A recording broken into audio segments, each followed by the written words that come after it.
From Hollywood, Colgate Tooth Powder for a breath that's sweet and teeth that sparkle presents the Mel Blanc Show.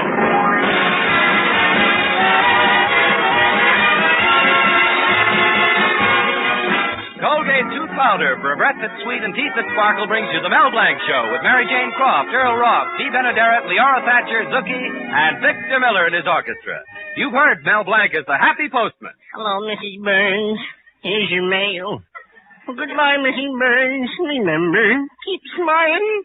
You've heard him as the famous train caller. Train leaving on track 5 for Anaheim, Azusa, and Cucamonga. You've heard him as the lovable character Zookie. Well, in the fix-it shop, I'm the president. I'm the vice president. I'm the treasurer. I sweep out the place. You've heard him as the famous Warner Brothers cartoon character Bugs Bunny. What's up, guy? Now hear him as the star in his own show. Hello, Mel Blanc's Fix-It Shop. You bend it, we mend it.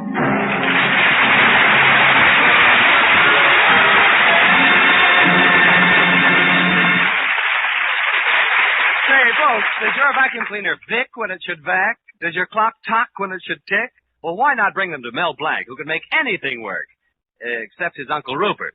We find Mel on the phone. Hello, Mel Blanc's Fix-It Shop. You bend it, we mend it. Recharge your storage battery? Oh, the battery in your hothouse for the plants. Oh, I won't forget. I'm making a note of it right now. Put amps in plants. Yeah, goodbye. Say, nephew, I hope you haven't forgotten we're all going to the county fair tomorrow. Gosh, no, Uncle Rupert. Why, Zookie here is starting to dress up for it already. Suki, where did you get that high, stiff collar? It's 8 inches high if it's an inch. Yes, my lad, it can't possibly be comfortable. Oh, it's actually comfortable, comfortable, all right. You see, it doesn't bother me a bit. But every time I hiccup, my head disappears. Oh, for the love of heaven. Look, Uncle, here comes Betty. Take Suki in the back of the shop and get that thing off his neck, huh? Yes, come on, Zookie, come on. Hello, Betty. Oh, Mel, I'm so excited about the county fair tomorrow, aren't you? Yeah. Gee, I hope we have as much fun as we did last year. Hey, remember the Tunnel of Love? Uh-huh. Betty, this time let's get seats together. Silly. But, Mel, tomorrow I think I may have a surprise for you. Surprise? Yes, what would you say if I won the cake baking contest at the fair? Well, honey, I'd say, gosh.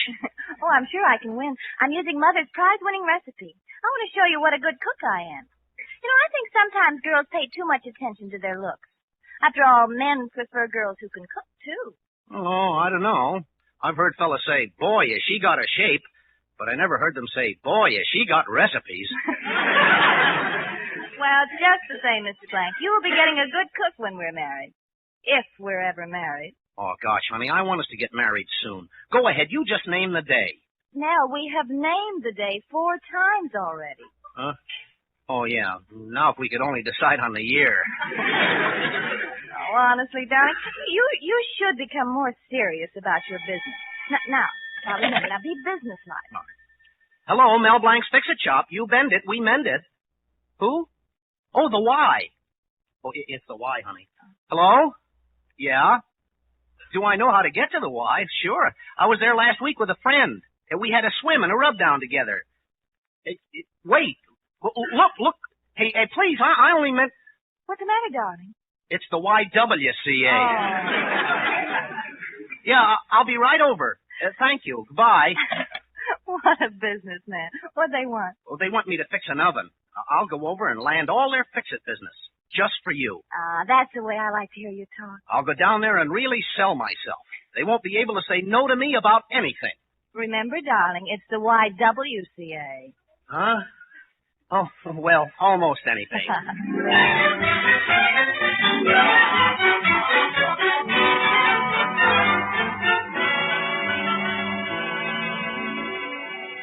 Now, ladies of the cooking class, that'll be all for now. You've baked some lovely cakes today. And remember, the one I think is best is going to represent the YWCA at the county fair tomorrow. Well, come back later, girls, and I'll announce the winner.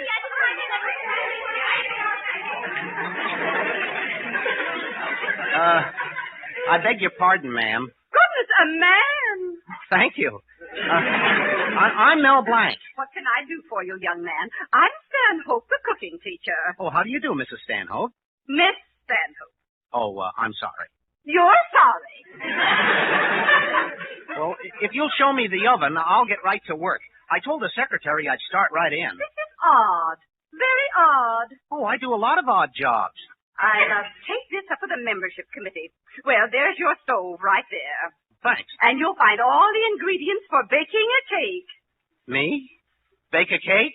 Please, you were late to start with, so get to your pots and pans. But, young man, the secretary sent you here, didn't she? Yeah, but... Well, very well, then start baking. I'll be back later to see how it turns out. Extremely odd. Unheard of. Hey, just a minute. Gosh, what does she want me to do? Bake a cake to prove I can fix an oven? What a silly way to run a place. Boy, am I glad I joined the YMCA. What do I know about cooking? Well, here goes. For you, Betty.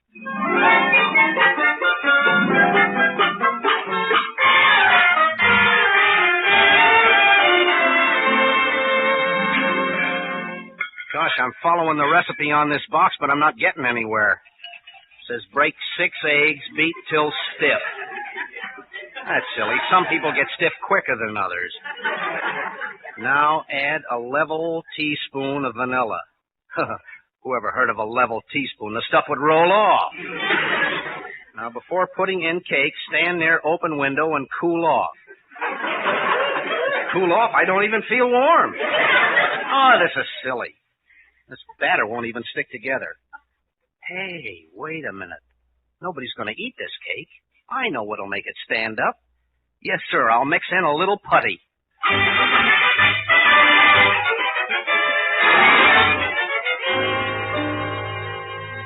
Ladies, come here to Mr. Blank's stove.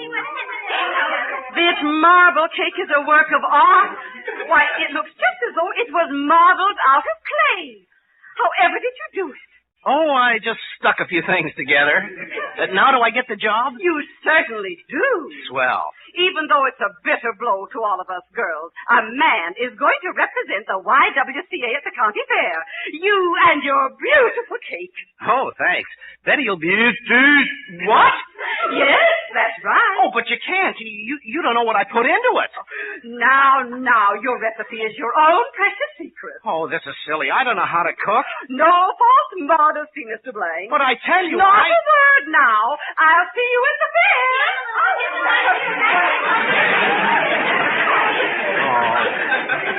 gosh. I hate to think what'll happen if Betty hears about this. I started out to be a serious, dignified businessman. And now I'm a male prudence penny. A penny that feels just like 2 cents.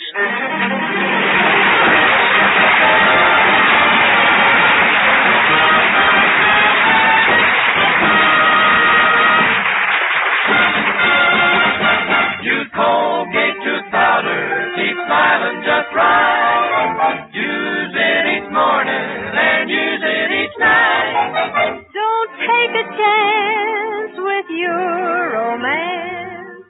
Use Colgate tooth powder. When 2 is company, take it from me, a breath of trouble is very NG. Yes, indeed, that little breath of trouble, I mean unpleasing breath, may ruin your romance, even jeopardize your job. Yet anyone can be the victim of unpleasing breath, even you.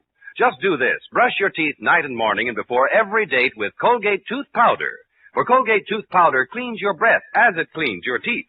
Yes, scientific tests have definitely proved that in 7 cases out of 10, Colgate tooth powder instantly stops unpleasing breath that originates in the mouth. What's more, no dentifrice at any price cleans your teeth more quickly and thoroughly than Colgate tooth powder. Remember to buy it first thing. And remember the name Colgate tooth powder with the accent on powder. Don't take a chance with your romance. Use Colgate tooth powder.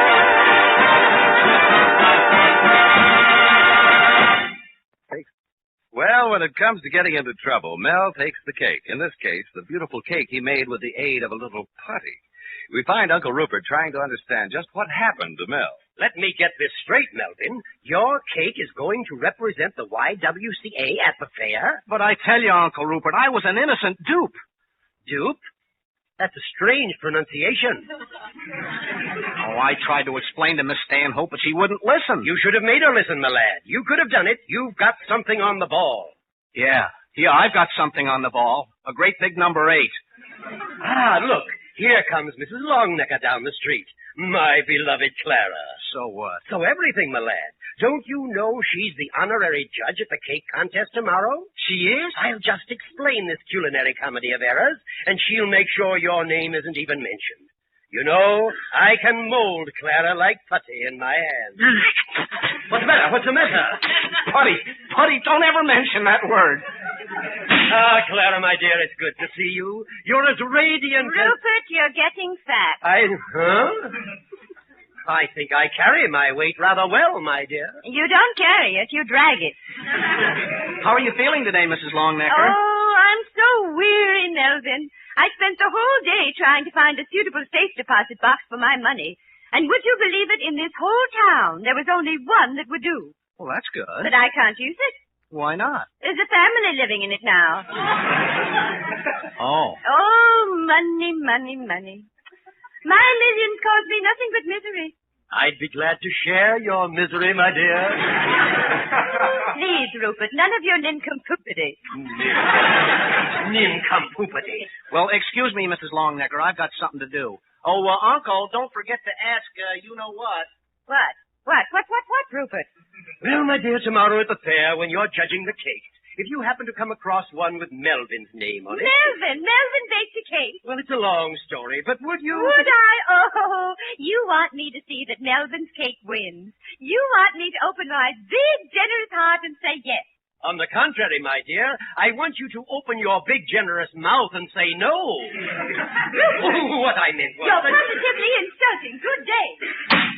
Hey, how'd you make out, Uncle Rupert? Is she going to do anything about my cake? I'm afraid not, nephew. Oh, but you Well, for all you know, Betty might be glad to know that you're a good cook. Oh, I'm a good cook, all right. A wonderful cook. I'm the only one in the world who can bake a cake and cook his own goose at the same time.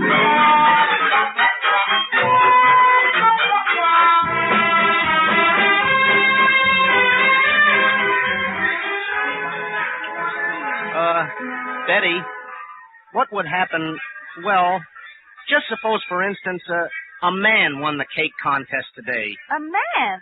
Oh, don't be ridiculous, darling. No man would enter a cake contest at the fair. Oh, he wouldn't, huh? What's the matter with you, darling? You seem so nervous.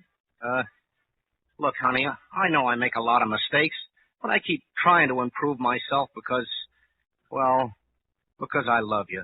I know. Oh, Melvin, may I see you a moment? Oh, pardon me, Betty. I'll see what Uncle Rupert wants. Nephew, your worries are over. Your old uncle is going to take care of that confounded cake. Now, look, it's almost time for the contest. Do anything. Have you seen Zookie around? No, but there's Dr. Crab, the dog doctor. Maybe he has. I'll see you later. Dr. Crab, that dried-up dog doctor. Oh, well. Oh, Christopher, have you seen Zookie? Zookie? No, Rupert, I haven't.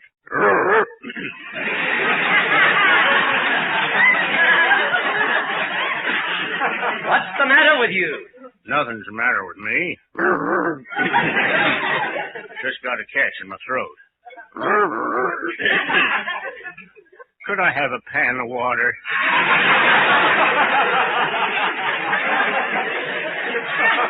Christopher, you're even getting to sound like a dog. Oh, thank you, Rupert. No, I don't feel so good today. Would you see if my nose is cold? Oh, you're okay. Surprising that you managed to tear yourself away from those dogs. Yeah, I love my dogs. Man's best friend. You know, sometimes it takes me hours just to give them dinner. What do? Feed them one by one? Yep. To each his bone. Why, sometimes... Look, Christopher, I'm in a hurry. I've got to find Zookie. You know they're judging the livestock here today. My cow could have been the best cow in the show, but there was a blot on her record.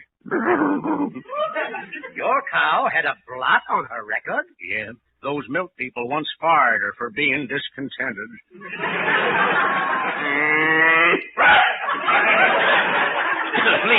Please, go away. Go away.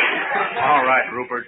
But remember, a cow has the kind of shape that gives us many laughs. Her thighs are bad, her ankles worse. But she sure has pretty calves. Bye.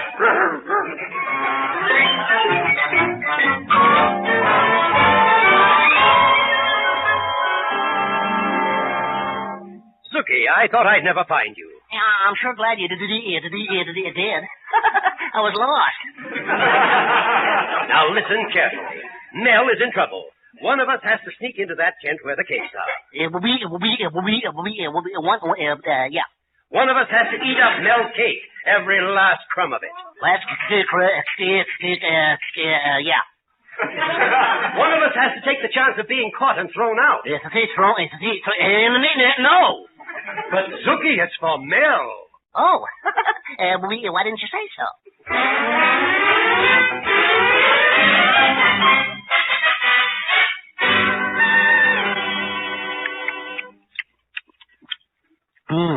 Yes, some marble cake. Very tasty. I think I just swallowed one of the marbles. This just hits the spot.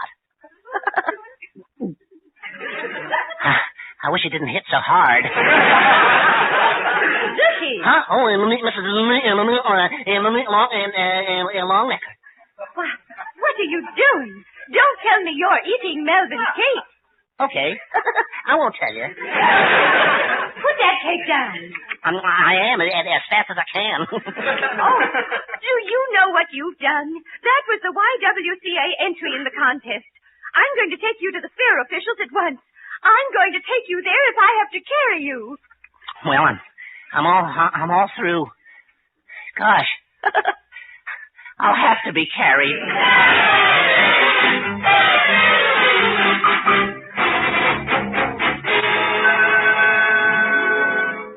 It'll just be a minute now, dear, before Mrs. Longnecker announces the winner. Yeah. Oh, darling, I've got a hunch I'm going to win. Mel, aren't you glad I'm a good cook? After we're married, you'll be well fed. Yeah. My dad used to say, just get married, son, and you'll soon get fed up. What? Oh, I didn't mean... Oh, there's Mrs. Longnecker now. Ladies and gentlemen, there were 2 cakes tied for first place in the contest. One made by Becky Colby. Darling, my cake. The other representing the YWCA. Oh, no. Unfortunately, the YWCA cake was destroyed completely. Hooray! Mr. Blank, please. But just because that cake was destroyed, it made up my mind. A young man passing by could not resist it. He ate every last crumb of it. Yes, that's what this boy Zuki did. Zuki! Oh. Obviously, a lovable American boy is a better judge of cake than I am, and so I award the Domestic Science Cup to Mel Blank. Mel! Mel, what does this mean? I've got to go. Where are you going, Mel? I think I smell my fudge burning.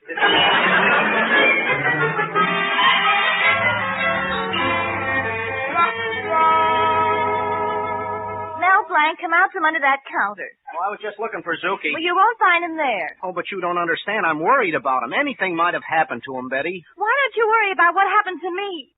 I was never so embarrassed. Oh, I know, honey. Gosh, I'm sorry. That catty Muriel Graves wanted to know if I still loved you, even with your dishpan hands. Oh. Mr. Thurston, president of your lodge, stopped me and... Yeah, I know. He's going to transfer me to the ladies' auxiliary. Well, here's the cup you won, with your own little hand. Well, go on, read the inscription. Well, okay. Oh, no. Go on, read it. Go on. To the kitchen queen, who's sure to make some man an ideal wife. And I have to be engaged to Miss Kitchen Queen of 1946. Oh, gee. And you were going down to the YWCA to get their business. I got the business. Well, won't you let me explain? I went to the YWCA to fix an oven, but Miss Stanhope made me bake a cake. The only reason my cake looked like anything at all is because I put putty in it to make it stand up. Oh, Mel, putty. Oh, darling. Well, it's no laughing matter. Zuki ate it. For all I know, the poor kid may be in the hospital right now. Oh, no wonder you were so worried about Zuki. Hey, did somebody call me? Oh, Zuki, are you all right? Hey, maybe we ought to call a doctor, huh? Oh, yeah, Zuki, how do you feel? Oh, I feel fine. I feel great. I was singing all the way home. Singing? Yeah, it's cement mixer, putty.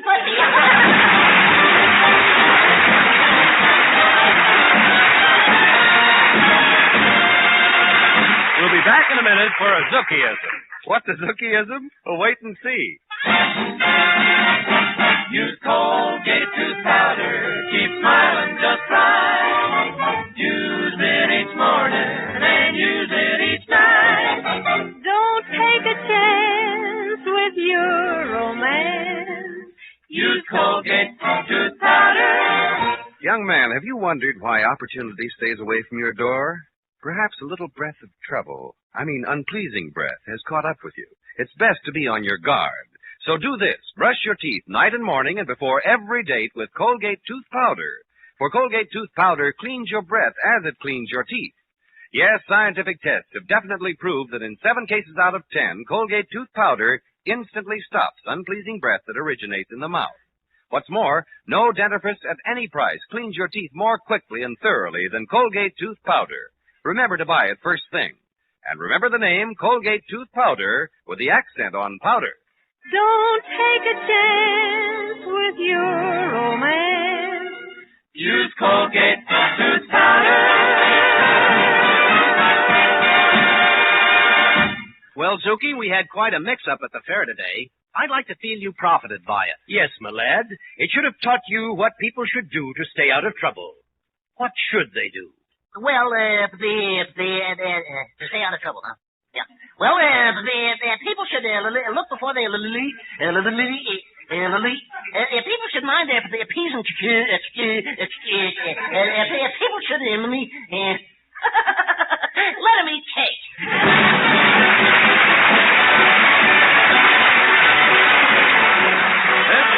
Reminding you that Colgate tooth powder for a breath of sweet and teeth that sparkle brings you the Mel Blanc Show every Tuesday at the same time.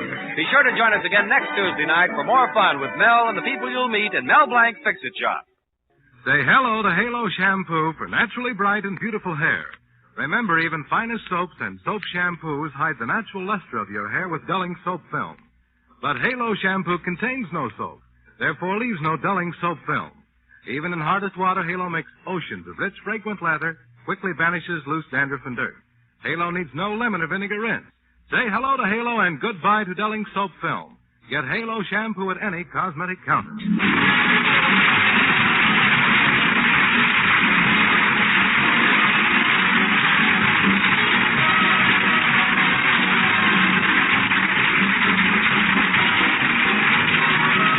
The Blank Show was written by David Victor and Herb Little Jr. and was produced and directed by Joe Ryan. This is CBS, the Columbia Broadcasting System.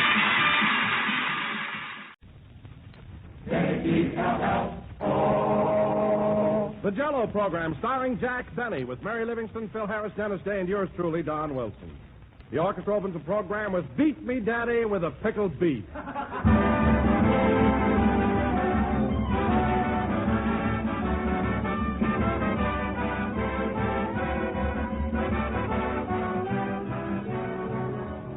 Did you ever go out into an orchard, ladies and gentlemen, and pick fresh, ripe fruit right off the trees?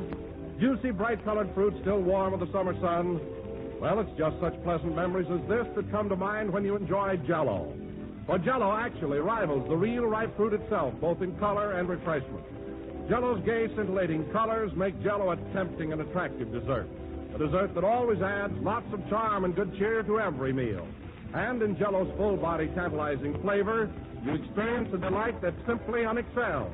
A tangy goodness that you'll insist on enjoying again and again. So get Jell-O tomorrow in all of Jell-O's 6 delicious flavors: strawberry, raspberry, cherry, orange, lemon, and lime. Just one taste of this grand treat, and you'll know right away why rich, shimmering, genuine Jell-O is America's favorite gelatin dessert.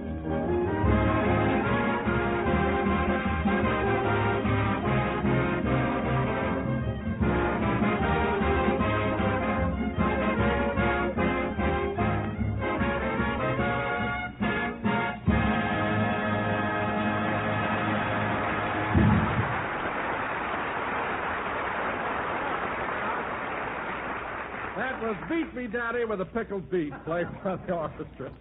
And now, ladies and gentlemen, for the next to the final broadcast of the season, we bring you a man who came to you last October fresh as a daisy and is now standing here faded as a fuchsia, Jack Benny.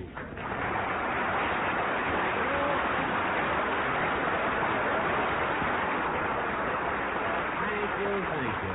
Hello again. This is Jack Benny talking. And, Don, I'm sure glad we've only got one more program to do. After 35 consecutive weeks of broadcasting, I'm worn out. Boy, I'm all in. Oh, Jack, radio isn't as tough as all that. When you come right down to it, you only broadcast one day a week. I know, Don, but think of all the preparation, the jokes, and the new ideas I have to have. I tell you, I'm exhausted. Well, you've got writers, haven't you? You mean corn and pone?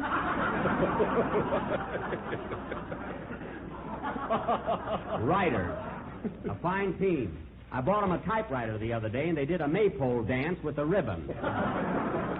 A lot of help they are. Where'd you ever find those boys, Jack? Were they professional writers when you picked them up? No, they were just a couple of fast talkers. I met them in a drugstore in New York.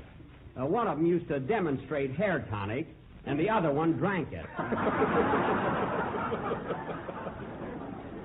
Anyway, they told me they were writers, so I hired them, and I've been sorry ever since. Well, Jack, if they don't do their work properly, why don't you get rid of them? Why don't you fire them? No, I'm going to give them one more chance, Don. But if I don't grow hair by next year, out they go. No jokes, no hair, no wonder I'm tired. Oh, Jack, you always have to make such a big issue out of everything. What? To hear you talk, anybody think you work like a dog. Well, that's the most ridiculous statement I've ever heard. Why, Mary, do you realize what 35 weeks in radio takes out of me? Well, you take something out of radio, don't you? That's not the point. That doesn't tire me.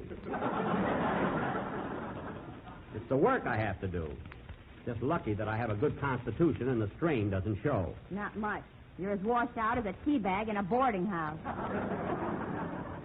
Well, that doesn't make sense because a used tea bag is tan and I'm as pale as a ghost. Now, you know what it's from, don't you? It's those weeks and weeks of hard grinding labor. Labor? Do you call what you do labor? Well, choo, choo, choo, if it isn't the Honeymoon Express.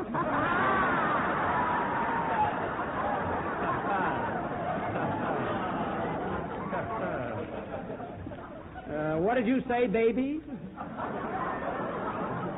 That's what she calls them, folks. What did you say? Look, Jackson, I've been listening to this chatter, and I don't know what you're beefing about. You only do one broadcast a week, don't you? Yes, but I... And that runs a half hour, right? Yes, but I get more lines than anyone else on the program. That's because you buy more hair tonic. Mary, I'm talking to Phil. And another thing, Jackson, out of that half hour, Don Wilson does 2 commercials. Yes, but... And Dennis Day sings a song. I know, but... And the boys and I do 10 minutes of music. You do 10 minutes of. Let's not classify it.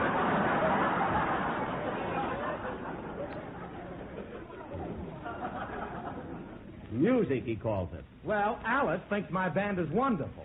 Phil, Alice is a dear, sweet girl, and she's entitled to her opinion. But love is blind, and in this case, also deaf.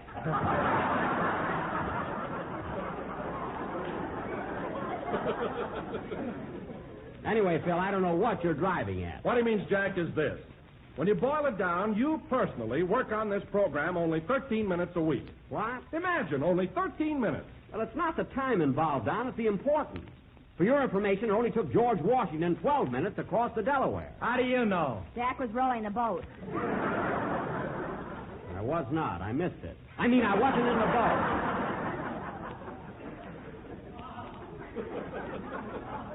Now, let me tell you guys something else. Hello, everybody. What's all the excitement? Oh, this gang. Hello, Dennis. What's the matter? Jack's complaining because he has to work 13 minutes a week. Oh, where's he working?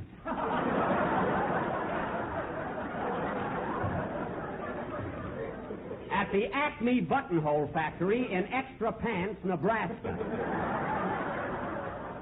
Where am I working? I was just telling the gang that the strain of broadcasting week after week has made a wreck out of me. Me, too. I'd have a nervous breakdown if I could find a sanitarium that would take tenors. Dennis, what have you got to be tired about? You don't have that mental strain every week like I do. Well, I suppose it doesn't take brains to sing a song. No, not necessarily. Crickets can sing, and they don't have any brains. Pardon me, Jack, pardon me. Crickets don't exactly sing. Their song comes from rubbing their hind legs together. Oh. Say, I'll have to try that sometime.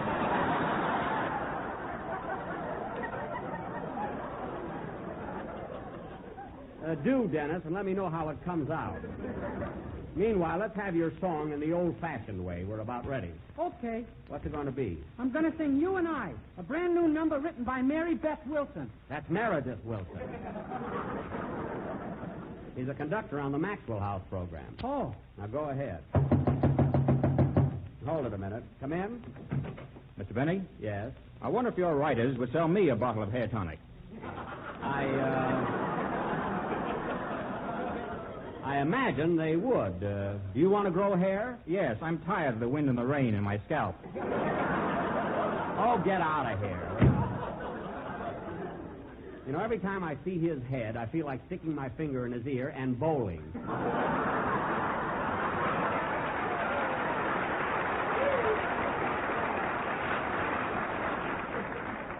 Well, go ahead and sing, Dennis.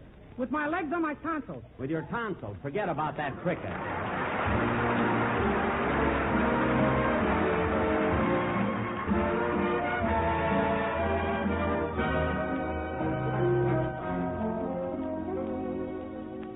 Poet and musician sing the same old tune to the sweethearts that come and go. Let your intuition, aided by the moon, tell you little things a poet doesn't know. Darling, you and I know the reason why the summer sky is blue. And we know why birds in the trees sing melodies too,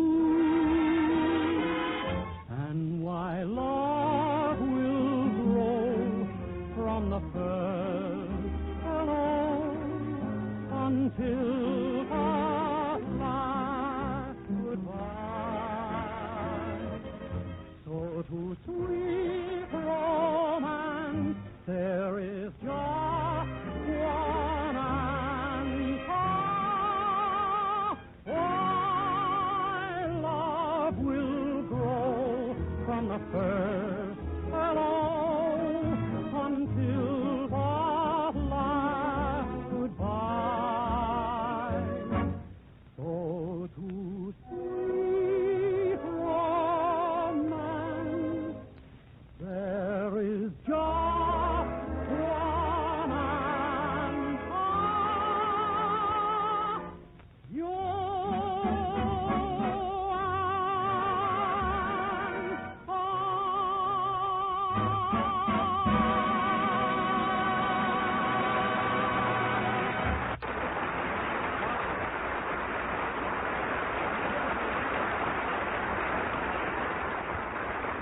Very good. That was You and I, sung by Kenny Baker, and very good, Kenny. You know, a song like that is especially good for your type of... Kenny Baker? I'm Dennis Day, ain't I? What? Oh, certainly. What's the matter with me? See, fellas, I'm so tired and nervous, I don't know what I'm talking about. You guys think I don't need a rest. You're all so smart. And now, ladies and gentlemen... You're not mad because I'm not Kenny Baker, are you? No, Dennis. I'm just confused, that's all. I'm irritable because I'm tired. And now, ladies and gentlemen... If you think Kenny Baker can rub his hind legs together, why don't you get him?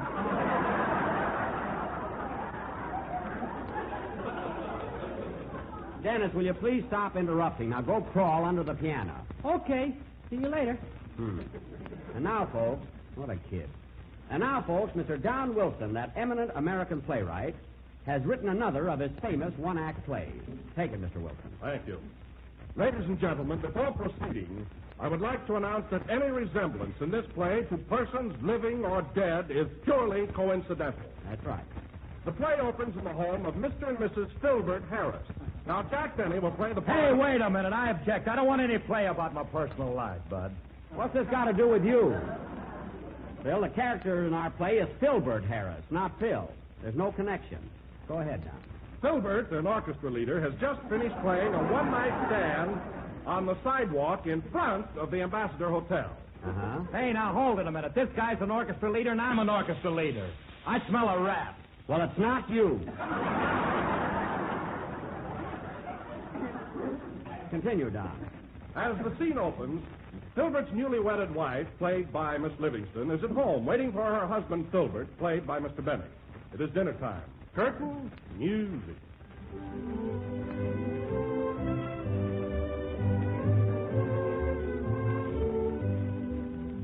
Oh, dear, I hope Daddy isn't late. I prepared this meal for him with my own little hands. Gosh, look at that salad. I wonder if the lettuce goes under the tomatoes or over the tomatoes. Oh, well. That must be Baby now. Come in. Well. Hiya, honey. Are you jiving? Are you on the beam? Are you solid? Now, hold on there, Jackson. That guy is me. I talk like that. Quiet, I'm telling you, this is a fictitious character. I'll take it again, Mary. Hiya, honey. Are you jiving? Are you on the beam? What's cooking, baby? Ham hocks and butter beans. Now you're in business, honey. Yeah. Now you're operating. Yeah. Well, sit down, Phil. Mary. Bert. Say, honey, this food is okay, but where are them whipped potatoes you said he was going to make? We aren't having any. I couldn't find the whip. Nice going, honey. That's a Lulu. You're in there punching, Alice. Alice? Now I got you. That's my wife's name. Phil, this Alice is A-L-Y-C-E. How does your wife spell her name? Well, wait a minute. I'll call her up.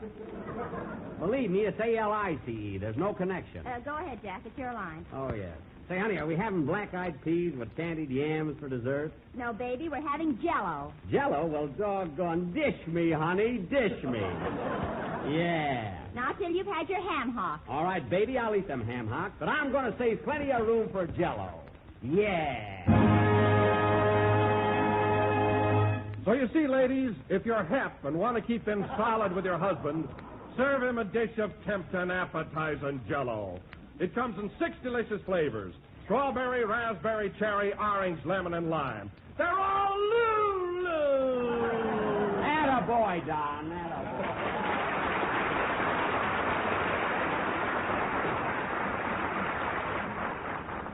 There, you see, Phil, aren't you ashamed of yourself? That play had absolutely no connection with you. Well, I wish the quiz kids was here so I could check on that.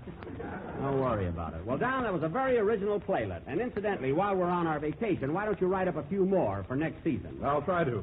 By the way, Jack, speaking of vacations, what are you doing this summer? You going out of town? Well, Don, I intended to go to one of those big fashionable resorts.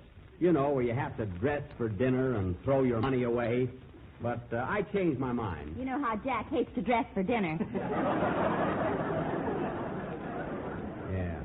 So instead of that, Don, I intend to rough it. I'm going to a little place in the high Sierras called Eagle Nook Lodge and just fish my head off. It's way, way up in the mountains. How high is the place, Jackson? $3 a day. Oh, you mean the altitude? Yeah. It's about 7,000 feet, but it's ideal for me. Just give me a mountain stream and a fishing rod, and, brother, those trout better watch out. Oh, sure. You wait and see. You couldn't catch a herring in Lindy's with Abe Lyman for bait.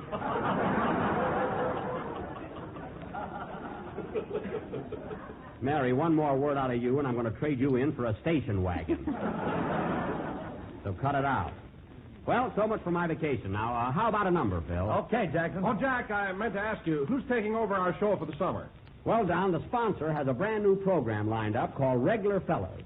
And it's adapted from Gene Burns' famous comic strip of that name. You know, Pudd'nhead Duffy, Jimmy Dugan, and all those kids. Oh, yes. Well, that sounds like it ought to be a lot of fun. It'll be a swell show, Don, and I wish Regular Fellas a lot of luck on their summer series. Well, go ahead, Phil. Let's have your number. Now what? Come in? Mr. Benny, I still can't find your writers. Where are they? Look, Bud, it's none of my business, but I'm afraid hair tonic won't help you. How'd you lose your hair, anyway? I pulled off a tight hat too quick.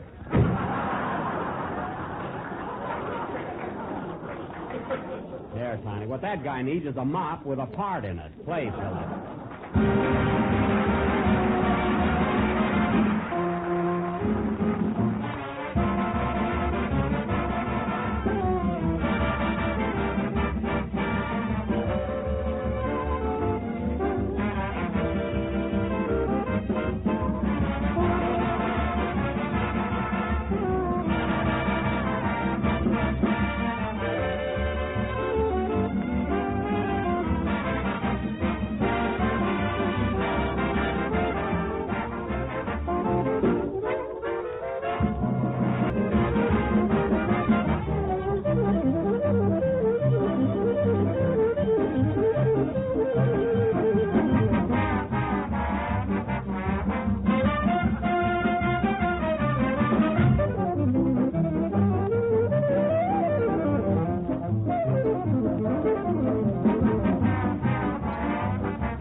There'll be some changes made, played by Phil Harris and his All-American Rhythm Kings.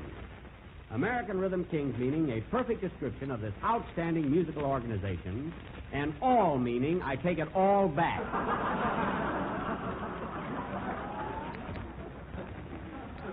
And now, ladies and gentlemen, I would like to announce that next Sunday our final broadcast of the season will originate from the Naval Training Station in San Diego, California.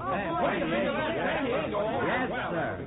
And incidentally, fellas, you know, I used to be in the Navy, and this will be a kind of a reunion for me. I thought you were in the Army, Mr. Benny. No, Dennis, the Navy. Don't you remember? He was in that boat with George Washington. Mary, I take an oath. I never even knew George Washington. Please believe me. But no kidding, fellas. Sometimes I regret ever having left the Navy. Gee, with that blue suit and my blue eyes, I was really something. You really liked the service, huh, Jack? I certainly did, Don. And I was getting along swell. Who knows, if I'd have stuck, I might have been an admiral today. With my chest just covered with medals. How could you hold him up?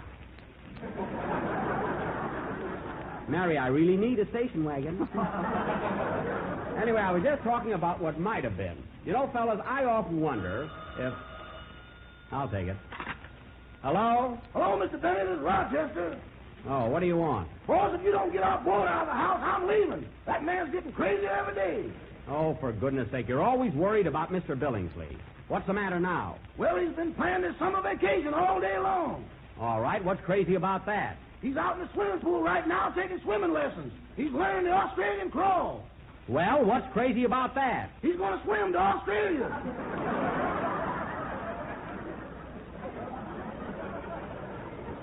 Now, that's ridiculous. Mr. Billingsley is obviously kidding you. He can't be serious about swimming to Australia. Oh, he means it, boss. He told me to meet him at the dock in San Pedro early tomorrow morning. Oh, my God. What does he need you for? He wants me to hit him on the head with a bottle of champagne.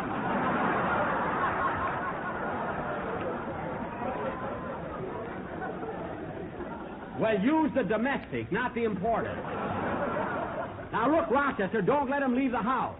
It's up to you to humor him. Uh-huh. Explain to him that he's not a boat. That'll be pretty hard to do, boss. He's wearing two hats. Two hats? Yeah, he claims the top one is a poop deck. Oh, for heaven's sake. Well, Rochester, keep him in the backyard by the swimming pool. And whatever you do, don't let him get away. Too late, boss. There he goes. Well, catch him, stop him, humor him. Tell him before he leaves he's got to take on cargo. He's loaded now.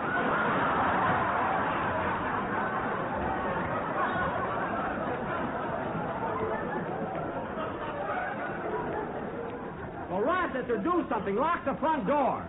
I'll be home right after the broadcast. Okay. Goodbye. Goodbye. Oh, say, boss. What? Are you going to broadcast from San Diego next Sunday? Yes. Am I going with you? Yes, Rochester, you're going to drive me down in the Maxwell. What are you laughing at? If that Maxwell can get to San Diego, Mr. Billingsley's a cinch for Australia.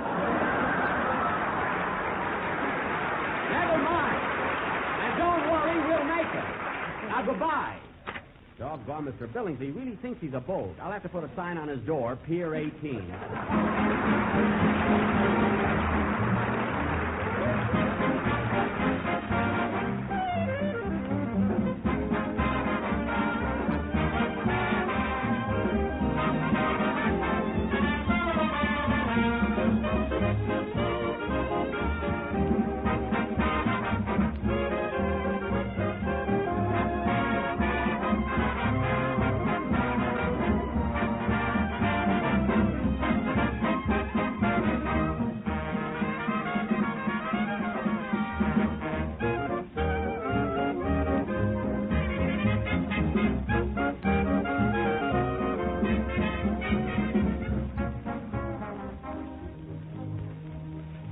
Ladies and gentlemen, we have saved a few minutes of our program this evening to bring you a message from a distinguished guest, one of the nation's outstanding Americans. A call has gone out, a call which concerns the very defense of America, one which affects vitally the morale of the 1.5 million men already called to the colors. Realizing this serious situation, the President of the United States, the Secretaries of War and of the Navy, and the Federal Security Administrator have called upon every American to support the United Service Organizations. Mr. Thomas E. Dewey has been drafted as National Campaign Chairman of the USO. So, ladies and gentlemen, I have the honor and pleasure to present at this time the District Attorney of New York City, Mr. Thomas E. Dewey.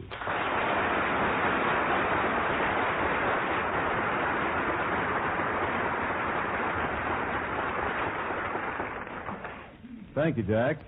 Ladies and gentlemen, I'm mighty happy to be with you tonight. Now, Jack, after that fine introduction, I'd like to ask you something. What do you know about the USO? Well, Mr. Dewey, I think, let's see, it's got something to do with soldiers or sailors. You know, if I'd have stayed in the Navy, I might have been an admiral today. Admiral Benny. I know, Admiral. I heard your program. Oh. But,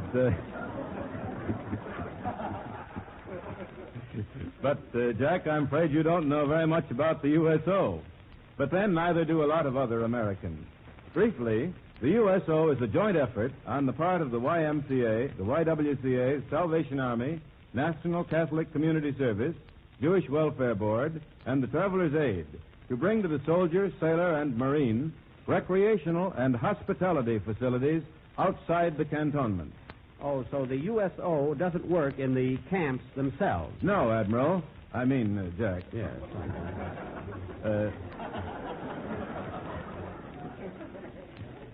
The service clubs will be all located outside the camps and bases.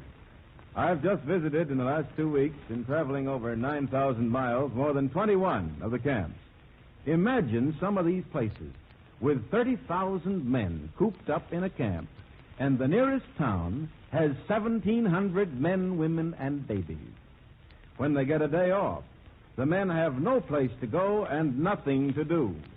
It's a pretty serious business when we transplant 1.5 million men from their homes and then leave them to think we've forgotten all about them. These men must know that 130 million Americans are really behind them. Yes, Mr. Dewey, that's a swell idea. It's going to cost a lot of money, though, isn't it? Not as much as you'd think. With the help of every real American, we can do a grand job for a little more than $10 million. Well, but that won't build recreational centers, will it? No, the federal government is supplying the building. It's up to the USO to get the funds to operate the clubs. Well, how are you going to get this $10 million? In every community in the United States, right now, the USO is organizing an appeal for funds. On June 3rd, the drive starts with a broadcast from every part of the country to dinners all over the country. Every American, regardless of his views on foreign policies or anything else, can unite on this job and through the USO get behind his own defenders. Thank you, Jack, and thank you, ladies and gentlemen.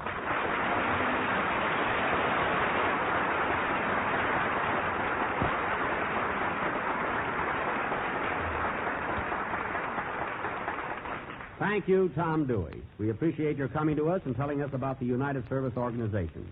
I understand that we have contributed over $60 million to help those abroad.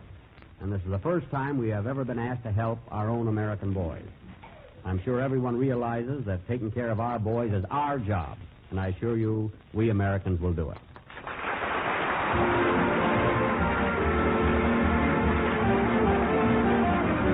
Here's a grand dessert, ladies and gentlemen, that's not only delightfully unusual, but unusually delightful. A real novelty and a real treat. It's Jell-O's latest dessert triumph, Jell-O Charlotte. Something mighty good the whole family will enjoy. It's inexpensive, too, and of course, like all desserts you make with Jell-O, easy to prepare. Simply make up a package of cherry Jell-O as you usually do and chill until slightly thickened. Next, hollow out the centers of a dozen cupcakes and fill with the slightly thickened Jell-O.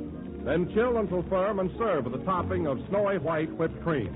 And just watch the family response to this tempting new dessert surprise. So different and so delicious. Get a package of cherry Jell-O and make up this swell dessert. You'll find the cherry Jell-O, like strawberry and raspberry Jell-O, has a new improved flavor obtained by using a natural flavor base artificially enhanced. And this means a flavor that's better than ever. A rich, distinctive goodness that you find only in genuine Jell-O. So treat yourself to a new treat. Tomorrow night for dinner, serve Jell-O Charlotte, a luscious combination of dainty cupcakes and shiny, ruby red cherry Jell-O. The last number of the 34th program in the current Jell-O series, and we will be with you again next Sunday night at the same time, doing our final broadcast from the Naval Training Station in San Diego. And after that, be sure and tune in every Sunday night to our sparkling summer show, Regular Fellas. Oh, Mary. Yes, Jack. I'm all in. Will you say good night for me? Sure. Good night, folks. Thanks.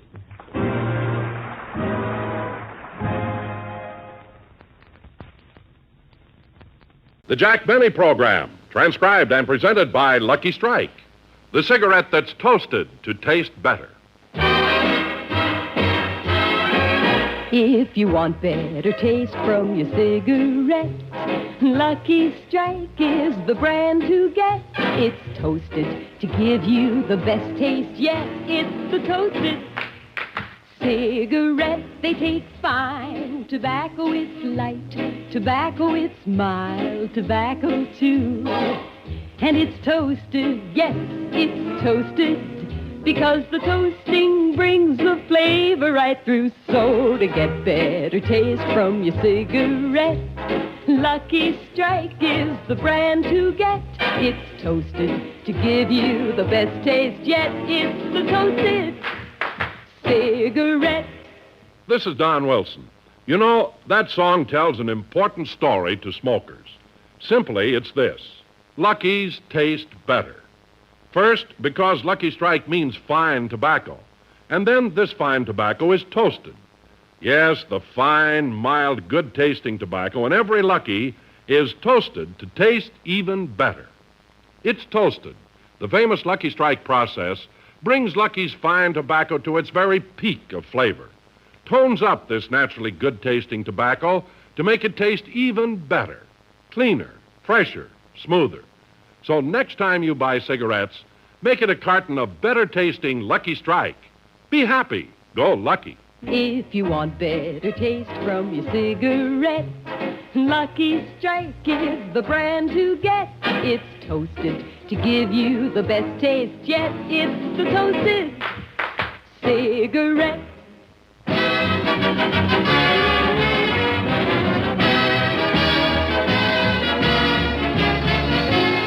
The Lucky Strike program starring Jack Benny with Mary Livingston, Rochester, Dennis Day, Bob Crosby, and yours truly, Don Wilson.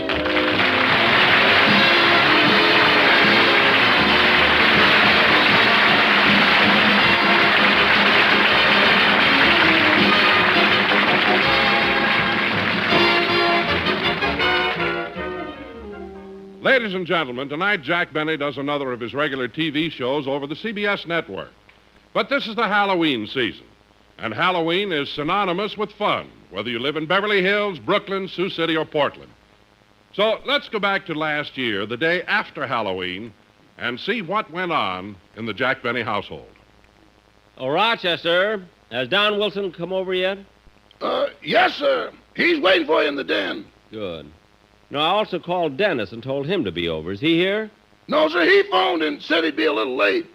That's funny. Dennis is always on time. I wonder what delayed him. He said that last night was Halloween and some kids took the wheels off his bicycle. Well, why didn't he take the Sunset bus? They took the wheels off of that, too.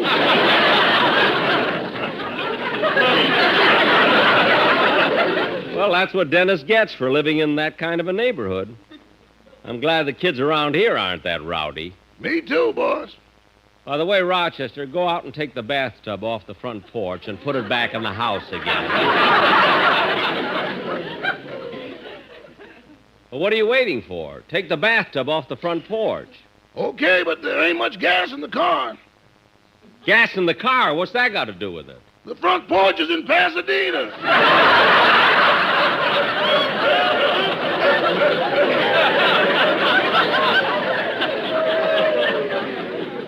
What? And Pasadena's in Pomona. Oh. Stop being silly and do what I tell you, will you? Yes, sir. I'm going to the library and talk to Don. Shine on, harvest moon, up in the sky. I ain't had... Uh-oh. I better hide those bicycle wheels. Dennis is liable to get sore.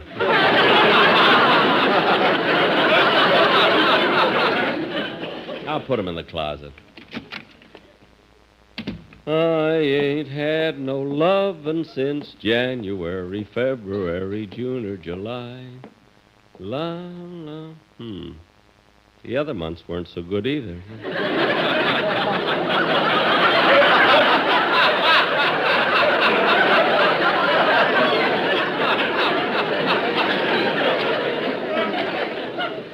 Oh, well.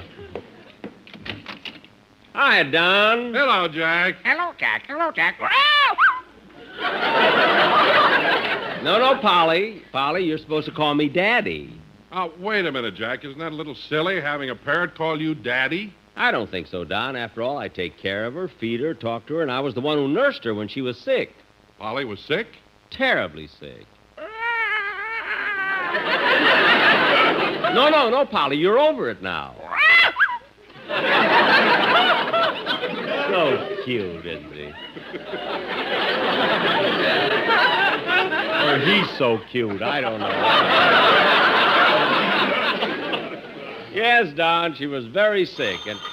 Well, there's the phone. I'll get it. Hello? Hello, Mr. Benny. This is Dennis.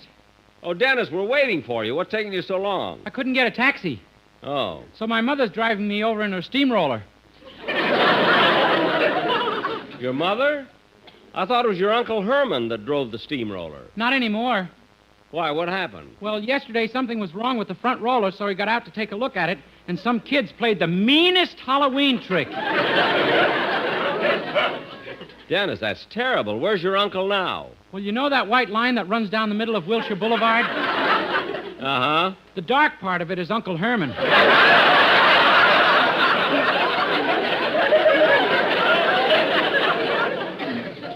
Now, Dennis, will you stop making up things like that? Your uncle passed here this morning. Didn't he look thin? Oh, hang up and get over here, will you? Yes, sir. What a kid. He gets sillier every day. I remember once he called me up. Don, stop eating Polly's crackers. For heaven's sake. I was just picking them up to feed to her. Jack, how long do parrots live? Oh, a long time, Don. Some of them live for years and years. How old is this one? 63. And she's still got all her feathers. That's more than you can say. Don, don't be so comical, will you? Be the straight man that you always are, will you, please? And lately, you always try to be... Rochester, will you answer the phone, please? Yes, sir. Jack Benny's residence, star of stage, screen, radio, television, and will sell 2 bicycle wheels at ridiculously low prices. Hello, Rochester. This is Dennis. Please tell Mr. Ben... Hey, what did you say about 2 bicycle wheels? Uh-oh, me very sorry. You have long number. Maybe you have better luck by and by. So long, egg foo young. Rochester. I try talking to Rochester, and all the time I talking to Chinese boy. So sorry, no Rochester, nobody here except us chop suey. Chop. Goodbye, please. Rochester, give me that telephone. Hello, who is this? Oh, hello, Mr. Benny. This is Dennis, and Rochester said you had a pair of bicycle wheels. So sorry, long nubla. Goodbye. Mr. Benny. Dennis, let's stop this kidding. Believe me, kid, if you'd only take my advice and stop talking silly all the time and just sing, you'd really go places. No, I won't. Why not? I've got no wheels on my bicycle. Oh, goodbye. You know, Don, sometimes I don't know why I waste my time talking to that kid. Oh, Dennis is okay. Oh, speaking of wasting time, Jack, I've been here now nearly a half hour, and you still haven't told me what you wanted me to come over for.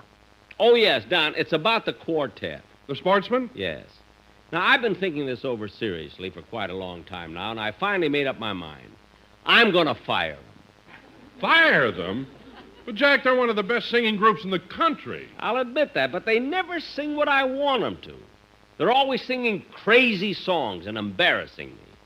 They have no respect for me. The other day when I asked, I practically begged them to do a certain tune. I think the baritone called me a dirty name. You think? Yes. Who knows what means?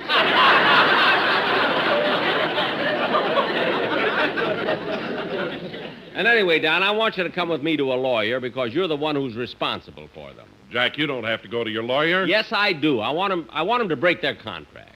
But you don't have enough reasons to fire them. Yes, I have. But they're wonderful singers, Jack. They're very popular, too, and they have a lot of fans. In fact, plenty of people tune into your program just to hear them, not you. That's another reason. Believe me. Now, look, Jack, don't be hasty. Why don't you give them another chance?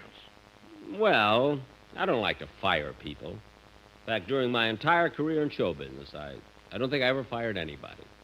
Well, what about that bald-headed writer you used to have? You fired him, didn't you? No, I didn't. I stopped paying him his salary, and after a couple of years, he quit.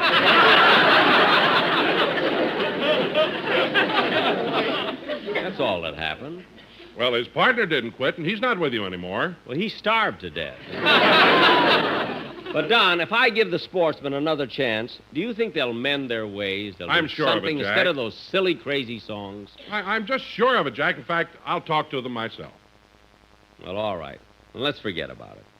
Jack, I'm just positive as I can be you won't regret this. Well, I'm going to be running along. Oh, where are you going, Don? Oh, nowhere in particular. I'll probably drop into the drugstore for some lunch. Say, I'm kind of hungry, too. Oh, Rochester! Yes, Mr. Benny? Look, Mr. Wilson and I are going to have lunch at the drugstore. Come on, Don. Okay, Jack.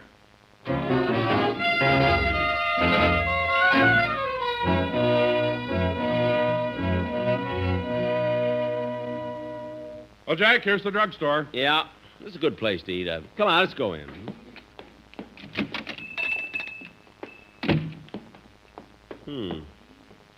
All the tables seem to be taken. Let's get those 2 stools at the end of the counter. But there are 2 right here, Jack. Oh, yes. I'll see if we can have them. Oh, waitress. Waitress. What do you want, Mac?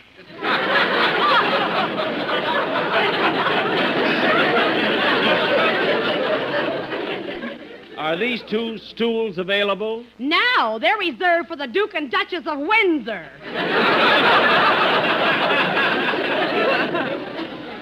Come on, Don. Let's sit down. What do you want to eat? Well, I haven't made up my mind yet. Better take my friend's order first. What do you have, Don? I can't make up my mind either. Miss, maybe we better look at a menu. Have you got a menu? Here. Now, let me see. Don't bend it. It's the only one we've got. Look, I'm not. And stop drooling. There's nothing on it that good.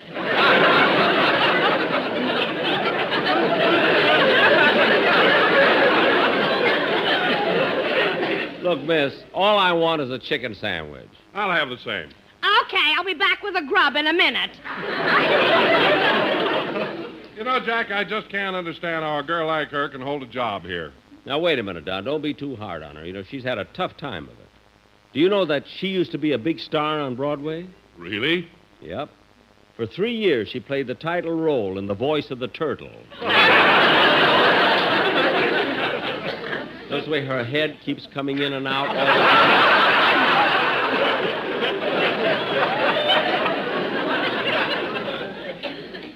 What'll you have, Mac? You know?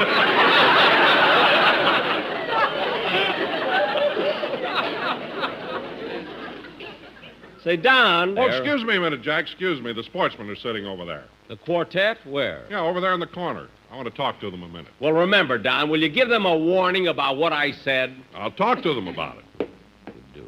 It'd drive me nuts. Shine on, harvest moon up in the sky. Hey, Mac. You want milk to drink with your sandwich, don't you? Yeah, how'd you know? Our coffee would knock you right off that stool.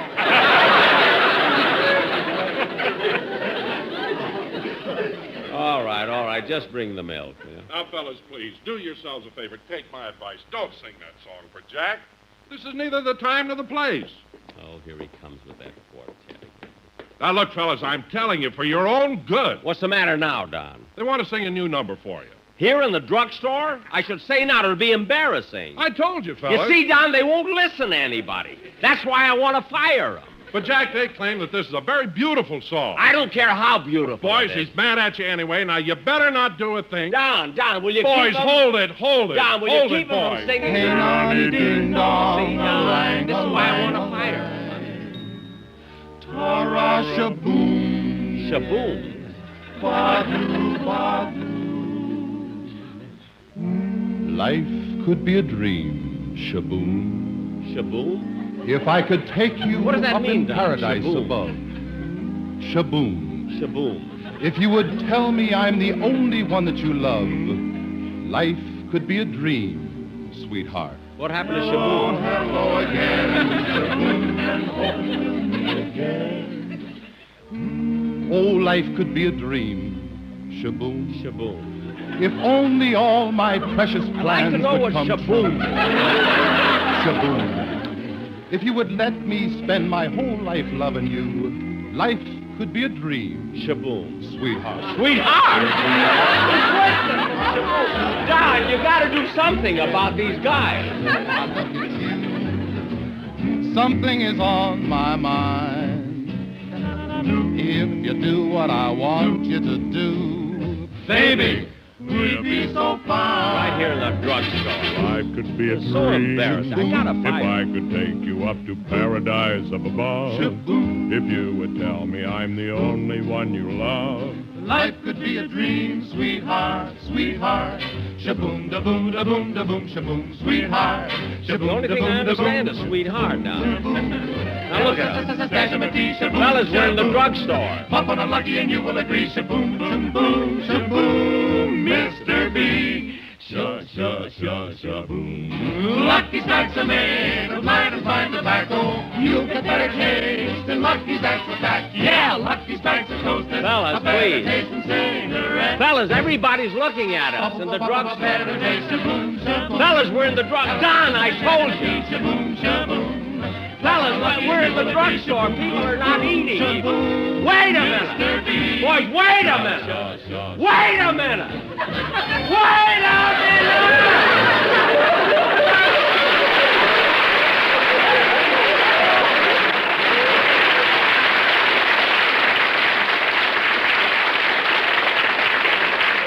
Now, Don, that does it, Don. That's the last straw. I warned you.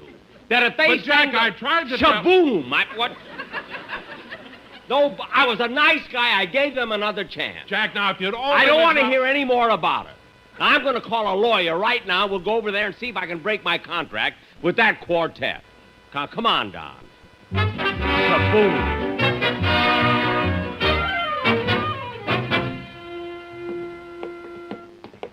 Silliest thing I've ever heard in my life. Is this the lawyer's office, Jack? Yeah, Joseph S. Kearns, attorney at law. Let's go in. Pardon me, miss. I'd like to see Mr. Kearns. Do you have an apartment?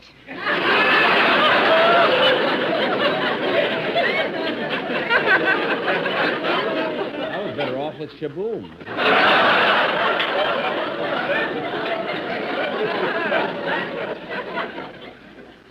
What? What did you say? Do you have an appointment? Yes, I have an appointment. What? I said I have an appointment. What? An appointment. Oh, go right in. Shaboom. Now, look, Mr. Smith, I'm a busy man. I can't stay on this phone all day. I told you I won't settle this case for less than $50,000. I'm sorry, Mr. Smith. Well, that's up to you, Mr. Smith. Goodbye. Oh, hello, Mr. Kearns. How do you do, Mr. Smith? No, Benny. The name is Jack Benny. Oh, yes, please forgive me. It's just that I've been so busy lately and have so many things on my mind. Oh, I understand, Mr. Kearns. I'd like you to meet Don Wilson. How do you do, Mr. Wilson? How do you do? Haven't we met before? I don't think so. That's funny. Your name is so familiar. Keeps running through my mind. Smith.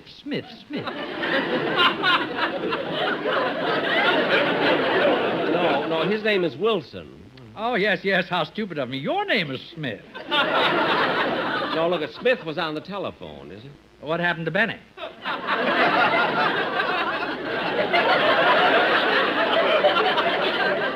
Shaboom wasn't bad. Look, I'm Benny. It's my Jack Benny. Oh, yes. Now, what can I do for you? Well, Mr. Kearns, what I came to see you about... Oh, pardon me. Yeah. Yeah? Oh, well, send them right in. This won't take long. It seems to be very urgent. A domestic case. Come in. Mr. Kearns, I want... I'll do the talking and you keep your big mouth shut. My big mouth? Your lips could be stretched over a piano stool. Now, we can settle this without harsh words. That's okay with me. I want to divorce this jerk. Very well, but you'll need grounds. If I had that, I'd bury him. Oh, yeah? Please, let's not resort to that. What are your names again? Mr. and Mrs. Krausmeyer. Very well, I'll file the application. Goodbye. Now, getting back to you, what did you come to see me about? Well, you see... Wait a minute, Don, I'll tell him. Mr. Kearns, as I started to say... Oh, yes, I remember. You two wanted a divorce.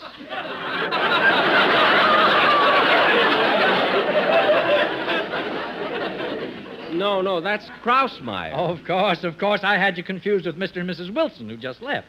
But I'm Mr. Wilson. Oh, yes, then you're Mr. Krausmeyer. No, I'm Smith. I mean Benny. I'm Benny. Oh, yes, Benny Wilson.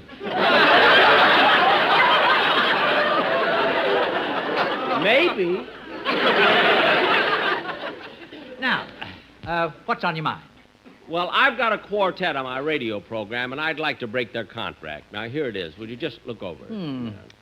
Yes, it looks like an ironclad agreement. But Oh, excuse me. Yes? What? Oh, good. Send them in. It's that couple who were just in here for a divorce, Mr. and Mrs. Kearns. No, your name is Kearns. I mean Mr. and Mrs. Wilson. Their name is Krausmeyer. Oh, yes. Thank you, Mr. Smith. Jack, isn't this the lawyer who pleaded the case and got the jury so confused that they sent the judge up for 20 years?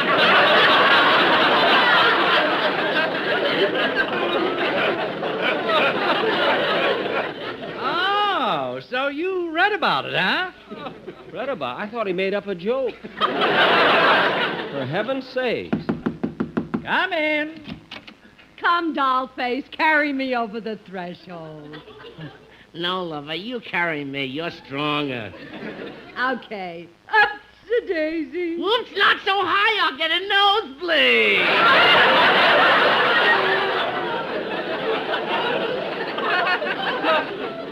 Oh, come. I'm a busy man. Are you sure your minds are made up? Yeah, me and Porfirio don't want a divorce.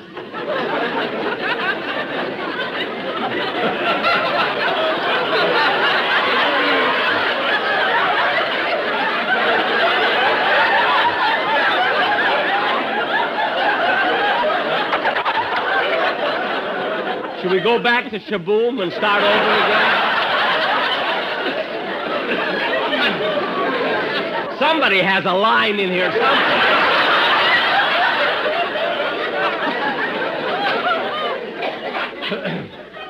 Fine.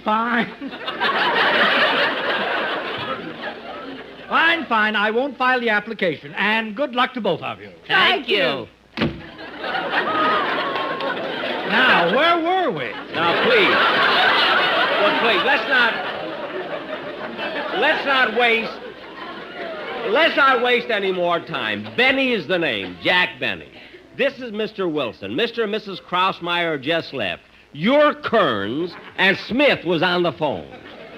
Now, tell me, Mr. Kearns, you said you knew how to break the contract with my quartet. Now, how are you going to do it? Now, let's see. Since you're suing them for $50,000, we can... I'm not suing them for $50,000. Oh, yes, that was Krausmeyer. Oh, that was Smith on the phone. Well, what are you doing here? All I know is I had an appointment.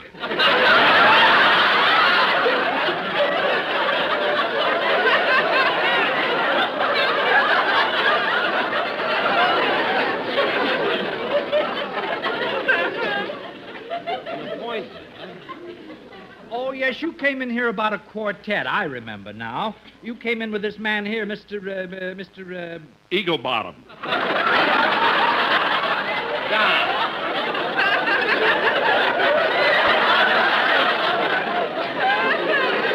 Mr. Kearns, about my quartet.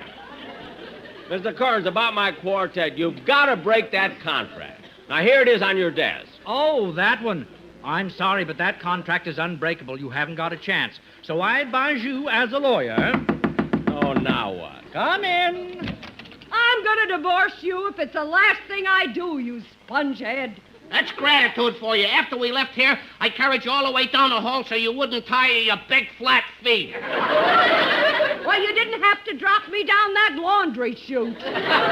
Look, I don't mean to get into this, but we're on the 12th floor, and you dropped your wife down the laundry chute? I hit bottom like a sack of wet wash. With your shape, how else could you hit? Mr. Kearns? I've got the applications right here. Good. We'll see you in court. Goodbye. Gee, that's a shame. They're such a nice couple. Oh, I wouldn't worry about them. This has been going on for 20 years. They'll get back together, but I am worried about the children. You mean they've been fighting for 20 years? Oh, They yes. have children? That's the tragedy of divorce. Who's going to take care of the little ones? And I think I have troubles. Mr. Kearns, I'm glad I dropped into your office today. I got a big home, a butler, a swimming pool, and I'm going to do something that'll make me happy, too.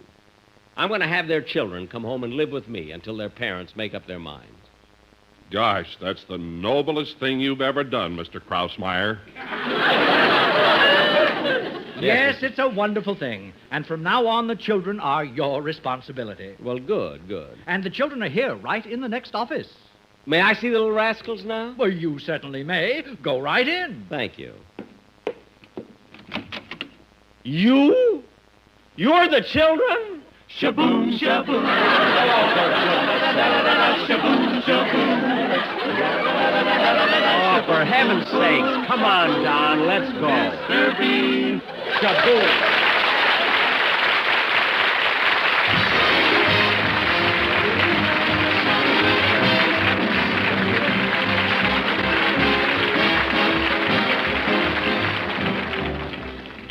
Jack will be back in a minute to tell you about his television program, which goes on immediately after this show.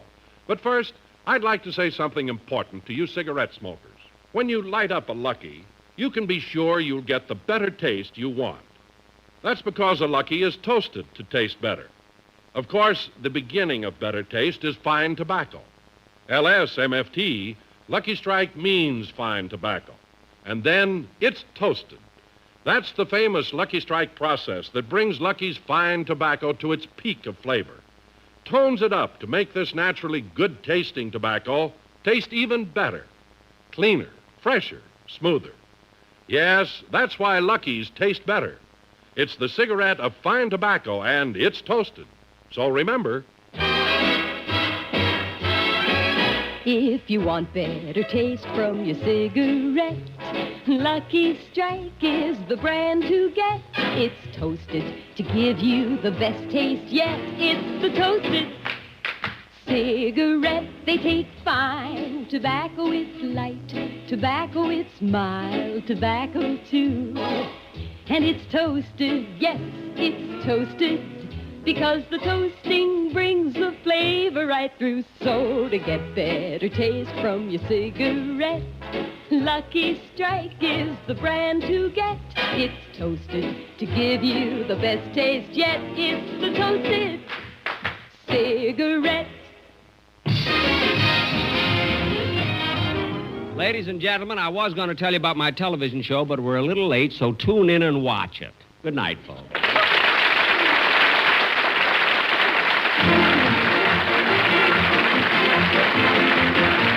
The Jack Benny Show tonight was written by Milt Josephsberg, John Tackerberry, Hal Goldman, Al Gordon, and produced and transcribed by Hilliard Marks. The Jack Benny program is brought to you by Lucky Strike, product of the American Tobacco Company, America's leading manufacturer of cigarettes.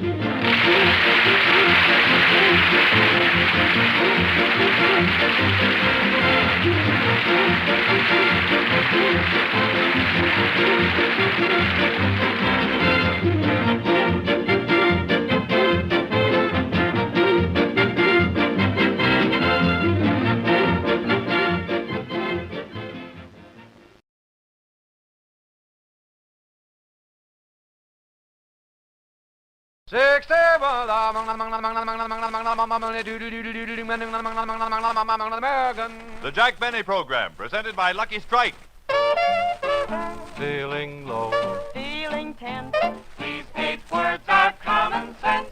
Smoke a Lucky To be your level best. Smoke a Lucky To be your level best. Yes, to feel your level best. Smoke a Lucky, because Lucky's fine tobacco picks you up when you're low, calms you down when you're tense, puts you on the right level to feel and do your level best. That's what fine tobacco can do for you. And remember, LSMFT, LSMFT, Lucky Strike means fine tobacco. So the next time you buy cigarettes, ask for the cigarette of fine tobacco, Lucky Strike. For remember, Lucky's fine tobacco picks you up when you're low, calms you down when you're tense, put you on the right level to feel and do your level best. Yes, smoke a Lucky to feel your level best.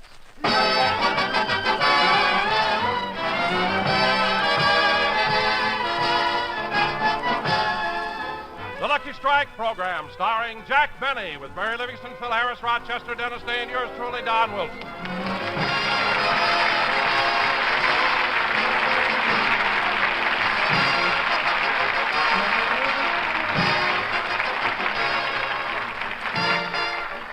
Ladies and gentlemen, television is not only here, it's here to stay. And like other stars in radio, Jack Benny is preparing for the future. So now we take you out to Beverly Hills. At the moment, Jack is sleeping while Rochester is going about his morning chores. Well, first I better clean up the living room. What a mess. Television sure has Mr. Benny worried. Every night he rehearses a different act. But he's certainly serious about it. Last night he even had a dancing teacher here. Imagine him trying to do that kind of a dance. Oh, well, I might as well pick up his clothes and let the air out of the balloons. Isn't that cute? He even put an ironing board up on 2 chairs and used it for a runway. Let's see, where'll I put these balloons? Oh, hello, Polly. A pretty girl is like a melody. Oh, were you here last night when Mr. Benny was taking his dancing lesson? He'll be happy to hear that. Now, Polly, I'll get you some breakfast as soon as I straighten up the... Coming! Oh, good morning, Mr. Mailman. Good morning, Rochester. Well, there was too much mail to put in the box, so I thought I'd bring it in. Here are the letters. Thank you. And here are Mr. Benny's magazines. Body Beautiful. Uh-huh. Women's Home Companion. Uh-huh. True Story. Uh-huh. Lonely Hearts. Uh-huh. And this book, The Manly Art of Self-Defense. Say, I didn't know... Pardon me, that goes to Mike Romanoff. Well, I must be getting along. Is that all the mail you have for Mr. Benny?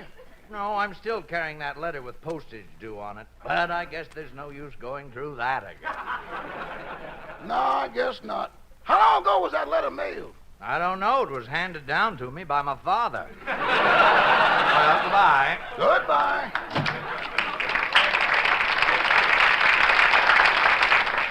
Well, I think I'll take this mail to Mr. Benny's room. It's time he got up anyway.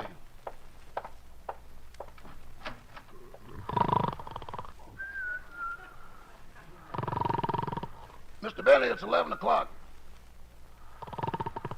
Mr. Benny, wake up. Mr. Benny. Gypsy Rose. A pretty girl. Boss, it's only me. Oh, good morning, Rochester. What time is it? It's 11 o'clock. I brought you the mail. Do you want to look at it? Oh, yes, give it to me. Aren't you going to put your glasses on? I can't. I broke them last night when I fell off the runway. I mean, the ironing board. It's all right, boss. I know. Well, Rochester, take the ironing board down and hide the balloons. I don't want anyone to know about my dancing. Now, let's see the mail. What's this one? Oh, it's from my violin teacher, Professor LeBlanc. Monsieur Benny, as you know, tomorrow I must give you a violin lesson. I will be there unless I catch pneumonia. Please excuse the writing, as it is dark here in the deep freeze.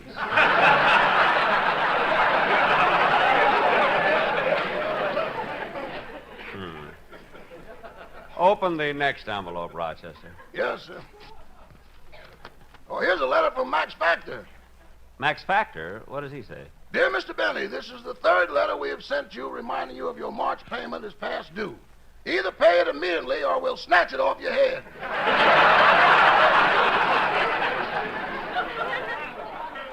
Let him snatch it. It's got moth holes all over it. Now, let's see. What's this? This is from the California Bank. It's another letter about that loan. What are you going to do, boss? I'm going to turn him down.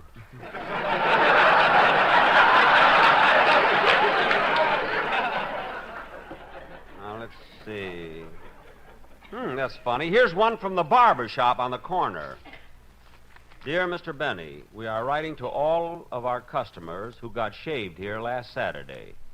Are you missing an ear?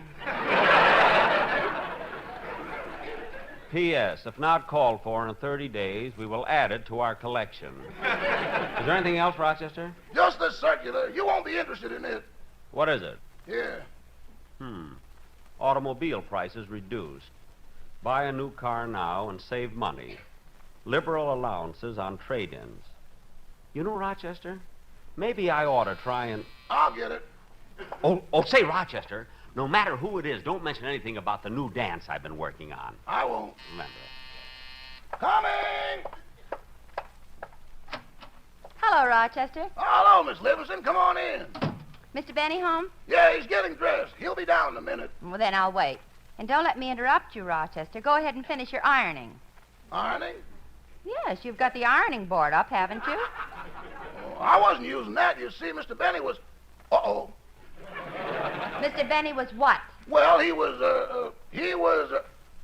getting ready to wallpaper the living room. Well, back home I used to help my mother paper our house, and Mr. Benny is going at it the wrong way. It seems to me that... Well, good morning, Mary. Oh, good morning, Jack. Rochester told me what you were doing with the ironing board. Oh, he did, eh? Rochester, I told you not to say anything about what... But, Jack, you should be glad he told me. I can show you a few tricks.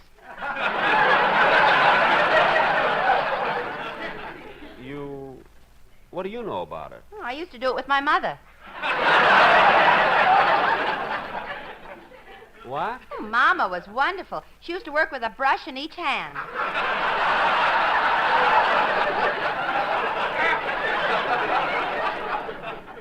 A brush in each hand? Didn't your father object? No, if she didn't do it, he'd have to. Mary, dollface, what are you talking about? Wallpapering the house. Oh, wallpapering. Oh, of course. Good boy, Rochester. I'm going to do that later, Mary, but right now I'm trying to make a big decision. What big decision? Well, I just received this circular from an automobile company, and I've been thinking maybe I ought to trade in my car and buy a new one. Well, it's about time. What are you going to get, a Chandler or an Essex? Oh, don't be funny. I'm going to get a real... I'll take it. Hello? Hello, Jackson. I'm calling from the country club. I thought maybe you'd come out and play some golf. Well, I can't today. I'm going out and buy a new car. Operator, you gave me the wrong number. She did not. It's me. And I am going to buy a car. Oh. What kind of a car are you going to get, Jackson? Well, I don't know. I was thinking of getting a Cadillac. Operator, why can't I get the right number? I told you it's me. Oh. He asked me if I wanted to play golf, and I told you I couldn't. Well, look, Jackson, I'm running a picture at my house tonight. Would you like to come over and see it? Gee, I'd love to, but I can't. You see, last night I broke my glasses. Oh, how'd you break them? I fell off the runway. Operator, I wish you'd give me the right... You got it! Phil, it's me, Gypsy. I mean, Jackson. Phil, I'm sorry. Phil, I'm sorry I can't play golf with you. Why don't you call Remley? I called Remley. He's right here now. Oh, Frankie's with you, eh? Yeah, he's sitting over there at the table drinking a glass of milk. Operator! Somebody else is on. No, Jackson.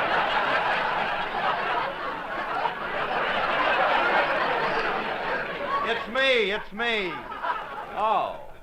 Well, what's this about Frankie drinking milk? Doctor's orders. Drinking too much bourbon. Oh. That caused a shortage of calcium in his system. Uh-huh. So the doctor made him drink milk. So Frankie could get more calcium? Yeah, that'll make his teeth stronger. Why does he want to strengthen his teeth? So he can pull the corks out of the bourbon bottle.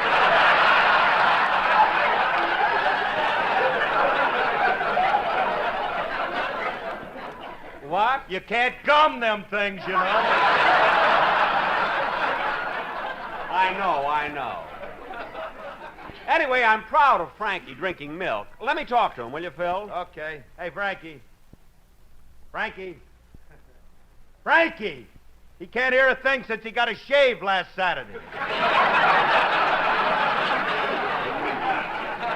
Phil, do you mean that... So long, Gypsy. We got 8 holes to play. All right, goodbye, Phil.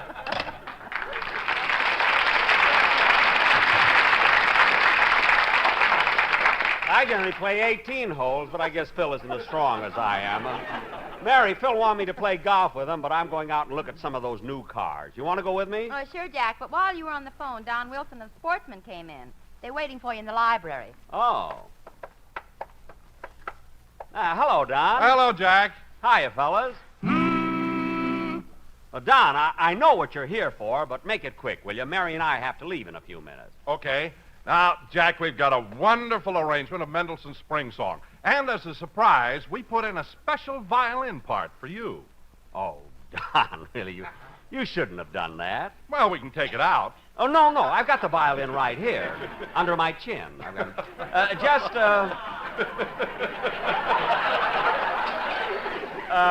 just give me the music. Here you are. Okay. Now, all right. Now, just a second while I tune up here. Just 1 second, Don. I get him.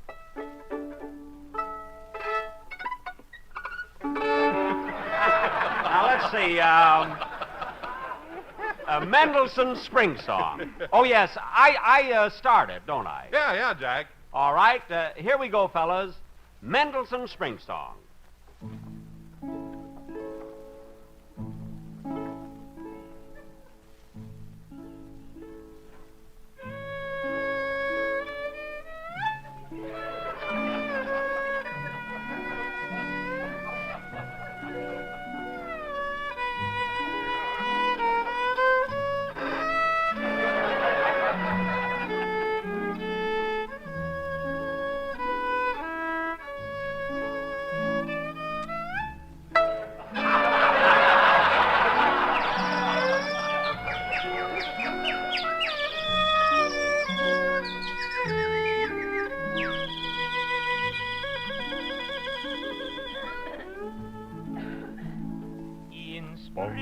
a young man's fancy lightly turned to lucky stride.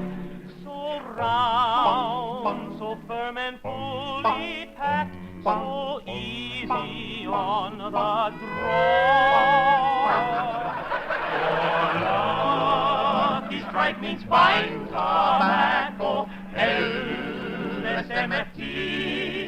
Oh yes, you'll see that men who know tobacco best are happy to confess that Lucky Strike will always make you feel your level best. Oh yes, they're better than the rest. Oh yes, you'll feel your level best.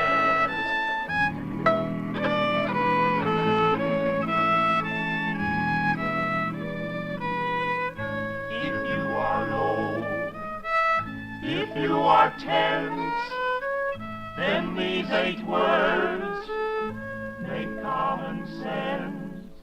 Smoke a lucky.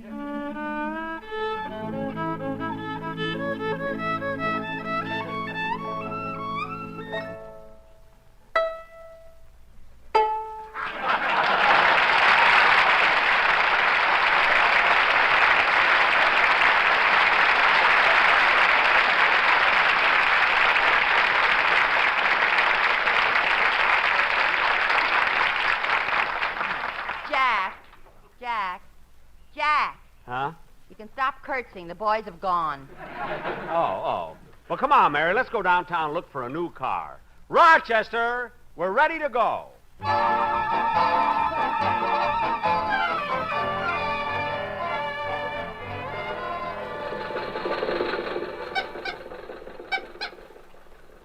Rochester, the traffic's pretty heavy. Take it easy, will you? Jack, what kind of a car are you going to get? I'm not sure, Mary. You know, all the new models look so nice, and they have so many novel features. Like the Nash, for instance. I mean, the way the seats make up into twin beds. You know, maybe that's what I'll get. What are you laughing at? You'll have the only car in the country that takes in boarders. I wasn't thinking of that, Mary. I just thought that maybe... Say, boss, how long have we been driving? Exactly 14 minutes. You better start looking for a service station. Yeah, no time to lose. Jack, why do you have to hurry for a service station? Well, you see, Mary, every time the car drives for 15 minutes, the water in the radiator boils over, and then it takes... There goes Old Faithful!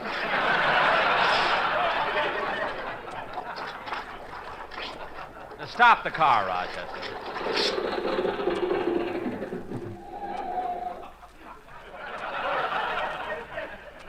Well, I guess we'll just have to sit here for a few minutes until it cools off. That's about all. Say, Emily, isn't that Jack Benny over there? Where?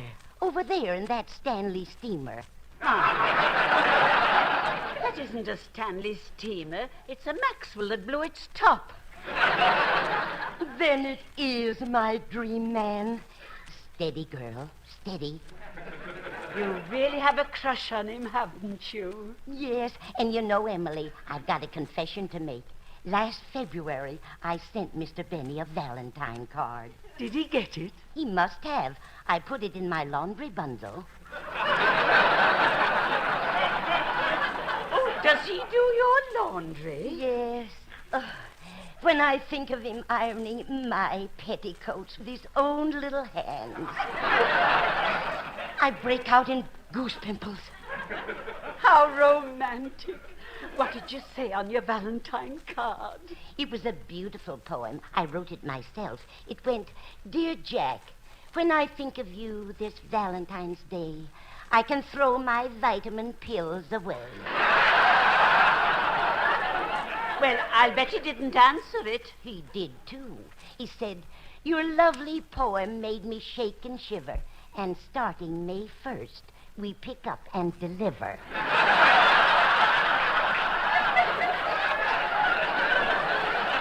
Martha, open your eyes. I think they're going to drive off.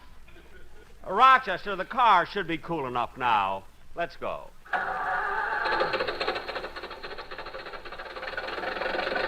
Jack, the street we're coming to is Figueroa. That's Automobile Row. Yeah. Turn right here, Rochester. Yes, sir. Gosh, look at all the automobile dealers on this street. Honest John, the Smiling Irishman, Madman Muntz, Psychiatric Sam, Wild Man Pritchard. Ah, here's the place we want. Just Plain Bill. Stop in front of this place, Rochester. Now, Rod, you can park down the street a little ways and wait for us. Come on, Mary. Okay. Gosh, Jack, they certainly have some beautiful cars on display here. Yes, I hope this doesn't take too long. I wouldn't want Rochester to get a ticket. He can't afford it. And besides, I have to... Oh, here comes the salesman. Where? Oh, yes. Oh, mister... How do you do? How do you do? I'm thinking of buying a new car. Oh, good, good. Were you thinking of any particular type? Well... Would you like a hydromatic? A hydromatic? Yes, that car comes without a clutch. Look, brother, when I pay for a new car, I want a clutch and everything.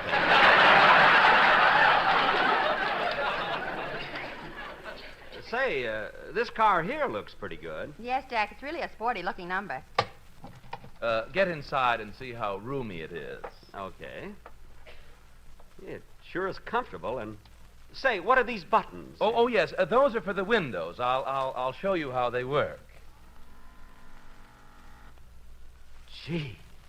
What other new features do they have? Well, I'm glad you asked that. This is the only car in the market that comes equipped with a Dynaflex superflowing unijet turbovasculator, which is synchромeshed with a multi-coil hydrotension duo-vacuum dynamometer. Gosh. What does that do for the car? It empties the ashtray.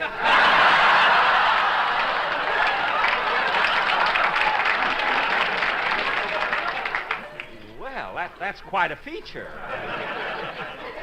Mary, do you think I ought to get this car? Well, certainly. I wouldn't think of having a car that's not equipped with a Dynaflex superflowing unijet turbovascular, which is synchro-meshed with a multi-coil hydrotension duo vacuum dynamometer. Dynamometer. What? Mary, you've mispronounced the word with.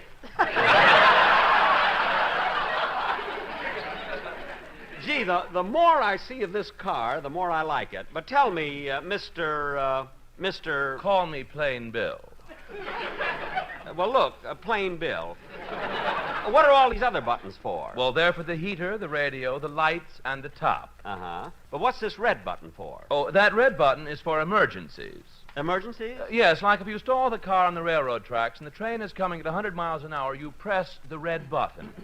And that gets the car off the tracks? No, it makes a reservation for you at Forest Lawn.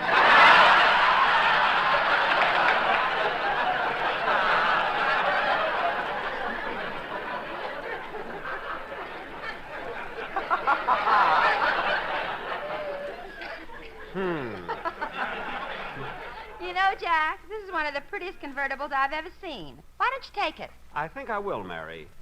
Tell me, Plain Bill, what's the price of this car? $4,200.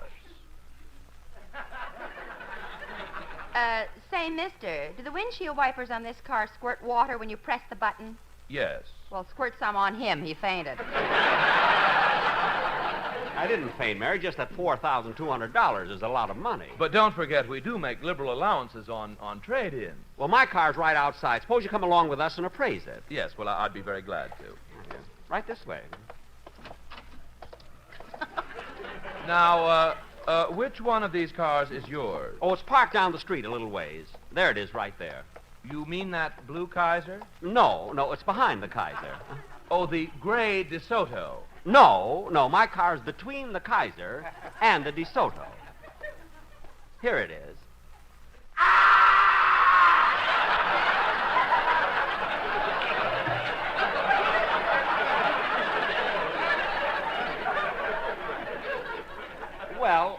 admit it doesn't look like much right now, but a little paint and polish, and she'll be as good as new. What did you get, boss? A convertible or a sedan? Nothing yet. This gentleman is going to appraise ours. Tell me, has this car been in an accident? No. Well, then how come it bulges so much in the rear? Middle-aged spread. Don't be silly. That's the way this car was built. And it has a lot of advantages that the new cars haven't got. Yeah, if you like tea, it boils water every 15 minutes. Oh, stop. This man is a good judge of cars. Now, Plain Bill, get in and I'll show you how it runs. Come on, Mary. Start the car, Rochester. Yes.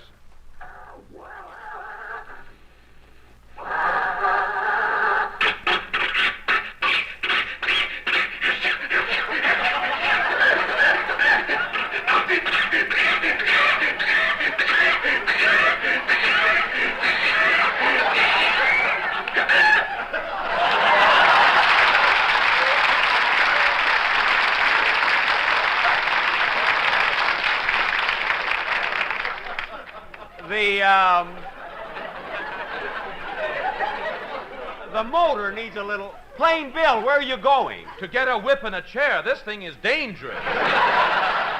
No, it'll be all right. Try it again, Rochester.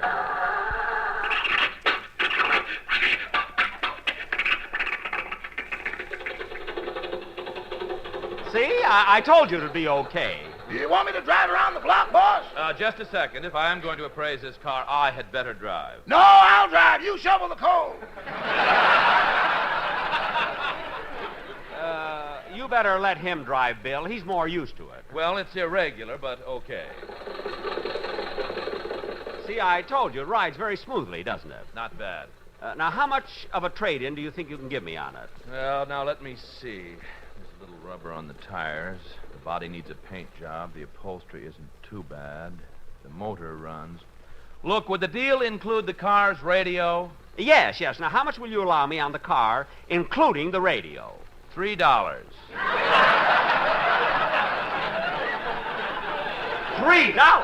You'd better grab it fast, Jack. The ride's made him dizzy. I will not. I wouldn't think of trading in this car for $3.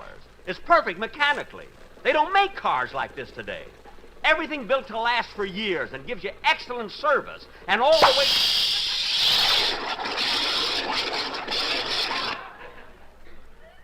Plain Bill. Yes? Lemon or cream?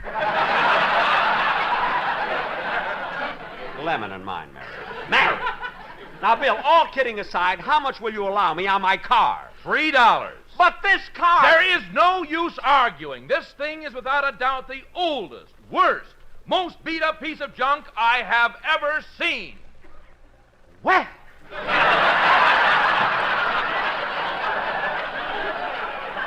That settles it. Rochester, stop the car. Plain Bill, I'll thank you to get out. Rochester, open the door. That won't be necessary. It fell off. Well, goodbye to you, sir. Goodbye. Rochester, drive on. Yes, sir. This car's good enough. I can keep it for quite a while yet. You know, boss, if you're not going to get a new car, why don't you have this one fixed up? Put some of those modern things on it. Like what? Like the Dynaflex superflowing Unijet turbo vasculator, which is synchronized with the multi-coil hydrotension dual vacuum dynamometer.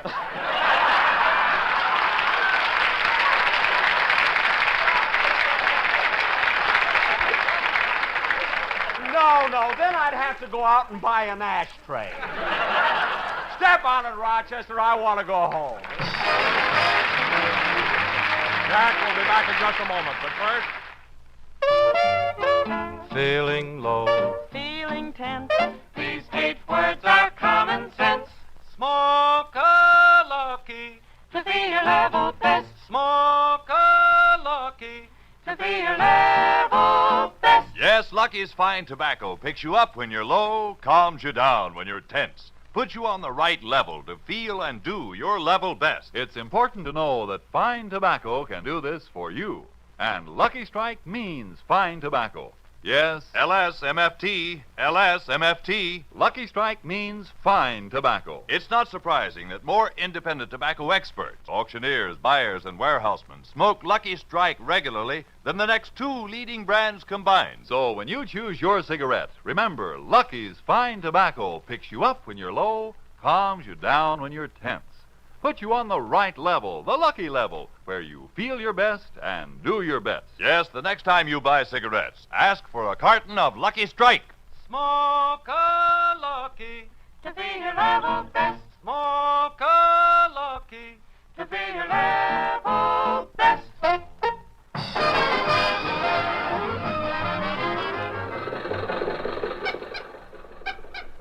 Jack, you going to stop off at any other car dealers? No, Mary, I've made up my mind. I'm going home. This car will just have to do until I get up. Jack, what happened? Your hair is gone. It's my fault, Miss Livingston. I never should have driven by match factors. All right. Let him keep it.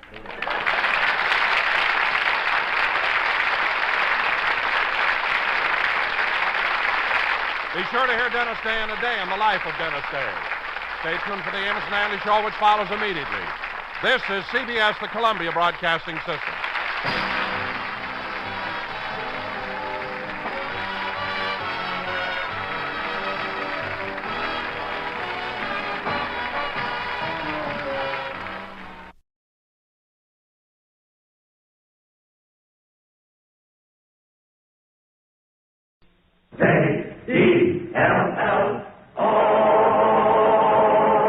The Jell-O program, coming to you from the Grand Ballroom of the Hotel Pierre, starring Jack Benny with Mary Livingston and Abe Lyman and his orchestra.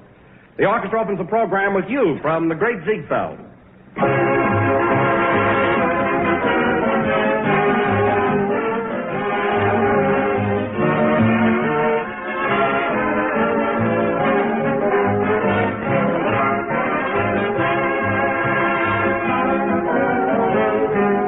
They say that time is money, and if you want to save both time and money, serve Jell-O for dessert. Jell-O is easy to make, easy to take, a good-looking, good-tasting, inexpensive dessert that you can make in just a jiffy. Your whole family will go for Jell-O's refreshing true fruit taste. And remember that genuine Jell-O brings you that extra rich fruit flavor that comes from fresh, ripe fruit. So brighten up your dinner table some night soon. Serve a great gleaming dish of colorful Jell-O. It looks so attractive, it tastes so good, and costs so little. Ask your grocer for Jell-O tomorrow. But be sure you get the real thing, except no substitutes. Insist on the one and only genuine Jell-O.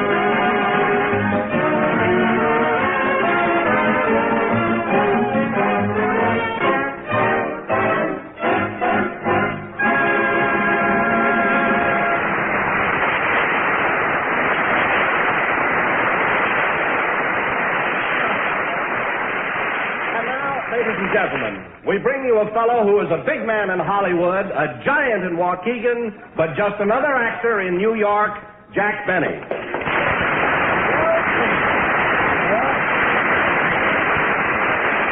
Hello again. This is Jack Benny coming to you from the Grand Ballroom of the Hotel Pierre. And listen, Don, I'm not such a small guy in New York either. Well, then, Jack, how come they won't even let you broadcast from the NBC studios? First, you're at the Waldorf Astoria, now the Pierre. Well, it's because NBC is crowded, that's why. Well, how long are you going to stay in New York, anyway? Until we run out of hotels. I've been hanging around so many ballrooms, I feel like a chandelier. Of course, there's a certain amount of class and prestige broadcasting from a place like this. Come in. Mr. Benny?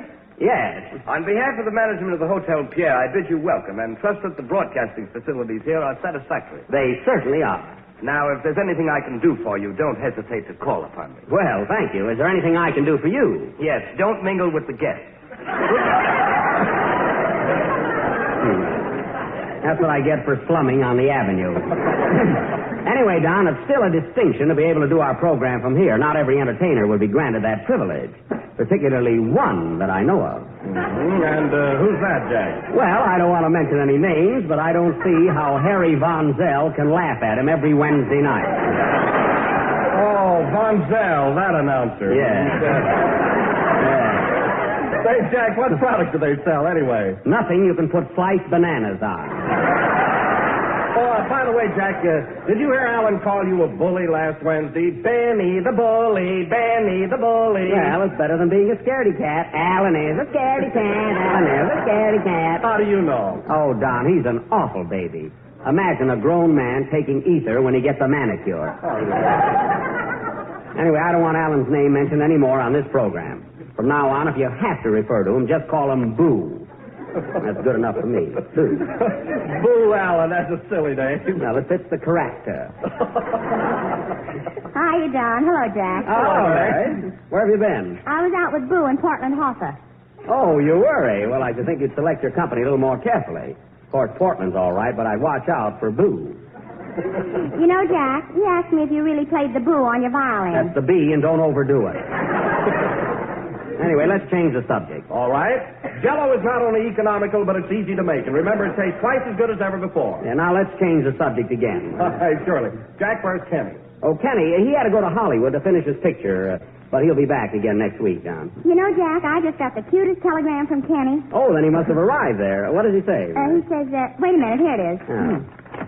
Arrived home safely, weather excellent, trip pleasant, bus comfortable. Oh, he motored back, I see. Scenery was beautiful in Pennsylvania, especially when we passed through Bootown. Bootown? He means Allentown. Oh, I see. He must have read my thoughts. Go on, Mary. Right now, I'm listening to the program, and I certainly miss me. Oh. You would never know Hollywood. It has changed a lot in 2 weeks. I can't even find my house, and the Paramount Studio has changed its name to Anheuser-Busch. Anheuser-Busch? Where's that wire from, Mary? St. Louis. I thought so. What a dope. Imagine getting off at St. Louis. Read on, Mary. P.S. P.S. and a telegram. I just found out that I'm in St. Louis instead of Hollywood. Boy, are they mixed up. Well, that serves me right for letting him take that trip alone. Huh? Say, Jack. Yeah? Oh, hello, Abe. How are you? Oh, I'm all right. Can I talk to you a minute? Sure, Lyman. What is it? Listen, Jack. I heard some pretty bad reports about me on last Sunday's program. You did? Why, I thought you were great, didn't you, Don? Why, certainly you were swell, Abe. Oh, I don't mean my music. But my friends all seem to think that you made me sound like a pretty tough guy. But, Abe, gee, we were only kidding. Well, I'm sensitive. Oh. Gee, Jack, I'm not a bad guy. I'm not a mug or a tough egg or anything. I'm considered a gentleman. Well, I'm terribly sorry, Abe, really. Well, don't do it again or I'll kick your teeth out. Oh, you will? Are you going to take that from him, Jack? Well, I'd fix him, but I don't want to be known as a bully. Especially without teeth. That's gratitude for you. Say, Don, why do I always have trouble with orchestra leaders? What have I done to deserve those constant threats of violence? Am I a magnet that attracts the brutality in my throat? A football to be kicked around from pillar to goalpost? Why must I be eternally ducking behind a microphone? I don't know. Why? While I'm thinking of an answer, the orchestra will play I Got Rhythm. Play, Lyman.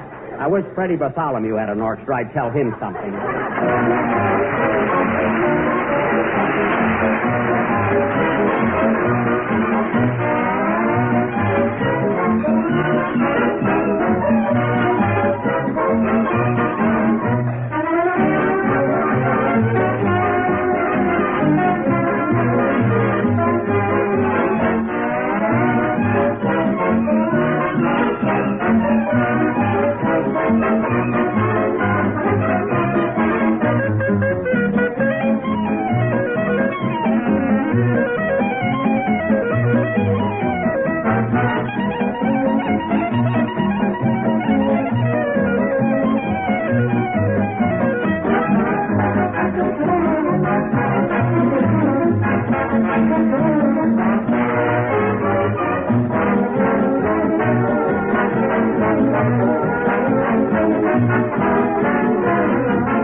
Because I got rhythm from Girl Crazy, played by Abe Lyman and his musical Muscle Men. I don't know, Abe, how can your musicians be so tough and play so sweetly? I feed them raw meat and cream puffs. Oh, I see. And anyhow, Now, listen, Abe, I don't want to argue about anything. I'm too tired. I was up all night doing some last-minute work on my income tax. Income tax? Yeah. Why, Don and I saw you at the Stork Club last night with a blonde. Well, she was helping me. The way she ate, you could put her down as a dependent. Mary, blondes aren't deductible. You know, Jack, I'm glad I live in California where there's no income tax. Why, Mary, the federal tax applies to California the same as any other state. That's funny. I never paid one. You didn't? Well, didn't you get any letters from the government? Yeah. See, I thought it was fan mail. I sent him a picture. Well, you better file a tax report right away, or you'll be doing a guest appearance on the Leavenworth Hour. That's pretty good, isn't it? Huh? I like it. You better get after it, though, Mary, really. Fine romance with no cheesecake. Hey. Hello, friends. Hello, Slim. How are you? Well, I feel like $1 million, and on that I don't have to pay tax. Well, Slap, I really didn't expect you tonight. Jack, so soon when I heard Kenny Baker wasn't coming up here, I came up to offer my services to give you an audition. Oh, really? Are you a singer? That's me, Bing Slapperman. And the Yodelers and Yonkers, you know. So you're a singer. Well, that's news to me. Whose band did you sing with? Goyle Lombardo. Goyle? What a snappy band of rhythm boys. Wow. Oh, the Lombardo. Say, listen, I've listened to them a lot of times, but I never heard your voice. Oh, did they play loud? Well, Slap, tell me, what kind of songs do you sing? And mostly sentimental. At home on the ranch, shoes and saddles, and there's an old swimming pool in the parlor. Swimming pool? That's spinning wheel, you dope. Hey, Jake. What? Jake, what's the matter with that Lyman? Oh, you know how temperamental musicians are, especially band leaders. Lyman, our band leader. A brush you should have on the end of that stick.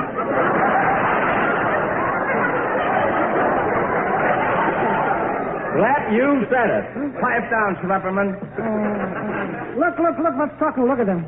He works 2 weeks and already he's a foreman. Don't worry about him. Well, Slapperman, it was very nice of you to offer your services, but I've already asked Mary to sing a number. Oh, I don't want to sing tonight. Oh, come on, Mary. I'll tell you what. If you'll sing a chorus, I will, too. You're not offended, are you, Slap? Why, certainly not. I'm sorry you made the trip for nothing. Who made it for nothing? I sold 9 suits in the lobby. A fine romance detached, pockets and a street. Sit down, Slap. Mary's going to sing. Come on, Mary. Would you folks like to hear? Okay, would you folks like to hear Mary sing? Would you like to hear her sing a song? There you are, you see? Now you'll have to go through with it, Mary. Hit it, Abe.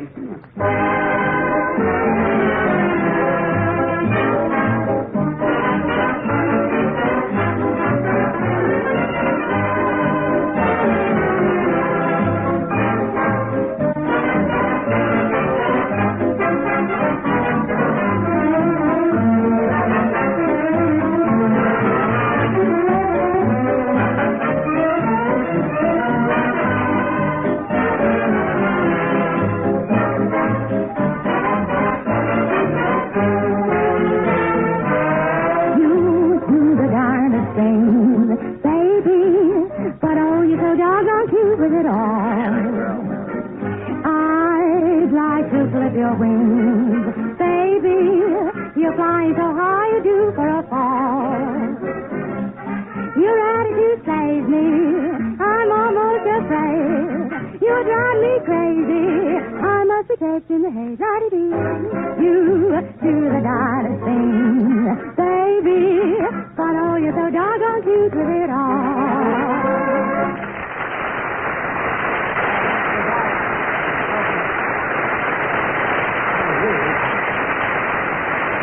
Your folks like that. Mary, that was swell.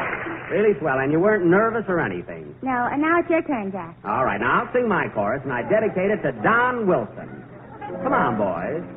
You say the darndest thing, Wilson, but oh, you're so doggone cute with it all. Ha-cha-cha. You're always out to sell Jell-O in winter, spring, or summer, or fall. Good, isn't it? You always say strawberry. You always say raz. You always say cherry, orange, lemon, and lime. You nearly drive me nuts, Wilson. But oh, you're so doggone cute with it all. What's that noise out there? What is that? What is that? Hey, what's going on in here?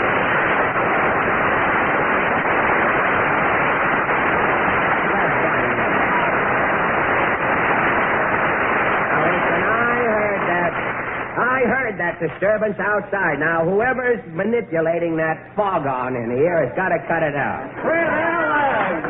Well, as I live and regret that there are no locks on studio doors. If it isn't Boo Allen.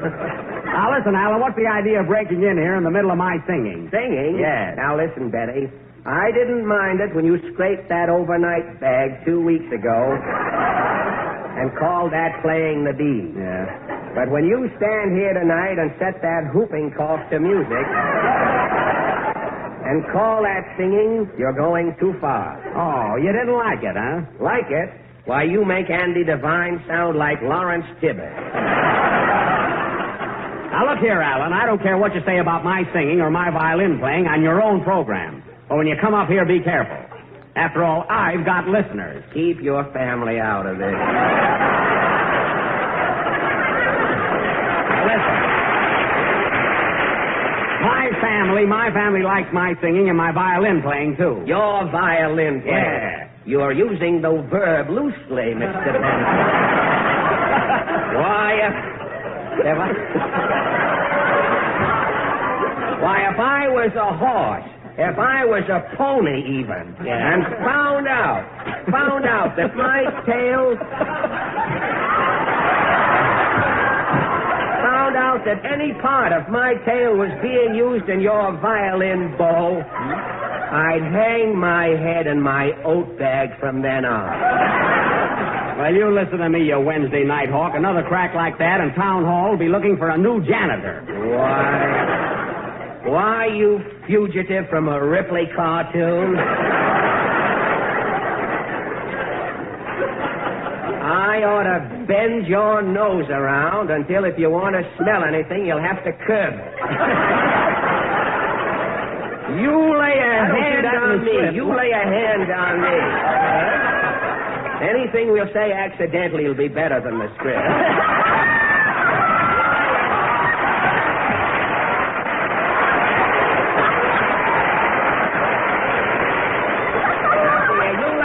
On me, Benny, and you'll be hollering strawberry, raspberry, cherry, orange, lemon, and help. Oh, listen to that smile of beauty. Keep this up, Alan, and I'll ask Don Wilson to fall on you. And if Wilson falls on you, you know what that means. Huh? Oh, boy, press ham. That a girl, Mary, that's a honey. Quiet, coward. Coward? Yes, coward, and she doesn't mean that English entertainer, Noel, either. Now, Alan, I'm up here attending to my own business. There's no place to settle our private affairs. How did you get in here without a pass? I made one at the door, man, and you're next. Oh, I am, eh? Gentlemen, don't fight here, please. Why don't you go over to the Medicine's Crag Garden? You keep out of this, you little squirt. From now on, your wife will be having both ends of the herring. Well, goodbye, Jackie boy. Take it easy. There goes Schlepperman. I wish you'd follow him out. Listen, cowboy, why didn't you stay out in Hollywood where you don't belong? Because I heard you were coming out there to make a picture, that's why. You ought to do very well, Mr. Allen, now that Boris Karloff is in England. Well, I saw your last picture, Lionel Benny. Yes? Until you made a picture, nobody knew what a lull looked like on celluloid. And maybe you didn't start Bank Night, but you've certainly kept it going. Oh, yeah? Well, 3 states are waiting for your picture to be released. They're going to use it instead of capital punishment. Wow! That's telling him, Jack. Who's that pallbearer? Stick him, Lyman. Look what's going to make a picture. Fred Allen, the great lover. I suppose Gable and Taylor are losing a lot of sleep right now. Not if they're listening to this broadcast. What a witty retort. Where are you going to live in Hollywood, Mr. Allen? At the ostrich farm? I may. What are you laughing at, Mary? He'll show those birds how to lay eggs. Mary, that was marvelous. I'm going to kiss you for that. Then I take it back. Oh, you do, huh? Yeah, she'd rather kiss an ostrich, and so would I. Well, Alan, this gone a little too far.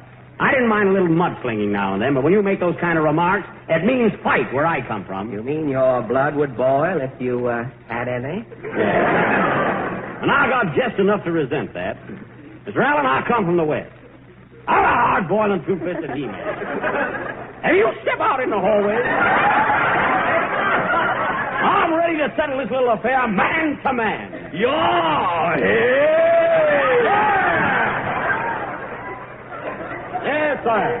This will be the last number of the last program on any Jell-O series. Next week, the Jell-O program starring Mary Livingston. Come on, Alan. You want to go through with this? I didn't come up here to get your autograph. Now, listen, Alan. I'll give you just one more chance to apologize. Apologize? Why, I'll knock you flatter than the first 8 minutes of this program. Hold on there, Alan. Who touches a hair on Jack's gray head has to find it first. Who said that? Barbara Livingston. Never mind that. Come on, Alan. Get us away. Play, Lyman. Sorry, now I sold my rowing machine.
From Hit the Deck, played by the orchestra with Abe Lyman at the baton, and Benny and Allen at each other's throats out in the hallway.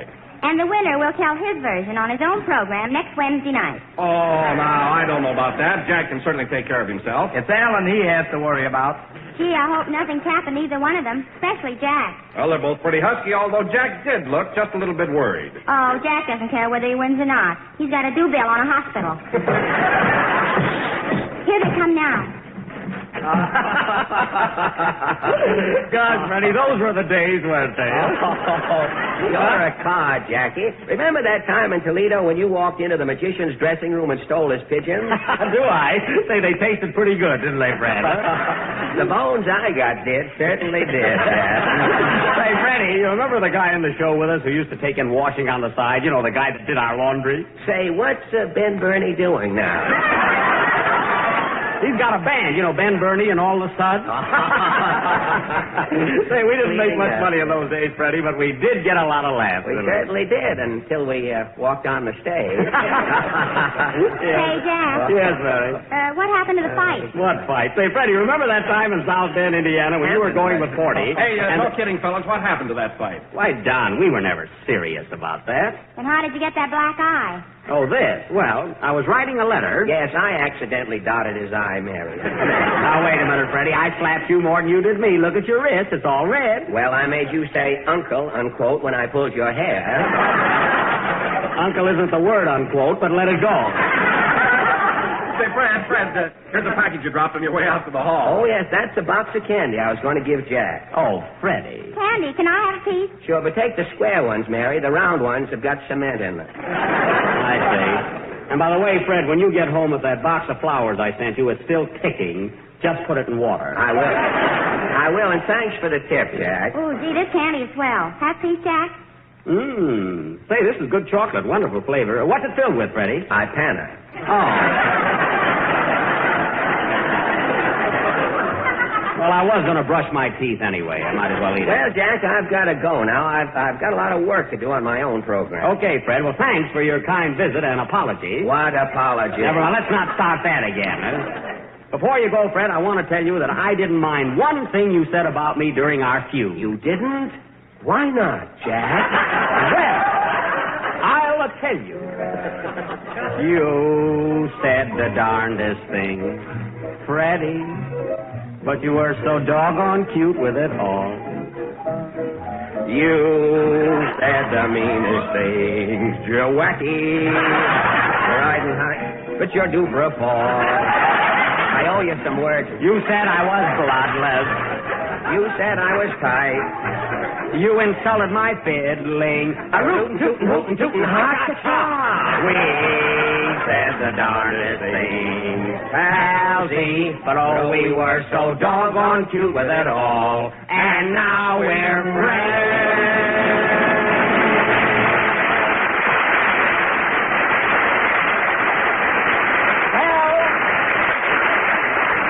Fred, I didn't know you could sing that good. Thanks, Jack. Well, I've got to leave you now. And, oh, by the way, Mr. Lyman. Yes, Fred? Now, listen, Tuppy. You lay off of my pal, Jack Benny. That's a hint. Goodbye, everybody. Goodbye. Go on, Fred.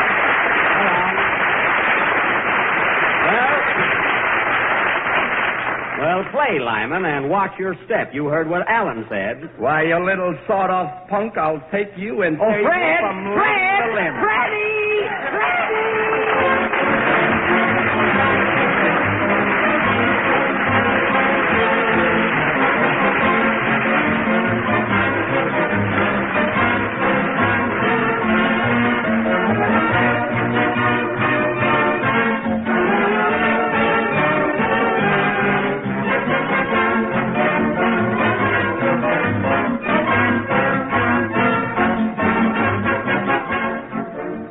St. Patrick's Day is only 3 days away, so you better begin now to get together your shamrocks and Irish colors. And here's a Jell-O dessert that has the touch of color in keeping with the occasion, called Emerald Fruit Cup. You make it this way. Just dissolve 1 package of lime Jell-O in 1 pint of hot water and then pour into a shallow pan. Chill until firm, and then cut the Jell-O into cubes. Arrange the cubes of lime Jell-O in sherbet glasses, alternating with grapefruit sections. Serve plain, or for a distinctive touch, pour over each portion 3 or 4 tablespoons full of ginger ale. Refreshing lime Jell-O with juicy grapefruit. It's a grand combination to start a dinner with, and equally delicious as dessert. Serve Emerald Fruit Cup for your St. Patrick's Day dinner, but be sure you make it with genuine lime Jell-O. For lime Jell-O, like all of Jell-O's 6 delicious flavors, has that extra rich fruit taste. Ask for Jell-O by name and look for the big red letters on the box. They spell Jell-O.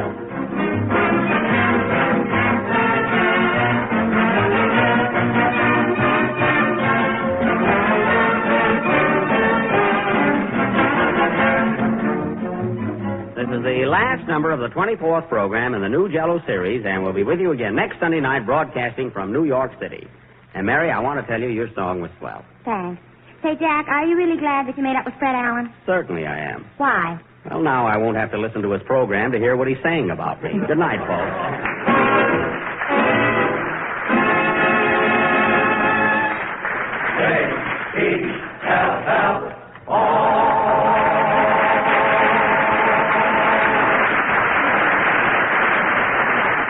Here's a special announcement for our Canadian listeners. All Jell-O sold in Canada is made in Canada.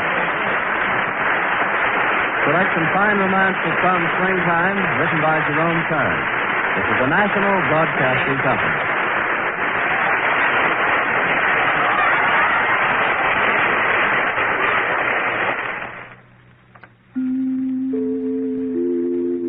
This is KFI Los Angeles. Time signal 14 seconds before 9 o'clock. Gruen Watch time. This is ChestertonRadio.com. The Chevrolet program starring Jack Benny with Frank Black and his orchestra.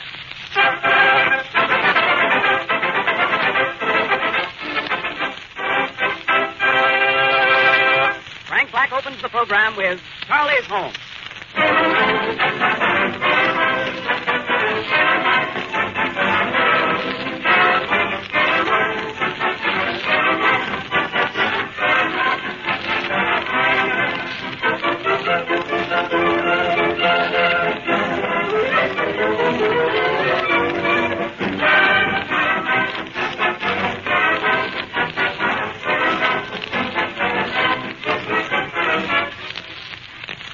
Throughout the United States, a series of big, colorful posters are going up on the billboards, reading, "Every minute someone buys a new Chevrolet." Watch for these new signs, my friends, and bear in mind when you see them, they're signs of better times. They're signs of bigger business for the world's largest builder of motor cars. Also, they're sure signs that the one best buy in the low-price field must be Chevrolet. America certainly wouldn't buy Chevrolets at the astonishing rate of one every minute unless Chevrolet were the one best buy at its price. And that's exactly what it is. The only car in its field with a Fisher body.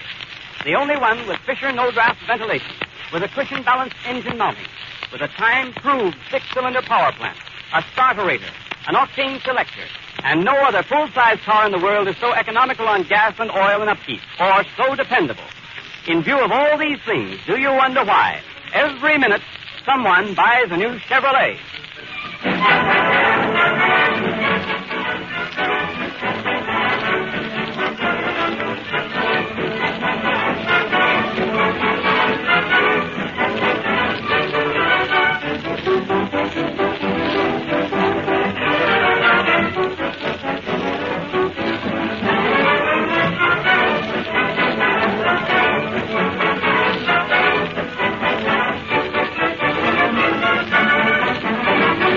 And now, Jack Benny. Hello, some more. This is your New York correspondent, Jack Benny, the Earth Galloper, coming to you with all the late news reports through the courtesy of the Weekly Watch. The news that brings out all the dirt. Okay, Frank, let's go. Thank you. Chicago, Illinois. World's Fair gets off to a good start with many notables arriving daily to represent their respective countries. Sam Insull will represent Greece. Jimmy Walker will represent France. And Black's orchestra will represent Russia. Scotland sends Harry Lauder, C.O.D. Jack, another wire just came. All right, what is it, Mary? Quick. World Fair, Chicago. Molly and Dietrich just arrived representing Pennsylvania. Mary, go away, will you, please? Bombay, India. More Gandhi news. Mahatma Gandhi finishes 21-day fast and is now wearing a cigar band. When last seen, he was mistaken for a Panatella. Babylon, Long Island. Man and wife discovered here with 16 children. Stork found dead on stoop. Overworked, you know.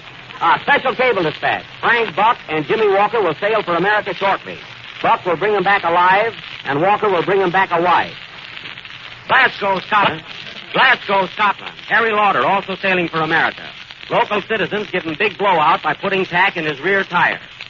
Pretty good for Scotland. And now, folks, we have also added a want ad column to our paper as we cannot exist on circulation alone. So take down these addresses if you are interested. Traveling salesman wanted.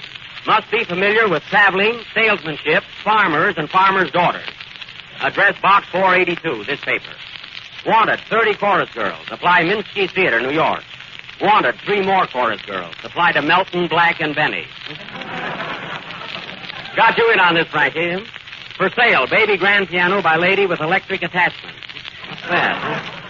Girls wanted to knit sweaters for Katz, Broomberg, and Riley. The boys must be cold.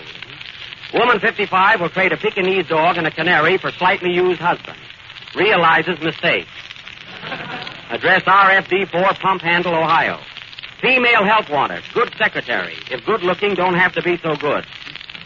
Jack, can I read one now? Go ahead, Mary. Wanted. Good master of ceremony for Chevrolet program. Graham. Wanted. Howard Claney to say something about Chevrolet. Oh, yes. You will find that Chevrolet saves you on oil, gas... Play, Frank. Don't wait for this. Play. Don't wait. Play, Frank.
thank you. That was My Darling from the Vanities, played by Frank Black and his orchestra.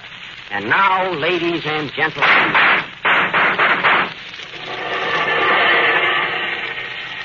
we continue with our penthouse murder that was started last Friday. You all remember our terrible murder mystery last week? Well, it's terrible this week, too. Who killed Mr. X? You remember, folks? Mr. X was killed in his penthouse a week ago tonight between 8 o'clock and the bathroom. And the only clue found was a hot dog running away from a stand in Coney Island.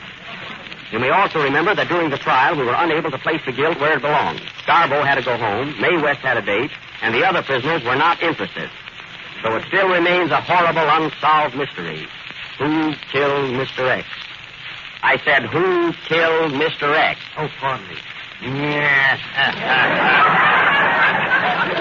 Watch those cues. Now, what could have been the motive for this crime? Let us analyze it. Mr. X was the landlord of 3 apartment houses, so you see he had no enemies. He lost every cent in the market, his wife was pressing him for back alimony, and he had incurable rheumatism, so there was no reason for suicide. Now, what was it?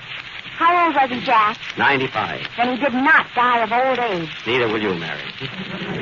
What did he have to suffer the night of the crime? Liver. Then it couldn't have been a heart attack. No, Mary, it couldn't. A pipe was pulled out of his mouth, and he was examined carefully. What kind of a pipe? A gas pipe. Oh, well, a little gas never hurt anyone. I know. Well, anyway, folks, we've had 2 detectives working on this case. Detective Nelson. Detective Nelson, you've been out on this case a week. Yes, sir. What have you found? I found a place where you can get a sandwich and a glass of beer for a nickel. Mary, take down the address, but that doesn't help solve the mystery. Detective Claney, what did you find? I find that every minute of the day someone buys a Chevrolet. Well, now we're getting someplace. After all, that's what we're here for. Did you find anything else, Claney? Yes, but the Chevrolet has sufficient no-draft ventilation. That's great. Now all we have to find out is who killed Mr. X. Jack, why not put it in the hands of Sherlock Holmes, who understands crime? You're right, Mary. We'll get Sherlock Holmes, the man who sees all, knows all, and plays the fiddle. Hey, Jack, wait a minute. Yes, Jimmy? I hate to interrupt your mystery, but do you mind if I sing my song now? Oh, no, pardon me, Jimmy. Go right ahead. What are you going to sing? Franz Lehar's Serenade. I know that, Jimmy. I just couldn't pronounce it. Play, Frank, please.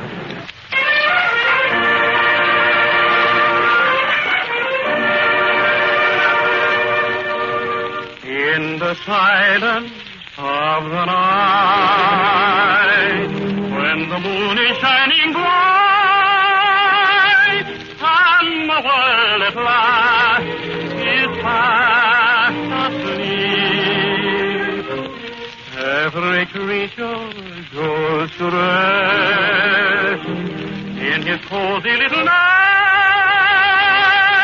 just his very own, alone to keep. Done by James Melton. And now, ladies and gentlemen, we will continue with our mystery and take you to the residence of Sherlock Holmes.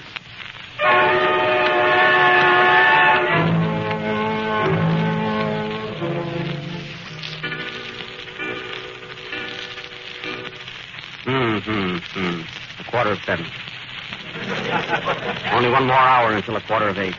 And just an hour ago, it was 6:15. What a strange world. Answer that, Mary. I'm not in. Hello?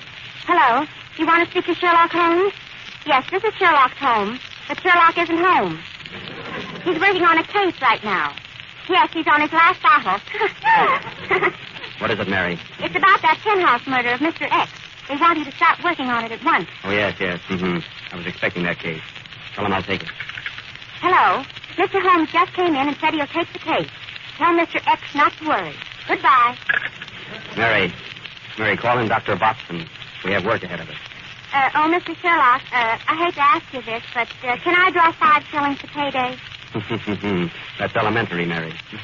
I get it, Sherlock. Sherlock to you. Call Dr. Boston. Dr. Boston, the boss wants you. Okay, I'm coming. Well, Sherlock, what's new? Watson, we have much work ahead of us. By the way, you've been eating herring. Is that right? Sure. But tell me, Sherlock, how did you know it? That's elementary, Watson. Besides, I can smell it. Sherlock, you're a genius. Watson, you're a lip boss. You know, Watson, you're really supposed to be an Englishman. Well, I say, Mr. Holmes, I'll try, you know. I like the other dialect better. All right. What do you want? Watson, we have a strange mystery to solve. Mr. X was killed in his penthouse, and we start working on the case today.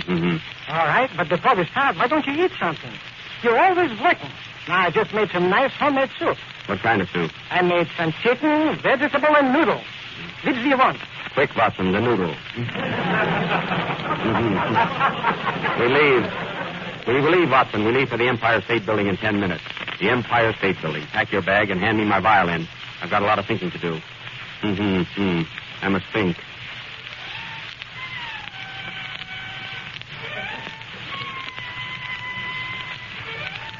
They laughed when he picked up his violin, but when he started to play, they screamed. Quiet, Mary. Quiet. I must think. Come, Watson. A thought just struck me. We must get to the Empire State Building in a jiffy. Why in a jiffy? My Chevrolet will get us there just as sweet. And what's safer? At times, Watson, you show signs of intelligence. You have just heard what these two famous detectives have said about the Chevrolet. It is quick, safe, and dependable. That's elementary, Claney, and get out of my study. Come, Watson, we must hurry. And by midnight, we will find the murderer of Mr. X. Sherlock, you're uncanny. Watson, you're nuts. Come, let us away.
have just heard Playing with the Devil.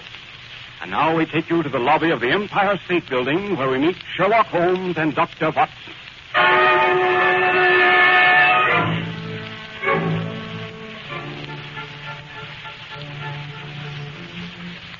Tell me, Sherlock, why did we come here to the Empire State Building? What has this got to do with the murder of Mr. Hex? Watson, I'm surprised at you. While playing the violin, I made the following deduction. Mr. X was killed by some gorilla here in New York. Do you follow me? A gorilla was seen climbing up the Empire State Building with a girl in the palm of his hand. And is at present on the tower. How do you know? I saw the picture. Now, if he could climb up a building the size of the Empire State, why couldn't he have climbed up that penthouse and killed Mr. X? You mean the gorilla is King Kong? Of course. Who else is covered with hair like that? George Bernard Shaw. Well, he didn't do it. Well, here's the elevator. What floor, Captain? We want to go to the tower. That's the 102nd floor, boss. Yes. I know that. When will we arrive? Sunday night, sir. You know, Sherlock, that elevator boy looks very suspicious and very family, too. I think so. What's your name, son? My name's Jim Milton, sir. Oh, sure, Jimmy. He's our tenor, Watson. Say, Jimmy, I hate to ask you this, but did you kill Mr. X? No, sir, Kim. I didn't kill him. I was the lady killer. Quick, Watson, the needle. Ow! And cut out those jokes. Well, we have 2 days in this elevator. 2 days. I must keep my mind occupied. Hand me my saxophone.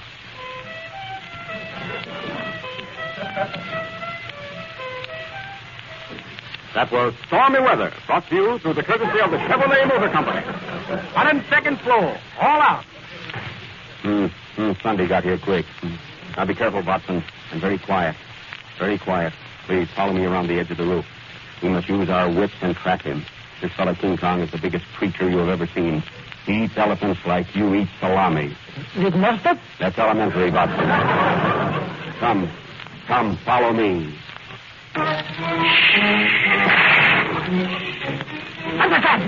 The drummer just dropped the cymbal. Frank, keep the boys quiet, will you?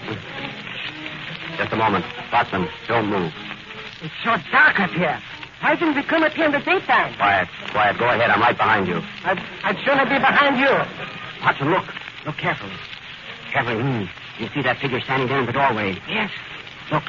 Somebody is handing him some money. Oh, that's Al Smith.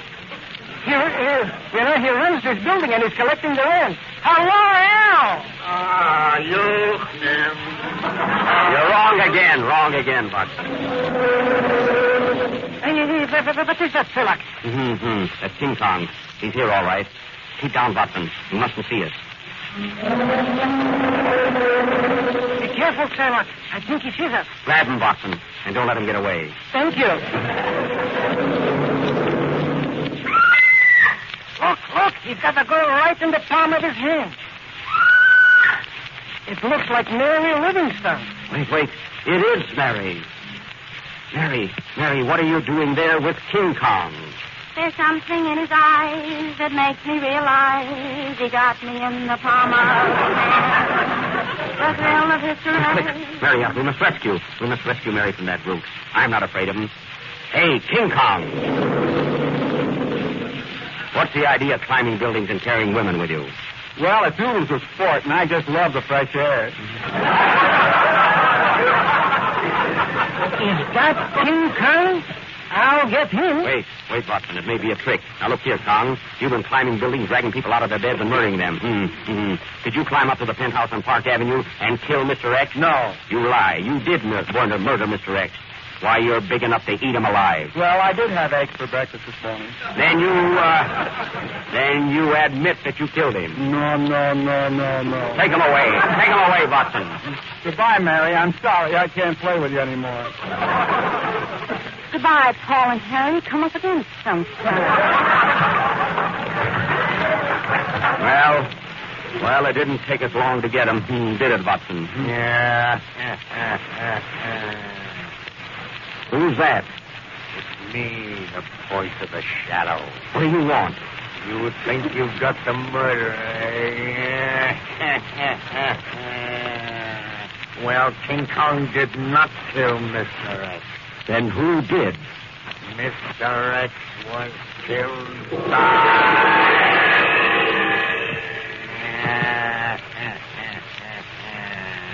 Ladies and gentlemen, this mystery will be continued next Friday night. But there's no mystery about the Chevrolet motor car. It's the best buy in America today and the nation's choice. Play, Frank.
always know the souls we got from mother when I first learned how to cook. They look so out of place without your smiling face. In that little second-hand store, I found a little armchair and the Oriental rug. The whole sofa where we used to kiss and hug. My Mary, folks. So dusty there, and no one there in a little second-hand store.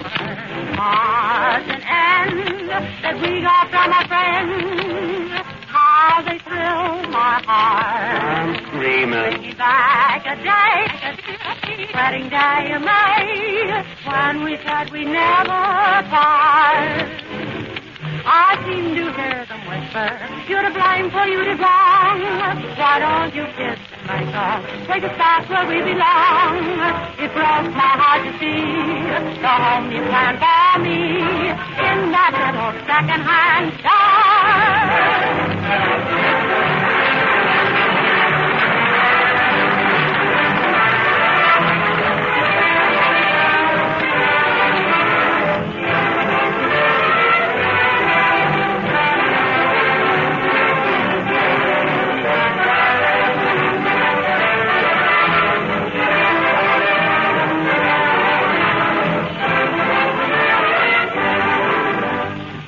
Whenever you see or hear the figures 445 FOB Factory, always think, my friends, of Chevrolet, of the new Chevrolet Standard 6, the car that made $445 famous, of the smart, fast-stepping Chevrolet that gave a new meaning to 445 by giving so many wonderful new features for that wonderful low price. A Fisher body, a big, comfortable interior, Fisher no-draft ventilation, safety plate windshield glass, an octane selector, a low-to-the-road chassis that rides smoothly and steadily, and a six-cylinder valve and head engine that's not only one of the snappiest on the road, but listen to this. Some Chevrolet Standard 6 owners report gasoline mileages as high as 26 miles to the gallon, and nearly all of them are getting between 18 and 24, depending on how they drive. So if you have a minimum of money to spend on a new car and want that money to do you the most good, to bring you the most fun and the greatest savings in return, save with a new Chevrolet Standard 6, the big General Motors value that made $445 famous.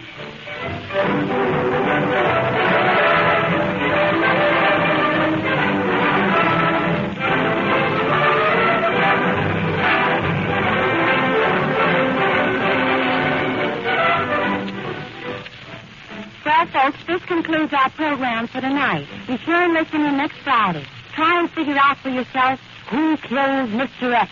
Mary, hand me my violin. I must sing.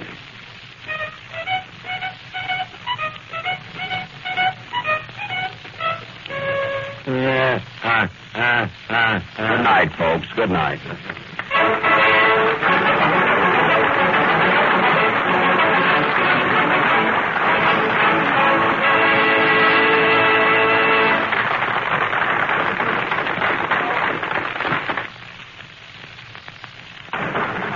This is the National Broadcasting Company.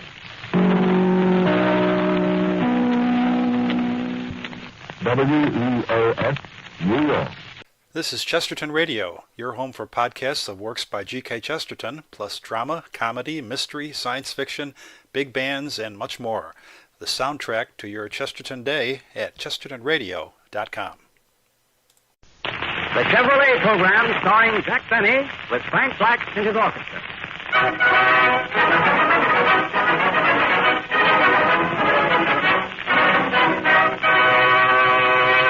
Frank Black opens the program with Roll Up the Carpet.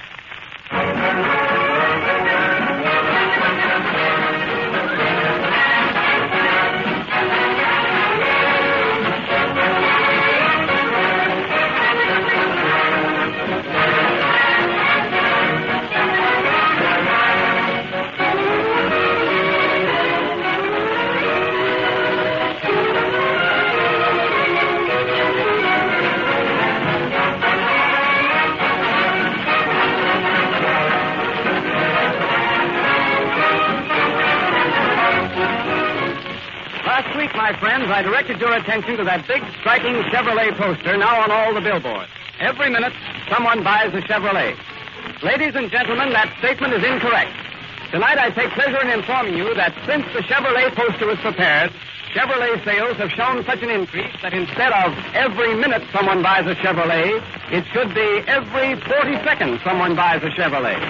Now that, mind you, is every 40 seconds, night and day. And here are the figures to back it up. During the month of May, Chevrolet dealers reported the sale of over 65,700 cars and trucks. That's 17,500 better than May 1932.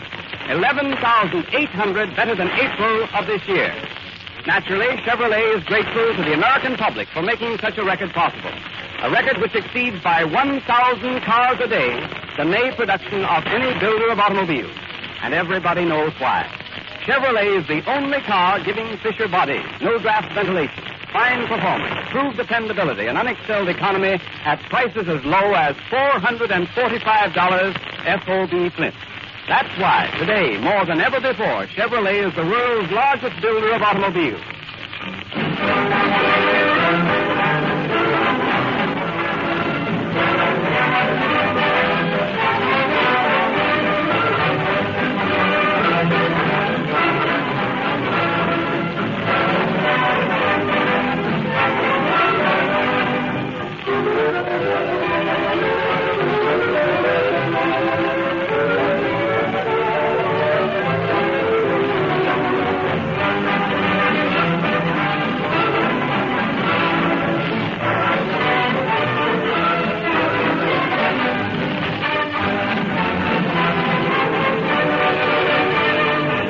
And now, Jack Benny. Hello again.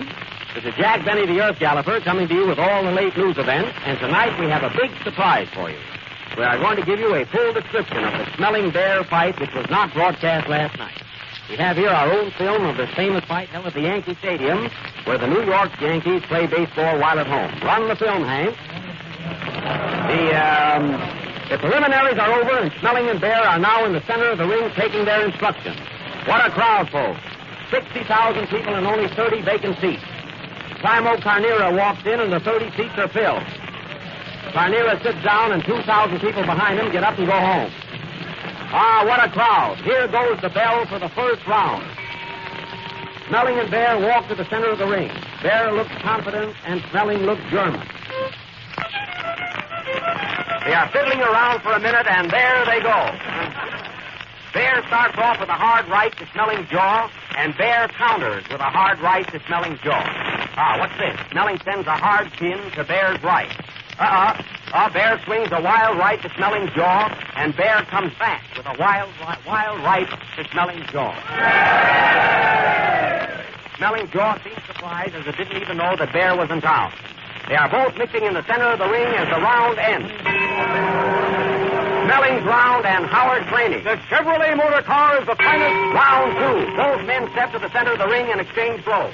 What a crowd at the Yankee Stadium. Starkey is here sitting right over second base. Gene Tunney is also here sitting over first base. Bear sends a long left to Smelling, sending Starkey to third and Tunney to second. None out and Bear still at bat. What a game. In the outfield, we see Lefty Grove warming up for Germany, and Smelling still catching. As the bell rings, Ruth and Gehrig are seen walking through the dugout. And Howard Claney. The Chevrolet motor car is the most economical car in round three. At the start of this round, Bear makes a mad rush at Smelling. But Smelling tosses a right to his nose, and Bear starts singing California, Here I Come. He sees Jimmy Melton become self-conscious and lands a right to Smelling's temple. What a blow. Watch out, Bear. 4 feet lower would have been a foul. Bear takes command again. He's much bigger than Moxie. What a mountain Bear is. Bear Mountain. Get it, folks? That was good. Smelling leads a right. What's that? Another fight breaks out at the ringside. Another fight. Oh, who is it? They tell me it's between a taxi driver and a tailor. Well, folks, now we have a doubleheader at the good old Yankee Stadium. The tailor lands a right to the taxi driver's jaw. Smelling blocks it and crosses a left to Bear's chin. Bear sends a wicked right to the tailor, and the tailor sends a wicked note to his lawyer for a triple play. Lawyer to Smelling to Bear. What's this? Bear sends a dozen assorted rights to Smelling's jaw while we weren't looking. He sends another right to his head, a right to the heart, and a right to the liver. As there are no more places for Bear's right, he rings the bell, ending the third round. Now, the next 6 rounds were nip and tuck. Bear nipped and smelling tuck. And as there was nothing outstanding in these 6 rounds, I'll tell you a story. Once upon a time, there were 3 little bears. Mama Bear, Papa Bear, and Maxie Bear. They all lived in the woods. So one day, Poppy Bear said to Maxie Bear, "Round 10. Bear opens this round with a right to smelling here and a left to the jaw. Smelling counters with a nasty look. Bear resents this and starts fouling. The referee warns Bear, Bear warns Smelling, Smelling warns Sharky, and Sharky leaves the stadium. Bear is now mad and sends another right to Smelling's jaw and a left to the head. They are now mixing it. Right, left, right, left, right, left. Company, halt. What a parade. Bear looks at his watch, remembers he has a date, and there he goes, forcing Smelling to the rope. Ah, what a chance for a cigar program. He sends 2 rights and a left to Smelling's head, and Smelling goes down for the count of 9. 1, 2, 3, 4. Oh, small and handsome, why don't you get up? 6, 7, 8. Are you hurt, Smelling? 9. He gets up at the count of 9. But it's too weak to carry on, and the referee steps in and announces Max Bear the winner, which is a surprise to everyone. Now Frank Black, who bet on Smelling, will try and play Somebody Stole Gabriel's Horn. Play, Frank.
Our misery, or mystery.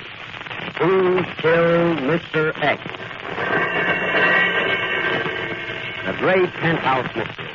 Now, for the benefit of our new listeners, let me give you a brief synopsis of what happened. Mr. X was found dead in his penthouse. He was discovered hanging in midair from a chandelier, dangling from a long rope. Mary, did you find out where the rope came from? Yes, Jack, the kind of garble with shoelaces. Jealous? Oh, well, disregard that, huh? Now dim your lights, folks. Get ready for thrills, romance, adventure, and the boogeyman.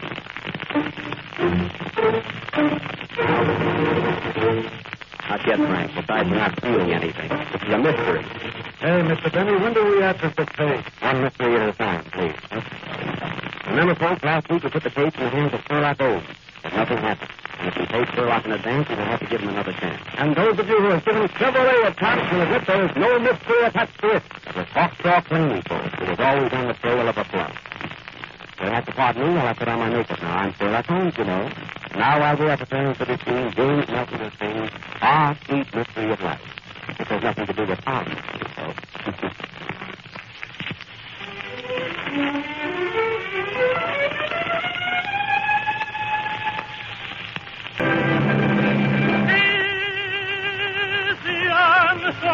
Is the end of believing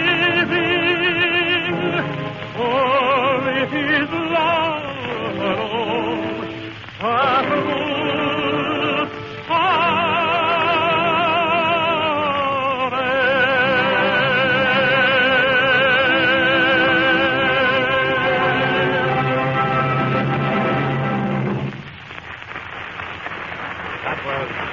Elixir of Life, sung by James Melton.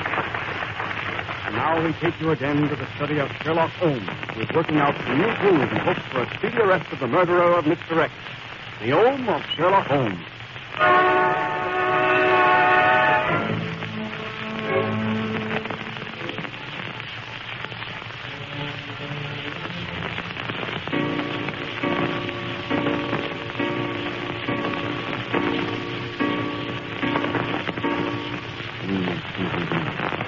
And the murder is still unsolved.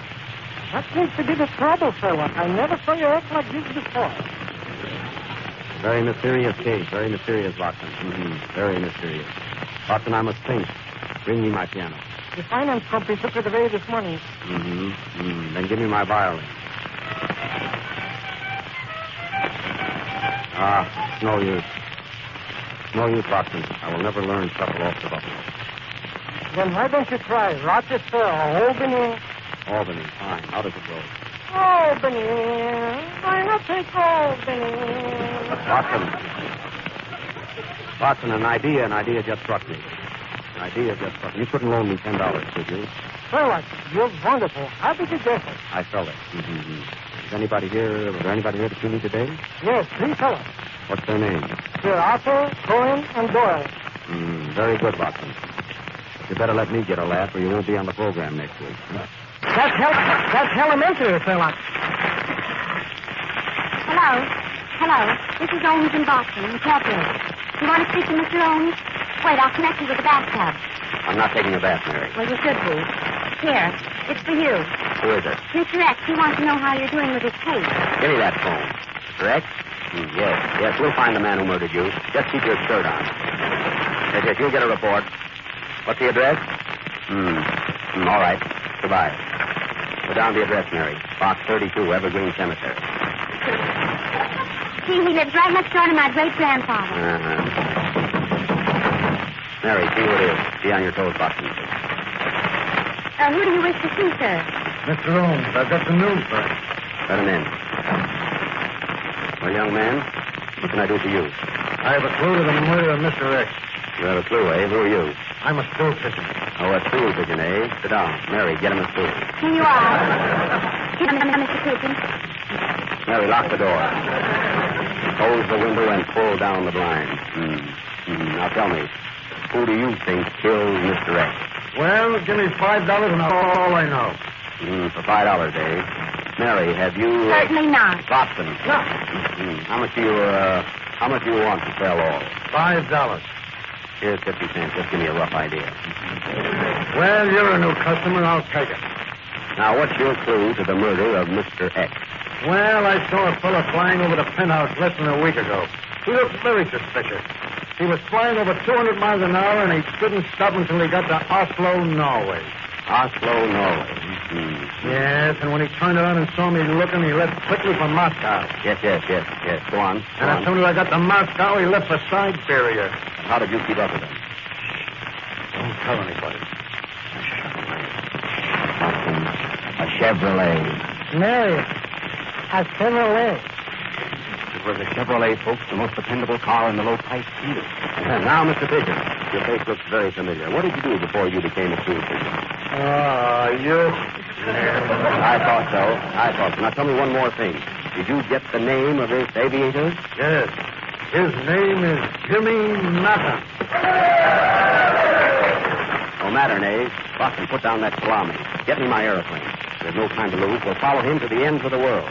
But wait, Sherlock, how did you figure he could have killed Mr. X by flying over the penthouse? Well, I'll tell you, Watson. All those aviators carry sandwiches. Now, he may have had a 3-decker sandwich and dropped it. And that would kill anybody. Sherlock, you're there. Watson, you're smelling. Get the airplane.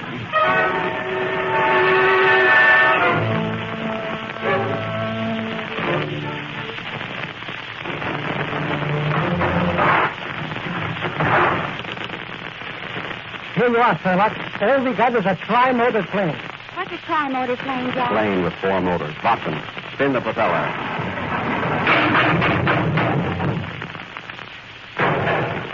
Ah, Watson, you've got her in great shape. What was that? The left wing fell off. Do we need it? Yes, I'll have to fix it. I've got a safety pin. Not yet. That's in the next scene. I'm only rehearsing. Oh, come on. Come on, let's go. Get in, Watson. Are you coming along, Mary? Are we going up in the air? Yes. Well, wait till I get my air gun. Never mind, Dad. Get in. All right. All right, get ready. Be careful, Mary. Be careful how you get.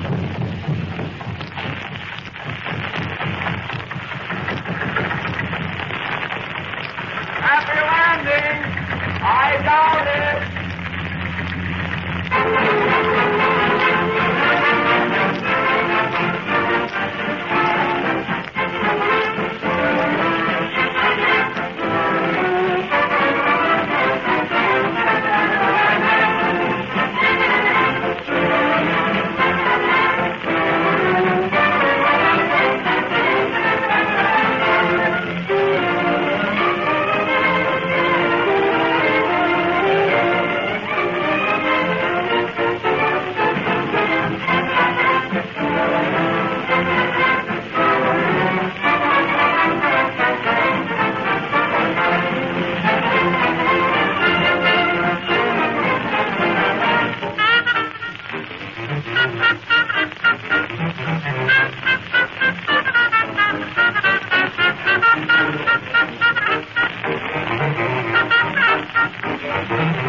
Still on the trail of the murderer of Mr. X.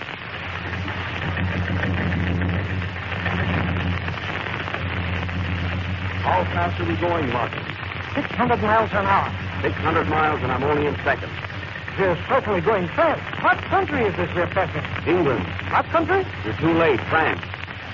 Look, Sherlock. Somebody left a tack lying on the ground. Tack nothing. It's the Eiffel Tower. Sherlock, you're colossal. Hallelujah, you're a boss. Watson, I'm afraid we're running out of gas. Don't worry, I just put a quarter in the meter. Good work. Mm-hmm. Look, we're crossing the Russian border. So quick. Remember, this is a half-hour program. Look up. Look, there's another aeroplane. You're right, Sherlock. Maybe that's the man we want. Get closer.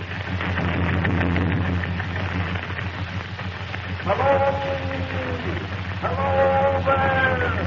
I'll be here, folks. Flag. What are you doing in Russia? I need 2 more men for my orchestra. Hello, Frank. See you when we get back.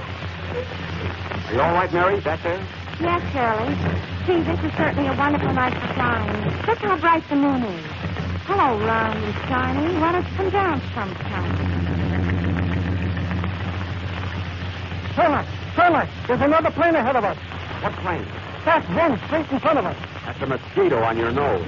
Oh, I was wondering why it bit me. Watson, put down that cloud. What are you doing with that cloud in your hand? The silver lining. Doc, isn't that another plane ahead of us? He's right, Sherlock. Yes, sir. Do you see it? Yes. That might be our man, Jimmy Mattern. Now pull up alongside him. Hello! Are you Jimmy Mattern? No, I'm Jimmy Melton. Well, that's clear enough. You kill Mr. X? No, you asked me that last week. Pardon me. Watson is getting awfully foggy now. Yes, sir. Let's be careful. I'm afraid to go further. I think we better turn back. Don't bother. It's foggy on this side, too. There's a storm coming up, and the fog is getting worse. You're right, Watson. I can't see 5 feet ahead of me. Who killed Mr. X? Never mind X. I've got my own trouble. Oh, what was that? The other wing dropped off. You see, folks, this couldn't happen in the Chevrolet, as it is safe, dependable, and does everything but fly. We're in terrible danger. Watson, I can't control the stick. Oh, there goes the propeller. How are we on gas? The tank is dry. Well, good night, folks.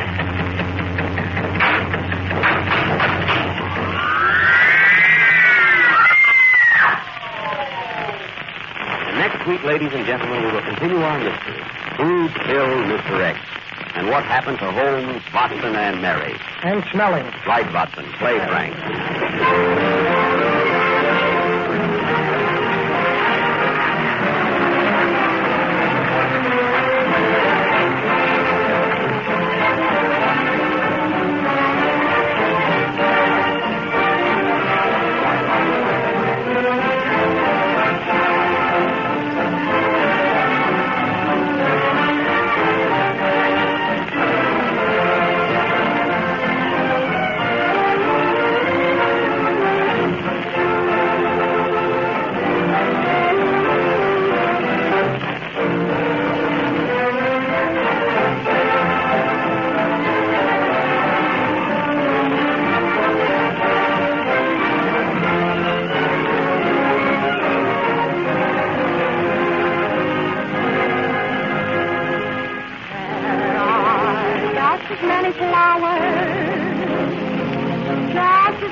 Progress Exposition. Ladies and gentlemen, it's off to a grand and glorious start. Everybody's excited about it, talking about it, planning and figuring how and when to go. And nearly every person who's been to Chicago comes back with the same enthusiastic story. Chevrolet has stolen the whole show. That perfectly amazing World's Fair factory of Chevrolets, in which cars are built right before your eyes, is a fascinating sight. It's the highest of all the high spots in 3.5 miles of thrill. Now, here's a tip, my friends, on how to get to the World's Fair, the easiest way, the coolest way, and by far the cheapest way. Drive in a Chevrolet, America's most economical car. You can travel all day long, and based on average gasoline costs throughout the country, 4 people in a Chevrolet can cover over 200 miles for less than 40 cents apiece. Yes, you'll not only have a cooler, more restful, more enjoyable trip in a Chevrolet, but you'll have more money left to spend at the fair when you get there. On to Chicago, America.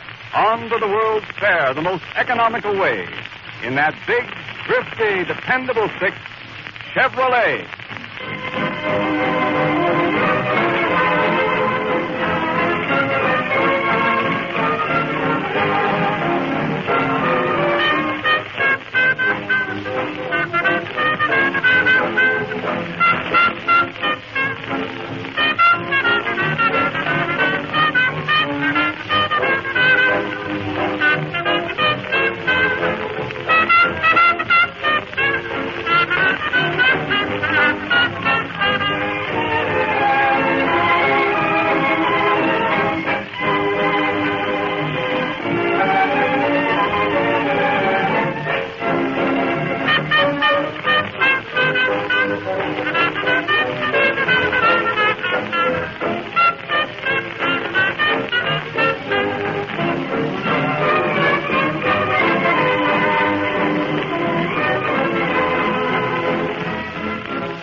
That was Mary singing It's Great to Be Alive. And don't forget to listen in next Friday, ladies and gentlemen, and follow our thrilling mystery, Who Killed Mr. X?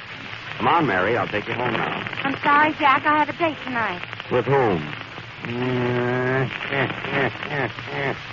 Oh, yeah? Well, he'll find out. Good night, folks. Come on, Shadow.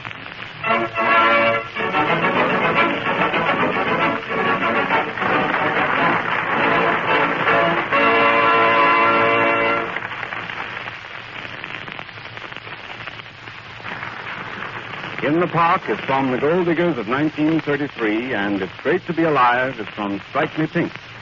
This is the National Broadcasting Company. WEIS, New York. This is Chesterton Radio, the true, good, and beautiful at chestertonradio.com.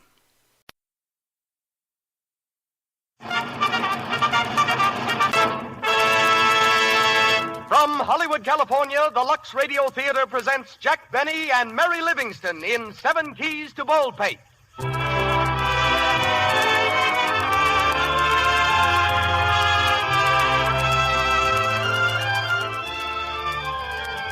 Lux presents Hollywood. Tonight, the dauntless Jack Benny and the laconic Mary Livingston lead us into paths of peril and adventure. Laughs, chills, crooks, treasure, a damsel in distress, a mad hermit. This is only part of what Jack Benny encounters tonight in that grand comedy mystery by George M. Cohan, 7 Keys to Baldpate, adapted from the novel by Earl Durr Biggers. You'll hear also, as special guest, the world-renowned violinist Ephraim Zimbalist. Conducting our orchestra is Louis Silvers. Tonight's play is brought to you by the makers of Lux Flakes. Before I introduce our producer, let me remind you that it's thrifty to buy several big boxes of Lux Flakes at a time, so you'll always have it handy in bathroom and kitchen.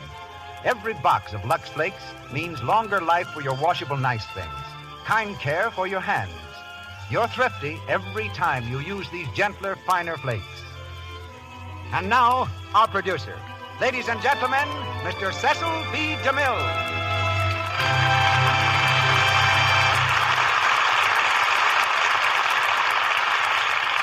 Greetings from Hollywood, ladies and gentlemen. Before we raise our curtain, we wish to advise our listeners that if any important news bulletins on the European situation are received at the Columbia Broadcasting System headquarters, they'll be given you at the intermission during our program. Now to our play and personalities. When George M. Cohan adapted 7 Keys to Baldpate for the stage, he had no intention of starring in it. But just before the opening, he and the leading man met with an accident. The leading man was too seriously injured to go on, so Mr. Cohan, broken collarbone and all, stepped into the breach. When I related these facts to Mary Livingston, she threw back her head bravely and declared that if Mr. Cohan could carry on with such a handicap, she could carry on with Jack Benny. Mr. Benny is not, however, without some talent. He often entertains the guests at his home with his debonair violin playing and witty sayings. He's quite a familiar figure on the streets of Beverly Hills, whizzing past the admiring spectators in his flashy Maxwell town car. And I almost forgot. Mary always brings Jack to her radio program. And when she goes back on the air next Sunday, she'll once again try and have a place for him. For tonight, we've made a special treatment of 7 Keys to Baldpate, which finds Mr. Benny tackling one of the most difficult roles in his career, the role of Jack Benny. And Miss Livingston comes to you in her own interpretation of Mary Livingston. There's another character in our adaptation called Cecil B. DeMille. 1,400 actors in Hollywood have refused my generous bribes to play the part. So there's nothing left for me to do but to play myself. This being the case, my customary duties for the evening will be assumed in part by the highly capable Melville Ruick. And now we light the stage. It's curtain time and start time as the Lux Radio Theater presents Jack Benny and Mary Livingston in 7 Keys to Baldpate with Cecil B. DeMille. Mr. Ruick, will you set our scene?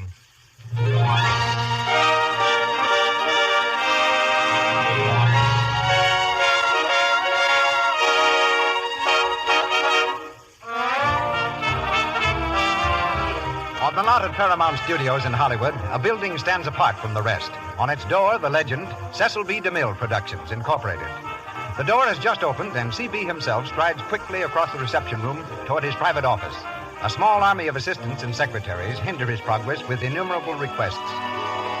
Good morning, Mr. DeMille. Good morning. Good morning, sir. Morning, darling. Oh, Mr. DeMille, I had that set See made me up later, now. will you, Joe? Hello, C.B. Here's that script you asked Thanks, for. I'll read it tonight. Mr. DeMille, would you see Mr. Nelson? I can't see anyone this morning. Ask him to come Mr. back. DeMille, there's Not a man now, out here. Harry. Sorry. Or Bill, come into my office, will you? Okay, C.B. Well, Mr. DeMille, about All that right, set. all right. I I'll want take you care to of see it everything. very See me important, later. really.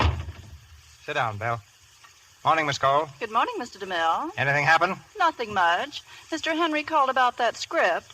Frank Donnelly has a new star for you, and, oh, yes, Mr. Benny called again. Who? Mr. Benny. Jack Benny. What did he want? The usual thing. What did you tell him? The usual thing. I said you were out to lunch. I'm beginning to feel a little guilty about Jack. What's it all about, C.B.? Well, I was a little tired one night, and I half promised I'd make a picture with him. No. Yes. And he calls me up every once in a while to remind me of it. Well, he isn't serious, is he? And that's just the trouble. He gave me a long talk about how his soul is starved in comedy. He wants to branch out into drama, heavy acting parts. Well, he must be crazy. What'd you tell him? Well, I couldn't tell him the truth. It would have broken his heart, not to mention Paramount. So I just keep telling him I'm still looking for the right story, but it's becoming very embarrassing. He seemed pretty discouraged this morning, Mr. DeMille. I really think you ought to call him. He said you could reach him at Mary Livingston's house. Well, I'm not looking for trouble, but if he calls again, I suppose I'll have to speak to him.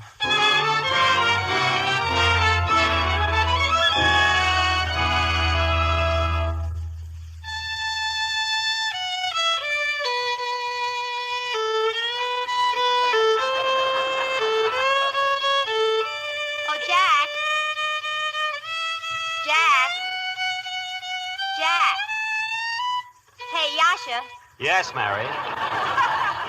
Jack, why don't you give that cigar box a rest? You've been scratching on it for the last 2 hours. In the first place, it's not a cigar box. In the second place, I wasn't scratching. That was music, whether you like it or not. Thanks for the choice. Oh, well. If that's the way you feel, I'll put it away. Oh, Jack, I didn't mean it like that. Gee, you certainly are getting cranky lately. Come over here to say hello, and every time I open my mouth, it gets sore. What's the matter with you anyway? Oh, I don't know. I guess I'm in one of those moods again. I'm sorry, Mary. Gosh, why doesn't DeMille call? Oh, so that's it. I knew there was a reason for that long jaw you're wearing. I'm not wearing a long jaw. You are, too. Well, I saw it in Esquire. Gee, I've called DeMille about 20 times. I'll bet that secretary never gave him the message. Jack, I hate to be a wet rag, but did you ever think that maybe Mr. DeMille doesn't want to speak to you? Oh, don't be silly. What makes you say that? Well, he certainly goes out to lunch at funny hours. Well, that doesn't prove anything. He told me himself he wanted to make a picture with me, and he wasn't lying. Yeah, I'll bet he looked you right square in the chest when he said it. Oh, no, he didn't. Listen, Mary, Mr. DeMille knows how I feel about comedies. We're going to make a serious picture, something that'll give me a real chance. See, the only thing that's holding it up is the story, and we'll have one if I have to sit down and write it myself. I'll write something I can sink my teeth into. With my ideas, all I need is paper and pencil. And teeth.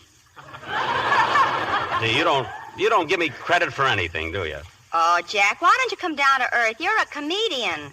You made your name in comedy, and you ought to stick to it. This other stuff isn't for you. What do you mean it isn't? I'm an actor, ain't I? Aren't I? First, lost, and always, I'm an actor. And here I am laying around wasting my talents because nobody will give me a chance. DeMille makes the Plainsman, and he uses Gary Cooper. Then he turns around and makes the Buccaneer and uses Frederick March. What they want with me at Paramount, I don't know. If I were you, I wouldn't even ask. That's so. And I certainly wouldn't keep pestering Mr. DeMille all the time. I'm not pestering him. He's just as anxious to do this as I am. I'll give him a ring right now. Hello? Give me Hollywood 06746, please. It's probably out, but I'll take a chance. Hello? Mr. DeMille's office? Well, this is Jack Benny speaking. Is Mr. DeMille back from lunch yet? Oh, he is? Well, can I speak to him? Thank you. There you are, Mary.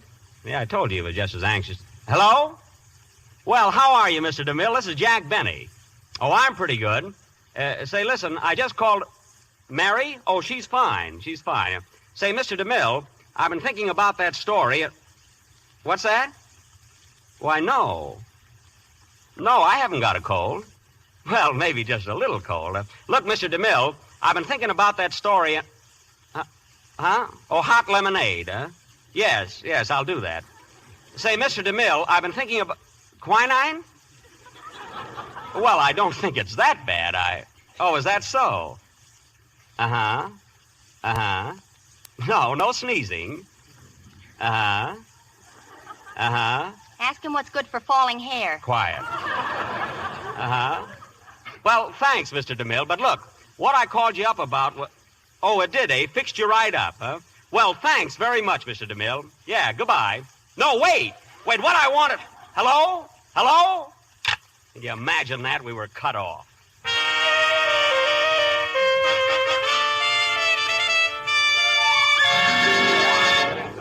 Good morning, Cecil B. DeMille Productions. I'm sorry, Mr. DeMille is in conference. Mr. DeMille is in conference. Call later, please. I'm still not satisfied. Before I start casting a picture, I want to know that the story is right. And this story certainly isn't. Well, it's a perfect part for Gary Cooper, Mr. DeMille. And the character's all right, yes, but he doesn't do anything. What is it, Miss Cole? I hate to disturb you, but Jack Benny is here. Jack Benny? Didn't you tell him I was in a story conference? Yes, sir, but it didn't do much good. He thinks it's about a story for him. Oh, I was afraid of that. Well, send him in. Yes, sir. Come in, Mr. Benny. Oh, thanks. But hello, C.B., how are you? No, I'll pull through. Sit down, Jack. Thanks. You know Mary, don't you? Of course I do. Glad to see you, Mary. I just want you to know, Mr. DeMille, that I'm not here of my own free will. He dragged me. Oh, stop it, Mary. You know, C.B., Mary thinks I'm making a pest out of myself. You better tell her. I don't think that's necessary. Oh. Well, how's it going, C.B.? Miss Cole told me you were having a story conference. That sounds like pretty good news. It might be if we had a story to confer about. Nothing doing yet, Jack. Oh, I see. Well, that's too bad. You know, Jack, I've been thinking. Here you and I have been stalling around, wasting all your time, and we're not getting any place. Maybe you ought to try some other producer. What? You mean walk out on you? I'm not built that way, Mr. DeMille. I'm not a quitter. I'm the kind of an actor who sticks. What? I said sticks.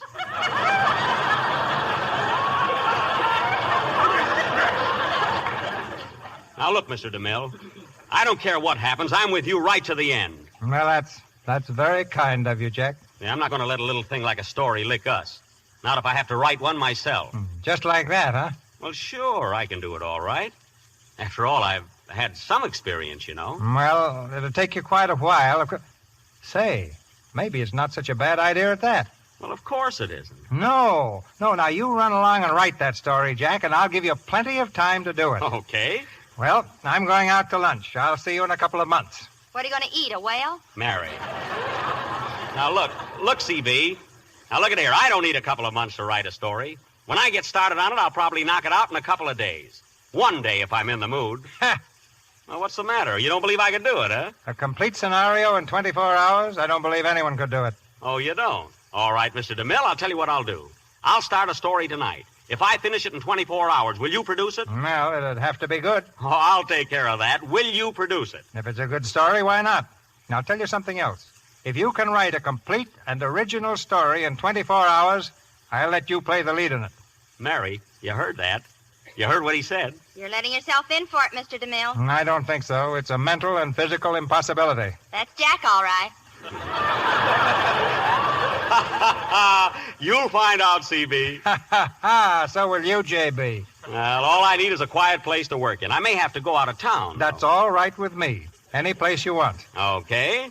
Now, let's see if I can... As a matter of fact, Jack, if you really want a quiet place, you could use my place up on Baldpate. Where? Baldpate Mountain. It's an old house I picked up a couple of years ago. I've never lived there. And no one can bother you because no one else can get in. Oh. There's only one key in existence, and I'll give that to you. Only one key, eh? Hey, that sounds great. Here it is. Yeah, that's the only key to Baldpate. Well, say, where is this place? I mean, how do I get there? Well, it's on top of Baldpate Mountain, about 17 miles from the village of Baldpate. You'll probably have to cut your way through the snowdrifts, but once you get there, you'll love it. The only thing you'll hear is a couple of hoot owls and the moaning of the wind. What, no radio? No one ever goes near there. It's an ideal place to work. All right, the bet's on. I'll go pack now, and I'll leave for Baldpate in an hour. Good. But remember, Jack, a complete and original scenario in 24 hours. Listen, Mr. DeMille, if I don't bring you back a complete and original story in 24 hours, my name ain't Jack Benny. Confidentially, Mr. DeMille, it ain't. Oh, come on.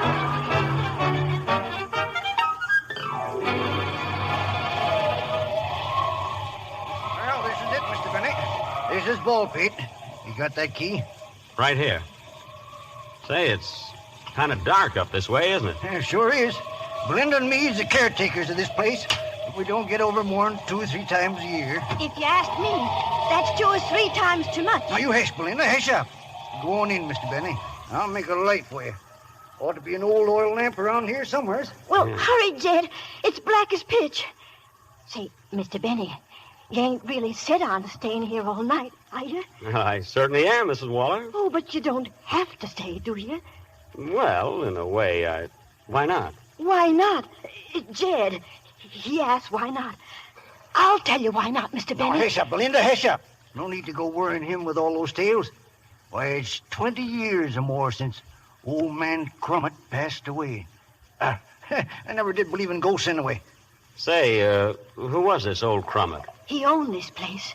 May heaven help him. But he's dead now. Dead and gone in his grave these 20 years. In his grave? When he ain't out of it. Now, hush, Belinda, hush up. Oh, it's all right, Mr. Waller. I'm not very much afraid of ghosts. Oh, of course you ain't. Of course you ain't. I never would have believed a word of it myself. Except for what happened to the last feller that stayed here.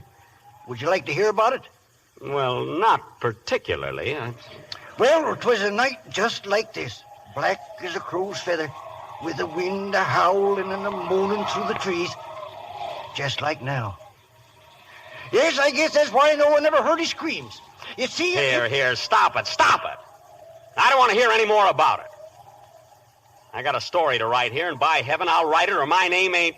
Now get out of here, both of you. Go on, scat. Then you set on staying, huh? Yes, I'm set on staying, huh? Come on then, Jed. We can go. Our conscience is clear. Yep. Goodbye, mister. Goodbye. Well, goodbye.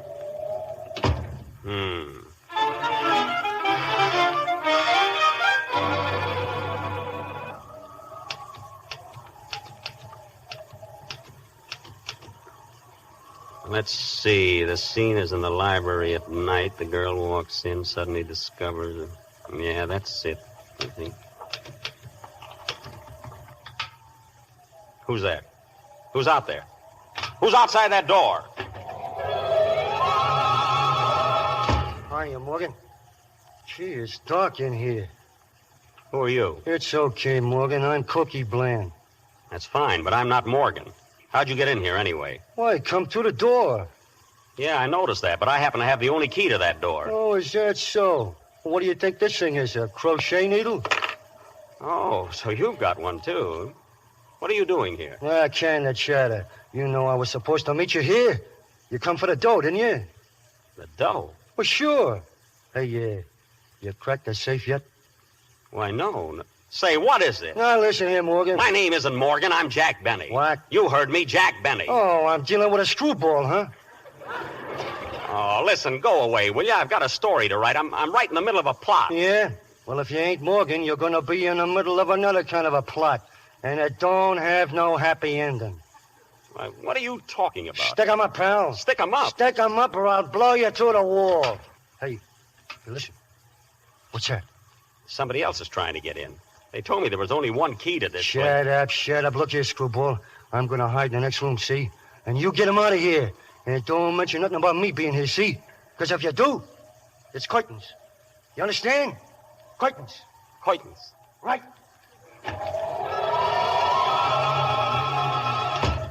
Good evening. Well, good evening. Who are you? Who are you? Now, I asked first. Oh, never mind that. How did you get in here? Well, no trouble at all. I had a key. You lie. There is only one key to ball. Pate and I have it. Well, it sure gets around. Now, listen, miss, I'm a very busy man. I came here to write What is your name? My name is Jack Benny, I think. Please, this is no time for jokes. All right, then have it your own way. My name isn't Jack Benny. It's Morgan. Morgan? Yes, Morgan. Put up your hands. Put them up. Say, this is getting a little bit monotonous. I am going to kill you, Mr. Morgan. Hey, wait a minute. Don't shoot. I'm not Morgan. I only said that because the other fellow told me if I wasn't Morgan... What other fellow? Huh? What other fellow? Are we someone else here? Oh, no. It's a fellow I met last week. He's in the curtain business. But I'm not Morgan. You gotta believe me. Very well. It is good for you that you spoke in time. Well, thank you. Wow. Well, maybe you'll tell me what this is all about. I mean, why do you want to shoot Mr. Morgan? Why? Because he is a beast. Because he is planning to rob me of my inheritance. Listen, do you know who I am? My name is Crummett. Rita Crummett. Not one of the grave-walking Crummets. No. I see someone has told you about my grandfather. Yes, casually.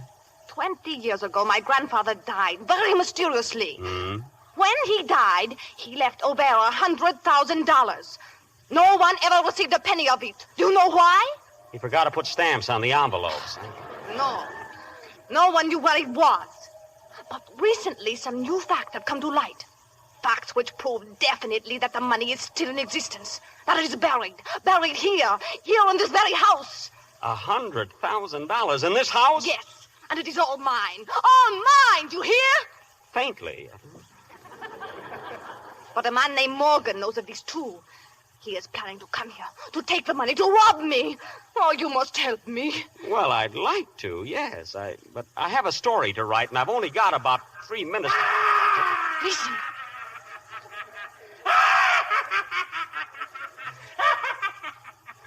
Who is that? I don't know, and don't introduce me. Look, there is someone coming down these stairs. He is carrying a lantern. Who's down there? Who's down there? Shall we answer him? Miss Crummett, did your grandfather carry a lantern? Never. Was he a tall, thin man, all bent over with a long gray beard? No. Then there's a stranger in the house. Who's there, I say? It's us. What are you doing here? Who's that woman? I don't like women. Now, just a minute, my friend. If you'll come out from behind that beard, I'd like to ask a couple of questions myself. I mean, how did you get in here? I came through the back door. There is no back door. I made one.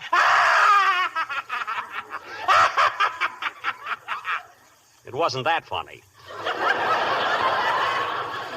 I know who he is now. He is the hermit of Baldpate Mountain. He is crazy, a maniac. Oh, so you're a hermit, eh? Yes, I am. I live alone. But I don't like it. Get that woman out of here. I can't stand women. I hate women. I hate all women. How about Hetty Lamar? I don't like her either. Boy, you are nuts. Mr. Benny, please, do not joke with him. Shh. They're coming. Do you hear the drums? Rat-a-tat, rat-a-tat. They're coming. Legions upon legions. Marching. Closer and closer. Legions upon legions. And they're all dead.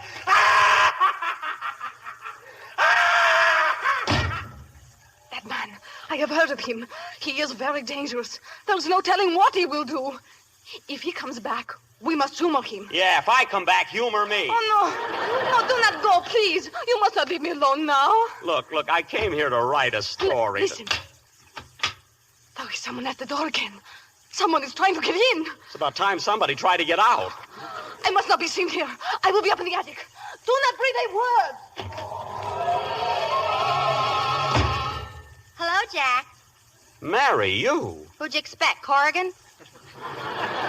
Why not? How'd you open that door? With a key, why? That's ridiculous. Don't you know there's only 4 keys in existence? Well, mine makes 5. I didn't want to disturb you, so when I came through the village, I borrowed it from the grocer. A fine place that DeMille sent me to. Wait till I see him again. What'd you come up here for, anyway? Well, don't look so annoyed. I got worried about you. I thought of you up here all alone, and, well, I thought you might like some company. Company? Got more company now than a sweepstake winner.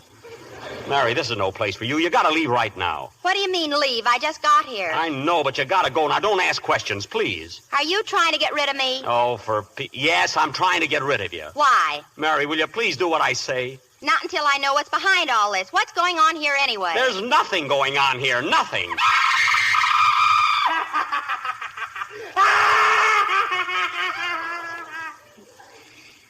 Well, boy meets girl.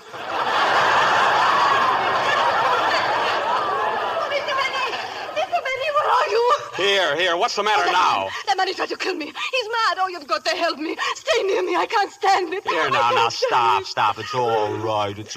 I'll take care of you. Just calm yourself. Now, everything's going to be all right. Oh, thank you. Thank you.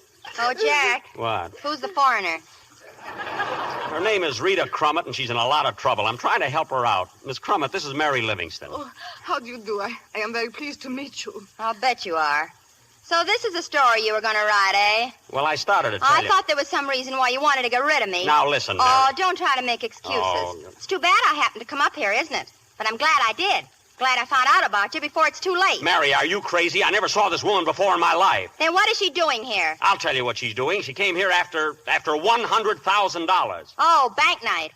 Now, look, Mary, this money Oh, was... you can't pull the wool over my eyes. It's all off between us, Jack. This is the end. Take Miss Crumpet and go. It's not Crumpet, it's Crummett.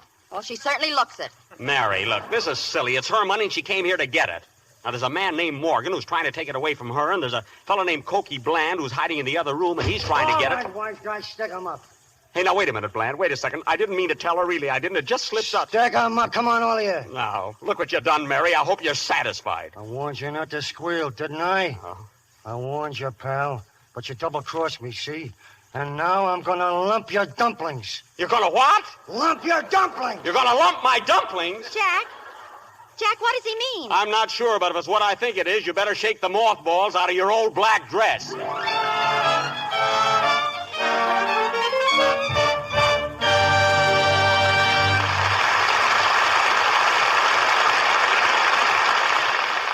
We return in just a moment to the second act of Seven Keys to Baldpate, starring Jack Benny, Mary Livingston, and Cecil B. DeMille. Now for a brief intermission, during which we overhear your friends, the Browning family. In their living room, Mr. Browning is discovered checking over the month's bills. Dot sits by the window sewing. Betty has the radio tuned in to Flatfoot Flugie, while Dad is vainly trying to add a column of figures. 26 and 43 is... Quiet. Isn't it enough that I have to pay the bills? Or do I have to add them up in a madhouse, too? What bills, Dad? What bills? These bills. What on earth does this family do with stockings? We hang them up at Christmas and wait for Santa Claus. Well, you're looking at Santa Claus right now. But I can't be Santa Claus on stockings much longer. In fact, I don't think I'll buy another pair until you tell me why you can't make them last. Why, Dad, stockings just wear out. They pop runs and... Oh, Betty, if you'd only wash your stockings the way I told you. Yeah, Dot, I know. Every night in Lux. Don't forget the Lux. It does make a difference, Beth. My stockings last lots longer than yours. On account of this elasticity you're always talking about, I suppose. Stockings should stretch and then spring back. Oh, I wish this budget would. Honestly, Betty, it's dopey to wash stockings the way you do. Come on, be a good egg. Use Lux and help Dad out with the bill. Is somebody in this family actually going to do something to help me? Mother, come quick. It's a miracle. That's what it is, a miracle. Yes, the girl who wears the stockings and the man who pays the bills are both thankful for Lux Flakes. They cut down on costly runs and protect the beauty and fit of your stockings, too. Wash your stockings after every wearing in gentle Lux Flakes. To save money, buy the big box. We continue with 7 Keys to Baldpate, starring Jack Benny, Mary Livingston, and Cecil B. DeMille.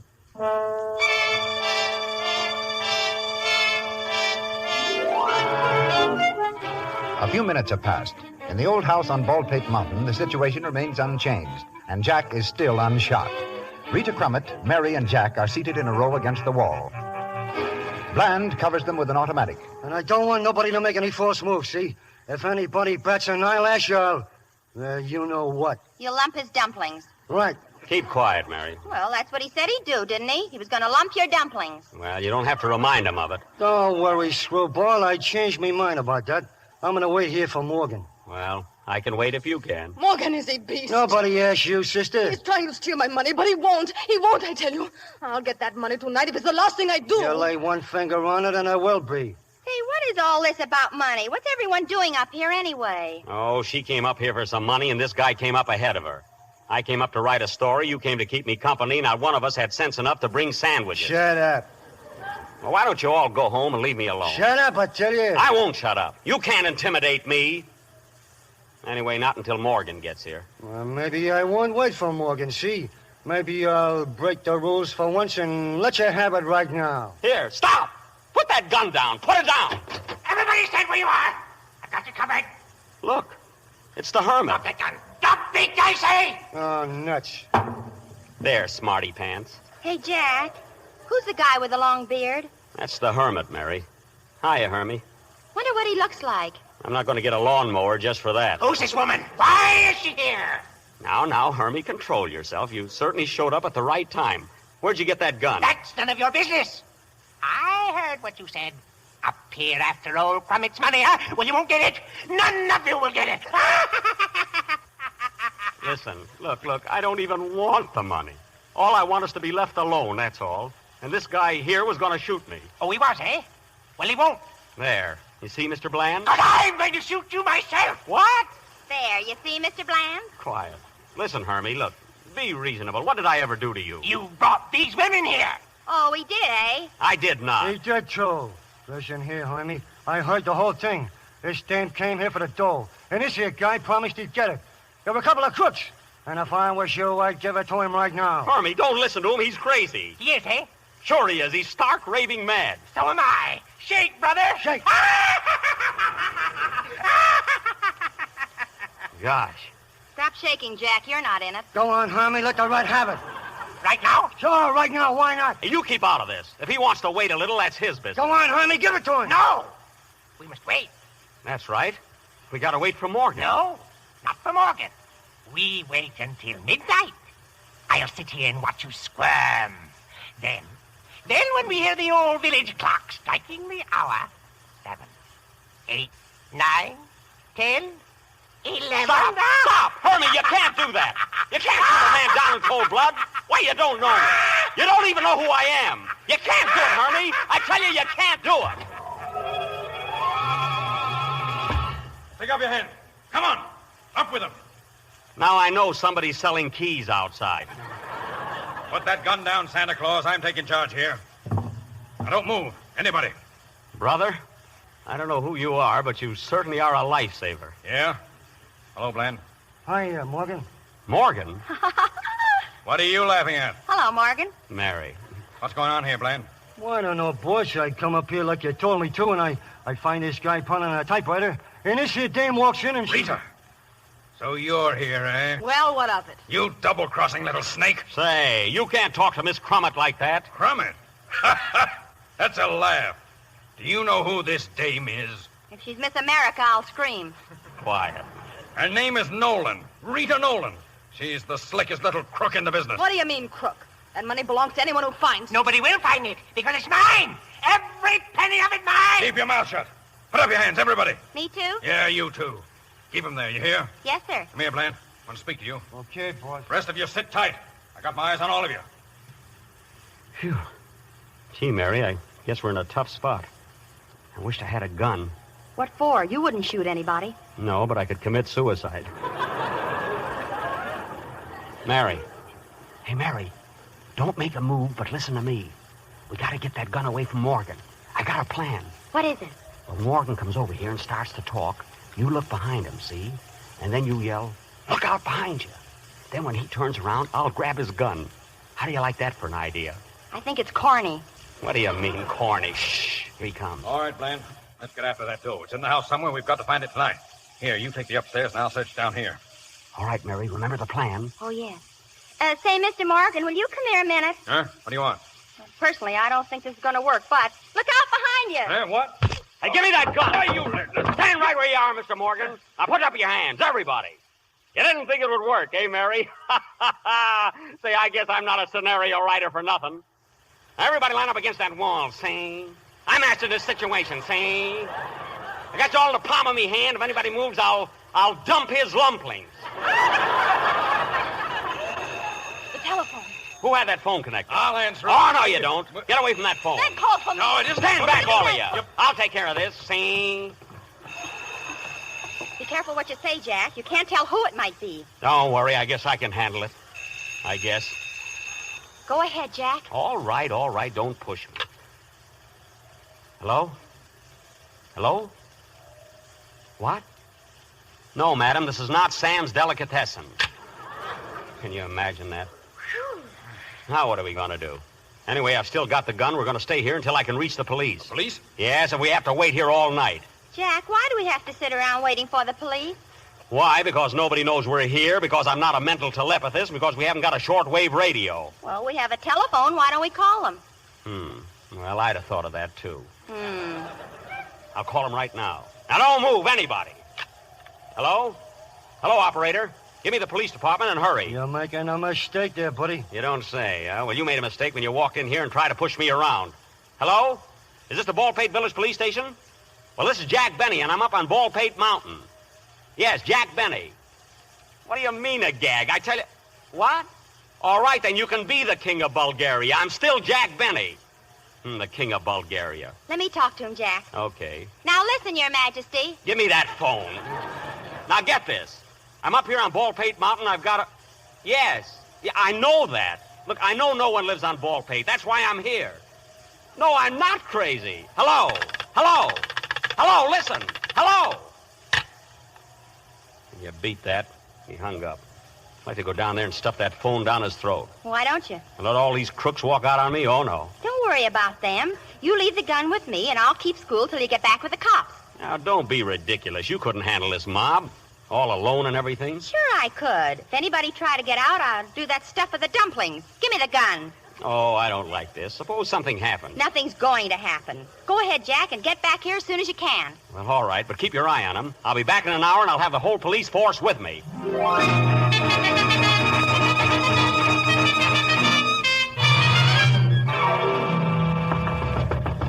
Hey, open this door. Hey, what kind of a police station is this? Open up, will you? Hey, what goes on here? Hey, let me in. Is this the Baldpate Village Police Station? It ain't the morgue. Well, you can't prove it by you. Where is everybody? Well, we close early on Mondays. Oh, you do, eh? Well, I want to see the chief constable. Where is he? Chief constable? You'll find him in cell number 6. He's playing draw poker with the 3 prisoners. Playing with the prisoners? Isn't he taking a chance? No, they're his cards. Oh. Just go right through that door. The chief is the guy without the stripes. Thank you. Okay, Chief, I'll raise that bid. It'll cost you a dime to see him, Chief. And it'll cost him another dime to see me. Hey, say, Chief, can I interrupt you for a minute? I'm the guy that called you up about an hour ago from Baldpate Mountain. Oh, yeah? I came down here to tell you there's a gang of desperate crooks up there, and you got to do something about it. Crooks, eh? Yeah. What do you got, Joe? 3 kings. Hey, will you wait a minute? I just left them. I got 3 aces. Your pot, Chief. Look, I just left them up there. They're being held by Mary Livingston. They're dangerous, Chief. You got to come right away. Whose deal is it? My deal, Chief. Look, will you listen? One of them's going to kill me at 12 o'clock on the dot. He's a maniac. And if he misses me, there's 3 others who won't. Well, I can't quit winners, can I? Oh. I'll open a new deck. Take out the 2s and 3s. Look, Chief, I hate to be a kibitzer, but this is a matter of life and death. Who opened? You did. I did not. You did, too. Now, look, Chief, all I want is... 10 cents blind, Joe. I'll see that and raise it a dime. Look, all I want is Up a nickel. All I want is a nickel and one better. Chief, it's a matter of life and death. And a nickel again. It's $100,000. What? Well, that's too high for me. I pass. Wait a minute. What did you say? $100,000 on Baldpate Mountain. Well, what are we sitting around here for? That's what I've been trying to tell you. There's a whole gang of crooks. They're after the money. Not while Kennedy is chief constable. Can you show me the way? Follow me. Then let's go. I've kept this county clean of crooks for 10 years. And by heaven, it'll stay clean. Now, come on. Wait. Where's my holster? Here it is, Chief, hanging on your chair. Hurry up. Is my gun in it? Yes, and 2 aces. Let's go. We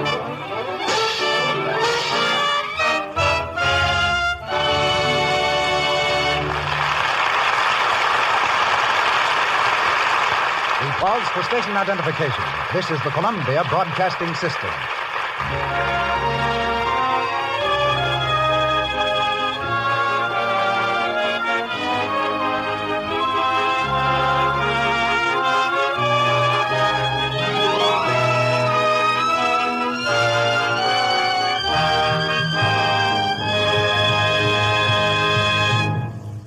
This is the Lux Radio Theater, ladies and gentlemen, brought to you with the good wishes of the makers of Lux Flakes.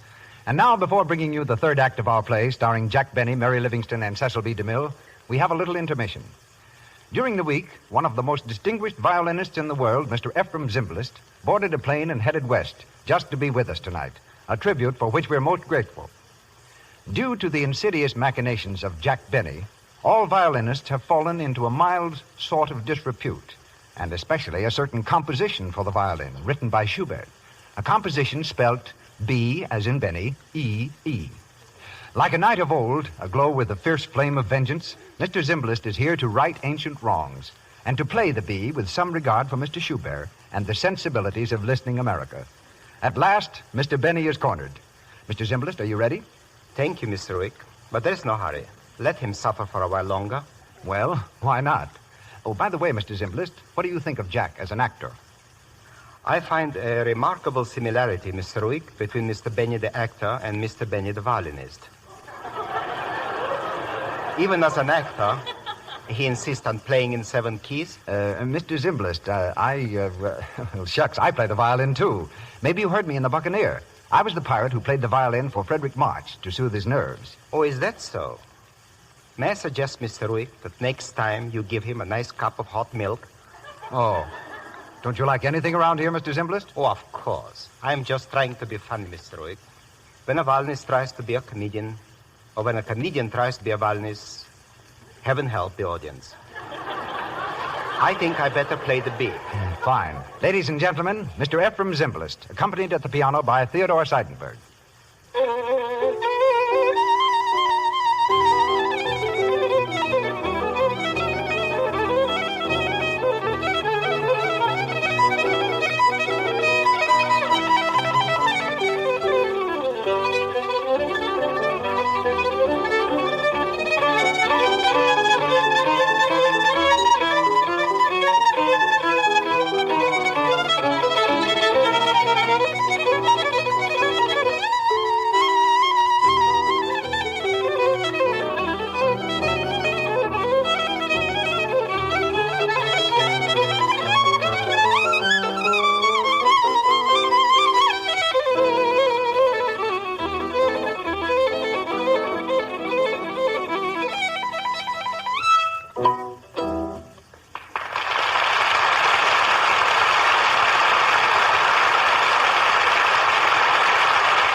America thanks you, Mr. Zimbalist, and we all trust Mr. Benny's musical dumplings are at long last properly lumped.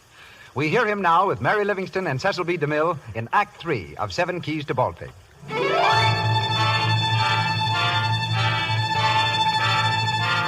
An hour later, Jack Benny has enlisted the aid of the Baldpate Village Police.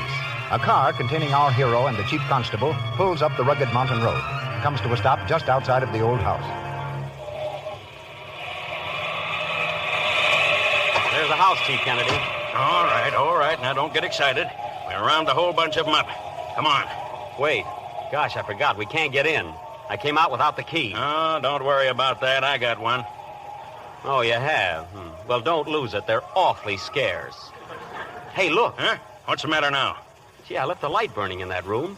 Now it's dark. All right. Take it easy. I've got a flashlight. We'll break in on them and take them by surprise. Ready? Right. Now. Put them up, everybody. Wait a minute. Why, there's nobody here. Hey, Mary. Mary. Why, they've all gone. They can't be gone. We just seen them coming down the mountain. Say, I thought there was something screwy about you. But I'm not screwy. They must be somewhere in the house. You look upstairs and I'll take the cellar. Okay. Here, take this other gun out of my hip pocket. And if you see anybody, shoot first. Gee, I hope nothing happened to Mary. Mary, are you in the cellar? Mary, if you're down here, turn on a light. I can't see a thing. Mary. Hello, Jack. Oh, Mary, you're safe. Where are you? I can't see. I'm over here, Jack, sitting in a rocking chair. Oh, I thought something happened to you. Well, get out of that chair and come over here. Okay, but you'll have to untie these ropes first. What ropes? You mean you're tied to that chair? I couldn't help it, Jack. Really, I couldn't. I might have known this would happen. Let me at those ropes. Who did this? Mr. Morgan. Oh, Morgan, eh? Yeah, right after I dropped the gun. Oh, you dropped the gun. Well, I couldn't help it. I was standing there covering him just like you told me. And all of a sudden, Morgan yelled, "Look out behind you." And when I turned around, there was nobody there. Yeah. Yeah, I guess that trick is better than I thought it was. Oh, shut up. Hey, listen, they're all upstairs again. Come on, slip out of those ropes. I'm ready. Up the stairs, quick. Jack, maybe we better not go up there. Well, what are you talking about? I brought the law back with me. Kennedy's taking charge. He'll have those crooks in jail in an hour. They don't end up in a card game. Come on. Shut up, everybody. Shut up or I'll plug somebody. Now, what goes on, Chief? You got the whole crowd, huh? And I got the money, too. It's in that big bag on the floor. That's my money. It's mine. Quiet, Hermie. You. I'll get you at 12 o'clock. 12 o'clock, eh? You got to get free first. Where'd you find the money, Chief? That hermit dug it up. This woman took it from him, Bland took it from her, Morgan took it from him. And I'm taking it from all of you. Put that bag down. Give me that bag. It's mine. Don't let her take that. Keep your hands off. Put down that bag, Drop Morgan. that bag, all of you. Drop that bag. The law's here now. The law will take care of that dough in its own way. That's telling them, Chief. Where's the phone? Right over there on the desk. Put that money up here next to me. There you are, Chief. Now, everybody stay nice and quiet. Hello, operator. I want Village 826. Yeah. Who you calling, Chief? The riot squad? I guess all you crooks will have a lot of time to think this over. Hello, Village 826. Is this Joe's pool room? Pool room? This is Chief Constable Kennedy. Let me speak to my wife, will you? What? You don't see her around? Maybe she's behind the 8-ball. Mary. Oh, you did, eh? Well, put her on the phone. Look, Chief, I don't want to interfere with your business, but why don't you call up the station? Hello. Is that you, Agnes? How's the game tonight, honey? That's good. Listen, honey, get this clear. I want you to get some clothes together in a hurry and catch the next train for Canada. Now, don't ask questions. I'll meet you there Wednesday morning. Yeah, with $100,000. Say, what are you trying to... Shut up! You got that straight, honey? Okay. Goodbye, sweetheart. What? Oh, all right. Goodbye, dear. Now, everybody stay where you are. Say, what do you think you're going to do? You heard me, buddy. I'm going to Canada. This is a fine time to visit the quintuplets. Shut up. Why can't you can't get away with this? I'll have the law on your trail in 3 minutes. No, you won't. I took care of that. There's 4 of my boys guarding the mountain road right now, with orders to shoot anybody trying to leave. You're all going to stay right here until I get a head start. Then you can do what you want. You certainly are a fine cop stealing that money. Yeah. Why don't we divvy up, even Stephen? You keep out of this. Why shouldn't I steal it from a gang of crooks like you? It's one chance in a lifetime to get this much dough, and I'm going to grab it. Yeah. I'm going to live in a marble hall and eat off gold plates and send my 2 boys to college. What do you think of that? You won't get away with it. I'll shoot you dead. You're second on my list right now. Come back here, you. Shoot. Go on. Shoot. Missed me. He's gone. He's loose again. A fine mess you made out of this, Mr. Kennedy. Keep quiet. Why, that man's a maniac. He's crazy. He's going to kill me at 12 o'clock on the dot. If he bumps you off, he's not as crazy as I thought. Listen, Kennedy, you'll never get away with this. Hand over that dough. Stand back, you. What are you doing? Get away from me. Get away or I'll plug the whole bunch. Get away. Come on, everybody, grab him. Everybody, stand right where you are. Put up your hands. Go on, put them up, everybody. Mary, look who it is. Look. Who are you? I'm Cecil B. DeMille, the owner of Baldpate. 2 policemen refused to let me pass, and I shot them dead. Oh, this isn't true. Why, it can't be true. What's the matter here, Jack? Who are these people? How'd they get in here? Gee, I don't know. Have they disturbed you in your work? How are you getting on with this story? How am I getting on? It's a nice question. Fine place you sent me to. Nothing but ghosts, crooks, murderers, maniacs, and now a director. You told me there was only one key. This place has more keys than a grand piano. But, Jack... You win, I lose. 24 hours. I couldn't write a story in this joint in 24 years. Well, what's the matter with you? What are you all laughing at? Hey, what goes on here anyway? I just want to tell you, Jack, I hope you're not going to be mad, but the whole thing was a joke. What was a joke? I sent all these people up here just for a gag. A gag? That's right. This girl you thought was Rita Crummett. Her real name is Eve Forsythe. I used her in my last picture. How do you do, Mr. Benny? Well, Al, this is the darndest thing. Cokie Bland isn't a crook. He isn't even Cokie. He's my old prop man. How are you, Mr. Benny? Well, this is very funny. Huh? Morgan here is an actor I've been using for years. His name is Jones. Jones? Well, what an odd name. Kennedy isn't a real chief constable, but he's a real actor. Well, thanks, Mr. DeMille. I'd say he's a real actor. He certainly had me going. Well, this is quite a surprise. And, of course, Mary was in on the whole thing from the start. Oh, she was? Hello, Jack. Mary. Oh, gosh darn you. Oh, this is very funny. Say, Mr. DeMille, who was the hermit? Huh? You know, the hermit. The guy you sent up here to act like a crazy man. Oh, he had me scared for a while. Who was he? I don't know what you're talking about. You know, the crazy guy. The guy who said he was going to shoot me at 12 o'clock, sharp. You know anything about this, Kennedy? Well, not me. I figured he was one of the actors. Well, I didn't send him. What? You mean you... There must be some mistake. I don't know anything about a hermit. Well, neither do I. I thought that... But wait a minute. Do you mean this hermit is on the level? Well, he must be. But he's going to shoot me. He's going to kill me at 12 o'clock. Now, keep calm, Jack. There must be something we can do. But he's a maniac. He's crazy. He's roaming around loose. Listen, what time is it? What time is it now? It's exactly 2 minutes of 12. 2 minutes of... Oh.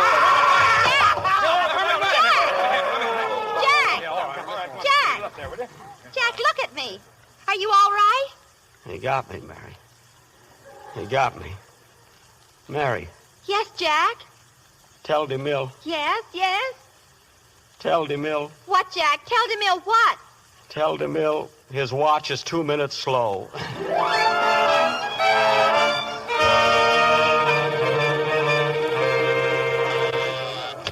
Mr. DeMille's office. I'm sorry, Mr. DeMille is in conference. I'm sorry, Mr. DeMille is in a story conference with Mr. Benny. Mr. DeMille is in a story conference. And there's your story, Mr. DeMille. At the finish, the hermit shoots me and I fall to the floor. Mary leans over to me and says, Jack, look at me. Are you all right? Then I look up at her and say, Tell DeMille his watch is 2 minutes slow. Finish. There's your story, Mr. DeMille, and I finished it in 24 hours. Gee, Jack, that's swell. What do you think of it, C.V.? Did you write all this since you were in this office yesterday? I certainly did. Did you work at my place on Baldpate? Yes, and you were right. I never heard a sound. But I used it for the locale of my story and brought in a lot of crooks and things. Well, I even put you in it. I had you come in at the finish to tell me it was all a gag. Yeah, I know. And I wrote a part for Mary, too. Well, how do you like it? It's very good, Jack. Thanks. Now, you remember your promise, C.V. You said you'd produce it. I certainly will. There you are, Mary, you see? Gee. And Gary Cooper is just the man for it. Gary Cooper? Now, wait a minute, Mr. DeMille. You said I could play the lead in it. I said you could play the lead if it was an original story. Well, it is original.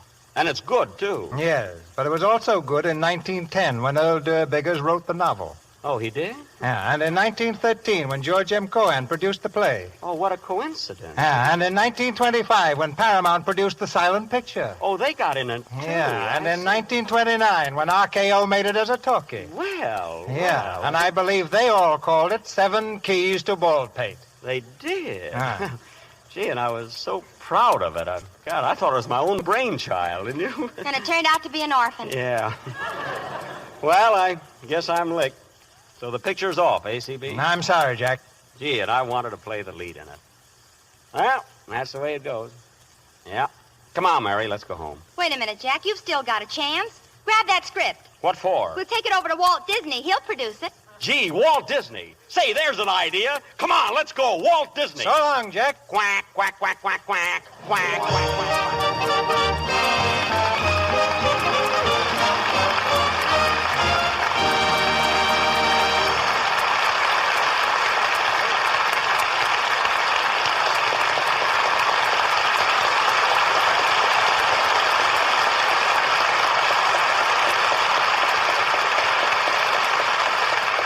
And that's the end of our Lux Radio Theater version of 7 Keys to Baldpate. But not the end of Jack Benny. He'll be back in a moment with Mary Livingston, to be put on the spot again, I'm sure, by Mr. DeMille.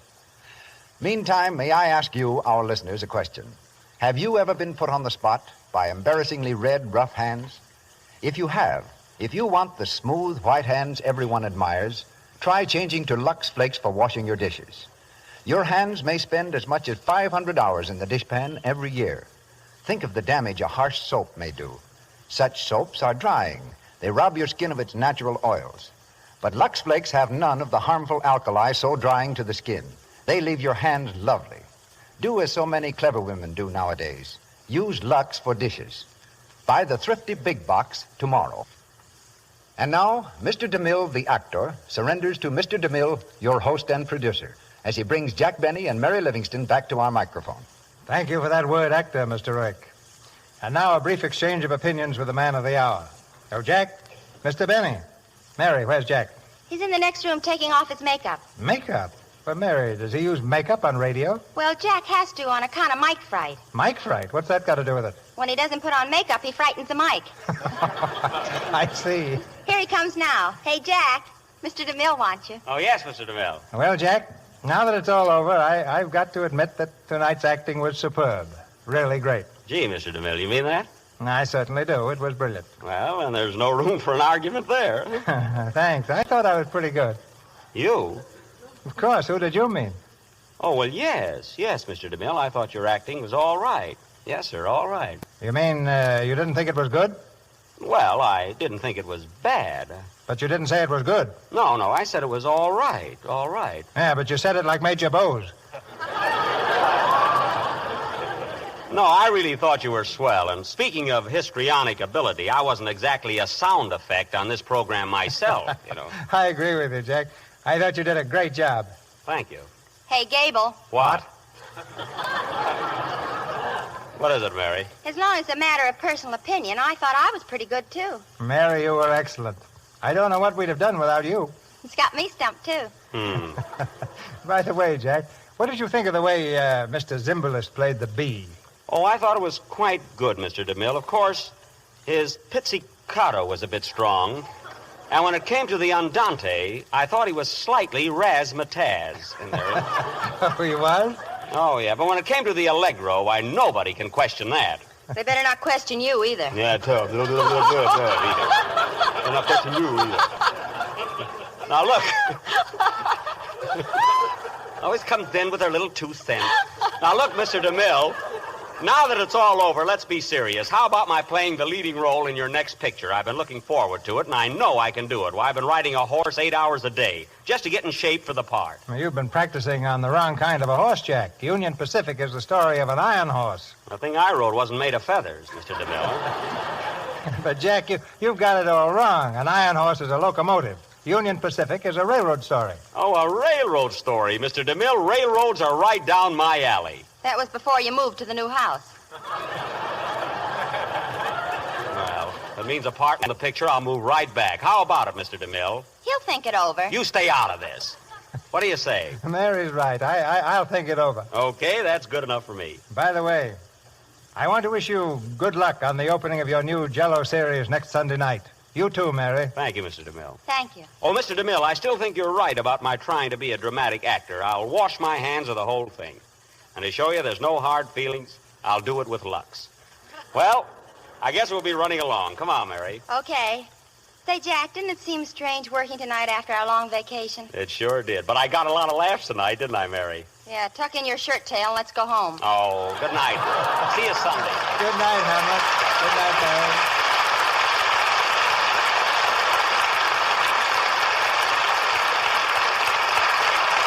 Our stars in play for next Monday night are announced very shortly by Mr. DeMille. Heard in tonight's cast were Margaret Brayton as Rita, Ted Osborne as Hermie, Ross Forrester as Bland, Gail Gordon as Morgan, Lou Merrill as Kennedy, John Fee as Sergeant, Eddie Waller as Jed, Martha Wentworth as Belinda, Joe Kearns as a prisoner, Victor Rodman as Bollister, Mary Lansing as telephone operator, Frank Nelson as Oakley, Dorothy Grewatts as Miss Cole, and Catherine Carlton as a girl.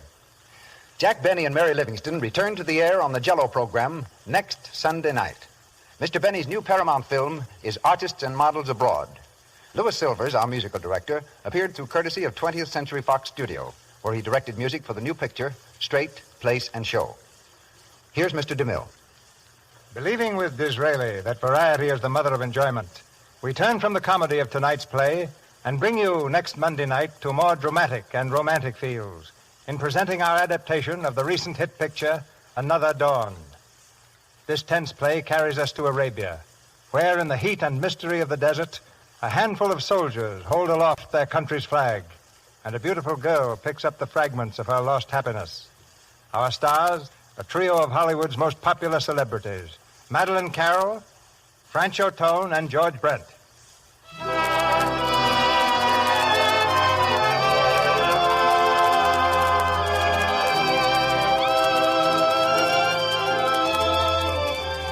Our sponsors, the makers of Lux Flakes, join me in inviting you to be with us again next Monday night when the Lux Radio Theater presents Madeleine Carroll, Francho Tone, and George Brent in Another Dawn. This is Cecil B. DeMille, the former actor, saying good night to you from Hollywood.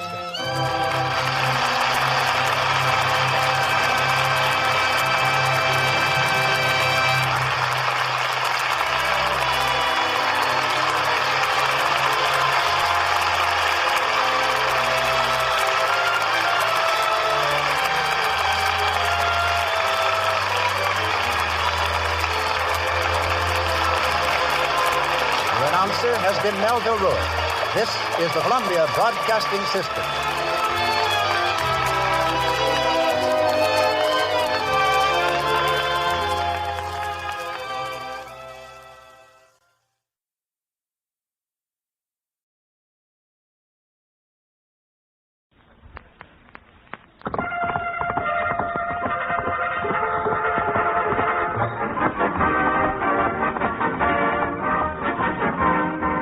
Welcome, one and all, to the sign of the Flying Red Horse. The makers of Mobil Gas and Mobil Oil bring you your radio almanac with Orson Welles.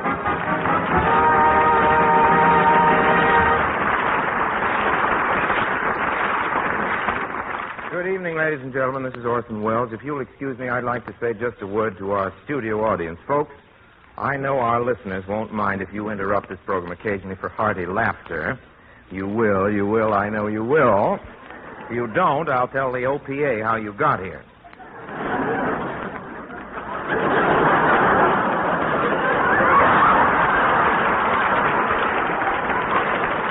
A lot of our listeners, a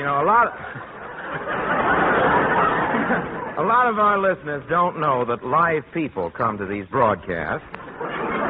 That's where we get the expression, a live audience. A live or studio audience is a group of people who are out apartment hunting and who just happen to be passing here when their feet hurt.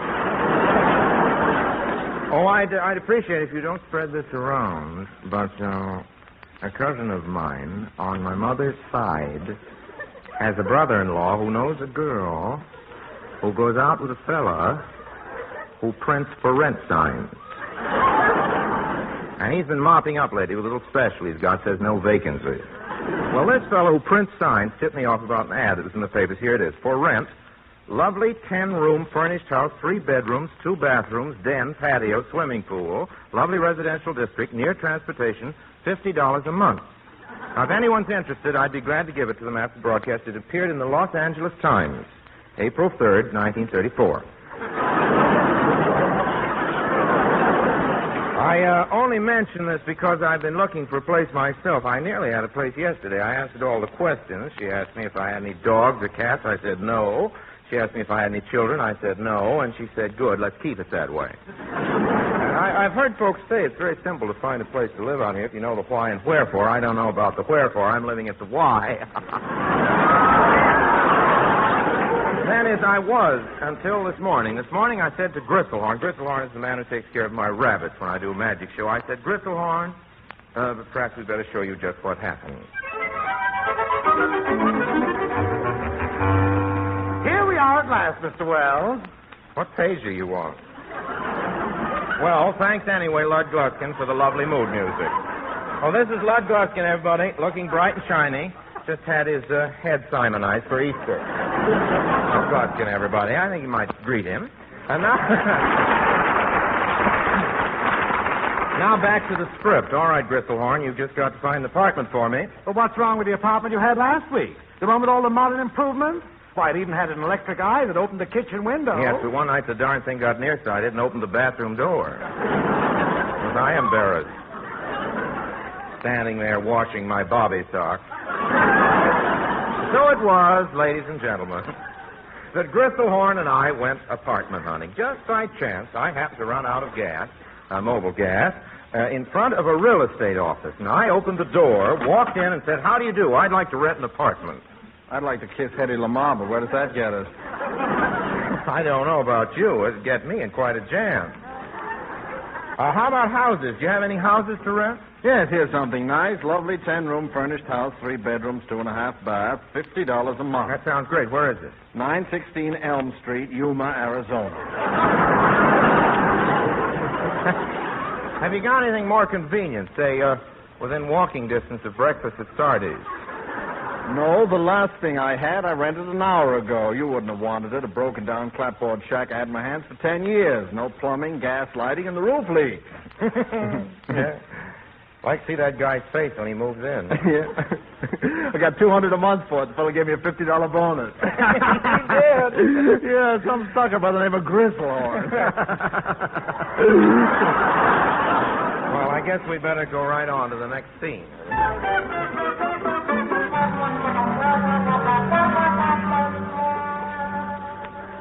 Well, here we are at last, Mr. Wells. Now, you finally got the right page, I think. Well, Mr. Wells... Mr. Wells, here's the house. Well, that's your line. We've both got the right page. Let's divvy up on the parts. I'll play Wells. Here's the house, To Mr. win. Wells. Here's the house. How do you like it? Looks like a hideout for Mrs. Pruneface. But, Mr. Wells, the rental agent assured me that this place was only 15 years old. 15 years old. Look at those 2 hearts carved on the porch. Well, that only means a couple of lovers with spooning. Yeah, but look what it says. John Smith, I love you. Signed, Pocahontas. Let's go in.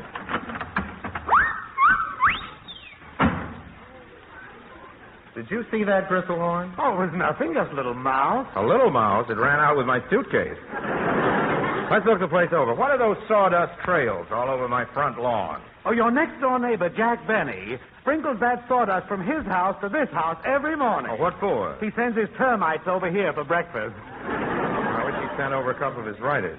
I really shouldn't have said that. No, my writers work like beavers. As a matter of fact, 2 of them are beavers. Wish I could figure out which 2. I'll talk to him. Get me Crestview 92911. Sprinkle sawdust over my... Hello? Moe's Delicatessen?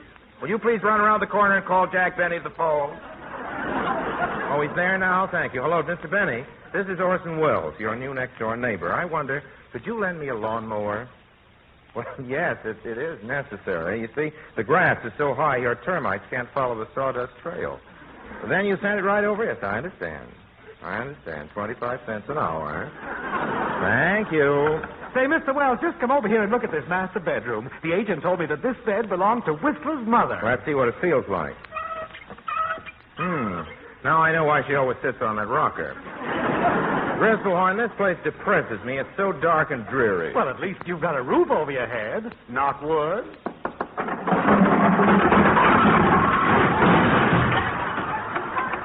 Sunny in here, isn't it?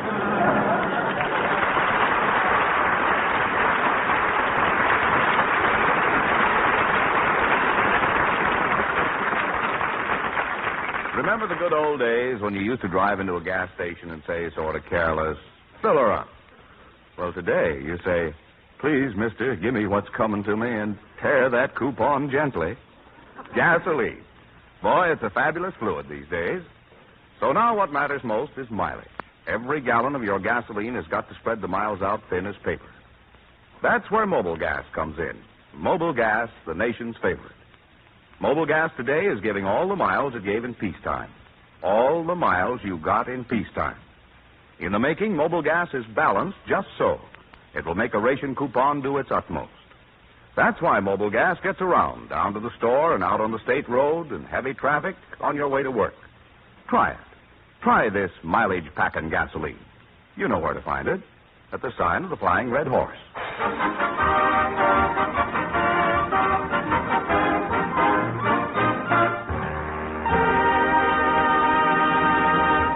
Master? Yes, what is There's it? a young man here wants to see you. Excuse me, please. I have a lawnmower for Mr. Wells from Jack Benny. Sign here. What do you know? It's Dennis Day.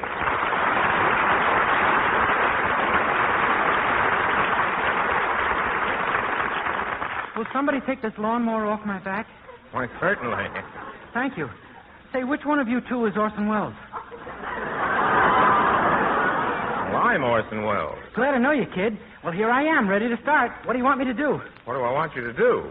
Yeah, don't you remember? You won me from Mr. Benny in a crap game. Oh, I did? I must have been using Rochester's dice. Dennis, how... I'm sorry I said that now. Sorry I said that about Rochester, and I'm sorry I said it. Dennis, how can you allow that man to make a chattel of you?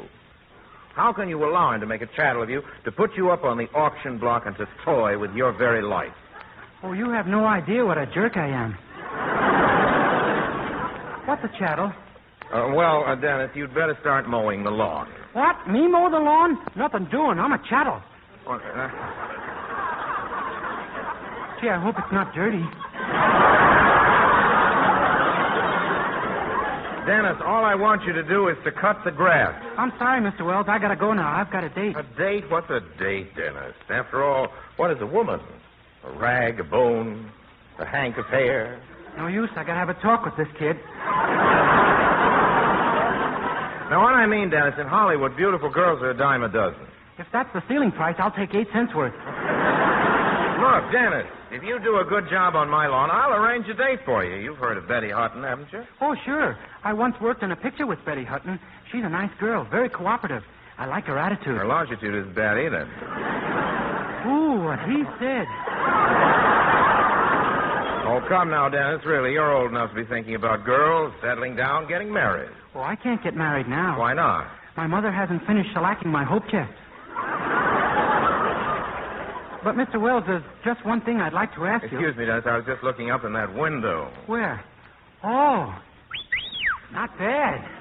I'll say. That's Mr. Benny, you know. What'd you spoil it for? I'm nearsighted. Come on, Dennis. You mow the lawn now, and I promise you there'll be something in it for you. Really? What? All the gophers you find, you can keep. Oh, boy, you've got a deal, Mr. Wells. Good. Where's my secretary, Miss Grimmett? Here I am, Mr. Wells, and I'm quitting. Quitting? Oh, Miss Grimmett, you can't do this to me.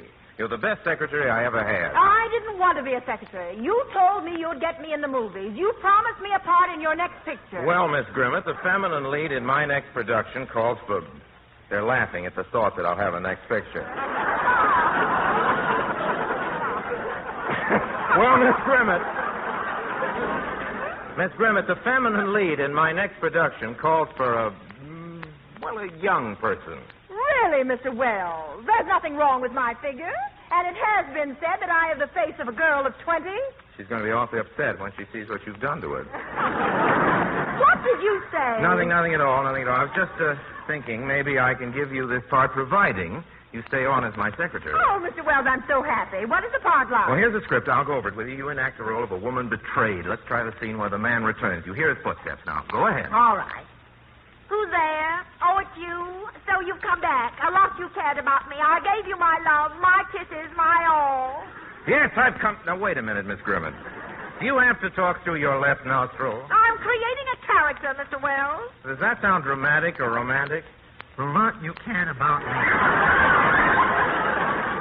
I gave you my love, my kisses, my all.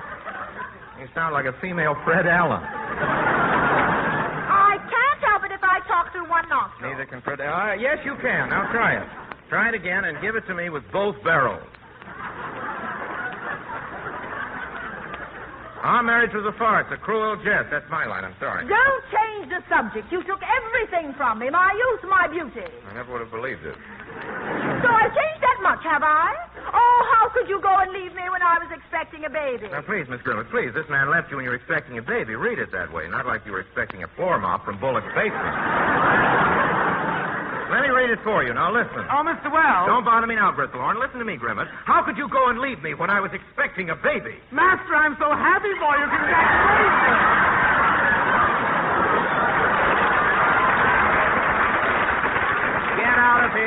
Get out of here, Gristlehorn. Look, Miss Grimmett, please. Please, the character you're playing is a vicious woman. You know, wild, mean, a troublemaker, like the character of Iago in Othello. Now, go ahead. Let's hear you play it like Iago. I'll go to your mother. I'll tell your father. I'll shout it from the rooftop. I said Iago, not Umbriago. Now, this is the scene where you pull the gun on him and your father comes running out. Miss Grimmett, you've got to prove to me that you can play it convincingly. I'll be in the house. I must get this part. I just must. I'll show him I can play it convincingly. I'll just try it again. Who's there? Oh, it's you. So you've come back. Who, me? I always knew you'd come back. Where have you been? Right over here, mowing the lawn. Don't change the subject. You took everything from me. My youth, my beauty. I did? Look, I never saw you before in my life. I changed that much, have I? Oh, how could you go and leave me when I was expecting a baby? That's impossible. Mr. Benny says I'm not even married. And besides, I'm a chattel. Don't deny it. There's only one thing for me to do. I'll go to your mother. Oh, don't tell my mother. She's still mad at me for wearing her slacks. Very well, then. I'll tell your father. Oh, you leave him alone. He's got enough trouble with my mother. Don't move. Oh, my goodness, a gun. I'll take care of you, you fiend, you. Please, if you put a hole in Mr. Benny's lawnmower, I'll have to pay for it. What's going on here? Father. Father? I hate him. I tried to kill him. That's it, Miss Grimmett. Good. That's the way to play the part. So, young man, what have you got to say for yourself? She says we're married and got a baby, and I don't even remember. I worry about things like that. He was a wretch, Father. He always thought only of himself, telling me he loved me, while he went out with one chorus girl after another. It gets around, don't it? Dennis, we were just rehearsing a play. Nice work, Miss Grimmett. You've got the part. Thanks, Mr. Wells. You mean she's not your father and I haven't got a baby and I'm not married to her? Of course not, Dennis. Oh, shucks. Now I have to give back all the wedding presents.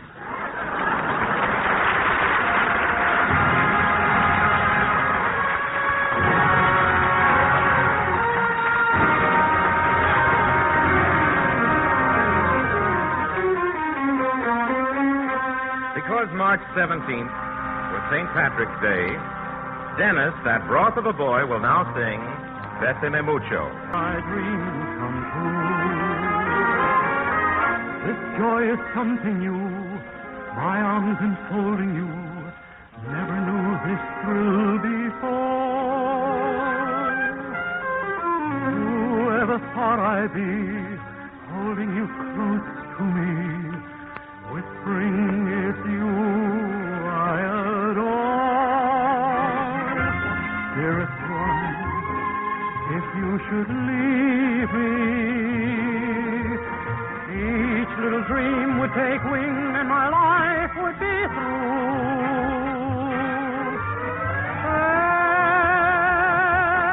Bésame mucho. Love me forever and make all my dreams come true.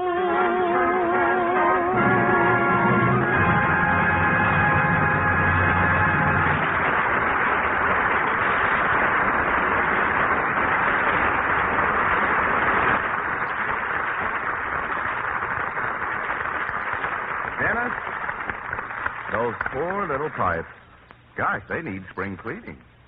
Chances are they're corroded with rust, clogged with deposits. 6 months' worth. Now, that can slow up circulation, cause your engine to overheat, and waste your gasoline. Yes, I mean the pipes in your car's radiator, and they really need attention. So do this. Drive a shortcut to your mobile gas dealer and have him flush that radiator clean with Mobile Radiator Flush. Here's the product that really does the job. Mobile Radiator Flush scours every tiny tube. Scale and rust deposits loosen up and drain off easily. Your radiator will be clean as new. Then have that friendly mobile gas man pour in Mobile Hydrotone. 1 bottle works to stall off fresh corrosion for long months to come.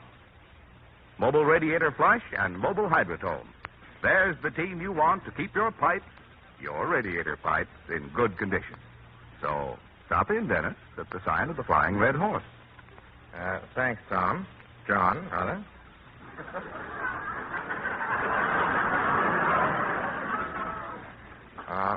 thank you, Dick and Harry. Dennis, I suppose you, too, use mobile gas? Oh, sure. I have a big bowl of it every morning with my grape nuts. All right, thank you, Dennis. Thank you very much for coming to see us. Hand for Dennis, please, everybody.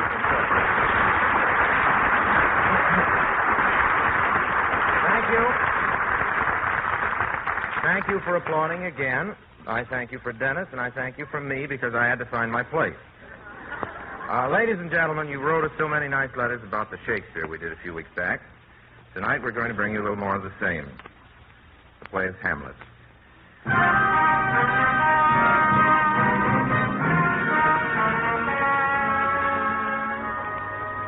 Hamlet, Prince of Denmark, learning that his father has been murdered by his uncle, the present king, cannot decide how to expose his uncle's crimes. Strolling players have come to court, and Hamlet hears them rehearse a scene.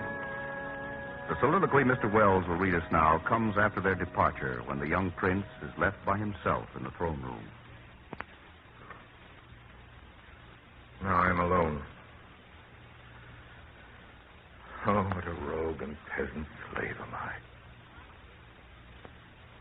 Is it not monstrous that this player here, but in a fiction, in a dream of passion, could force his soul so to his own conceit that from a working all his visage wan, tears in his eyes, distraction in suspect, a broken voice, and his whole function suiting with forms to his conceit, and all for nothing, for Hecuba. What's Hecuba to him, or he to Hecuba, that he should weep for her? What would he do had he the motive and the cue for passion that I have? Why, he would drown the stage with tears and cleave the general ear with horrid speech, make mad the guilty and appall the free, confound the ignorant, and amaze indeed the very faculties of eyes and ears. Yet I, a dull and muddy, mettled rascal, peak like John O'Dream, unpregnant of my cause, and can say nothing. No, not for a king, upon whose property and most dear life a damned defeat was made. Am I a coward? Who calls me villain? Breaks my pate across, plucks off my beard and blows it in my face, tweaks me by the nose, gives me the line that's deep to the throat. How does me this?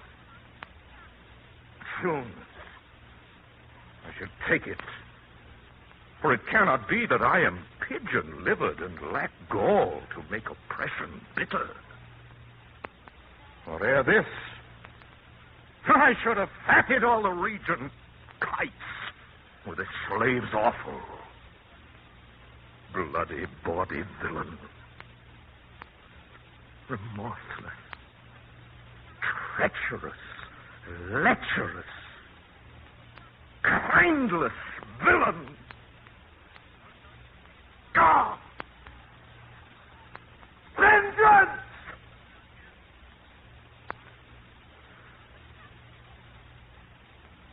What an ass am I.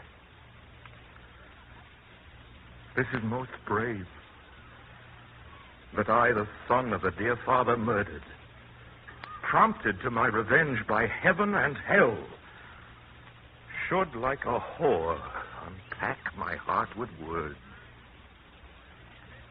and fall a cursing like a very drab scullion. Firepot. Ha! About my brain. I have heard that guilty creatures, sitting at a play, have by the very cunning of the scene been struck so to the soul that presently they have proclaimed their malefactions. For murder, though it have no tongue, will speak with most miraculous organs.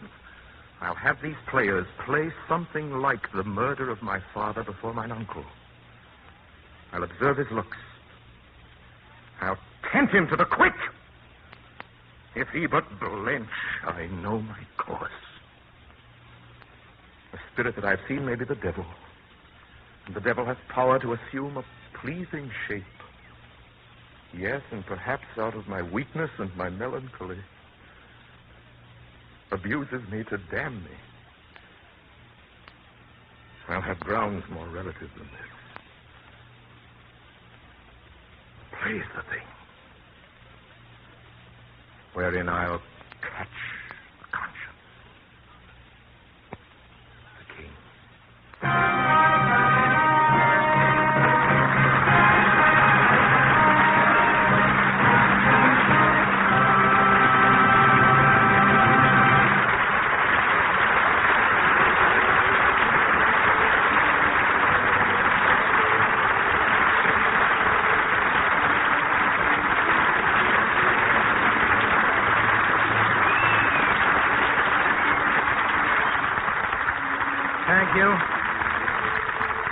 Thank you very much, ladies and gentlemen.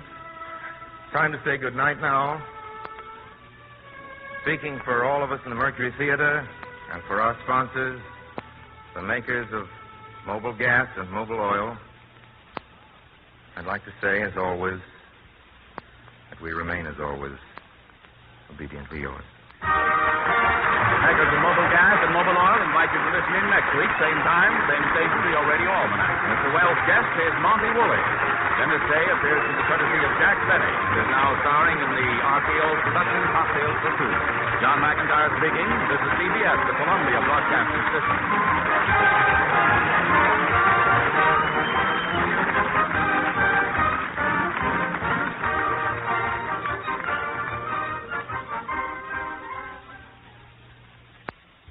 The Jack Benny Program.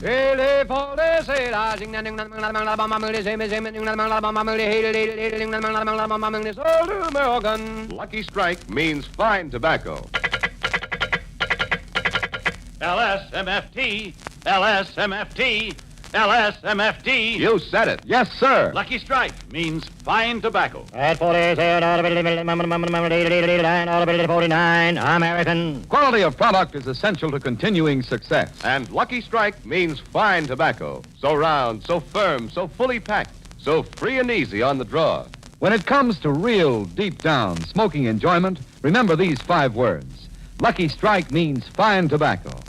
Yes, Lucky Strike means fine tobacco. The finer, the lighter, the naturally milder Lucky Strike tobacco. So for your own real deep-down smoking enjoyment, smoke that smoke of fine tobacco, Lucky Strike. So round, so firm, so fully packed, so free and easy on the draw. And for that Christmas present, remember... LSMFT. Suggestion, a carton of cigarettes for Christmas. No gift offers so much for so little.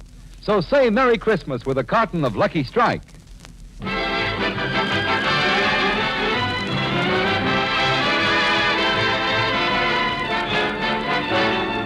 Lucky Strike program starring Jack Benny with Mary Livingston, Phil Harris, Rochester, Larry Stevens, and yours truly, Don Wilson.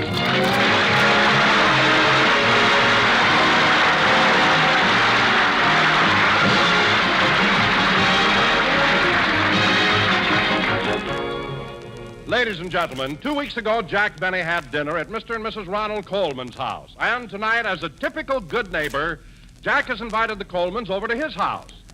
So let's go out to Beverly Hills, where we find Jack preparing for the arrival of his distinguished guests.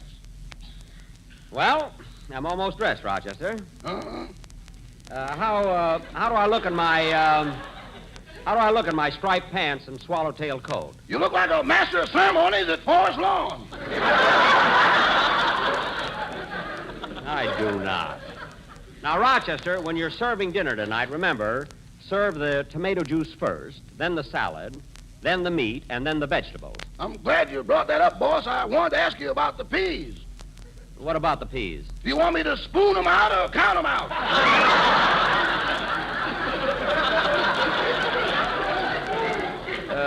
Spoon them out tonight. There's nothing too good for the Colemans. And don't forget, for dessert, we're having a flaming plum pudding. How do you fix it, boss? Well, you take the plum pudding and put it in a bowl. Then you take a pint of brandy, good brandy, real old brandy, and you pour it over the pudding. Continue, boss. You fascinate me. Then you take a match and set fire to the brandy. You what? You take a match and set fire to the brandy. Boss, I doubt if I'll have the heart.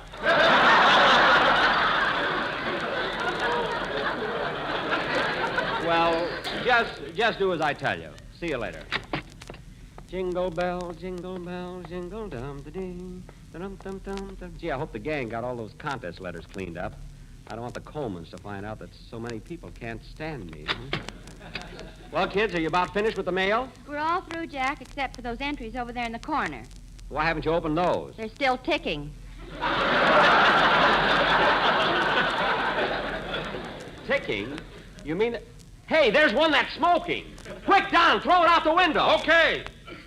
I wonder why the...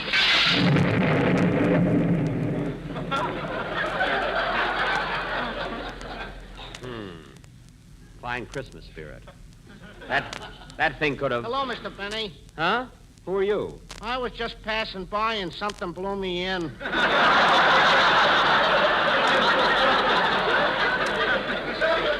Oh, well, Merry Christmas. The same to you. Goodbye. Goodbye.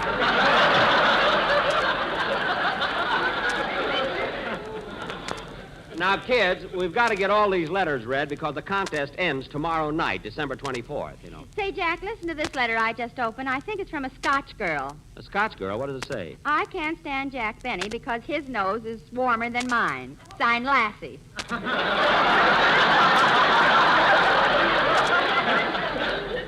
Oh, she's just mad because she read that big story about me in Newsweek. Anyway, kids, never mind the rest of those letters. Mr. and Mrs. Coleman will be here for dinner soon. I also invited their friend, Jack Wellington. So please be on your best behavior. Especially you, Phil. Me? Yes, you. Just for tonight, don't bring your jug to the table with you. Please. Now, wait a minute, Jackson. Have you ever tried eating that meat straight? I know it's awful, Phil, but do it just as a favor to me. And another thing, Phil. When you take the jacket off the baked potato, you're not supposed to go...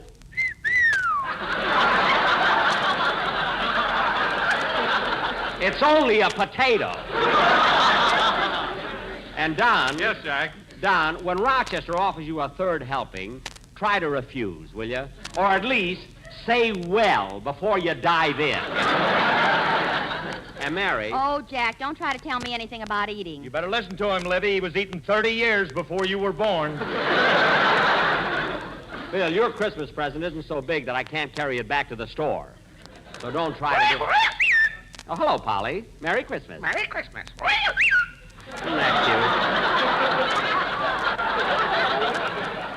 cute? Say, kids, don't you think my Christmas tree is a beauty? Look how big it is. It sure is, Mr. Benny. Where did you get it? Well... I'll tell you, kid. A man drove through Beverly Hills with that tree laying on top of his car, and Jackson was right behind him. Phil. Jackson knew about the sharp curve in the road, and the man didn't. Phil, please. Christmas trees are very sentimental to me. In fact, I used to go out in the woods and cut down my own tree. But I gave that up. Yeah, it's so hard to find one with packages under it. Yeah. Anyway, this is the best Christmas tree I've ever had. And look at all those presents. Say, Mr. Benny, what's in that great big box over there all tied up with that red and green ribbon? That's there every year, kid. It's a decoy. It is not. Oh, boss. What is it, Rochester? For dinner tonight, do you want French bread, raisin bread, or English muffins? English muffins. Are they the real English muffins? Are they? I cut one of them open and found 2 tickets to a cricket match. Well, you can't go. You've got work to do. And by the way, I hired an English butler to help me serve tonight, so the Colemans will feel at home. He should be here any minute. Gosh, I bet right now Ronnie and Benita are sitting on pins and needles waiting to leave their house.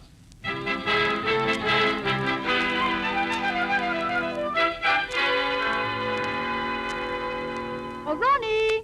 Ronnie, where are you? Right here in the library, Benita.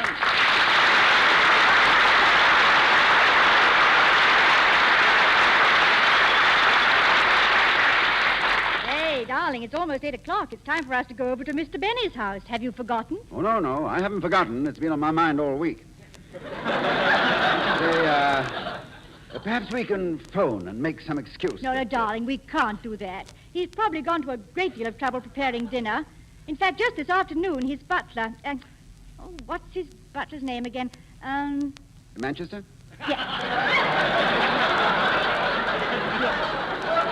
Manchester. Well, he came to the back door and wanted to borrow some sugar, so I gave him a saucerful. You gave him a saucerful? Yes, they already have all our cups.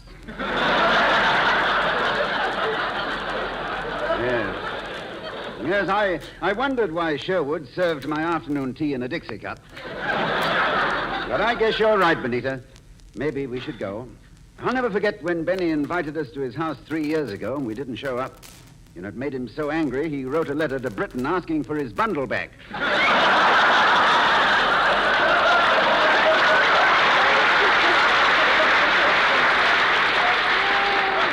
well, he's probably sensitive. Well, it's getting late. You better start dressing. Oh, yes, and I mustn't forget to take Jack Benny's shoes back to him. His shoes? Yes, he slipped them off when he was having dinner here 2 weeks ago. You know, I've never seen such interesting shoes. There's so many secret pockets in them. And there's a little device in there where you wiggle your toes and it makes change.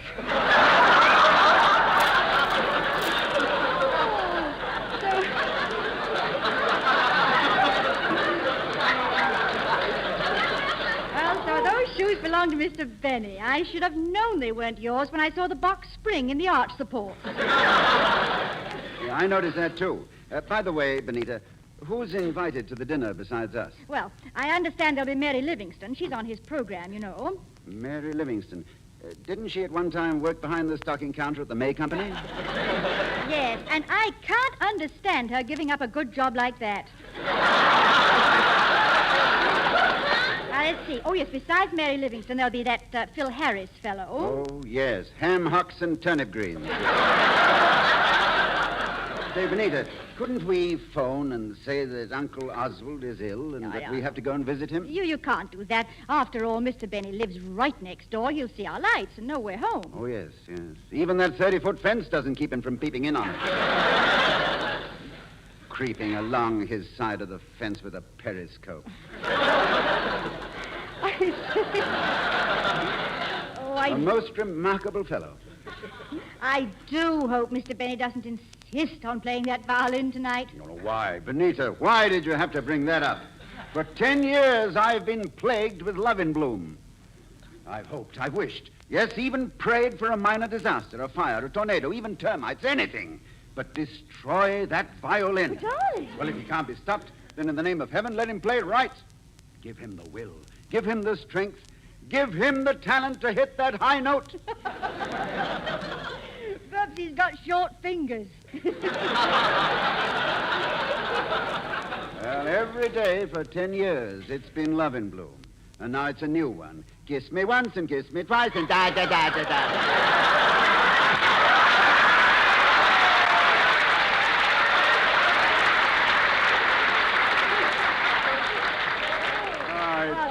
Dreadful. Well, I'm sorry, dear, but I didn't mean to lose my temper. Well, cheer up, darling. I'm sure we'll have a lovely evening at Mr. Benny's. Yeah, I hope so. Perhaps he'll eat a lot and fall asleep early.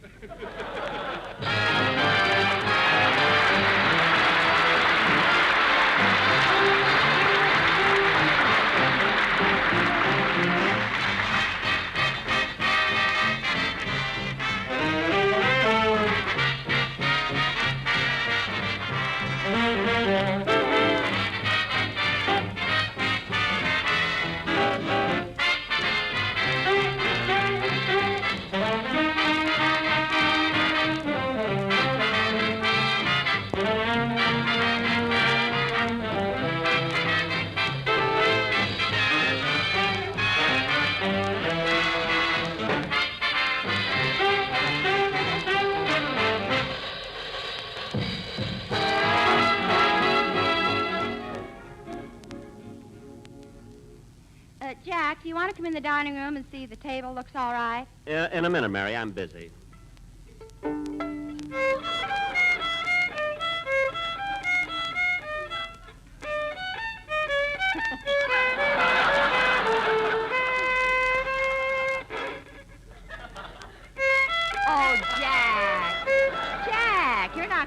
your violin tonight. I am, too. The Colemans are pretty high-class people. They don't go places just to eat. Now, let me practice.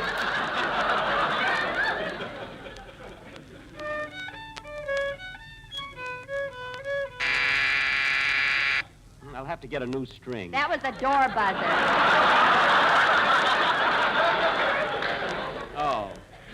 Oh, say, maybe that's the... Never mind, Rochester, I'll get it. Yes? Oh,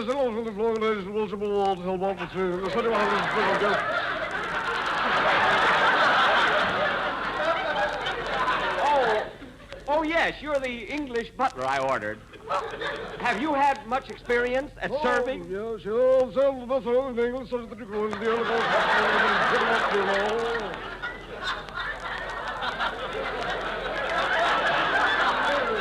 Well, good. Go right in the kitchen and get started. What's your name? What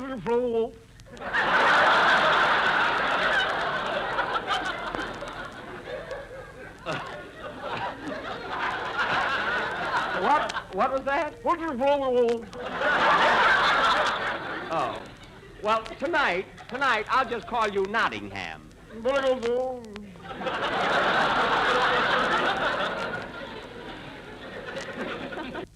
Jack, who is that? It was the English butler I hired. For tonight, I'm calling him Nottingham.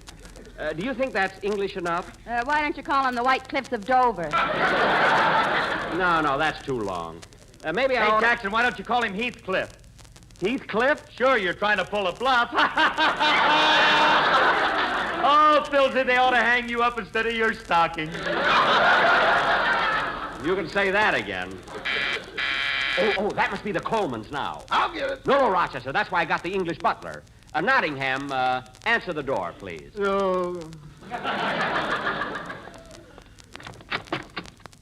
Good evening. Mr. Benny is expecting us. Oh, come in, call the waiting room in the drawing room.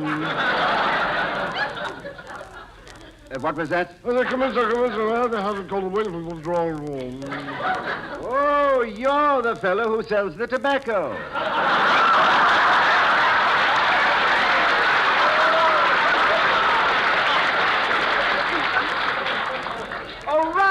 Ronnie, Benita, I'm glad you came so early. Hello, Jack, old boy. So good of you to have us over. Oh, it's a pleasure indeed. Nottingham, take Mr. and Mrs. Coleman's hat, coat, and canoe.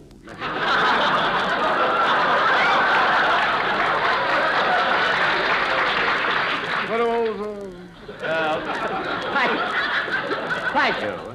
You know, Jack, I just made an awful mistake. I didn't know you had a second butler. Oh, yes, he's English, you know. But his English accent is so thick. Well, he's been there twice. Twice, you know. Well, if he ever goes back again, he'll choke to death. Yes. Come, let's go into the drawing room. By the way, Mr. Benny, where is Manchester? What? What did you say? Where is Manchester? Oh, Manchester. Well, you go out Sepulveda Boulevard. Culver City, you turn left at the second traffic light. Jack. Jack, Benita means Manchester, your butler. Oh, that's Rochester. Rochester. Let Nottingham do it. I'm not talking to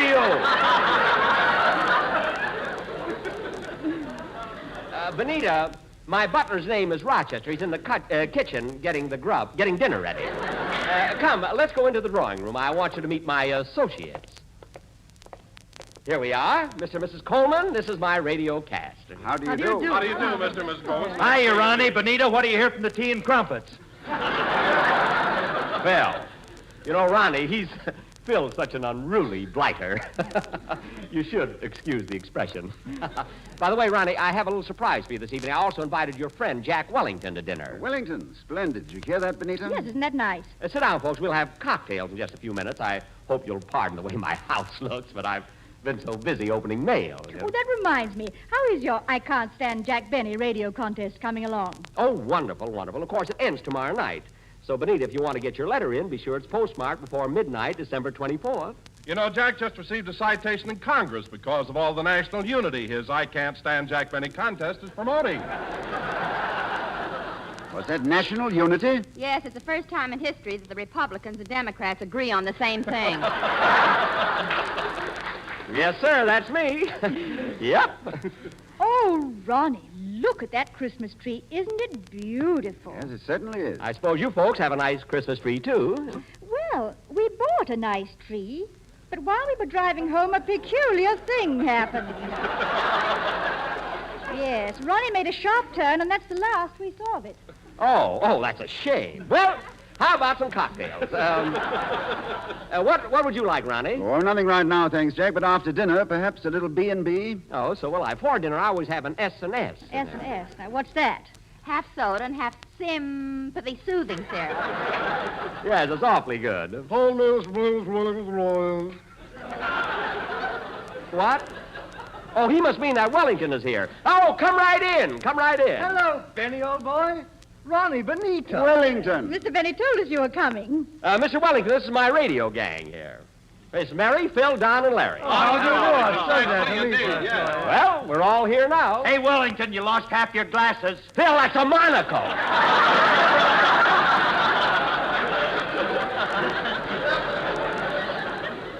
Half his glasses. Say, Wellington, I should tell you, we had a letter from Wickersham the other day. Wickersham? Well, how is the old duffer? Oh, he sounded cheerful enough. What a sense of humor he has. Yeah, Wellie, that reminds me. Why don't you tell Mr. Benny and his friends that amusing anecdote Wickersham always tells at dinner parties? Oh, yes. Now, let's see. Now, how does that go? While you're thinking about it, I can play a solo on my... Oh, I have it. Good. Good. Go ahead, Wellie. Tell that amusing story. Well, it seems that there was a rather old codger in London who was somewhat hard of hearing, and he was riding on a westbound tram toward... No, Wellington. It was an eastbound tram. Oh, yes. He was riding on an eastbound tram. He was going to Trafalgar Square, so it must have been a southbound tram. By Jove, Benita, you're right. It was a southbound tram. Well, anyway, he wanted to get off at Wembley Station. You see, Jack, Wembley is the station where the tram stops. Oh, good. I thought the man wanted to jump off. Well, anyway, this old codger turned to the woman standing next to him and said... Wasn't it a man standing next to him? No, it was... By Jove, it was a man. Anybody here care to shoot a game of pool? Mary. Anyway, he turned to the man standing next to him and inquired, is this Wembley? And the man said... No, wait. You forgot to mention that the second chap was hard of hearing, too. Oh, yes, that's important. Well, he turned to this stranger and asked, is this Wembley? And the stranger, who was hard of hearing, said, no, this isn't Wembley, this is Thursday. So the old codger... I say, did I tell you that this old codger was also hard of hearing? Oh, yes, you told them that when you mentioned it was a westbound tram. Southbound. Oh, yes, Trafalgar Square, that's right. So the old codger who was hard of hearing said Thursday, so am I. Let's get off and have a drink.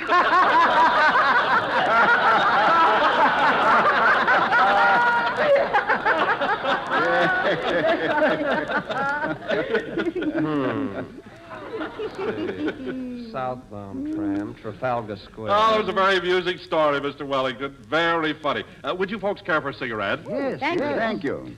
Southbound tram, Trafalgar Square, Trafalgar. You see, these cigarettes I just gave you are Lucky Strikes. They're made of the finer, the lighter, the naturally milder tobacco. Well, that's interesting, isn't it now? He got off at Wembley Station because he was hard of hearing, so he didn't... And you notice that Lucky Strikes are so round, so firm, so fully packed, so free and easy on the draw. How enchanting. Yeah, please go on, Mr. Wilson. And the second chap got off the tram because it was so fully packed. No, that was a woman, by Jove. That's right. And that's the reason LSMFT is so popular. LSMFT stands for Lucky Strike means fine tobacco. Amazing. Yes, just think of it. LSMFT. Lucky Strike means fine tobacco. Deucedly clever, isn't it? So when the stranger said, this is Thursday, the man who was hard of hearing said, so am I. Let's get off and have a drink. Oh, yes, Thursday. Thirsty.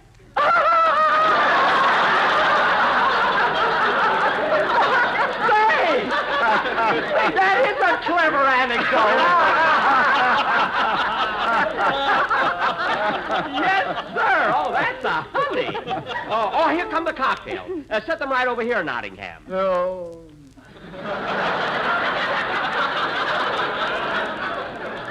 Well, folks, dinner will be ready pretty soon, and I can't tell you how happy I am that you were all able to come over, particularly at this time so close to Christmas. Oh, thank you, Jack. Thank you. And since it is so close to Christmas, I think it would be nice if we had Larry Stevens sing an appropriate song. Oh, good, good. By all means. Are you ready, Larry? Yes, Mr. Benny. Go right ahead. Here, let me sit next to you, Mary.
That was very nice, Larry. Now, folks, let's all have a cocktail before we go into dinner. Well, that's fine. And, Jack, if you don't mind, I'd like to propose a toast. Of course, Ronnie. We'd love to have you do it. I propose a toast to the world. A world which has just survived the bloodiest and costliest of all human conflicts. A world which was so nearly led back to the dark ages of oppression and slavery by cruel and greedy men who traded in hate. It seems impossible that there could be any more suffering than mankind has just endured. But it is possible, and it will happen if we lose sight of the lessons so bitterly learned. Let us remember that men everywhere are our neighbors, and their right to life and freedom is as precious to them as ours is to us. So here's a toast to all the people in the world. May we, by working together for a lofty purpose and with God's help, achieve the goal that mankind for 20 centuries has striven for. Peace on earth, goodwill to men. Merry Christmas, everybody. Merry Christmas. Merry Christmas. Merry Christmas, everybody. Merry Christmas.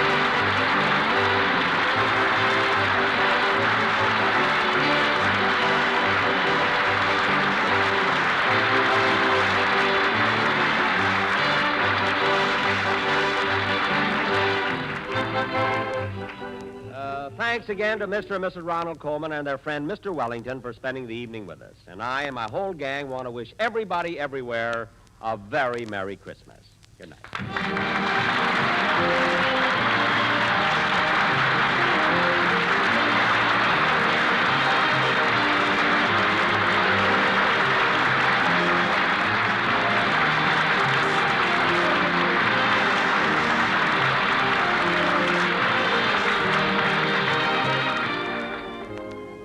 Ladies and gentlemen, the contest ends tomorrow, December 24th at midnight. If you haven't sent in your entry, do it now. Just complete this sentence, I can't stand Jack Benny because, in 50 words or less, and mail your letter to the Jack Benny Contest, Hollywood 28, California. Prizes would total $10,000 in victory bonds, and in case of a tie, duplicate prizes will be awarded. The Board of Judges include Goodman Ace of the Easy Aces and Peter Lorre, and the supreme and final judge will be the Honorable Fred Allen. The decision of the judges will be final, and all letters become the property of Jack Benny, including the rights to publish. This contest is open to everyone except the employees of the American Tobacco Company, its agents, and the National Broadcasting Company. It is subject to all federal and state laws and regulations. This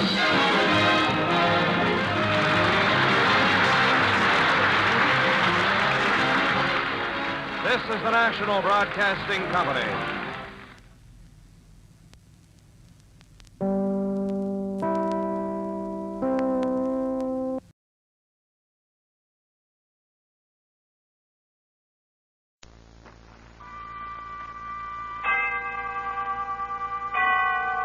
Autolite and its 98,000 dealers bring you Mr. Jack Benny in tonight's presentation of Suspense.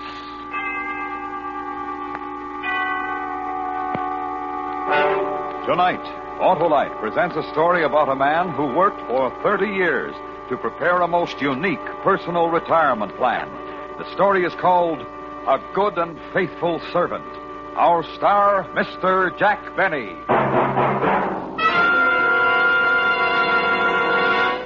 Hello there, Harlow. Well, the legislative luminary. How are you, Senator? My car is giving me trouble, Harlow. Your car? What's wrong with it, Senator? Well, it gets going slower than a loser leaving office.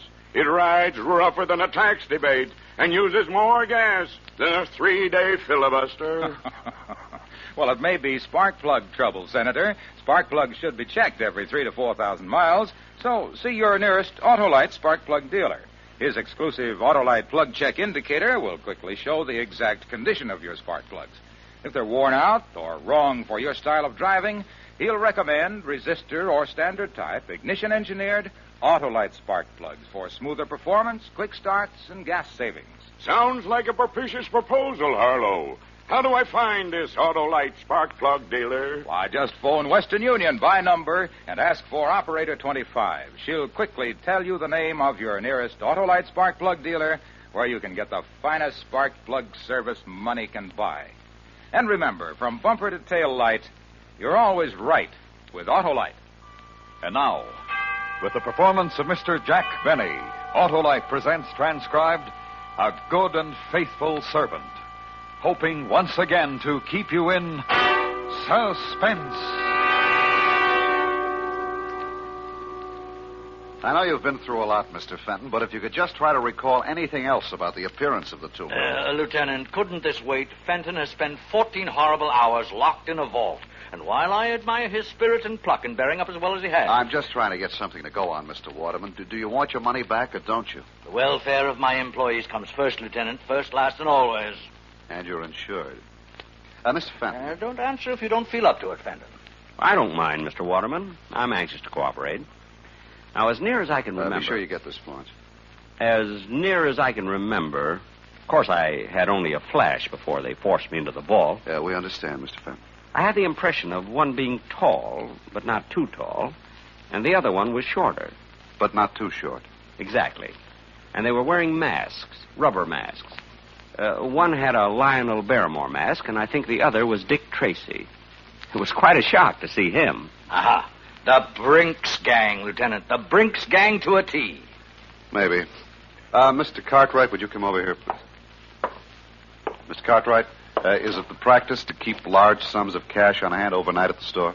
Well, yes, the store does a tremendous cash business, Lieutenant. Tremendous. And yesterday was Dollar Day. Thank you.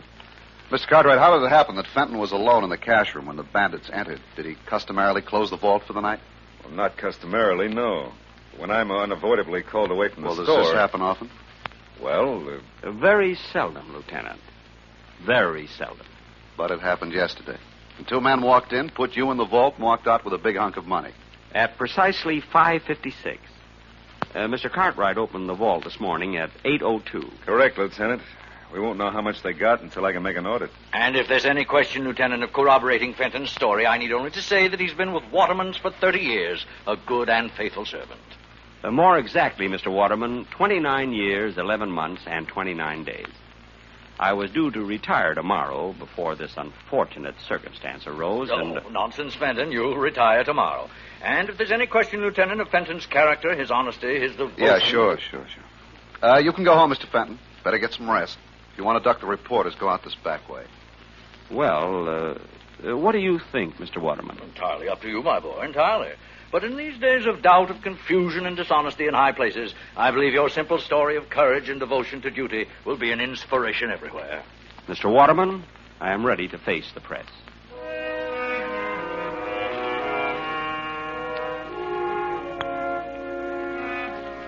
They were all very nice to me. The reporters, the police, Mr. Cartwright, and especially Mr. Waterman. All that money missing. $50,000. Yet his only concern was for me. I thought that if I could afford it, I'd like to buy him some little token of gratitude. Then I thought again. In my desk at the office, there was a secret compartment, and in that compartment was $50,000. I guess I could afford it.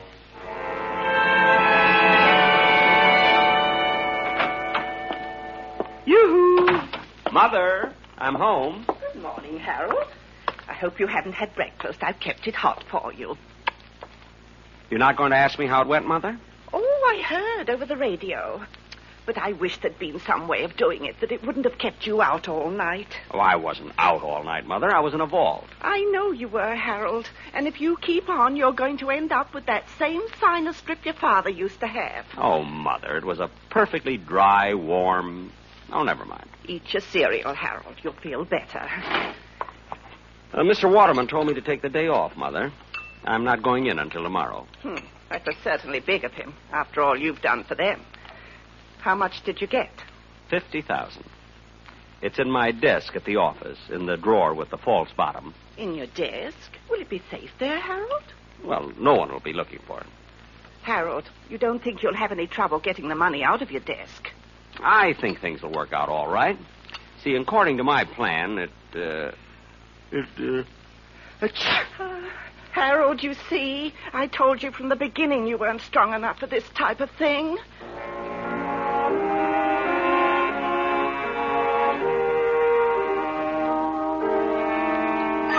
The next morning at 8:43, I punched in at the store.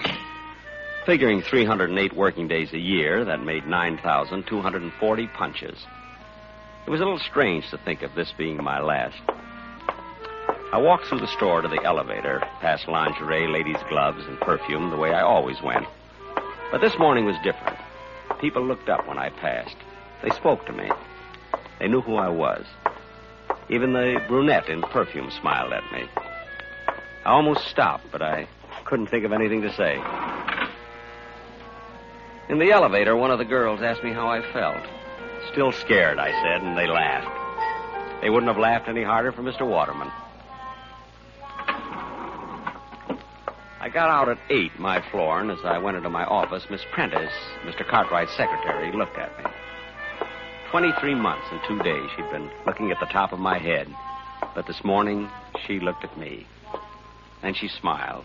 I guess I smiled back. Good morning, Mr. Fenton. Good morning, Miss Prentice. It wasn't much, but I felt it could have been a start.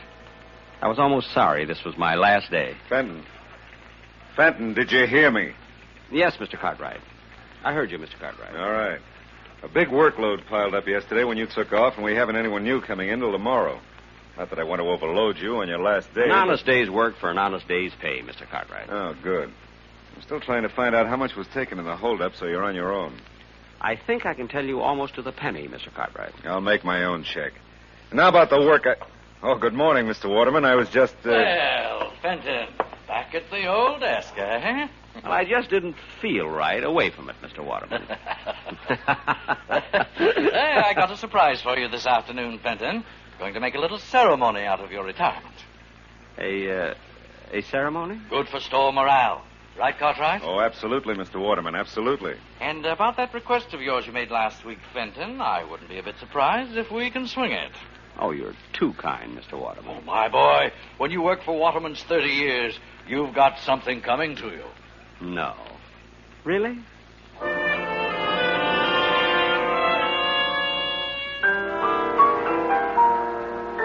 I ate my usual lunch that day, the Thursday Blue Plate Special at Elmo's Grotto.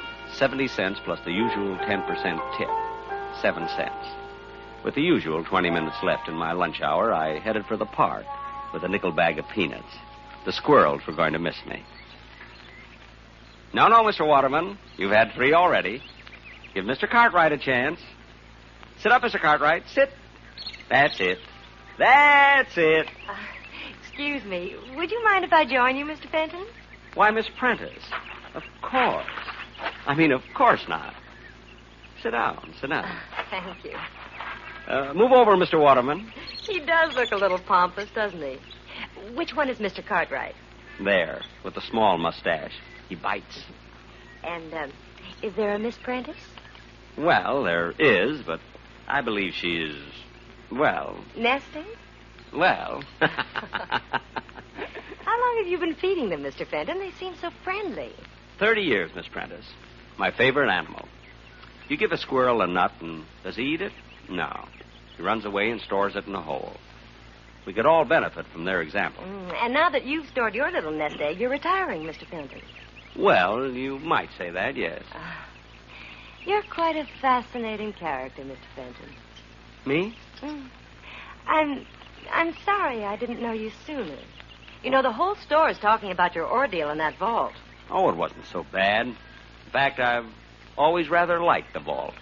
What an odd thing to say.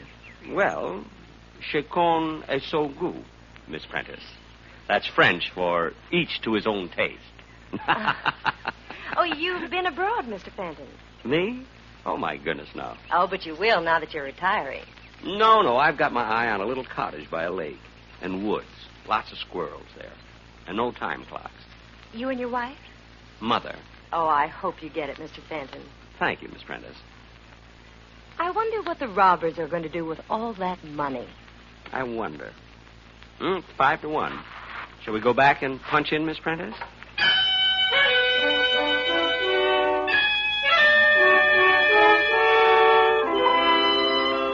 She let me walk all the way back to the store with her. And in the elevator, Mr. Bixler, Sporting Goods, winked at me. Funny, for 10 years I'd had the feeling Mr. Bixler didn't like me.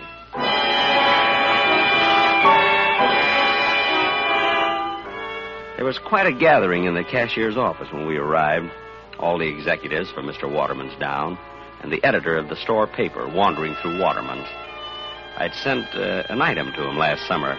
Mr. Fenton of Cashier's Department spending his 2-week vacation at home.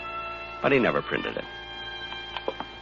Well, come in, Fenton. We've been waiting for our, shall we say, guest of honor. Me, Mr. Waterman? You, Fenton.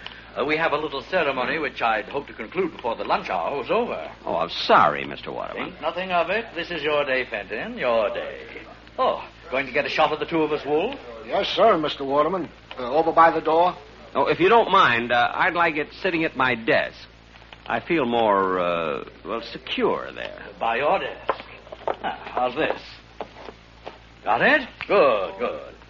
And now, Fenton, we all say farewell to a good and faithful servant, one who has given 30 years of his life as a contribution, however small, to making Waterman's the great institution it is today. Well done, Harold Fenton. Thank you. A modest man, but conscientious. His regular comings and goings passed almost unknown to many until his ordeal of 2 days ago. Locked all night in the vault by brutal and rapacious thieves. A night in which, in his own words, he relived each and every day of his 30-year service to Waterman's. Oh, greater devotion hath no man. Oh, it was nothing, really. And now, his labor's done, his burden borne, Fenton will live out the rest of his days in ease and comfort, because he has arrived at the retirement age of the Waterman pension plan, by which he will receive $31.68 a month. $31.68 a month for as long as he lives. Thank you. And now, a little surprise for Harold Fenton. A week ago, in a letter to me, our good and faithful servant asked that on his retirement he be given permission to purchase for his home his old desk. Actually, Mr. Waterman, I don't know what I'd do without it. Oh, frankly, I put in a lot of thought on this simple request. Hmm? I weighed the factors in my mind. On the one hand was Fenton's 30-year service. On the other... Mr. Waterman. On the other, he was already receiving his pension of, his pension. However... Please, Mr. Waterman. However, Fenton, my boy, I decided to go you one better. One better? Not a new desk. Nothing so unsentimental. Fenton, instead of allowing you to purchase the desk, I'm giving it to you. Phew. All right, boys, right in here. Take the desk wherever Fenton here wants it. And now, back to work, everybody. Month-end clearance today. Whoops. Easy, men. Don't drop it. Easy. Fenton, my boy, in the years ahead, when you're seated at your old desk, think of us, won't you? I certainly will, Mr. Waterman. I certainly will.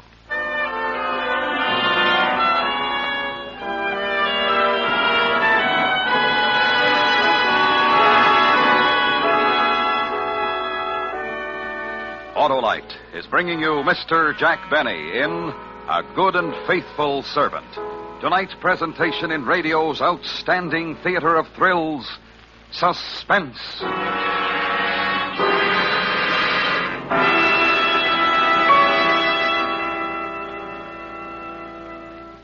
Well, Senator, did you take my advice? Why, yes, Harlow. My Autolite spark plug dealer turned my worn spark plugs out of office and elected a set of ignition-engineered Autolite spark plugs. A wise move, Senator. Those Autolite spark plugs are designed by the same Autolite engineers who designed the coil, distributor, generator, and all the other important parts of the complete ignition system used as original equipment on many leading makes of our finest cars, trucks, and tractors.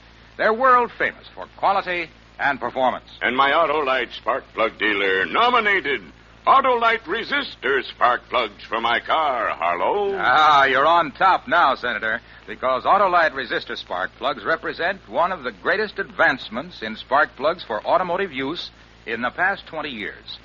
They offer proven advantages such as double life, gas savings, and smoother performance. And they're specified as original equipment on many leading makes of our finest cars. What's more, the Autolite resistor spark plug is just one of a complete line of ignition-engineered Autolite spark plugs for every use. So, fellow citizens, be sure, vote for Autolite. Right, Senator.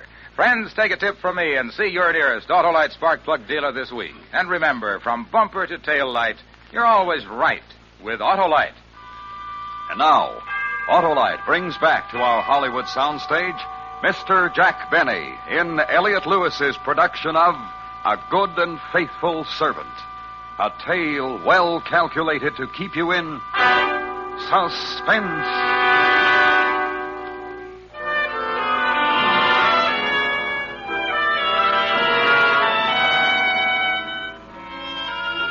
Retirement agreed with me.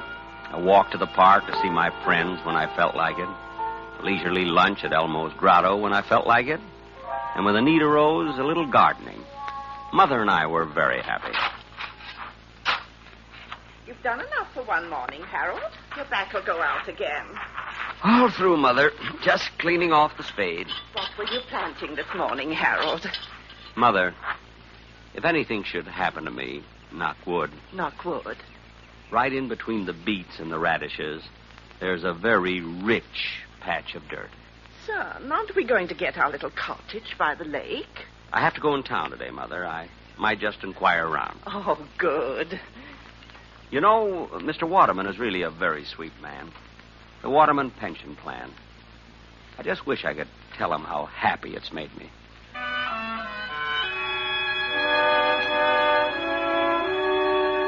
I hadn't told Mother, but Miss Prentice had called that morning. Mr. Cartwright wanted to see me that afternoon at the office, she said.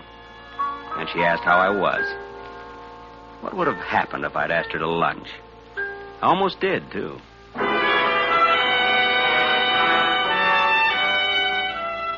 In the cashier's office at the store, Miss Prentice smiled when she saw me, and I smiled back.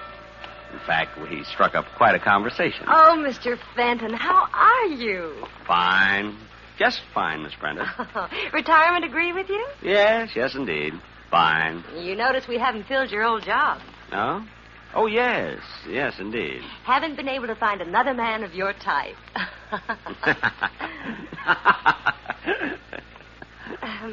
Well... Well... Is that you, Fenton? Come on in here. Coming, Mr. Cartwright. Sit down, Fenton, sit down. Thank you. Just trying to clean up accounts on the robbery. Fenton, what was your final tally again? 50,000, almost exactly, Mr. Cartwright. You're way off. That doesn't check with my audit at all. I'm quite sure of my figures. Well, then you're wrong, that's all. My check shows they got away with 82,000. 82,000? Right. Now, if you'll just sign the necessary statements corroborating my audit... I can't do that, Mr. Cartwright. And just why can't you? Don't you take my word for it? Frankly, no. Fenton, look. You're retired. It's nothing to you one way or the other. You just made a little mistake in your figures, that's all. Mr. Cartwright, are you asking me to help cover up a shortage in your accounts? All right, Fenton, I'll lay it on the line. Temporarily, I'm a bit short. Involvement with a woman, and you wouldn't understand. I most certainly wouldn't. Look, I'll make it worth your while. Shortages are found out sooner or later, Mr. Cartwright. All right, if that's your attitude, let me tell you something, Fenton. I don't like the smell of this robbery of yours. I don't like it at all. What do you think of that?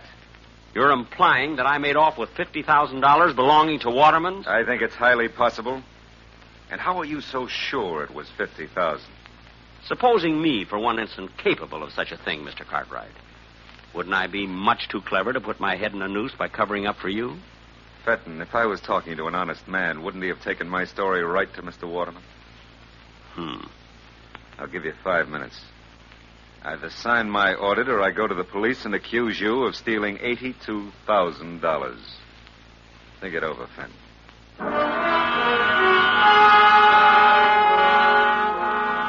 No question about it, Mr. Cartwright's dishonesty might be a bit awkward for me. My instinct about the man had been thoroughly sound. I had disliked him for 16 years. Well, there was only one safe way out of it. Well? Mr. Cartwright, if you need money... Yes? Why don't you rob the vault? Actually, it isn't hard at all. Well, how do I get away with the money? I'm sorry, I never reveal professional secrets. Well, then you'll have to help me, Fenton. Lock me in the vault and you get away with the money. Me? Sure. Then we're both in the clear for good. Help me out, Fenton. You mean I'm going to clear out the vault a second time? You'll never regret it. Regret it? The fact is, I'd rather enjoy it.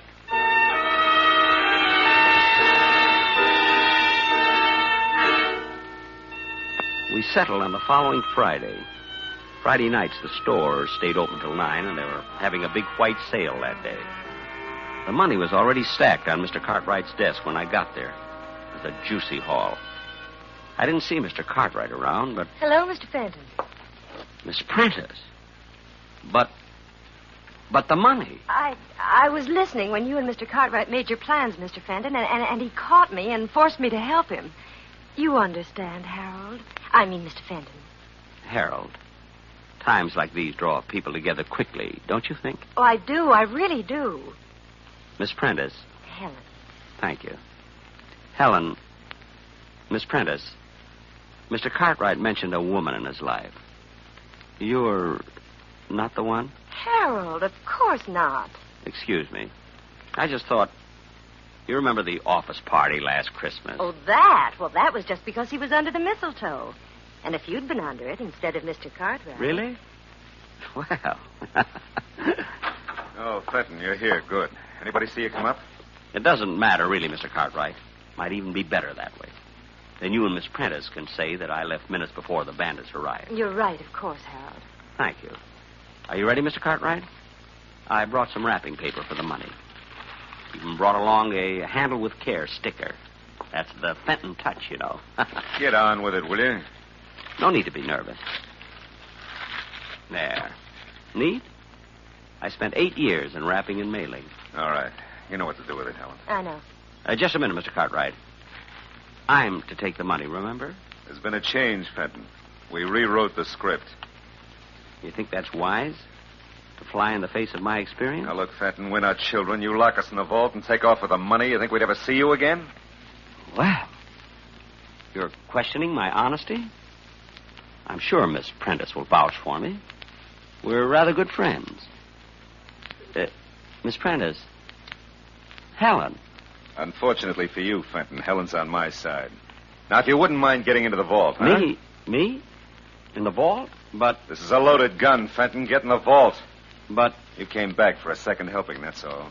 The Confederate got away with the money, but I courageously slammed the vault door on you and went for help. But... Will they believe me? I imagine they'll find $50,000 somewhere around your house. They'll believe me. Helen. I see. I'm sorry, Harold. It's a nasty trick, but we're nasty people. You should have stuck to squirrels. Just one thing, Fenton. How did you ever get that $50,000 out of here the first time? How? Well, I didn't, Mr. Cartwright.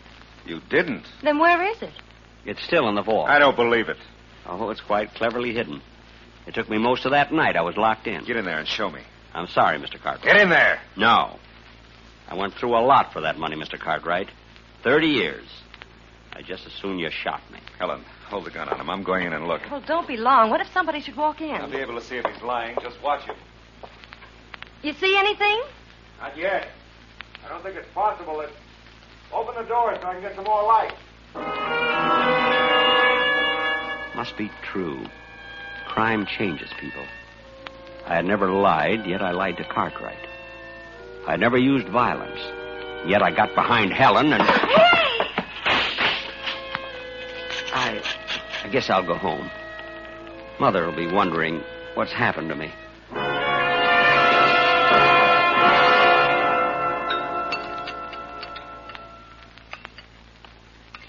Some more cereal, Harold? I don't think so, Mother, thanks. What time is it? 8:10, son. Well, they would have opened the vault at 8 this morning. The police should be here any minute. Are you sure those two will implicate you, Harold? It seems likely, Mother. The gun would be hard to explain. And I think Miss Prentice will turn on Mr. Cartwright after a night in the vault. Yes, she's just the type. I'm sorry, Mother. I guess I just don't know much about women. It's all right, son. You think they'll be hard on you? Not very. I haven't spent any of the money.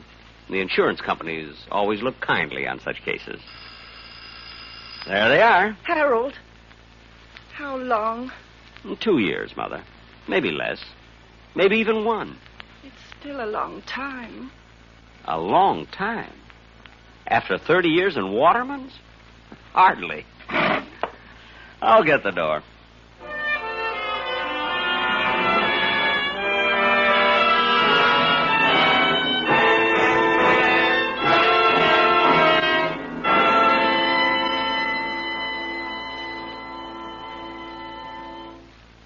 Suspense. Presented by Autolite. Tonight's star, Mr. Jack Benny. This is Harlow Wilcox speaking for Autolite, world's largest independent manufacturer of automotive electrical equipment.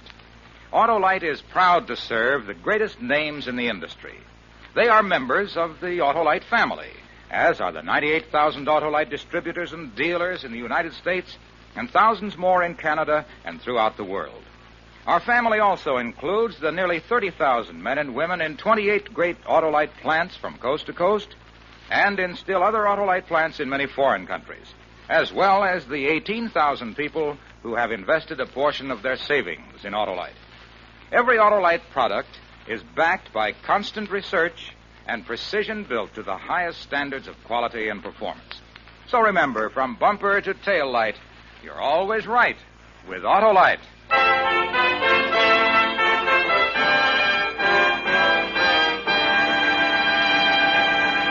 Next week, a story of revenge. The desperate effort of a murderer to destroy the man who had committed him to prison. The story is called Concerto for Killer and Eyewitnesses. Our star, the director of suspense, Mr. Elliot Lewis.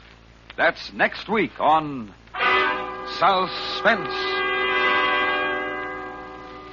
Suspense is produced and directed by Elliott Lewis, with music composed by Lucian Morowick and conducted by Lud Gluskin. A Good and Faithful Servant was written for Suspense by Richard M. Powell. Portions of this program were transcribed. In tonight's cast, Norma Varden was heard as Mrs. Fenton, Doris Singleton as Helen, Gerald Moore as Mr. Cartwright, Joseph Kearns as Mr. Waterman, Hy Averback as Lieutenant Miller, and Charles Calvert as Mr. Wolfe. For the location of your nearest Autolite spark plug or Autolite battery dealer, or your nearest authorized Autolite service station, phone Western Union by number and ask for operator 25. Switch to Autolite. Good night. This is the CBS Radio Network.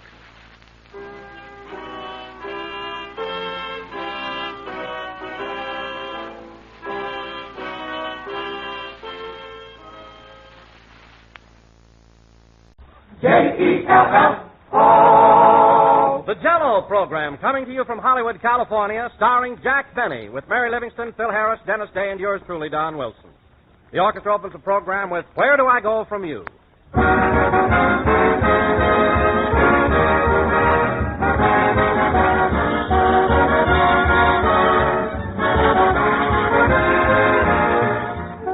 You know, it's really true that somehow the better a dessert looks, the better it tastes. In fact, that's one of the big reasons why so many people find Jell-O such a marvelous treat.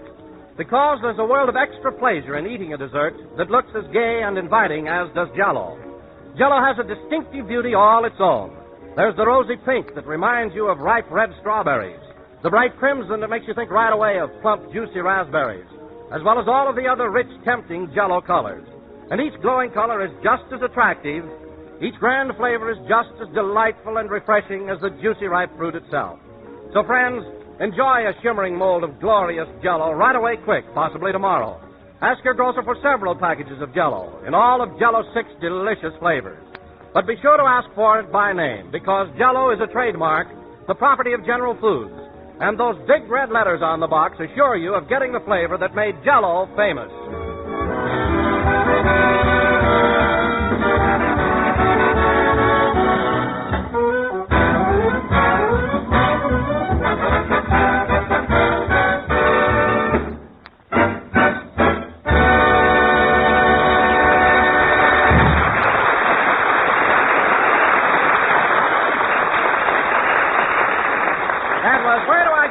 Played by the orchestra.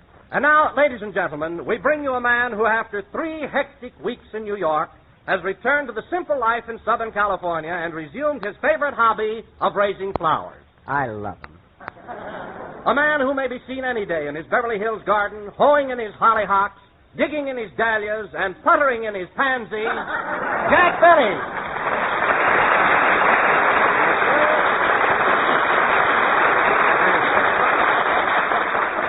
Thank you. Jell-O again. This is the man with the hoe talking.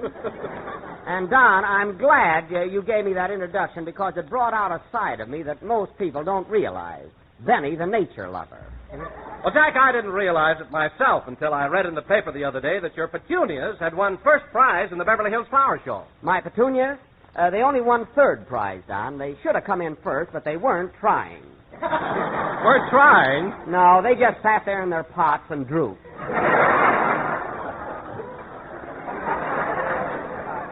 Next year, I'm going to enter nasturtiums. They may not smell so nice, but they're always in there punching. They'll come through. But, Jack, isn't it a lot of trouble for a fellow as busy as you are to keep up a garden? Yes, but it's worth it. Why, my backyard is one of the show places of Southern California. Isn't it, Mary? Especially on wash day. I don't mean Monday. I'm talking about my flowers. Oh, they're beautiful. No kidding, Don. People come from miles around just to look at Jack's roses. They sure do. And Jack is so sweet about it. Children get in for nothing.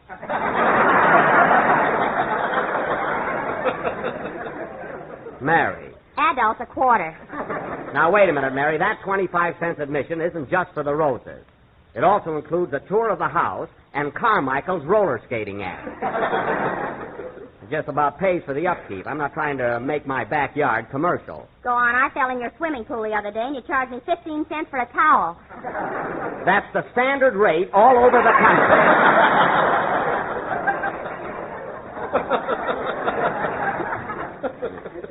Anyway, I was talking to Don about my flowers. Well, tell me, Jack, what else do you raise in your garden besides petunias and roses? Oh, many varieties, Don. For instance, I have some beautiful Dianthus caryophyllus. Those are carnations. And then I've got some lovely Bocania cordata. Those are gardenias. My goodness, Jack, I'm surprised that you have such a complete knowledge of botany. Oh, I have. For instance, Don, come here a minute. For instance, you wouldn't think to look at a flower that, well, I'll tell you about it later. It floored me.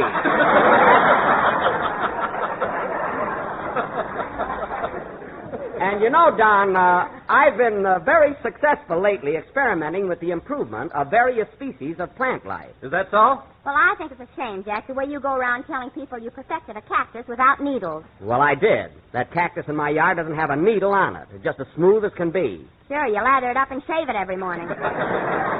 I do not, and that's a fine way to talk after the break I've been giving you on flowers lately. Some break. You've been charging me 75 cents a dozen for carnations, and I can get them at the florist for 60. The white ones with the pink edges?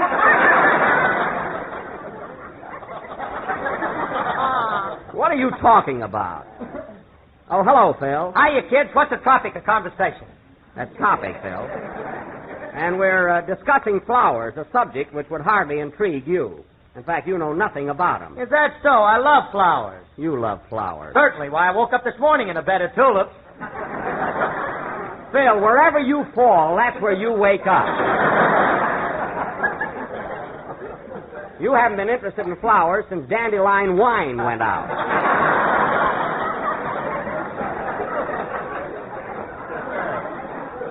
And you know it. All right, so what's flowers? You smell them and throw them away. Isn't that awful? Phil, when you come over to my house next Sunday, you'll see the most beautiful garden you ever laid your eyes on. Your house next Sunday? What's going on there? Oh, didn't I tell you?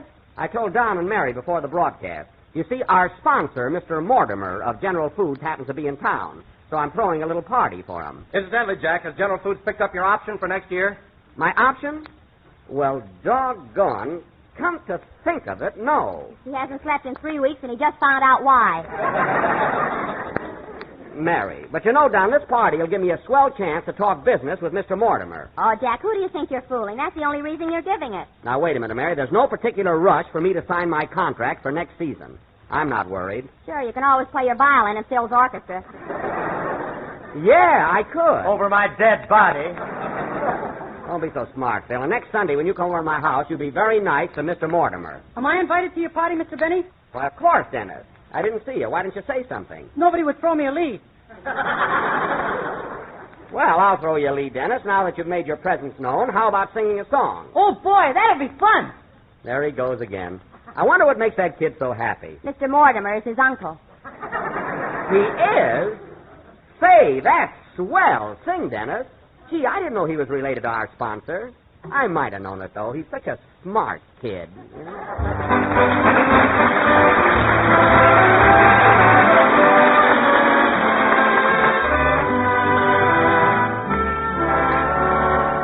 Last night we met, and I dreamed of you yet, with a wind and the rain in your hair.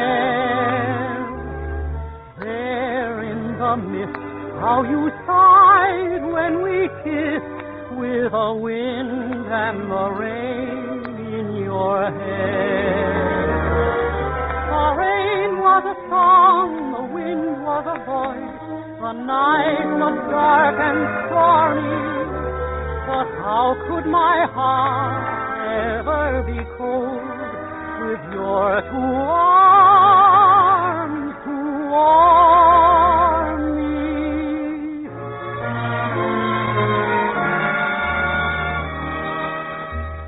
I held you tight as you whispered good night, with a wind and the rain in your hair. Now it will be my favorite memory, that vision of you standing there, darling, there in the mist, how you sighed and the rain in your hair. With the wind and the rain in your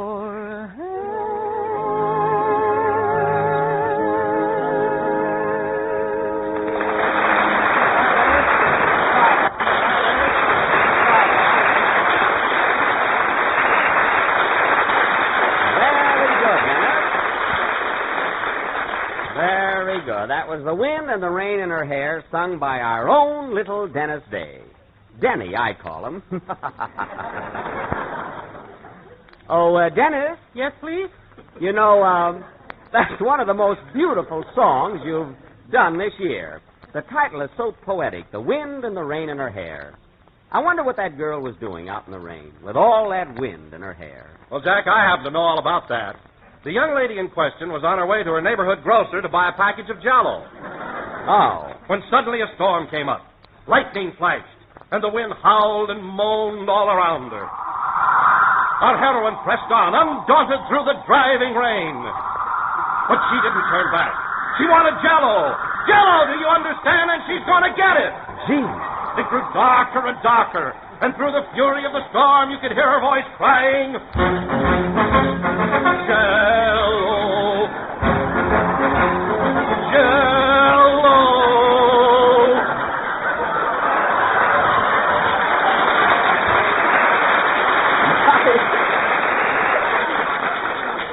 My goodness. Well, tell me, Don. Did she get the package of Jell-O with the big red letters on the box? Yes, Jack. And after that, she went to a beauty parlor for a permanent wave. And it made her look so beautiful that she was immediately signed up for pictures. Well. And today, that girl is known to the world as Miss Barbara Stanwyck. Isn't that wonderful? Well, thank you. And if you tune in next week, ladies and gentlemen, Mr. Don Wilson, the eminent biographer, will tell the story behind Guess Who? Logan Jerkfinkel. Now you spoiled it. Get another one ready, Don. Okay. And now, ladies and gentlemen, going from the sublime to our feature attraction of the evening, tonight, the Benny you requested We'll Molested players will present their version of that sensational MGM screen masterpiece, based on Kenneth Roberts' brilliant novel of American history, that outstanding cinema achievement, Northwest Passage. Thank you, Snapdragon. That's Sternicum Excelsium. I know what it is. Boulogne.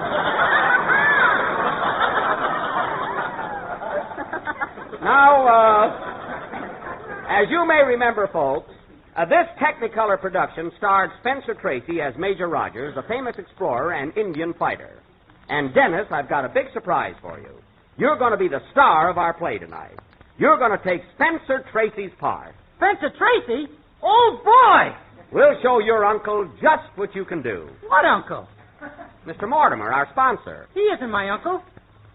He isn't? Darn you, Mary. Well, anyway, Dennis, as I was saying, in our play tonight, you're going to be an Indian guide.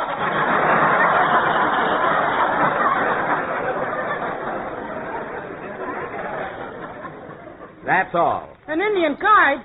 I thought I was going to be the star. You better keep your trap shut or you won't be anything. Had just about enough out of you. What's going on here?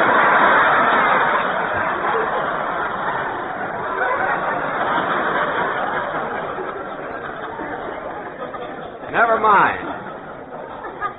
Now, getting back to our sketch, inasmuch as I am a very dear friend of Spencer Tracy's, I will naturally play his part. It's a fine thing to do to a friend. Listen, Mary, I can handle a part. Why, I can do anything Spencer Tracy can do, except possibly play polo. Make it everything. You'll feel better. Okay. Now, Phil, you're going to play Robert Young's part, the map maker of our expedition. You're thrown out of Harvard College, so you join my troop of Rangers. Well, why would I be thrown out of Harvard? That don't ring true. Phil, the trouble we're going to have is getting you into Harvard. The rest will be easy. Now, Mary. Yes, please? Mary, you're going to play the part of a young girl who, as a child, was captured by the Abenaki Indians. And years later, I save you from this hostile tribe. You're some hero. Well, I am. They're very savage Indians. In fact, I almost lose my scalp. What do you care? You got 3 more hanging in your dressing room.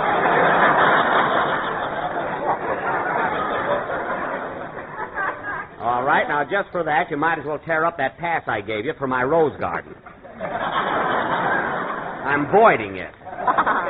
Now, let's see. Who else? What am I going to be in the play, Jack? Well, Don, you were going to be a ranger, but due to a shortage of actors, I've decided to make you a whole company of rangers. So when I call the roll, just answer here 50 times. Do I get more money for playing all those parts? Not unless you got a certain uncle. That has nothing to do with it. Now, this epic, ladies and gentlemen, will go on immediately after the next number, which will be played by Phil Harris and his orchestra. Hit it, boys. Gee, Mr. Benny, why can't I play Spencer Tracy's part? Get away from me, Dennis, or I'll twist your wrist. Play, Phil. I can't stand an imposter.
That was Loud, played by Phil Harris and his orchestra. And now, ladies and gentlemen... Hold on, Jackson. That's the kind of a number you gotta play loud. Phil, you could play Low the Gentle Lark and make it sound like 8 vultures on a tin roof fighting over a xylophone.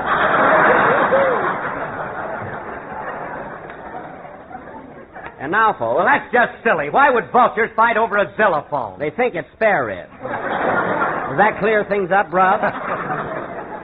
And now, folks, for our thrilling saga of early American history, Northwest Passage or A Tramp in the Woods.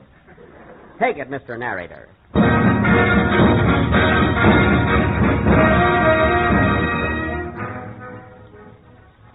Ladies and gentlemen, the year is 1712. The scene is Crown Point, located on the Hudson River in the colony of New York. Major Rogers and his famous rangers have decided to wipe out the Abenaki Indians, a hostile tribe who have been ravaging the countryside, burning the farmers' homes, and kidnapping their wives and children. As the scene opens, the major is addressing his men. Now listen, men, and listen carefully. For years, the Abenaki Indians, a hostile tribe, have been ravaging the countryside, burning the farmers' homes, and kidnapping their wives and children. The man just said that.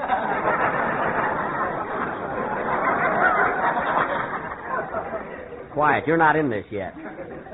Now, Rangers, here's my plan. We march northward this very day, northward to Lake Champlain and the Abenaki country. It's a dangerous mission, men, and no one knows how long it'll take. We may be gone weeks, months, perhaps years. Who's going to water your petunias?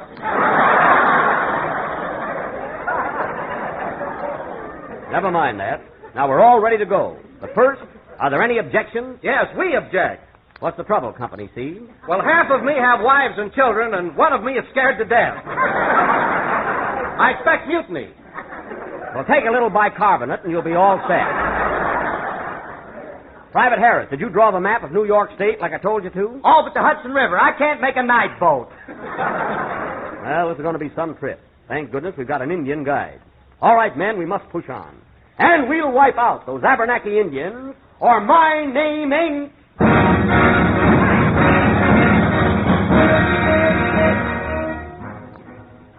So our little band of rangers leave Crown Point and march 2 full days northward. It is now noon of the 3rd day. Rangers, halt! I said, Rangers, halt! Hey, fellas, stop, will you? All right, put your other foot down.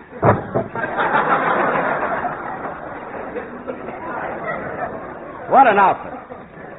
Well, this looks like a good place to rest. Where are we, Private Harris? Well, Major, according to my map, that peak just ahead is Mount Shasta. Mount Shasta's in California, 3,000 miles from where we started. We've only been walking 2 days. Hey, we made good time, didn't we? Oh, marvelous. Harris, this is the worst map I've ever seen. Well, if you don't like mine, why don't you stop at a gas station and get one? Because there won't be a gas station for 200 years. Automobiles haven't been invented yet. Oh, that's right. I wish I knew where we were. Now, let's...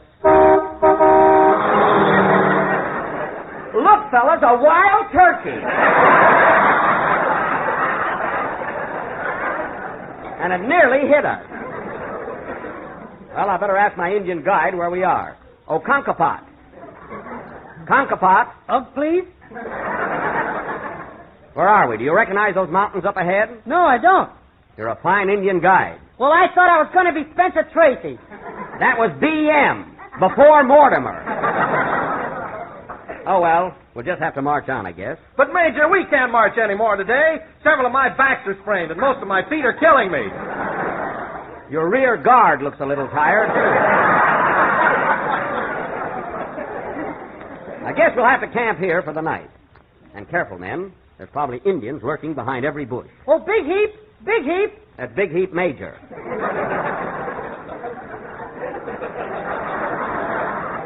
What do you want, Conkapat? Look, Major, white girl. White girl? Where? Oh, yes. Hello there. Hello.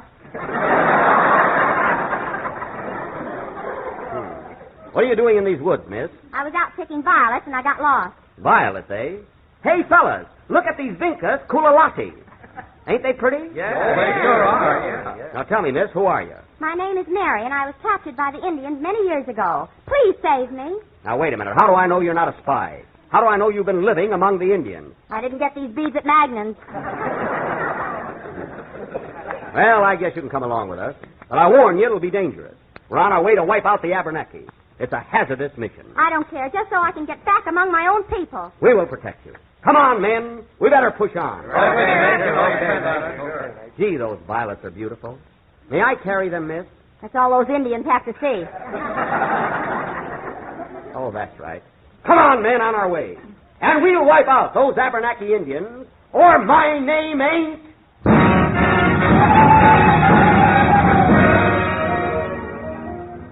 Two days later. Where are we now, Harris? You recognize that lake ahead of us? Well, according to my map, that's a finger bowl at the Brown Derby. A lot of help you are. Company! I'm afraid to say halt, they'll start again. Now cut that out! You know where we are, miss? Yes, that's Lake Champlain. There are a lot of Indians around here, but they're all friendly. Good. Out! Friendly, eh? Then why is this arrow sticking in me? If you look close, it says, I love you on it. Oh. Hey, Conkapat, pull this arrow out. Okay. Now, listen, men. Thanks. To that Lake Champlain, we're headed in the right direction. On the opposite shore lies Fort Wentworth. And tomorrow morning at 4 o'clock, before the Indians wake up, we'll cross the lake. All right, men, lay down. Unfold blanket. Company, sleep.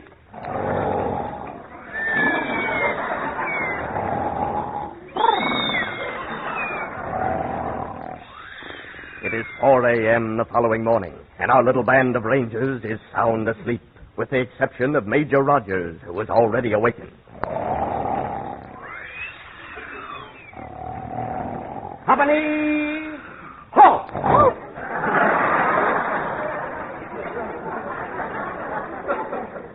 Wake up, men. And no one speak above a whisper. The slightest sound will warn the Indians of our presence. Turn off that alarm clock. All right, men. On your feet and down to the canoes. Remember, not a sound, or we're doomed. Gosh, it's dark. It sure is. Not so loud. 4 o'clock in the morning, a fine time to get up. Quiet. Now, everybody behind me. Single file. Quiet now. Quiet. Whoop! Harris, watch your musket.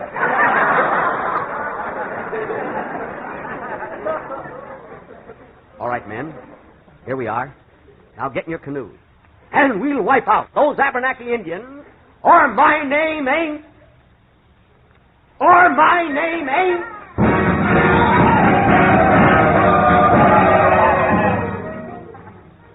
6 months later, and we pick up our brave little band of rangers, footsore and weary, somewhere near Lake Champlain.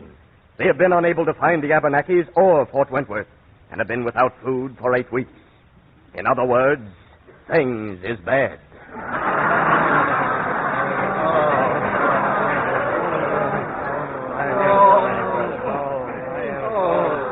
Cheer up, men. Cheer up. We must have faith and courage. But we're starved, Major, starved. And I've lost half of my men. Well, on you, it looks good. Gee, I'm hungry, too. Here, have a bite of my moccasin. Moccasins are no good without ketchup.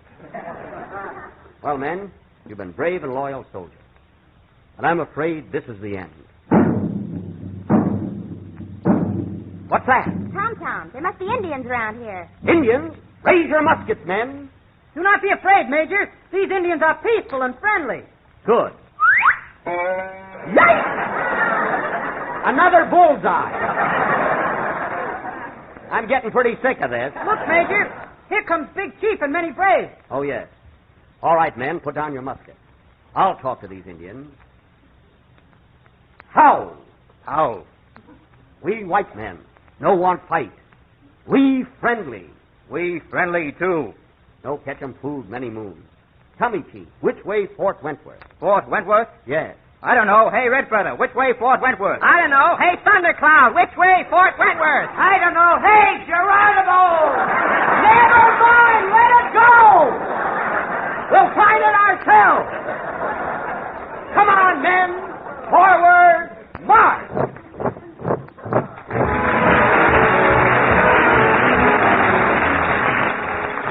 Here, ladies and gentlemen, is a swell way to help add welcome variety to family meals. Just listen to this.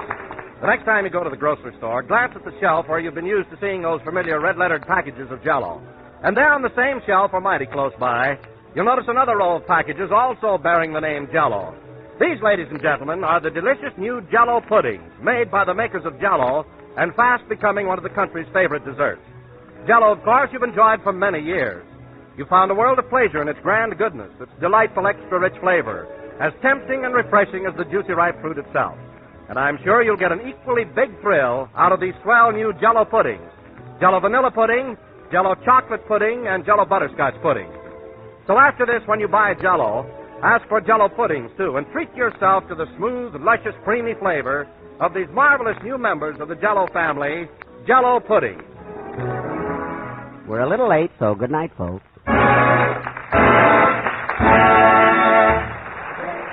This is the National Broadcasting Company.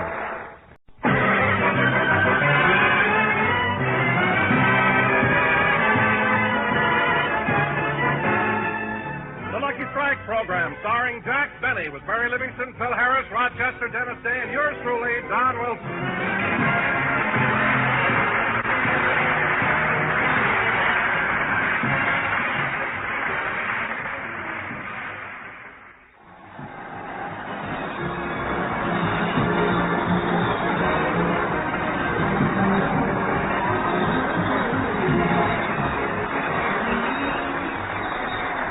And now, ladies and gentlemen, from the Naval Training Center in San Diego, we bring you a man who was so proud of his career in the Navy, he had an anchor tattooed on the sleeve of his underwear, Jack Benny!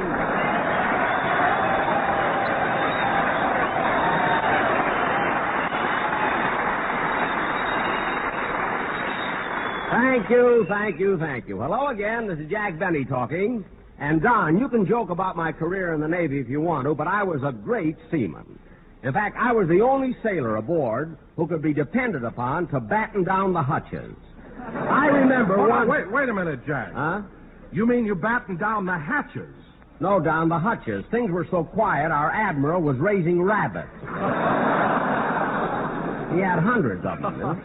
Jack, I meant to ask you something. When you went into the service, how come you decided to join the Navy? Well, it was family tradition, Don. You see, my grandfather, Lieutenant Commander Hopalong Benny, was in the Navy. And, Hopalong Benny? Yes, he was the only man to ride a torpedo side saddle. Poor fella. He never should have dug his spurs into it. He joined the Navy and the world saw him. Anyway, Don. Oh, hello, Mary. Hello, Jack.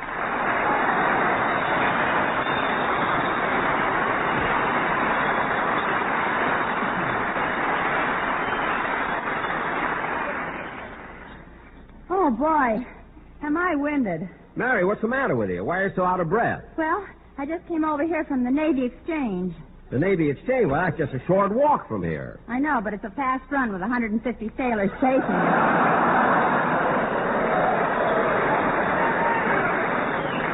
I mean, don't be silly, Mary. Sailors don't chase after girls. That's what it says right here. Sailors don't chase after girls. They don't, eh? No. Tin squins and a large butterfly net's part of their equipment. Look, Mary, you got nothing to worry about. The boys here are a nice bunch of fellas. Oh, I know they are, Jack. And did you notice how young they all are? Yes, but then when I was in the Navy, I was young. So was the Navy. All right. Anyway, Mary, you should have been here a few minutes ago.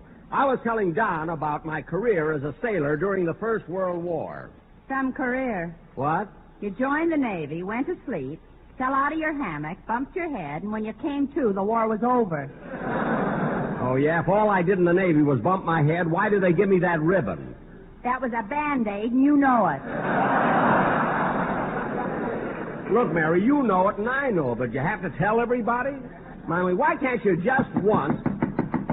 Come in. Mr. Benny? Yes? I'm Chief Petty Officer Jones. Oh, how do you do? My job is to see that you're well taken care of during your visit here. Now, is there anything special you would like for dinner? Well, let me see. Could you hurry it up, Mr. Benny? I've got to go around and ask all the sailors what they'd like to eat.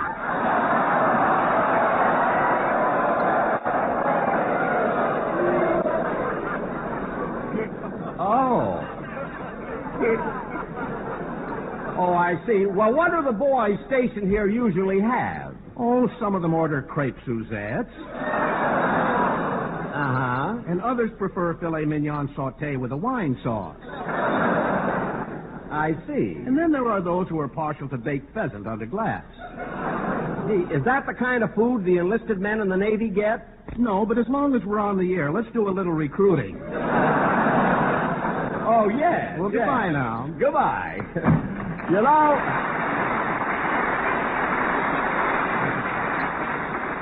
know, Mary, this fella has the right idea. Well, Jack, I had lunch at the mess hall today, and the food is excellent. I know. Oh, say, Jack, we're going back to Los Angeles tomorrow night, aren't we? No, Don, I've changed my mind. We'll be here on the base till Wednesday. Why? Because Tuesday is payday.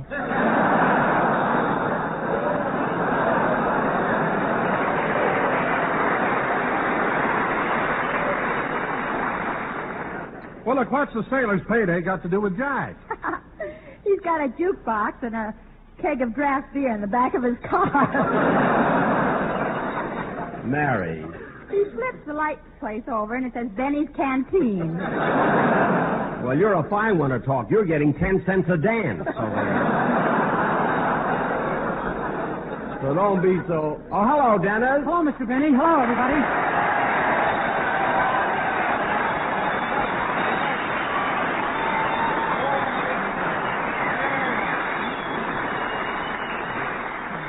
Hey, Dennis, you missed rehearsal today. Oh, I'm sorry, but I just got to San Diego a few minutes ago. Wait a minute. You just got to San Diego a few minutes ago? But I thought you left Los Angeles last Thursday. I did. Well, what took you so long? I ran into a lot of traffic in Salt Lake City.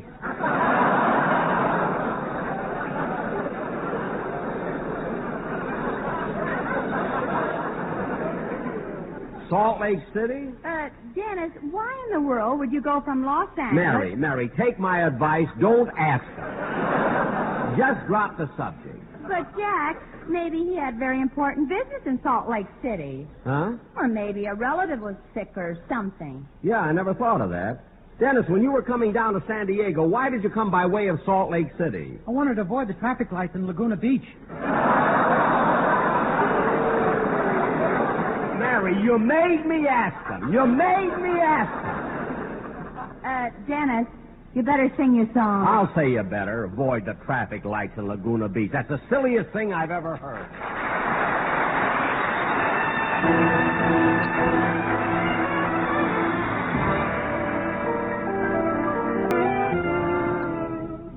My days are so blue when you're away. My heart longs for you. Oh, won't you say, my darling, hold me tight and whisper to me. Then soft through a starry night, I'll hear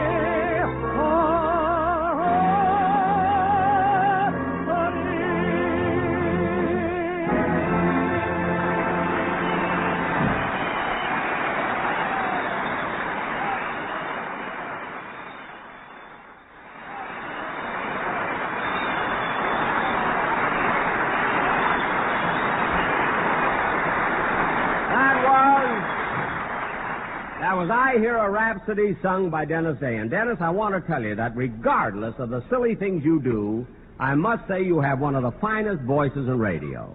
Gee, I hope my mother heard you say that. Why? She thinks you're a louse.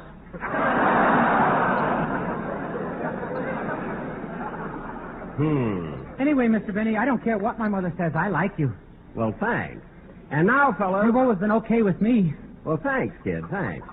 And now, fellas... You know, Mr. Benny, sometimes I wish you were my father. You do? So does my father. Look, kid, I only try to tell you had a nice voice. I don't want a whole routine out of you. You know, you can't say... All right, fellas, you can stand up and cheer. This show will roll now, because Harris is here.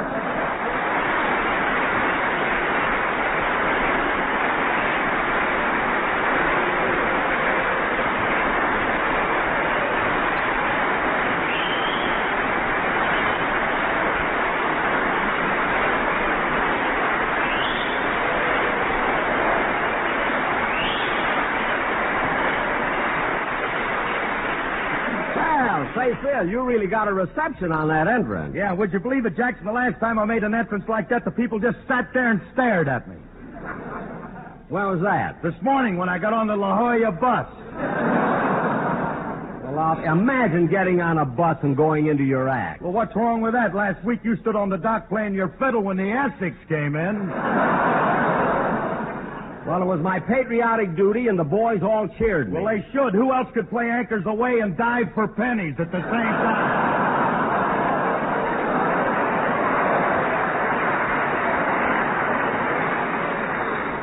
Oh, Phil, stop exaggerating. He's not exaggerating. I saw you swinging around in the water. Then why didn't you speak to me? With those bifocals, I thought you were a halibut. Halibut. What's your language? Oh, be quiet.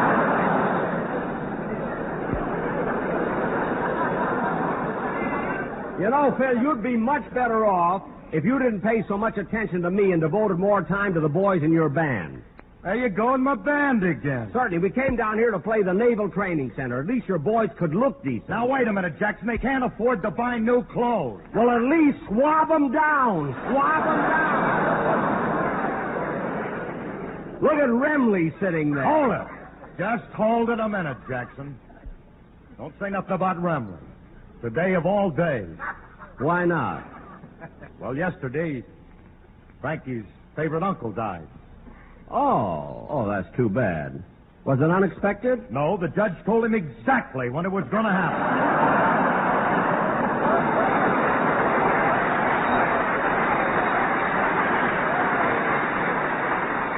Look, Bill, I don't want to have any more nonsense. We have a very important sketch to do tonight, and I want to get started with it. Don, will you announce our play? Oh, there's the phone. Excuse me. Hello? Hello, Mr. Benny. This is Rochester.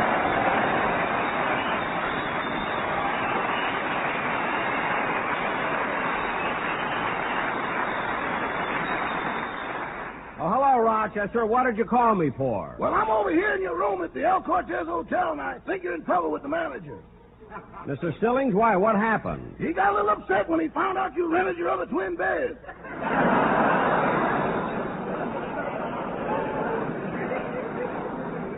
Oh. Then he got aggravated when he found out you were doing laundry in the bathtub. Gee. Then he got red in the face when he found out you were running highlight games in the hall. God. And when he found out you opened the gee-dunk door in the kitchen, he went to pieces.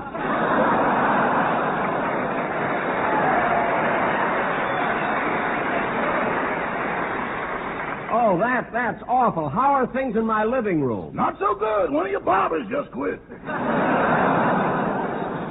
Oh, we'll have one of my writers take over his chair. Yes, sir.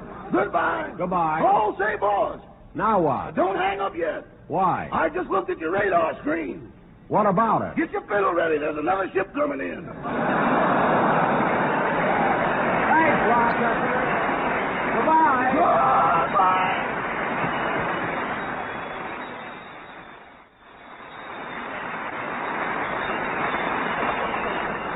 And now, ladies and gentlemen, for all the boys stationed here at the San Diego Naval Training Center, we're going to do a sketch. Set the scene, Don. Okay, Jack.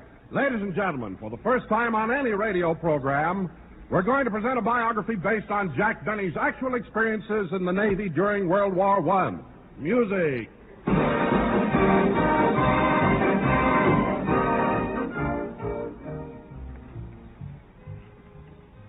the year 1917, I enlisted in the Navy. Before I left home, I spent the last few hours with my family and friends. Then I went next door to say goodbye to my sweetheart. This only took me 10 seconds. I wasn't a sailor yet. When I arrived at the Great Lakes Naval Training Center, I was examined by one of the Navy doctors. Your name? Jack Benny. Birthplace? Waukegan, Illinois. Age? 16. 16? Yes, sir. But you've got gray hair. Oh, darn it, I put on the wrong one this morning. I'll be a blonde tomorrow. Your height? 5'10". Your weight? 145. Color of eyes? Oh, they're blue, aren't they? Bluer than a sailor on his first night in boot camp. Now, Doctor, you've got my records here, so tell me, do I get in the Navy or don't I? Well, son, I'm sorry, but I have to report some bad news. For me? No, for the Navy. You're in. And so I was in the Navy. I became a part of Uncle Sam's fighting forces. The next thing I did was to report to the supply depot to get my uniform. When it came my turn, the sailor in charge looked at me and said, "Well, how did you come to join the Navy?"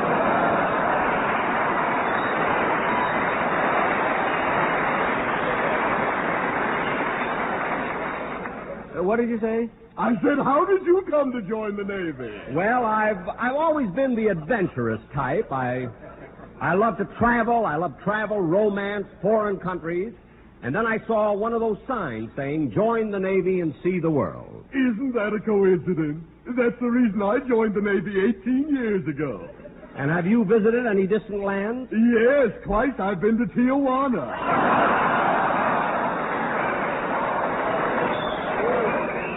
Well, lucky you. Now, here's your uniform.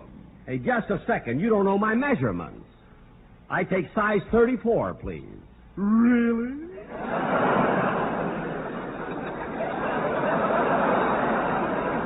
Yes, I have a 33 waist.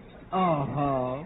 29 pants leg. Uh-huh. And 32 and a half sleeve length on the jacket. I'm glad you told me. Would you like your uniform in any particular color? Well, yes. Would you happen to have something in blue?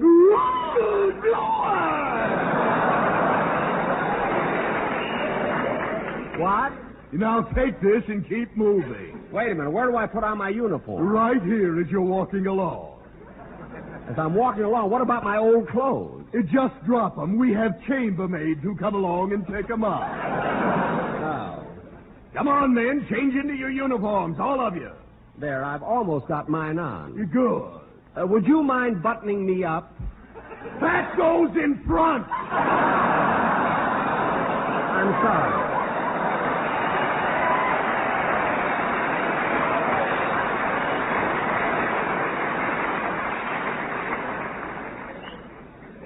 Given me a uniform and transferred me to the San Diego Naval Training Center.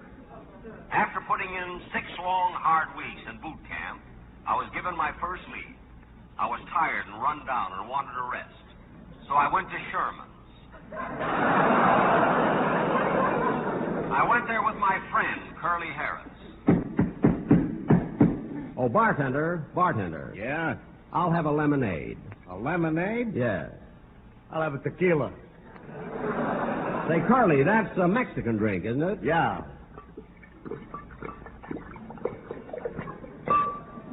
Well, there's your tequila. Thanks.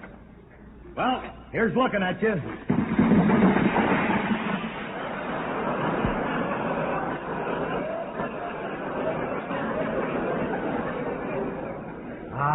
Smooth all the way down. After 2 hours at Sherman's, I stepped over Curly and went back to the base. On my way back, I got lost. Realizing I needed help, I looked around till I finally found an ensign. I walked over to the ensign and said, Excuse me, sir, but how far is it to the San Diego Naval Training Center? I don't know.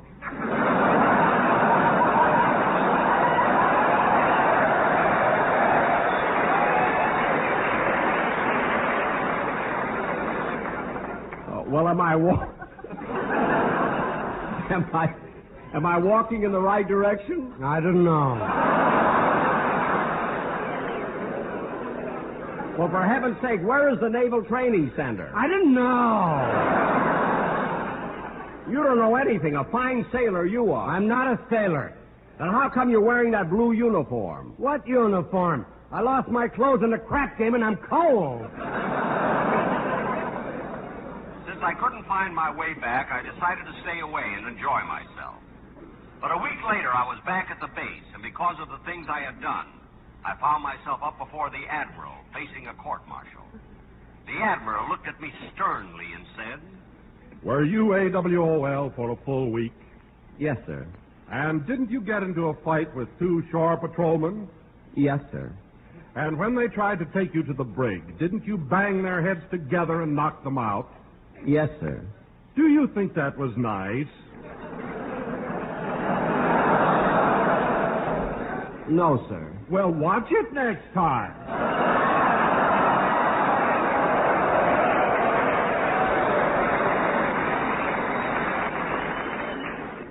The Admiral let me go with no more punishment than a stern look.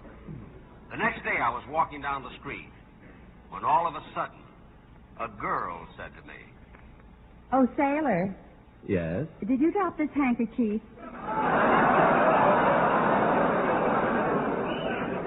It worked. I now had a girlfriend. We went together steadily for 6 months. Then one night I said to her, Honey, Yes, Max. pucker up. I'm going to kiss you. Okay. There. Have you ever been kissed like that before? Yes, I have a mother.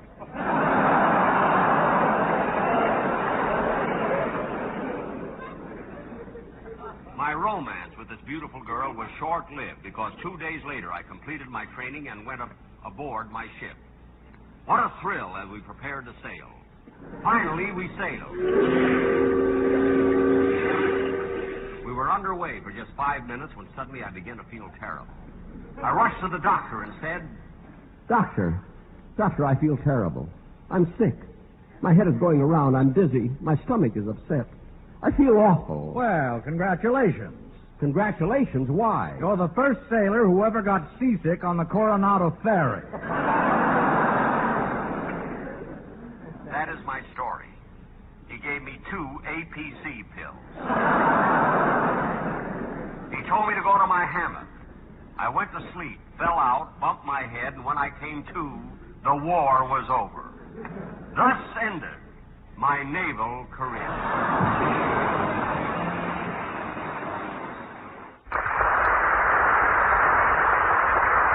The Jack Benny program is written by Sam Perrin, Milt Josephsberg, George Balzer, John Tackerberry, and produced and transcribed by Hilliard Mark. This is the CBS Radio Network. H-E-L-L-O. The Jell-O program, coming to you from Hollywood, California, starring Jack Benny, with Mary Livingston, Phil Harris, Dennis Day, and yours truly, Don Wilson. The orchestra opens the program with I See the Moon at Noon.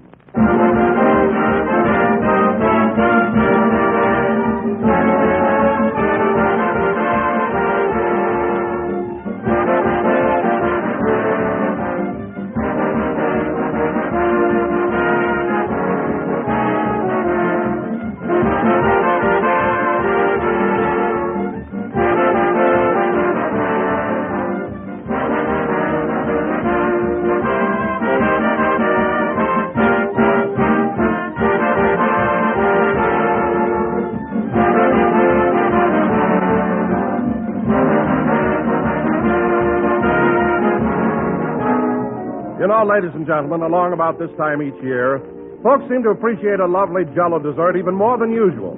For Jell-O, with its vivid, shimmering colors, seems almost like a preview of spring. Its glowing beauty makes you forget that winter is still with us. It adds a special note of gaiety and good cheer to any March meal.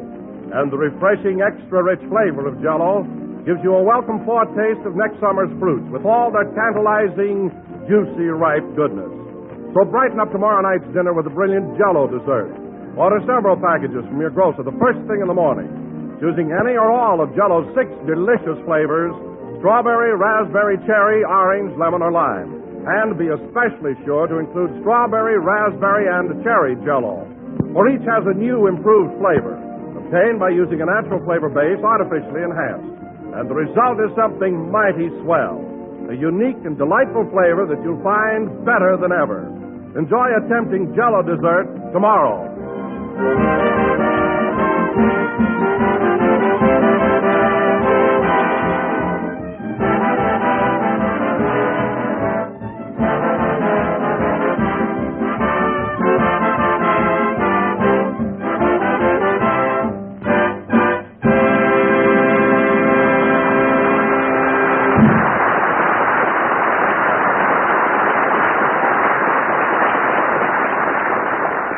That was I See the Moon at Noon, played by the orchestra. And now, ladies and gentlemen, after a month's vacation in Palm Springs, we bring you a man who looks a month younger, as if that made any difference, Jack Benny.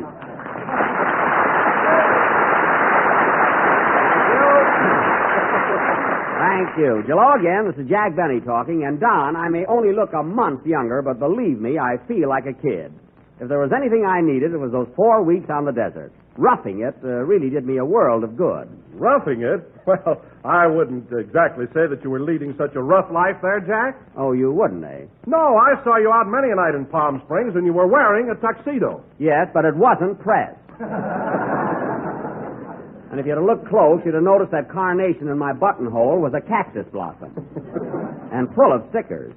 Don't tell me I didn't rough it. Why, I'm as hard as nails. So you feel pretty rugged now, huh, Jack? Do I, Don? You remember how soft and flabby my arms used to be? Uh-huh. Well, wait till I roll up my sleeve. I'll make a muscle for you. Wait. Oh, Jack, you don't have to bother. I'll take your word for it. No, Don. You know what a liar I am. No, I want to show you. Now, watch. I'll raise my arm. There. How's that, Don? How's that muscle? Where? I don't see it. Right there on that tattoo.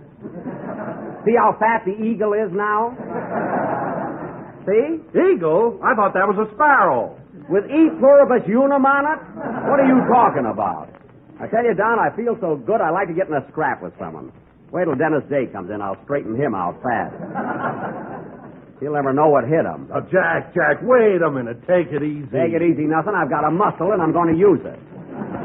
That kid has got to learn how to behave himself. But, Jack, you're being unfair. Ever since Dennis has been on this program, he's been a perfect little gentleman. Well-behaved and well-mannered. Well-mannered? Let me tell you something, Don. Last Monday, when I gave Dennis his salary check, he looked me straight in the eye and said, "Thank you very much." Well, what's wrong with that? Don, with the check he gets, that very much is pure sarcasm.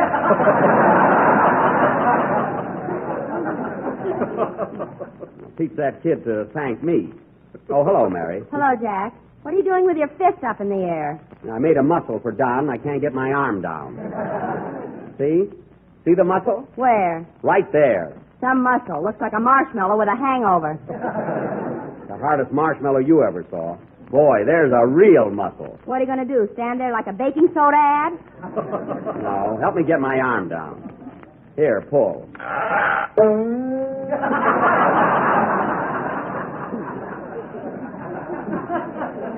Ooh. Well, the eagle's a sparrow again. But just the same, wait till Dennis gets here. I'll fix that kid. What about Dennis? I'm going to beat him up, that's all. He's been acting too fresh around here lately, and it's time I straighten him out. Straighten him out? Why don't you do something about Phil Harris? He's the wise guy. Mary, Phil is nothing but a big, playful kid. But Dennis is a real troublemaker. And he's smaller than you are. That's merely a coincidence. Let me ask you something, Mary. How about when we were driving back from Palm Springs in the Maxwell? All that kid did was complain all the way in. Well, who wouldn't complain? It's a 3-hour trip, and it took us 4 days to make it. Well? 4 days from Palm Springs to Los Angeles? Why, it's only 120 miles. 129. We came by way of San Bernardino. Besides, we stopped to enjoy the scenery. It was lovely down with those snow-capped mountains and beautiful orange groves. Oh, you and your orange grove. That's all we had for 4 days, orange juice. Never mind. The sign got 'em. All you can drink for 10 cents.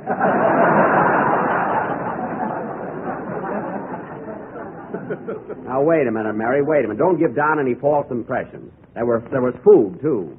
What about that delicious pressed chicken we had? It had to be pressed. You ran over it. All right, I didn't mean to do it. It was an accident. An accident? Yes. And why did Rochester yell tally-ho and chase it clear through a cornfield?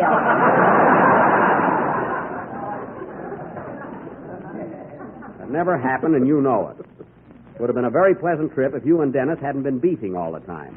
I'll fix that, kid.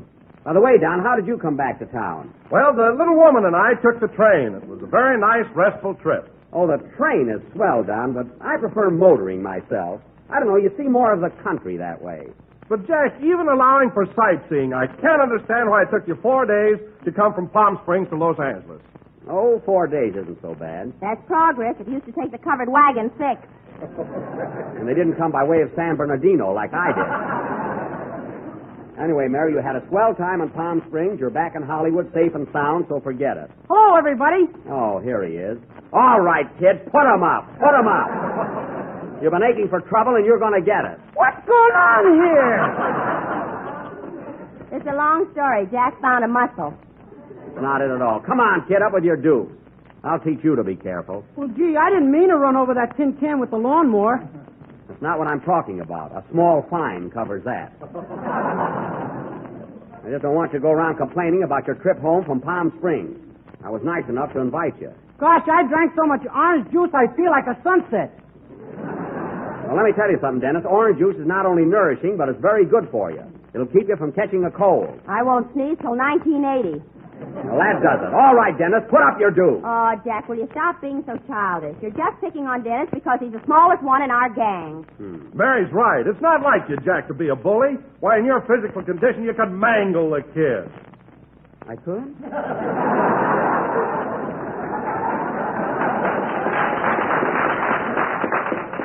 Gee. Huh? Certainly. You're a gorilla. You don't realize your own strength. I don't? Well. No. Now, the least you can do is apologize to Dennis. Well, All right. You don't have to, Mr. Benny. I'm a rat, and that's all there is to it. No, you're not a rat, kid. Well, one of us is.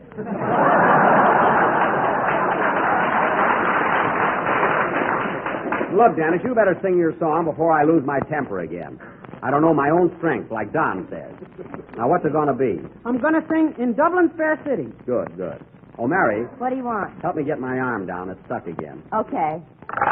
Ooh. Thanks, Mary. Sing, kid.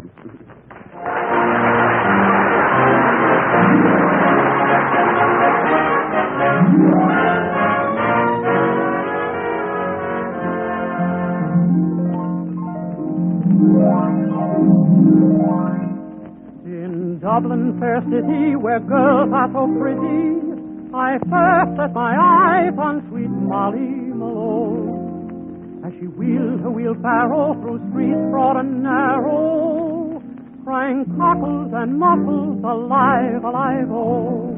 Alive, alive, oh, alive, alive, oh.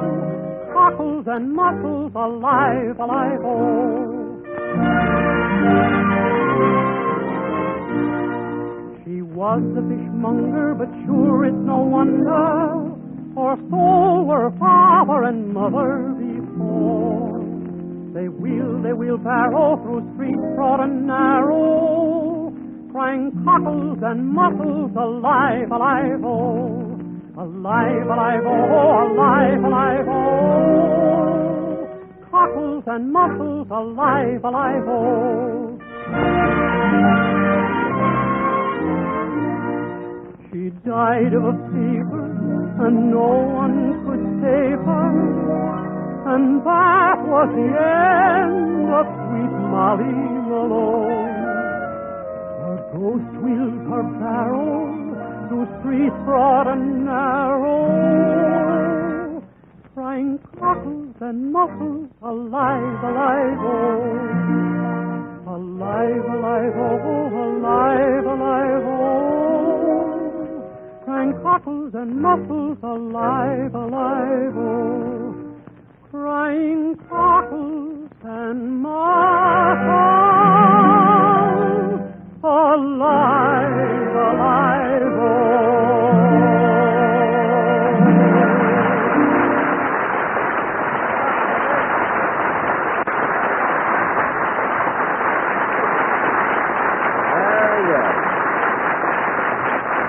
That was In Dublin Fair City, sung by Dennis A. And very apropos, Dennis, tomorrow is St. Patrick's Day, isn't it? Sure it is. Yes, sir. You tell me to put up my dukes tomorrow, and I'll knock your block off.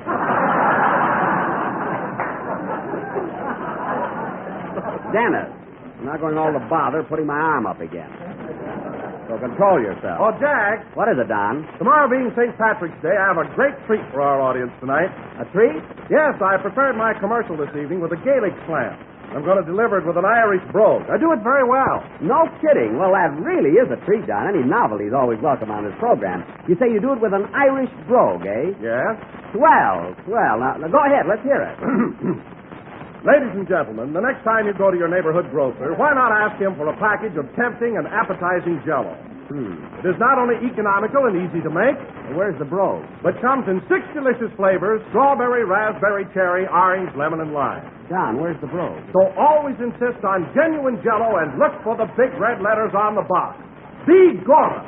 Oh! There it is! Oh, that's it! Oh, I didn't know we were going to have... Well, you did that beautifully, Don. Oh, that's a marvelous brogue. How did you ever acquire it? Oh, I do several dialects, Jack. Would you like to hear me read the same commercial as a Swede would do it? Don, if you think I'm going to listen to that whole thing again just to hear you say yump and yiminy at the end of it, you're crazy. Now, go away. Oh, hello, Phil. Hiya, Jackson. You back in town already? Yeah, I got in last night. But you know, I don't know, I wish we could have stayed in Palm Springs a couple of more weeks. It's wonderful there. Well, personally, I'm glad to be back in the city. What's the matter, Phil? Don't you like the desert? No, that fresh air gets under my eyes and puffs them up. Oh. And I can't stand that hot sun beating down on my head. Well, why don't you wear a hat? Look, Jackson, I got gorgeous hair, and it would be sheer madness to hide it.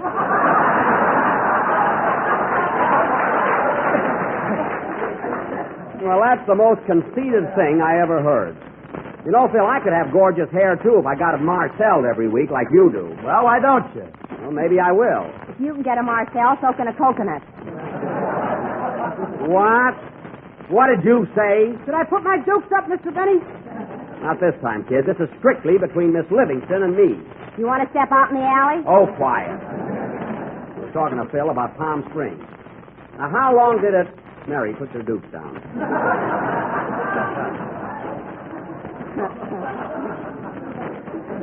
Phil, how long did it take you to drive back? Well, with all this traffic and everything, about an hour and 45 minutes.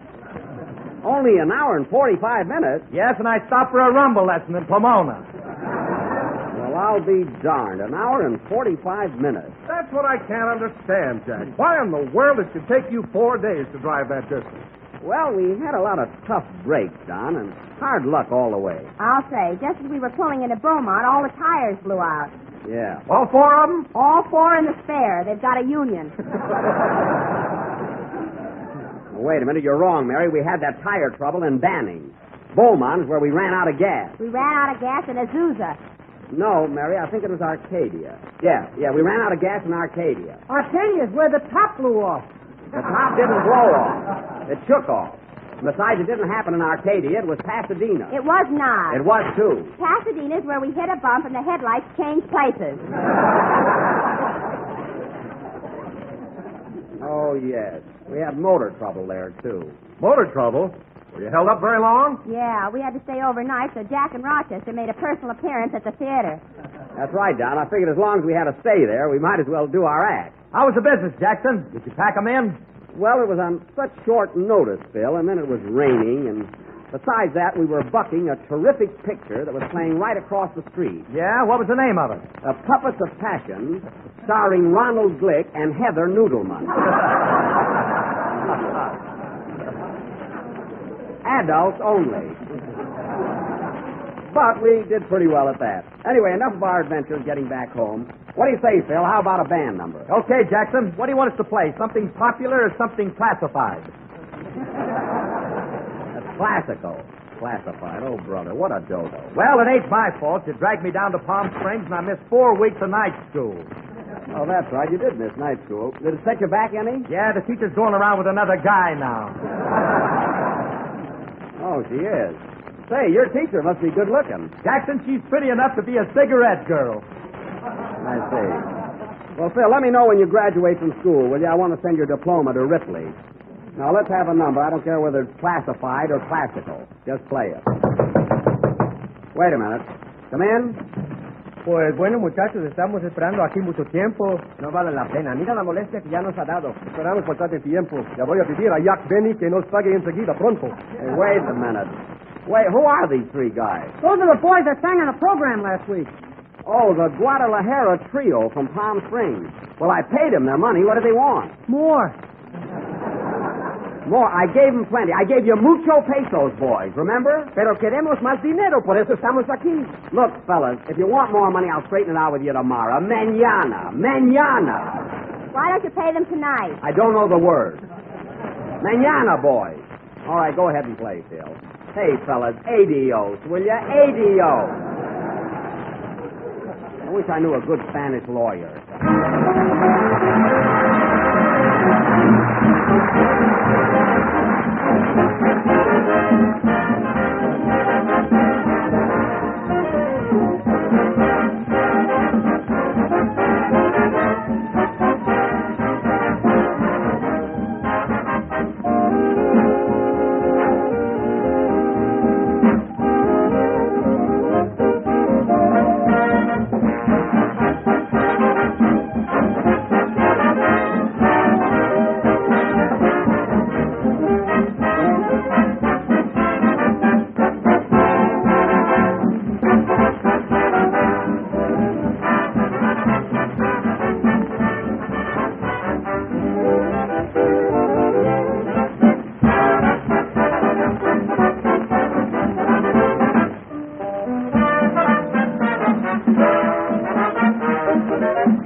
was Darling Nellie Gray, played by Phil Harris and his classified orchestra. Classified meaning I'm going to put an ad in the paper. I've had enough of them.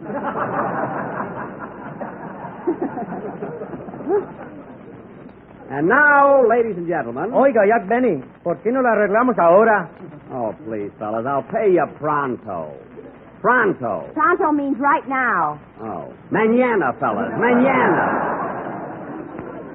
Adios, will you? And now, ladies and gentlemen, I would like to announce that next Sunday night for our feature attraction, the Benny, we know our business, but we're in the wrong one, players, will present their version of 20th Century Fox's version, of Jack Kirkland's version, of Erskine Caldwell's famous book, that sensational and daring saga of the Georgia Hill Country, Tobacco Road. Thank you, Cupcake. I should have hit that thing. I've got a muscle. Now, this great American classic will be the outstanding effort of our next Sunday's broadcast. I haven't seen the picture yet, Jack. What's it like? Well, it follows the play pretty closely, Mary, and just think, the legitimate show is still playing at the Forest Theater in New York. Remember the time I took you to see Tobacco Road when it first opened? Oh, yes. Gee, that was a long time ago. Uh-huh. I'll never forget that night. You wore a derby hat, white spats, and a checkered suit. And a bamboo cane. You know, in those days, when I'd walk down the street, I wanted people to know I was an actor. You never could tell in the theater. Oh, yes, they could. Say, Jackson, I remember Tobacco Road in them days. Oh, did you see it, Phil? No, I lived there. Oh, that's right. Well, Phil, you can be our technical advisor and tell us when to take our shoes off. Anyway, folks, tonight, as a trailer to this outstanding dramatic vehicle, we are going to present a few of the highlights that will... Pardon me, I'll take it. Hello? Oh, Mr. Big, guess who this is? Well, really, I haven't the slightest idea. I'll give you a hint. Who works harder than anybody in the world? Not you, Rochester. I bet $12 you're laying down while you're talking to me. You got the phone in one hand and a chicken sandwich in the other. White meat or dark meat? Never mind. I'm very busy now, Rochester. What do you want? Well, I'm over here in Pasadena to pick up the Maxwell, but you didn't give me enough money. Rochester, I gave you $20 to have that motor fixed. And that's plenty. I know, but complications have set in. What do you mean? You remember how the motor used to backfire just before it blow up? Yes. Well, now it whistles 8 bars of there I go and boom.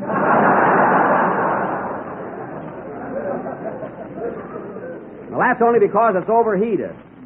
Is the fan turning over? What's that, boss? I said, is the fan turning over? How can it? You've been wearing the belt for 2 weeks.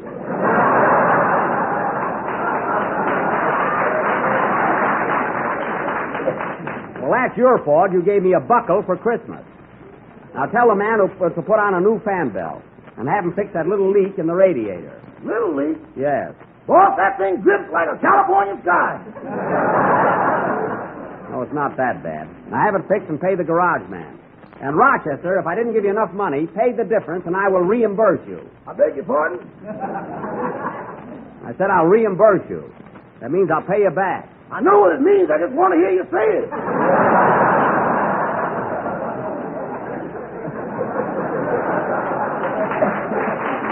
You'll get it. Don't worry. Now see you at home. Okay, goodbye. Goodbye. Oh, say, boss. Now what? I read in the paper where you signed a contract to make another picture pretty soon. Is that correct? Yes, why? I wish you'd speak to me about those things. That's none of your business. Goodbye. Should speak to him about it. Now, where were we? Oh, yes. And now, ladies and gentlemen, as I start to announce, we will now have a preview of Tobacco Road. Take it, Mr. Wilson. Tobacco Road, a few of the highlights from this sensational production. First, romance. I'll love you, Ellie Mae. What do you say we get hitched? You mean get married? No, get hitched. I want to plow the field. Drama. Hey, Jeter, ain't the clouds fleecy tonight? That's the mattress. You're under the bed. Intrigue. Is there anybody home? Yes. Come in, tree. Comedy. Why does a hen cross the road? So Jack can have pressed chicken. Now cut that out. Suspense. Estamos cansados de esperar aquí. Queremos el dinero. I told you, fellas, mañana. Technicolor. Oh, boy. Rochester. These are only a few of the highlights of dramatic thrills that are in store for you next Sunday night. Don't forget to tune in, folks. Tobacco Road. Bigger than puppets of passion. You said it. Play, Phil.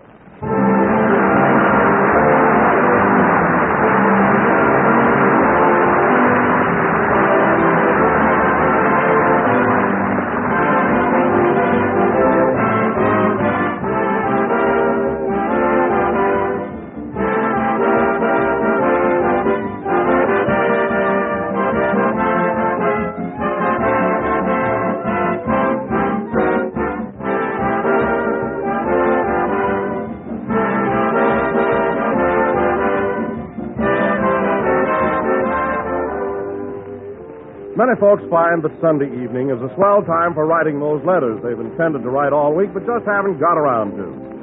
So if you haven't yet written for your copy of General Foods' new dessert recipe book, as I know you've meant to, why not do it tonight? Just address an envelope to me, Don Wilson, care of General Foods, Battle Creek, Michigan. Then place a dime in coin or stamps in the envelope, together with your name and address, and mail it right away.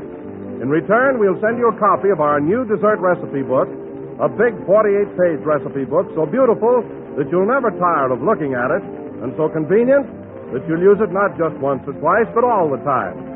It's a new idea in recipe books altogether because it's designed to give you a different idea for dessert every single day of the year.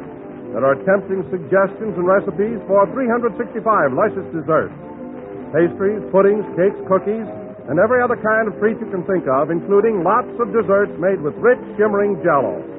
And this grand book is simply full of colorful, fascinating pictures, lovely photographs, and clever, attractive paintings, page after page of them. So don't wait another day to send for this useful and beautiful book. Tonight, take a few minutes to write for your copy. Just send 10 cents in coin or stamps to Don Wilson, care of General Foods, Battle Creek, Michigan. Be sure you remember the address. Don Wilson, care of General Foods, Battle Creek, Michigan.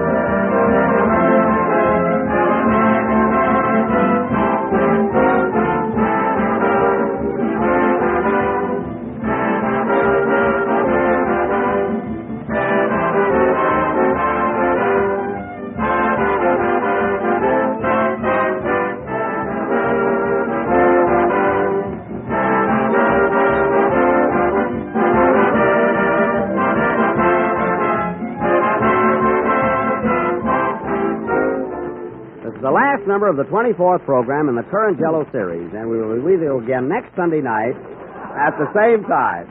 So be sure to tune in and hear our version of Tobacco Road. Say, Mary, I'm going to be a hillbilly next week. I better dig up some old clothes. Why don't you wear that checkered suit? You still got it. Oh, yes. But the coat is so tight on me now. I'll never be able to get my muscle in it. Oh, just wear the vest. That hollow chest of yours will fit anything. Not when I inhale. Good night, folks.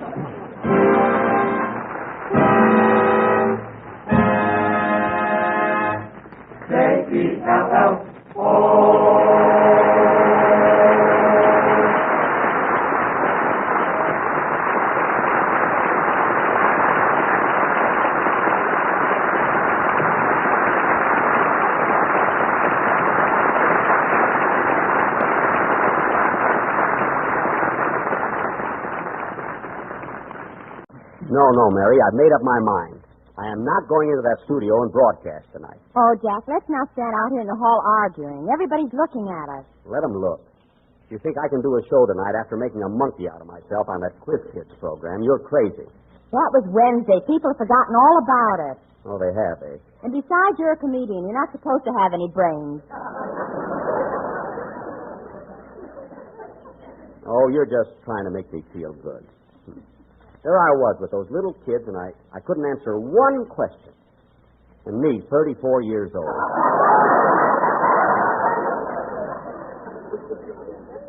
I couldn't even answer a simple question like, where's the Taj Mahal? You could have built the Taj Mahal since you were 34. Go ahead, rub it in. What a blunder. After all the years I spent in show business, I had to stick my neck out and ruin everything. Oh, well, that's life for you. Pardon me, Mr. Benny. May I have your autograph? You don't want my autograph, girlie. I'm washed up. Thanks, just the same. Oh, Jack, you have to dramatize everything. I do, eh? Supposing you did miss on a few questions. You're not supposed to be Einstein. I'm not supposed to be Phil Harris, either.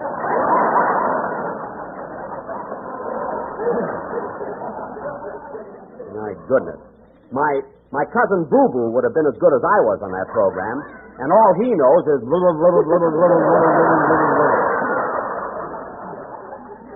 I tell you, Mary, I'm not going on the air tonight. Oh, for heaven's sake. If you're so ashamed of yourself, why don't you go out and join the Foreign Legion? You might think that's a gag, Mary, but the Foreign Legion isn't such a bad idea. Can't get over it. Imagine not getting that one question about the Taj Mahal. I knew the answer, but I opened my mouth and nothing came out. Not only that, a fly came in.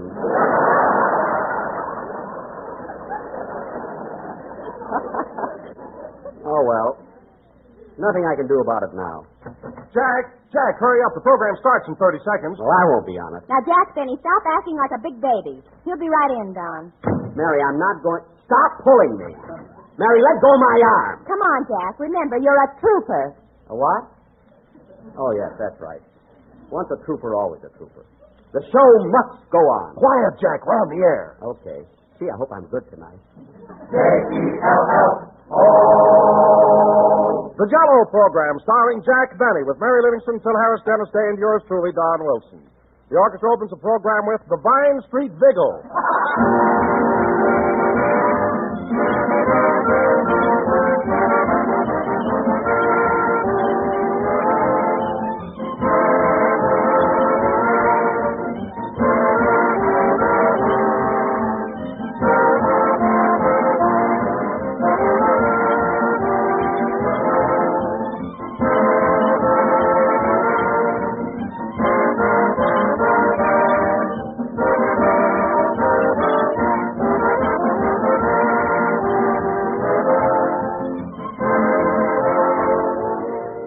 Every housewife knows that in cooking and baking, you get the best results if you follow specific recipes instead of just guessing at the measurements and ingredients. And it certainly pays to be very specific. When you're ordering the foods that go into those recipes. That's why it's always a wise thing to ask for Jell-O whenever you're buying a gelatin dessert. If you ask for this swell dessert by name, you can be sure of getting every single time all those good things that Jell-O has come to stand for. You'll get Jell-O's brilliant colors that always look so gay and inviting.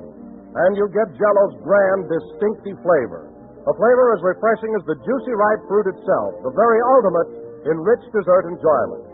So when you ask for any of those famous 6 delicious flavors, remember, ladies and gentlemen, to specify the name Jell-O. Jell-O is a trademark, the property of General Foods. And those big red letters on the box tell you that here's a mighty delightful treat. America's favorite gelatin dessert, Jell-O.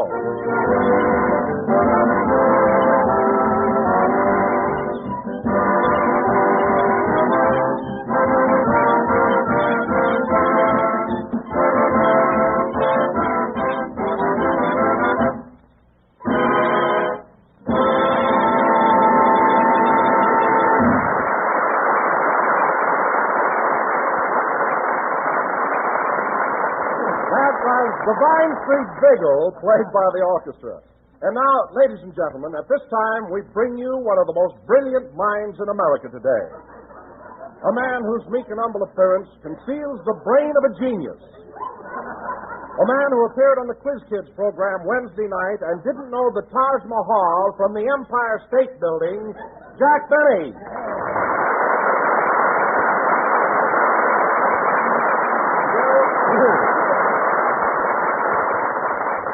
Thank you.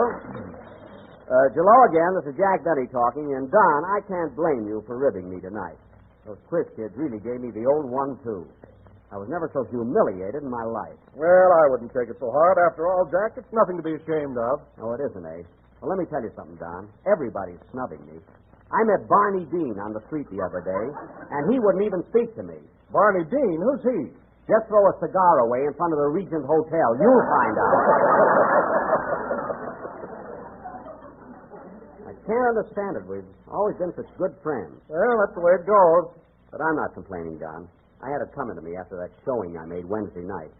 I can take it, though. You can take it. Yes. Then why did you try to hang yourself Thursday morning? Oh, for heaven's sake, I was hanging up a little laundry. I fell off the ladder and got tangled in the clothesline. That's all. Then explain that note you left. Farewell, cruel world. Oh, that must have fallen out of my scrapbook. That's a note I wrote one time when Clara Bow wouldn't go out with me. She got mad because my garter got caught in her wristwatch during a Charleston contest.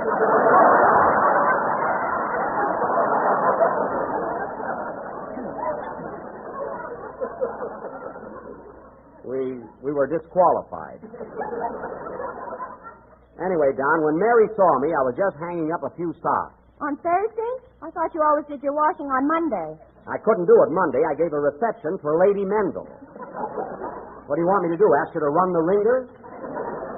She came over to my house to meet the quiz kids. Then why didn't you do your laundry Tuesday? You know darn well that Tuesday is my day to go out and catch dogs in Beverly Hills. I was elected to the office, and it's my duty. Now, hello, Dennis. Hello, Mr. Benny. Say, I heard you on the Quiz Kids program last week. Oh, did you? Yeah, you sure were smart. Smart? I didn't even open my mouth. That's what I mean. Don't talk, brother, unless you got a lawyer with you.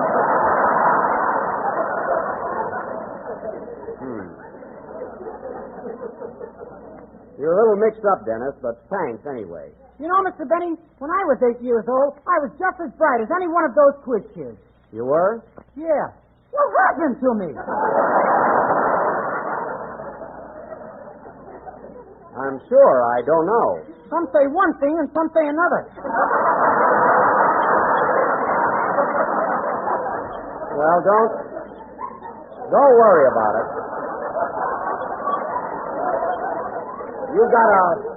Don't worry about it, Dennis. You've got a good voice. What more do you want?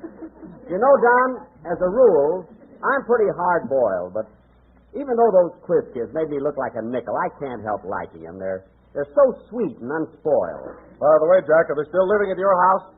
Yes, Don, but they're leaving tonight. They better check out before 6 o'clock or they'll be hooked for another day. Listen, Mary, at a lot of hotels, the guests have to come to be out by noon. So don't run down to Beverly Hills Tourist Haven. Rotary Club every Wednesday.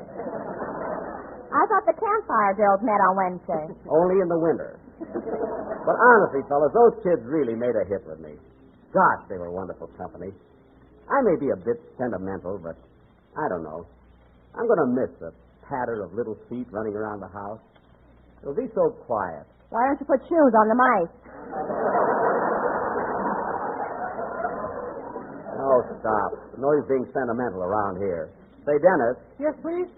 As long as Phil isn't here yet, how about your song? What's it going to be? I'm going to sing a brand new number called Once Upon a Summertime. And this is the first time it's ever been done on the air. Well, a newie, huh? Let's hear it, Dennis. Okay.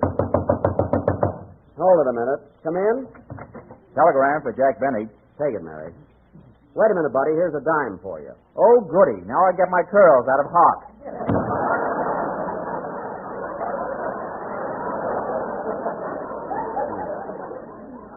All that zombie needs is curls. Say, Jack, this wire's from Waukegan. Oh, from home, eh? Yeah, it says, you certainly disgrace the family on the Quiz Kids program. Personally, I'm disgusted with you. Disgusted with me? Who's that from? Cousin Boo Boo. Well, how did Boo Boo ever find out about telegrams? He must have seen the picture, Western Union. Sing, Dennis.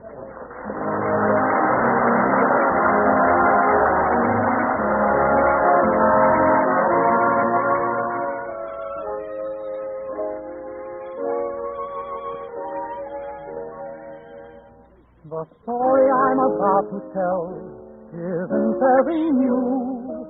A lot of people know it well. Now I know it too. It's a load off my heart, nothing more.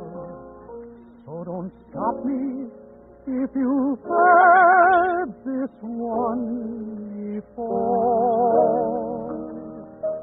Once upon a summertime, not so long ago, there were two in a love affair. One of them didn't care. What happened, I'll never know. For once upon a winter time, this affair turned cold, and because of a change of heart, this story had to be told. It lasted through September, October, and November, and I still remember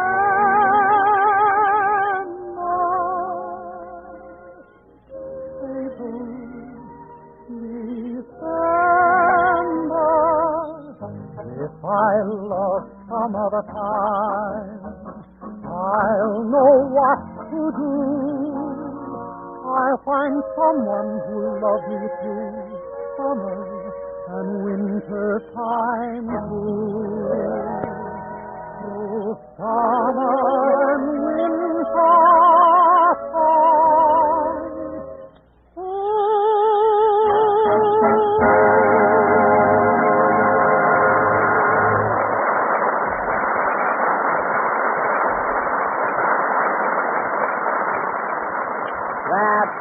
That was Once Upon a Summertime, written by Jack Brooks and Norman Barons and sung by Dennis Day. And Dennis, that was not only a great number, but your voice was really heavenly.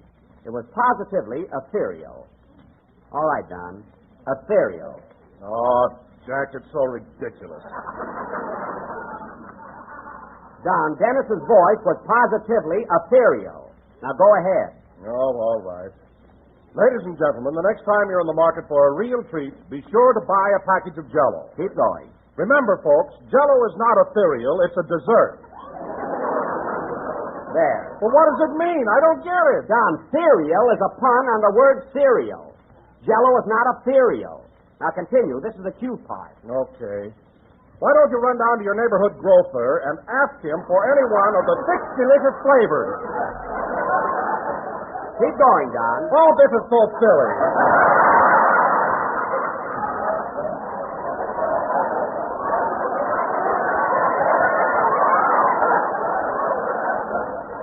Don, so look for the big red letters on the box. Darn you, Jack Benny, I'm going home. What? Well, I'll be darned, he left. I must have wounded his big fat vanity. He's so temperamental lately. Well, I don't blame him. Did you write that commercial, Jack? Yes. Well, it thoroughly stunk. Mary, those are all clever ideas that should be tried out. You know, I got a marvelous one for next week. Look, as soon as Dennis finishes his songs, we'll... Oh, hello, Phil. Hiya, Jackson. What's the matter with Don? I just seen him walking down the hall. Oh, he's mad at me. The guy's screwy. I said hello to him, and he says, I'm sick of you, too.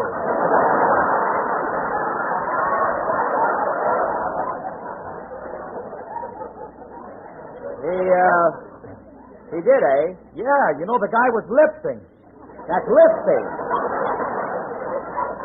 Not lip-sync. Well, he did it with his lips. I don't care what he did it with. The word is lip-sync. All right. Have it your way. Hiya, Mary. Hello, Phil.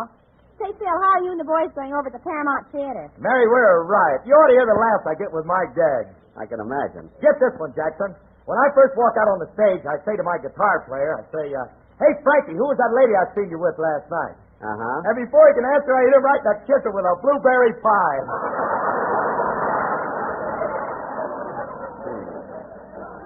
Why, Phil Harris, you ought to be ashamed of yourself. Throwing a pie in a guy's face is the oldest comedy bit in show business. With blueberries? You think of the custard. Oh, I see. You modernized it, huh? You know, I can't imagine people laughing at that kind of stuff nowadays. Neither can I. Oh, you can't, eh? Why, after the first show, the manager came backstage and told me I was terrific. He said, Harris, you ought to have your own radio program. He did, eh? Yeah, but don't worry, Jackson. I'm loyal. I'm with you for years. Well, thanks. Now, if I was loyal, you'd be all set.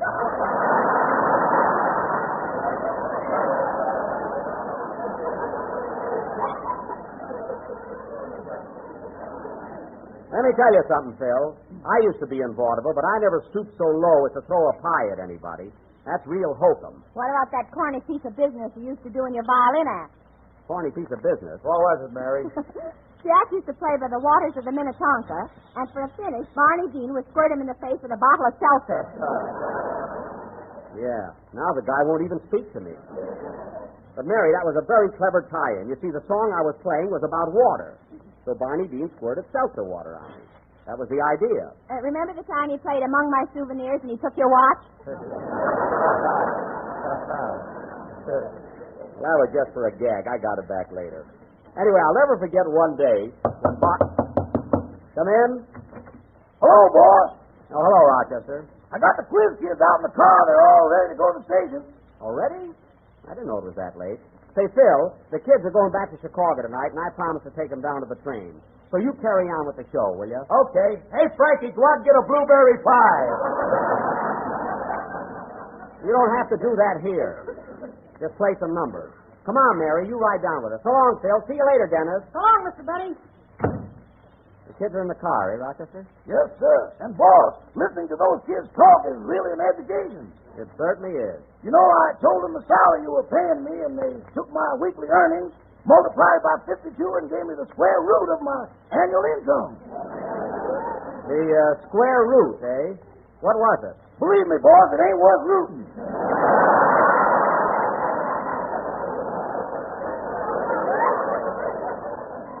That's too bad. Now, listen, Rochester. Oh, there you are, Mr. Benny. Yes? I've got your papers ready to sign. You leave in 10 days. What?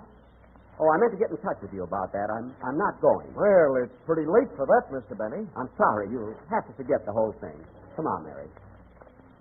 Darn it, I meant to write him a letter. Who is that, Jack? The recruiting officer for the Foreign Legion. You know how depressed I was. It's all off now, though. I'm sure disappointed, boss. I got a gal in Morocco. Well, you weren't going. Well, there are the kids. Come on, Mary. Okay, Bojack. Hello, kids. Here's Uncle Jackie to take you to the train. Now, I'll sit up in front with Rochester. And, Mary, you get back there with the kids. Move over, Gerard.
Rochester, I don't like that horn. It sounds too cheap and tinny.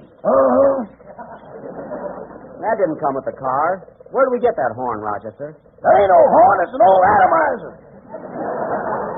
An atomizer? Yeah, don't you smell that Toujours L'Amour every time I squeeze it? Well, that's one on me. An atomizer for a horn. That's nothing. Our spare tire is a life preserver from the Albany night boat. Oh, yes, I fell overboard one night. Just lucky I had that on.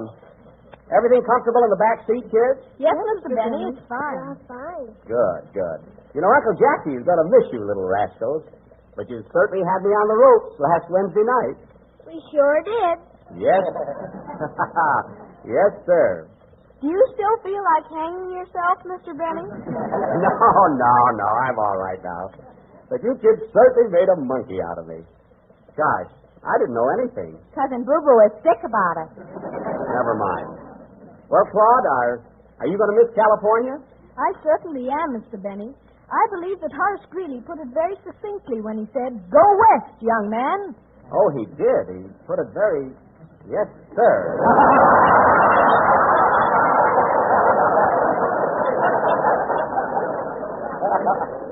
You know, Horace Greeley was a great inventor. Why, Mr. Benny, Horace Greeley wasn't an inventor. Hmm. He was a newspaper editor. Oh, he was, eh? Well, if you're so smart, what paper? The New York Tribune from 1841 to 1872. Hmm.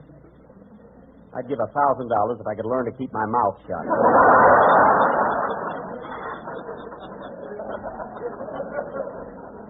Anyway, I wouldn't be surprised if Horace Greeley did invent something. Hasta la Michi, you'll know.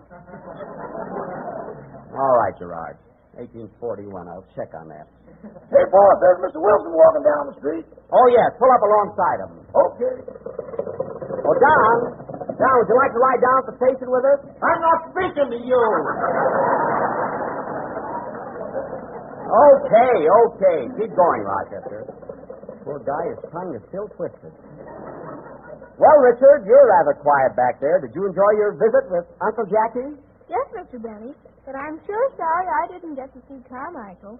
Oh, yes, I was quite anxious to see your polar bear, too. Me too. Well, kid, you certainly missed a treat. Carmichael is just about the cutest thing you ever saw.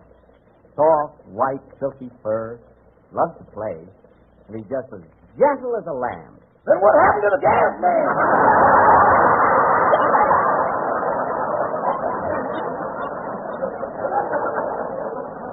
You just drive the car.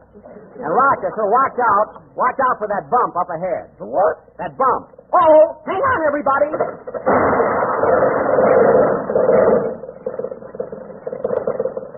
Rochester, will you please watch where you're driving? You're at the wheel now.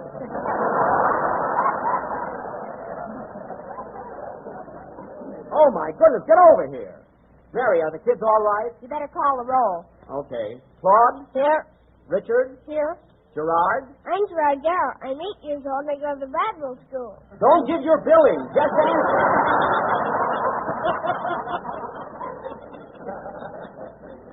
Well, thank heaven the kids are all right. Be careful now, Rochester. Careful. Still don't like that horn. Try to get something unusual. Something that sounds different. Why don't you get your cousin Boo Boo to go...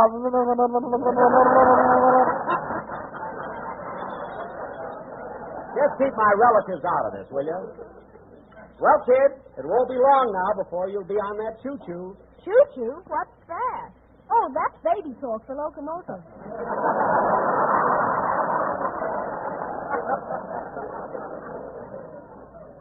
Baby talk, eh? I said choo-choo till I was 29 years old. You didn't stop drooling till you were 30.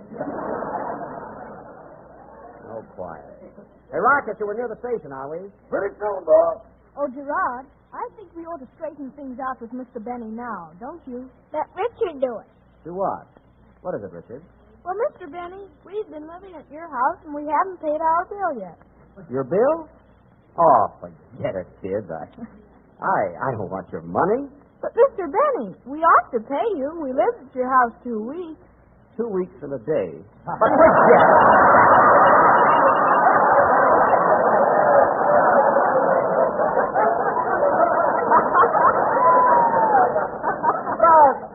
Forget it, kid. It's all right with me. I enjoyed having you. Really.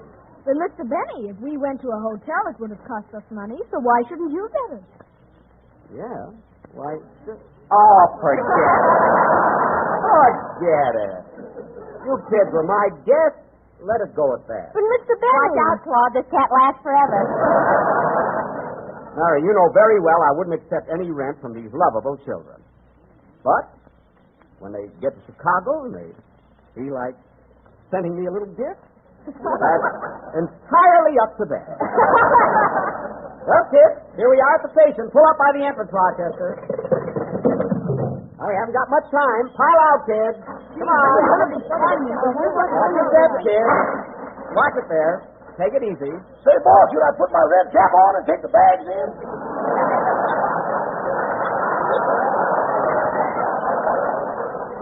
Not so loud. There are a lot of them standing around. Come on, kids. Come on, Mary. This way, kids. Just got time to make the train. Oh, look, there's Mr. Kelly, our quizmaster. Yes, and there are the other kids. And there's Aunt Bessie. Wait for it, Gerard. Don't run ahead. Everybody stick together. Come on. Come on.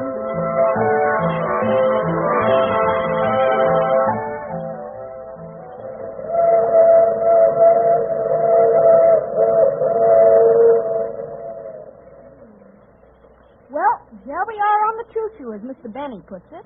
Gee, he's a nice man. And he didn't even charge us for those 2 weeks. He certainly for me.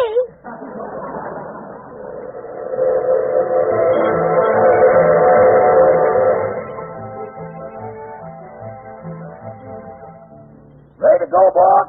Yeah. Gee, I hated to see those kids leave. You know, Mary, they got to be just like my own children. No kidding, I was crazy about them. Oh, stop blubbering. You'll see him again. Yes, but I was so used to playing with them and everything. What do I do now? What do I do when I come home evening? What do I do in my spare time? Let's look for the gas man. Oh, quiet! Come on, let's go.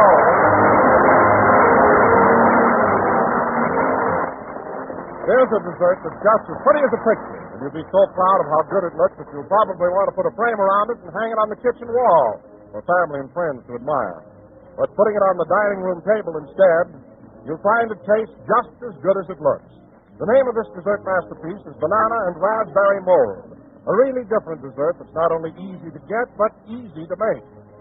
Simply dissolve 1 package of raspberry jello in 2 cups of hot water and chill until slightly thickened. Next, fold in 2 medium bananas sliced. Mold and chill until firm. Then garnish with sliced bananas and serve. And what a treat! A dessert that's as different as it is delicious. Incidentally, raspberry jello, like strawberry and cherry jello, has a new improved flavor obtained by using a natural flavor base artificially enhanced.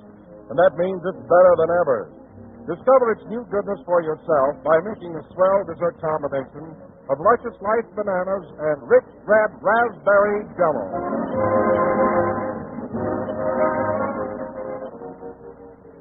The next time you buy Jello, get Jello pudding, too.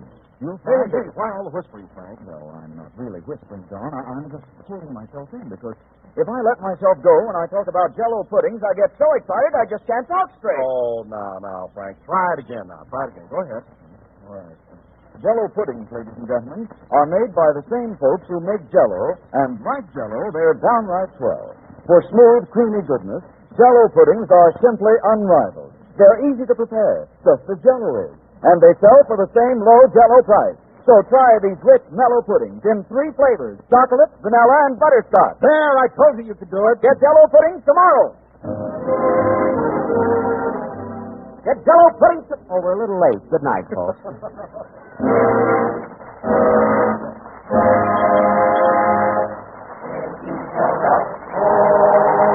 Remember, next Sunday, April 27th, this program will come to you on daylight savings time.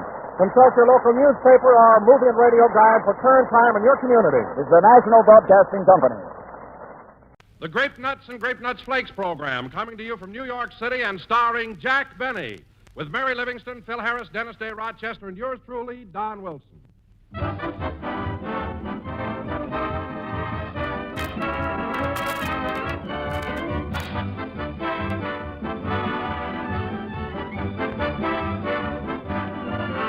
Back in the dear dead days when folks put on long linen dusters to go scorching over the roads in a brand new horseless carriage, yes, way back then, delicious, malty rich grape nuts were making a hit at American breakfast tables. And they've been making a hit ever since. Today, you can enjoy that one delicious flavor in 2 delicious forms. Grape nuts, crispy, crunchy kernels, and grape nuts flakes, delicate, toasty brown flakes. Both have a malty rich, sweet as a nut goodness that's absolutely distinctive. A flavor with punch and zest that makes breakfast a high spot of the day.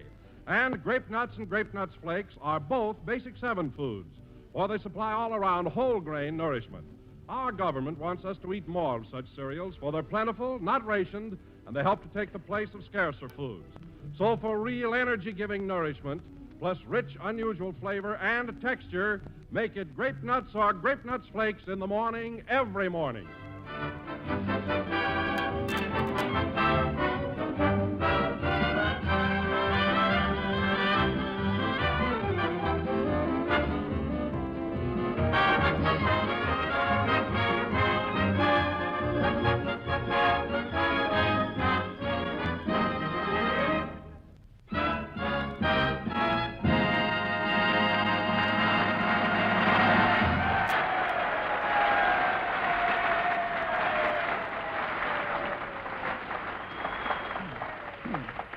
And now, ladies and gentlemen, say, Mary, are you sure it's all right? Certainly. Isn't it, Phil? Sure. Go ahead, Don. Okay. And now, ladies and gentlemen, for the second broadcast of the season, we bring you the First Lady of Grape Nuts, Miss Mary Livingston.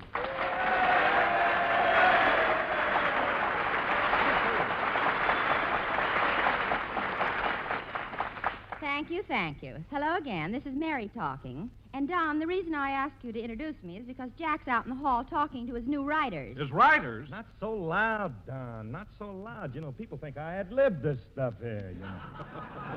I'm one of them spontaneous men. Oh, I'm sorry, Phil. Say, Mary, how's Jackson since he got home? Oh, Phil, it's simply awful. Since he got back from North Africa, that's all he talks about.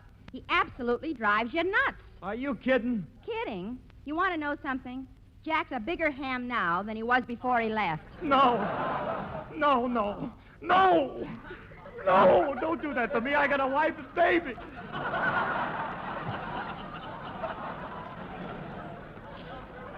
Maybe two. No, it's the truth, fellas. This military stuff has really gotten into Jack's system. Gosh, how he'd love to be a general. What a guy. I can't understand Jack wanting to be a soldier. Wasn't he in the Navy in the last war? Yeah, but he was in the Army the war before that.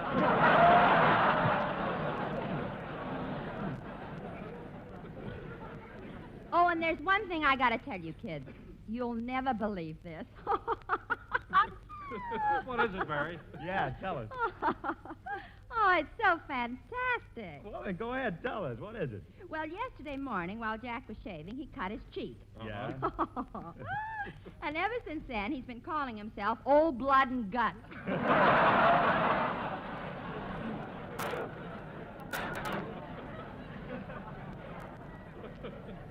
Oh, he's impossible. 1, 2, 3, 4. 1, 2, 3, 4. That's Jack now, out in the hall. 1, 2, 3, 4. What you doing, drilling? Either that or counting his hair.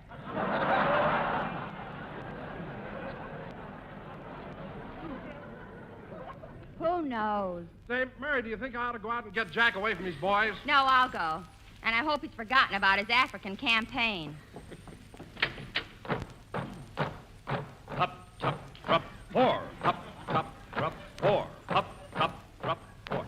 Riders, halt!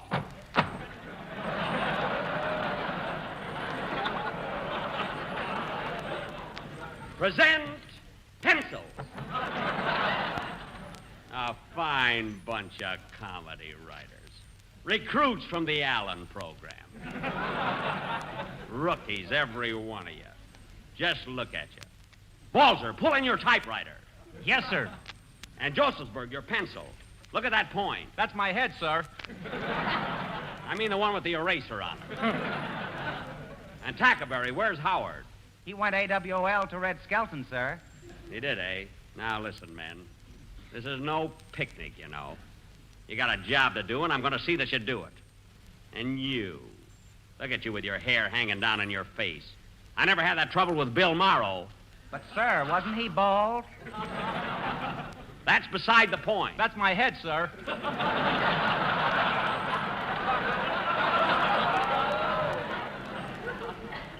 And I had another writer with me for 8 years, Eddie Boulogne. Do you know where he is now? In the sanitarium, sir? Now, cut that out, Balzer. All right, men, you can go downstairs to your room now and write next week's program. Yes, sir. About face, forward, march.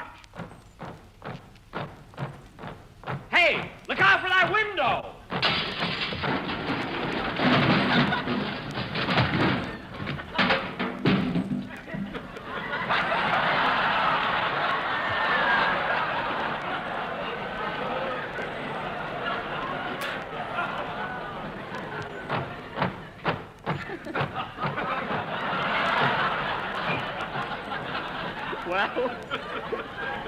Well, I guess they're all right, darn it.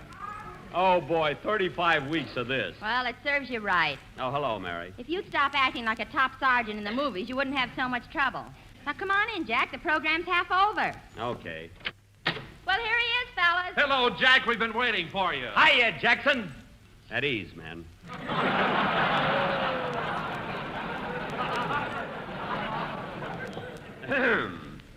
Shall we line up for inspection? Not now. Play, Phil. You see, Mary, I have to discipline the boys. That's the important.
That was People Will Say We're in Love, played by Phil Harris and his orchestra. And now, ladies and gentlemen... Hey, Jackson, Mary tells us you've gone military since you got back from Africa. What's the idea? What do you mean? Well, she says the Army life has gone to your head. Oh, that's ridiculous. Ridiculous? Didn't you try to buy an officer's uniform with 2 pair of shoulders?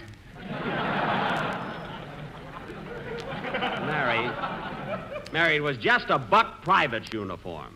And I had a hard time finding one. Well, let's go into a lot of trouble just to get in the movies for half price, Bub.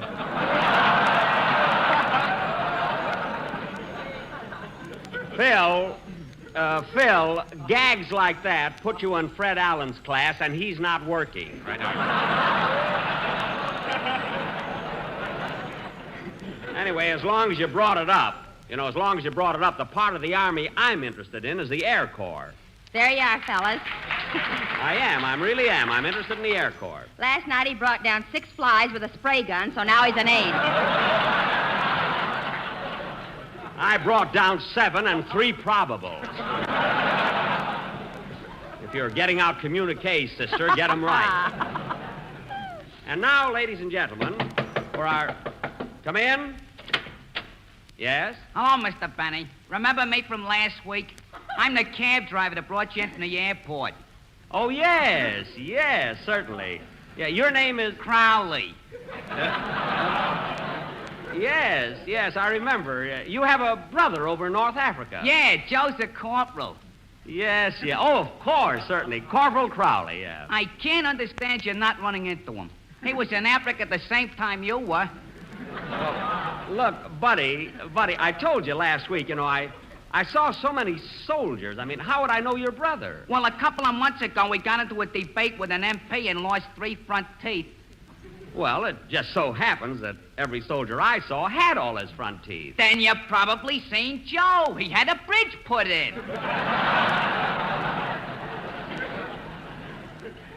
Look, Mr. Crowley, I know how you feel. I mean, you've got a brother who's a corporal in the Army, and you're proud of him. I'm proud of him, too. I mean, but how could I pick out among thousands and thousands of men? Well, his draft board did. Look, Mr. Crowley, look, I know, but we've got a program to do. I'll talk to you later. Just take a chair and sit down over there, will you? Okay. Thank you. You know, Mary, he's a nice guy, and I can understand how he feels, but what can I do? What's that? My writers, they finally thought of a joke. No, fellas, no! Oh! One of them didn't like it.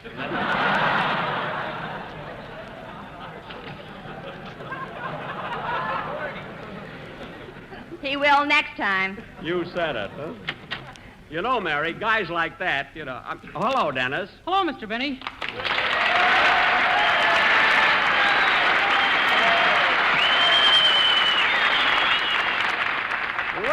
Well, how are you, kid? Fine, sir. Dennis, you don't have to salute me in the studio. Yes, sir. And you don't have to call me sir. Yes, ma'am.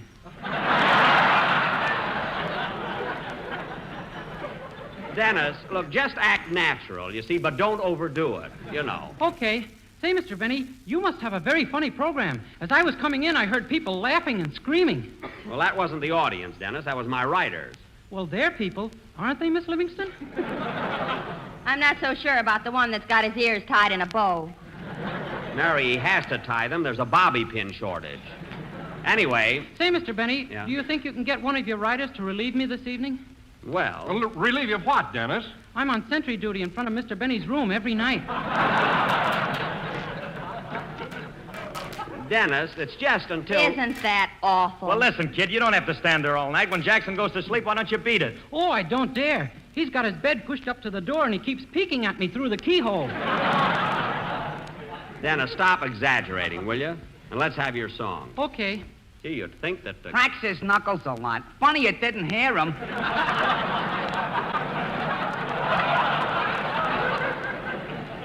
Who? My brother, Corporal Crowley. Look, you told me about his knuckles last week. Now, look at Crowley. Won't you please... Hey, those writers are really on the beam. I'm going down and see what gags they've dreamed up. Excuse me, kid. All right, Dennis. While Jack's gone, you might as well do your song. Okay, Miss Livingston. Oh, hold it a minute. I'll take it. Hello? Hello, Miss Livingston. This is Rochester.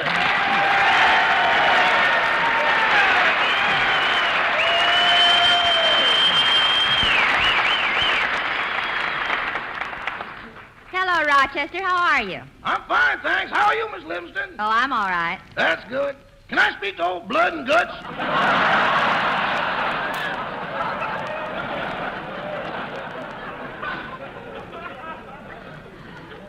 You mean Mr. Benny? That's what they called him before he cut himself. Rochester, has he been giving you that military stuff, too? Has he? He won't let me out of the hotel room without a 3-day pass.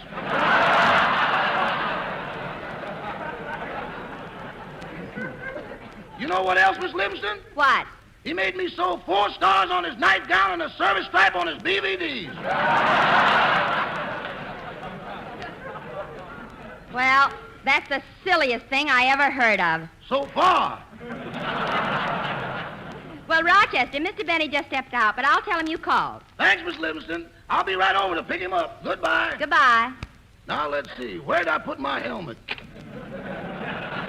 A service stripe on his BVDs. Okay, kids.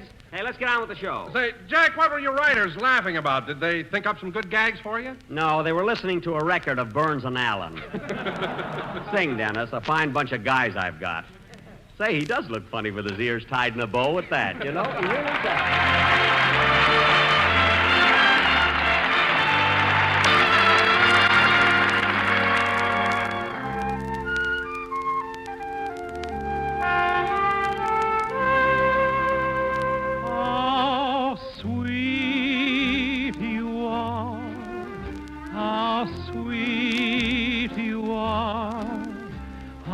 Dear, your tenderly smiling face. Through days are bitter and gray and grim. Through nights when even the stars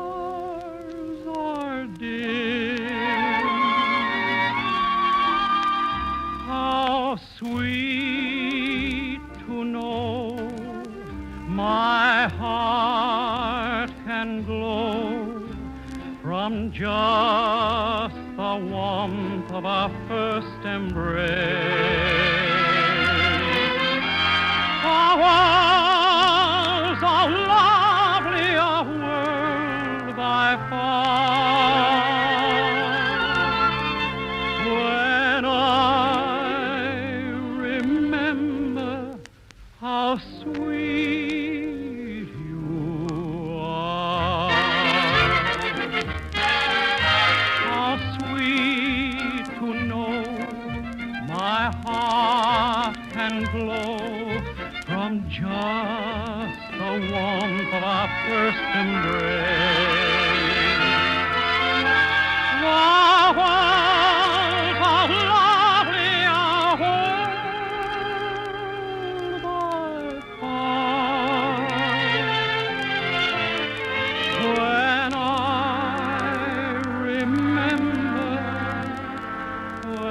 I remember how sweet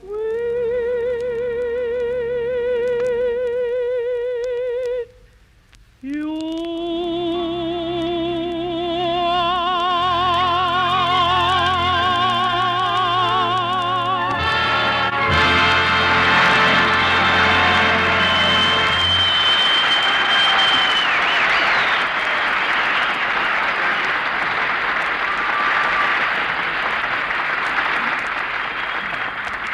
Very good, very good. That was How Sweet You Are from that sensational film, Thank Your Lucky Stars, presented by the famous Warner Brothers and made by that talented and lovable producer, Mark Hellinger, making a happy combination. Jack, what are you worried about? You're signed for your next picture.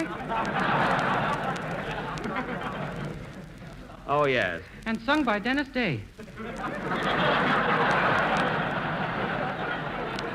That's right. I'm sorry, kid. That's right, ladies and gentlemen. Sung by Dennis Day. That lovable tenor with the golden voice. Thanks. And do you good folks know why Dennis has such a sweet and golden voice? No. Why?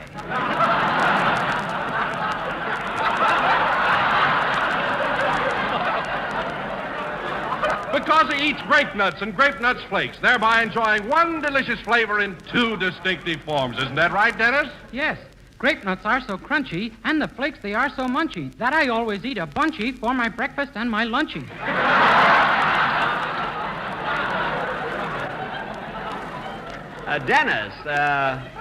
Dennis, how about dinner? Thanks. Are you sure I won't be intruding? No, you won't. And bring your own grape nuts. And now, folks, for our feature, come in. Mr. Benny? Yes? Brown's the name, John Brown. I'm a reporter for the Associated Press. They sent me over here to get an interview. Well, I'm always glad to see the gentlemen of the press. Great bunch of boys. Don't give me that, chum. I hate this as much as you love it.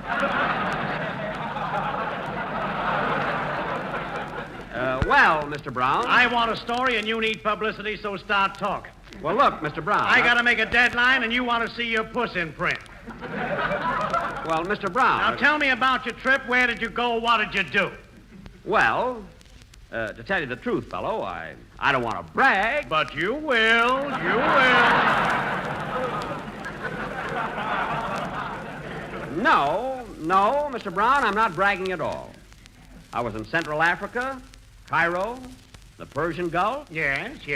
I was also in Sicily, Italy. Were you in Tripoli? Yes. Casablanca? What did you say, mister? I said, were you in Casablanca? Was I in Casablanca? Let me tell you a story, Mr. Brown.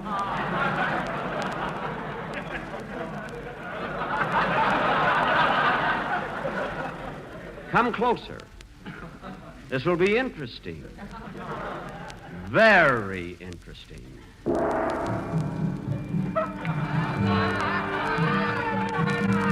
Casablanca in 1939. Across the Mediterranean to Oran. Then by train or camel or foot across the rim of Africa to Casablanca in French Morocco. where some men sell their souls for a passport, but others wait, and wait, and wait. Casablanca, the crossroads of the world. The scene is Ricky Bogart's nightclub, where the high, the low, the fallen, and the mighty gather to see this man of mystery, Ricky. Closing up for the night, Mr. Ricky. Better come on with me. You've had enough to drink. No, Sam. I want to stay here and brood. I want to brood, Sam. What are you brooding about? You know what it is. It's her, Sam. Ingrid.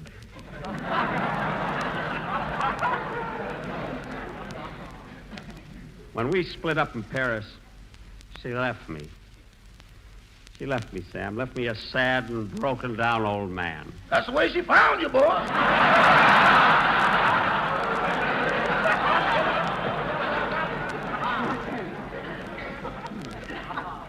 Oh, Ingrid.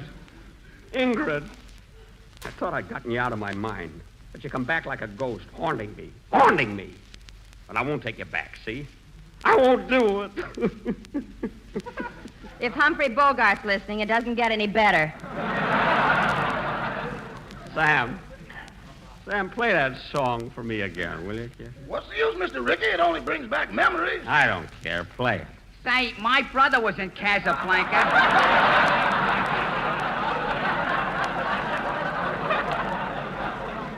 Maybe you saw him there. Look, Crowley.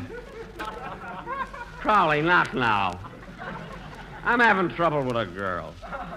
Just sit down, Crowley. Sit down, pour yourself a drink, will you? Okay, thanks. Ingrid. Ingrid. Go ahead, Sam. Play that song. I want to hear it once more. You must remember this. A kiss is still a kiss. A sigh is just...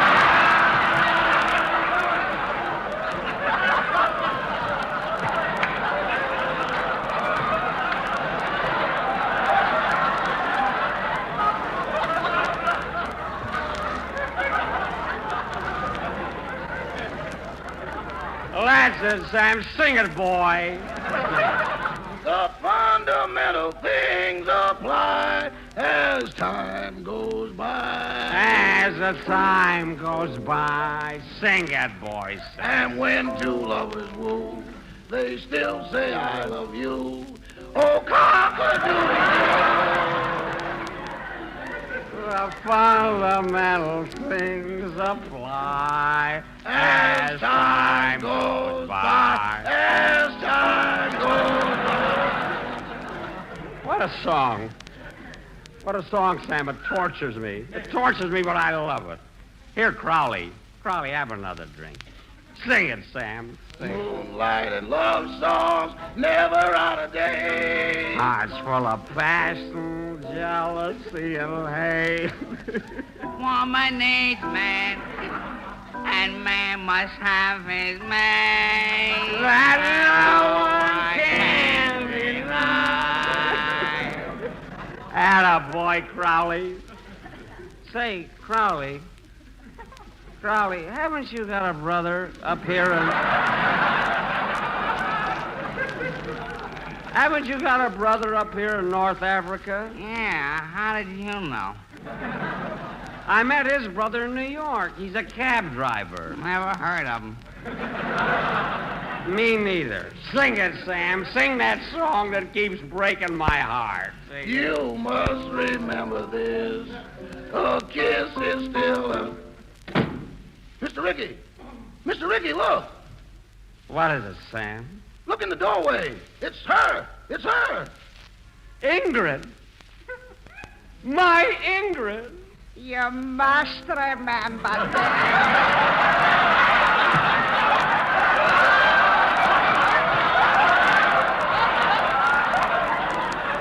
A kiss is still a kiss. A sigh is just a sigh. Ingrid, my darling. Ricky! Ingrid, and you came back to me. The fundamental things apply as time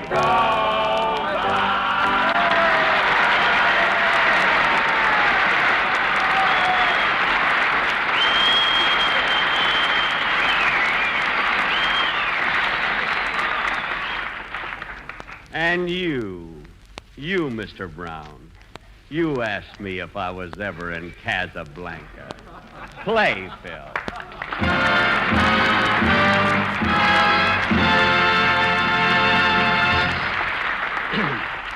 Friends, I'd like to take just a moment to tell you something about the Wax. They're making a tremendous contribution to victory. I know their spirit and courage, their immense pride in their jobs, and they have a right to be proud. The trouble is, there aren't enough of them to do all the things that need doing. So won't you give some serious thought to joining up? The WAC uniform is a mark of rare distinction. It's the uniform of the greatest army in the world. Now, maybe you don't realize this, but there are 155 different kinds of jobs open right now in the WAC. Well, out of 155 jobs, you can certainly find one that will suit your own special abilities. So think it over. You can go to your local WAC recruiting station and get all the details. You know, every woman who joins the WACs helps to bring victory closer, helps to bring our American boys back home quicker. And that's something we all want to do.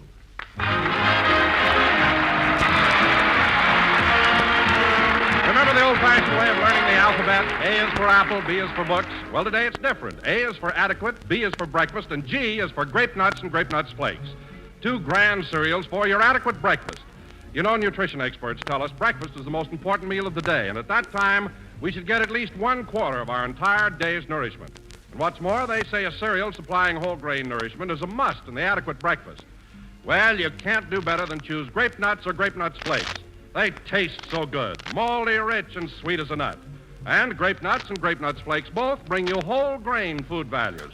So there, in one swell, tempting treat, you're getting a wonderful start on your day's nourishment needs. Grape nuts and grape nuts flakes are thrifty, plentiful, not rationed. Better make them a breakfast time habit at your house. Grape nuts flakes. We're a little late, so good night, folks. Thank you.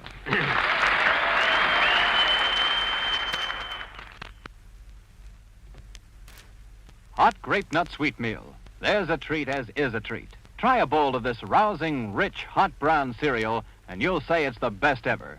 Has a gloriously smooth, full-bodied texture. Has the rich goodness of roasted whole wheat. Has the grand whole grain nourishment. And grape nut sweet meal cooks to perfection in just 3 minutes.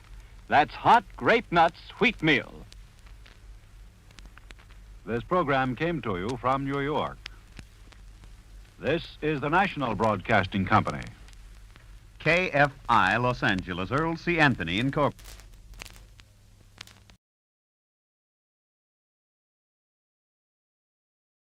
The Jack Benny Program, transcribed, presented by Lucky Strike. Do you do-da-do-da-do-da, do you do-da-do-da-dee? Be happy, go lucky, be happy, get better taste. Be happy, go lucky, get better taste today. Friends, tear and compare. See for yourself that Lucky's are made better to taste better. From a newly opened pack, take a cigarette made by any other manufacturer. Carefully tear a thin strip of paper straight down the seam from end to end, and gently remove the tobacco. In tearing, be sure not to loosen or dig into the tobacco. Now, do exactly the same with the Lucky Strike. Then compare. Some cigarettes are too loosely packed. Some even fall apart. But look at that Lucky. See how it stays together. A perfect cylinder of fine, mild tobacco, so round and firm and fully packed, so free and easy on the draw. Now, what does this mean to you as a smoker? It means your Lucky is free of excessive air spaces, hot spots that burn harsh and dry, and those annoying loose ends that spoil the taste.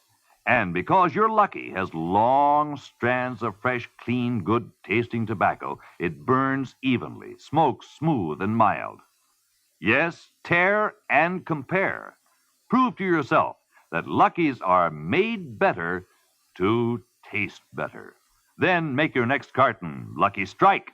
The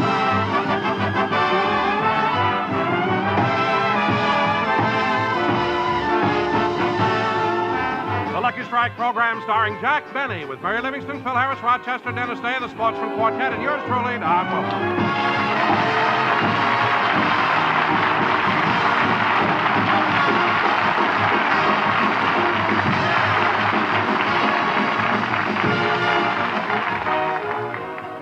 And now, ladies and gentlemen, it gives me great pleasure to bring you the star of our show, a man who... Wait a minute. Hold it. Don, who's this guy? What's going on here? Jack, I'm sorry, but when I read the introduction you wanted me to give you, I just had to go out and hire someone else to do it. You hired this fella? Ladies and gentlemen, it gives me a great pleasure to bring you the star of our show. Wait a minute, fella. Don, you're the announcer on this show, and you've got to introduce me any way I want you to. Well, Jack, this time I'm not going to do it. I've got pride, you know. Pride? Ladies and gentlemen, it gives me great... Shut up!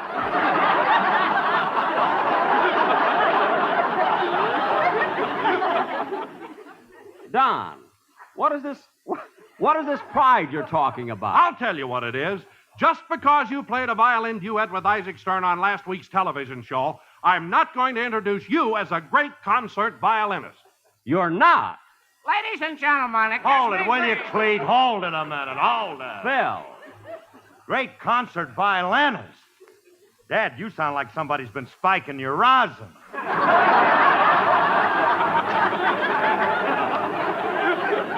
Well, you're a fine one to talk. What do you know about music? Okay, Jackson, okay. I will admit that personally I may not be the world's greatest musician, but I was smart enough to get together one of the finest musical aggregations in the world. Oh, you were, eh? Phil, if your band is one of the finest musical aggregations in the world, I'd like to ask you a question about Don Rice, your bass player. Nobody slaps a bass like Don did. That's what I'm getting at. Why is it he always sticks his hand in a bucket of water before he slaps the bass? Force of habit. What? Used to work in the brewery slapping labels on beer bottles.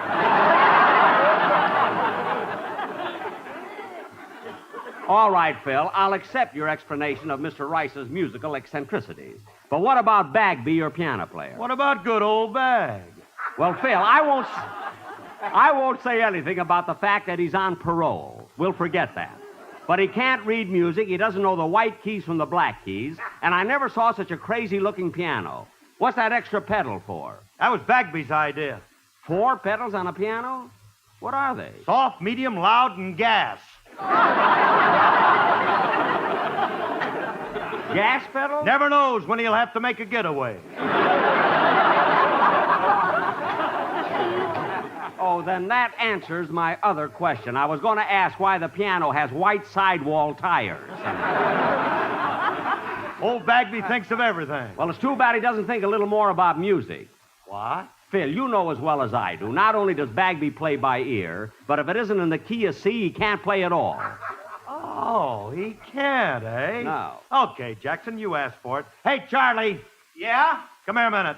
Phil, you don't have to go through all of Look, this. you said that all he knows is the key of C. Now, let's find out. Go ahead, ask him anything at all. Okay. How about something with 3 sharps? Go ahead, Charlie. Give him something with 3 sharps. Well...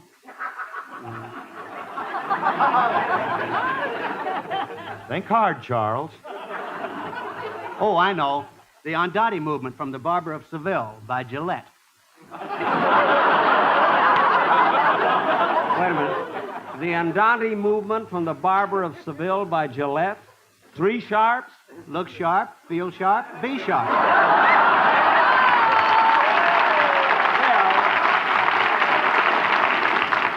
Phil, you can tell that corny Bagby to go now, will you? Yeah, okay. You better leave town, bud. How do you like that?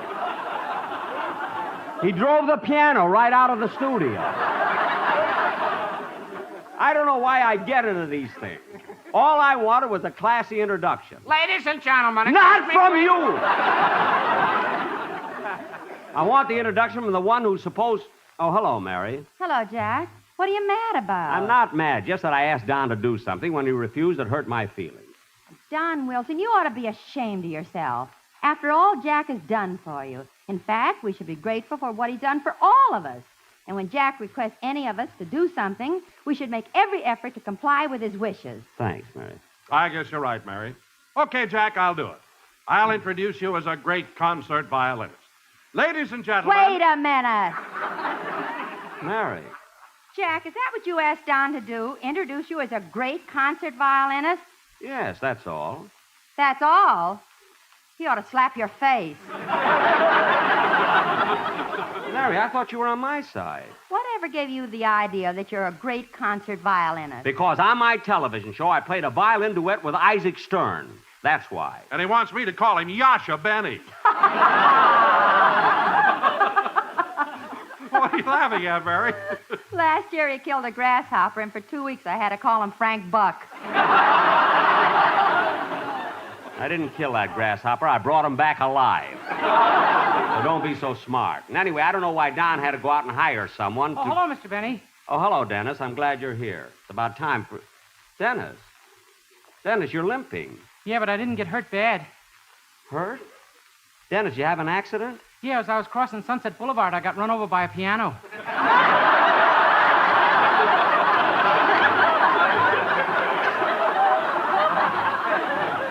Oh, for heaven's sake. That was Bagby. He got his piano from Madman Wurlitzer. Now, Dennis, I got to get this program started, so you better sing your song right now. I'm not going to sing until you pay off for my being on your television show. I can't do that until next week. Jack, why can't you give him the money now? Oh, he isn't going to pay me money. Mr. Benny said if I went on his television show, he'd do something for me that's a great honor. A great honor? Yeah, he's going to write in my name for president in the California primary.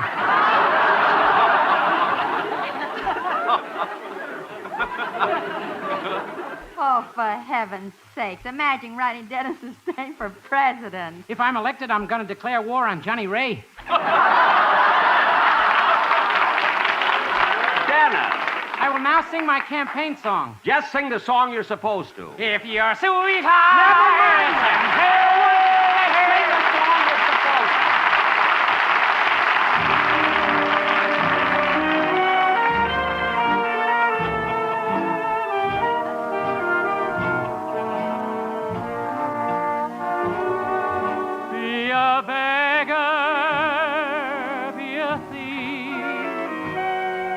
my sunshine or my grief, be anything but darling, be mine.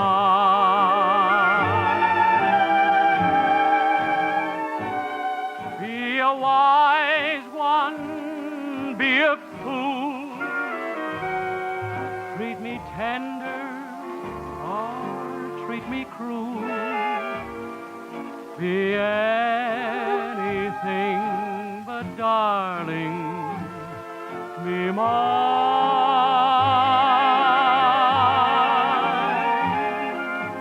Climb to the top of the ladder, be princess of all you survey.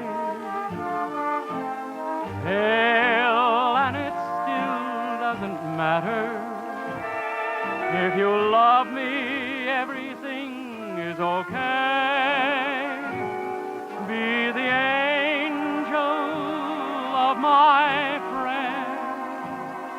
Be the devil who cares.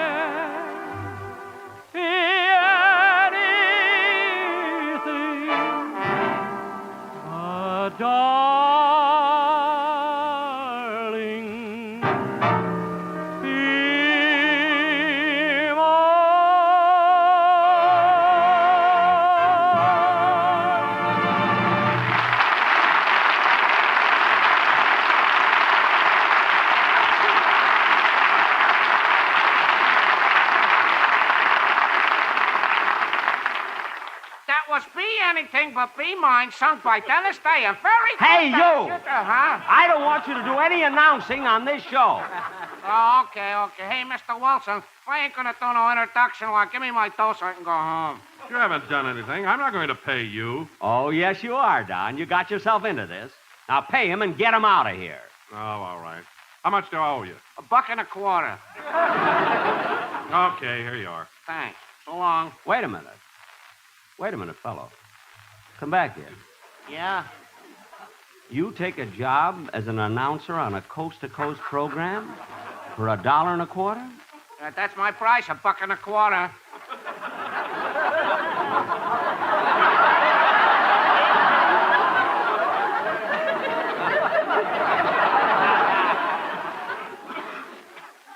Come here a minute.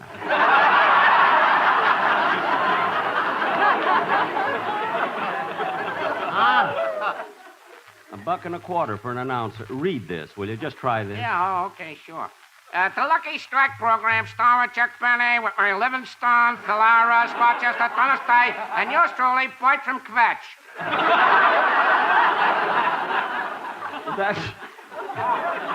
That's your name? Say, that's all right, Mr. Kvetch. Jack, you wouldn't dare. Hey, I can lead a band, too. Now, wait a minute, Quet. You ain't leading my band. Phil, you stay out of this. I can also sing tenor. Well, did you hear that, Dennis? Who cares? I'll be in the White House.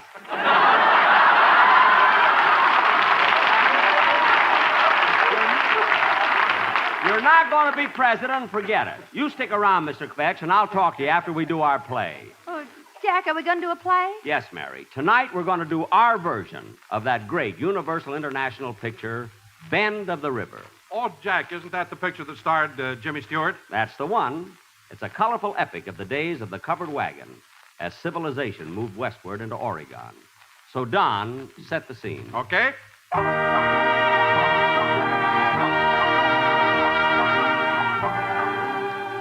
In the year 1867, at the end of the Civil War, a covered wagon set forth toward the northern tip of Oregon. Its destination was a new settlement, and leading this intrepid group of pioneers was that fearless frontiersman, Buck Benny. Yes, Buck Benny. That's me. Our wagon's cargo was not guns, ammunition, or other implements of war, but food to tide the settlers through the rugged winter.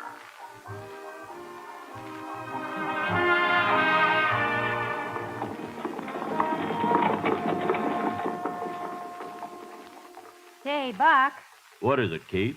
we've been on the trail since sunup. Don't you think we ought to stop for the night? No, Kate, we got to keep going till we reach the next water hole. It's only about 2 miles, I reckon. Oh, Buck, let's stop here for the night. I said we're going to keep going. Well, can't the horse pull for a while? I'm tired.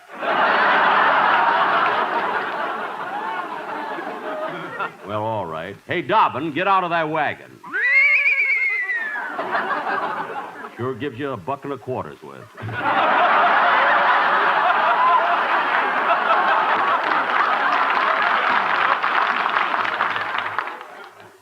Buck, why can't we stop here? We got plenty of water. I know, but it's not safe here. This is Indian country. You sure? Of course I'm sure. Look there on the ground. A scalp. That's yours. Pick it up.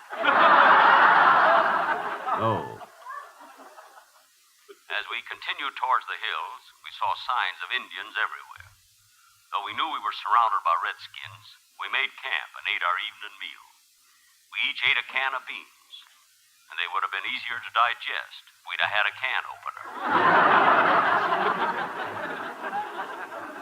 Suddenly, I heard horses' hoofs. As we listened in the darkness, guns ready for action, the horse came closer. And suddenly a stranger galloped into our camp. He was about as tall as Jimmy Stewart. And he was slim like Jimmy Stewart. Come to think of it, he smiled like Jimmy Stewart, too. He came up to me and said, Say, excuse me, partner. I've been riding alone for days. I reckon it's all right if I join you into Oregon, ain't it? but he didn't talk like Jimmy Stewart.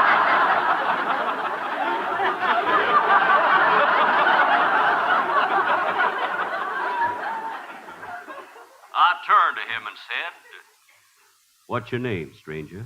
Jimmy Stewart.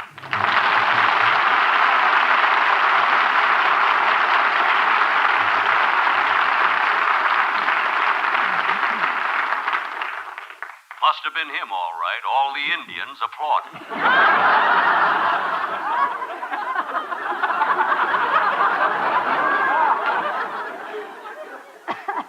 I invited Jimmy to join us, and he got off his horse. Well, he didn't exactly get off. He just straightened his legs, and the horse ran out from under him.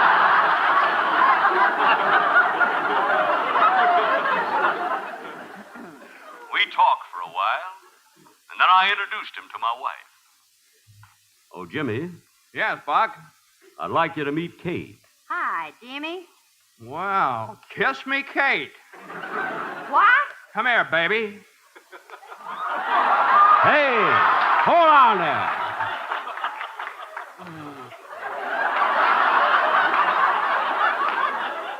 Got her dropping scripts.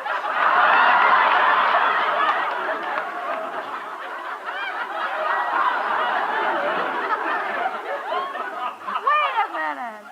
I thought you were the shy, bashful type. Now, that's in pictures. For the kind of dough I'm getting here, I'm letting myself go.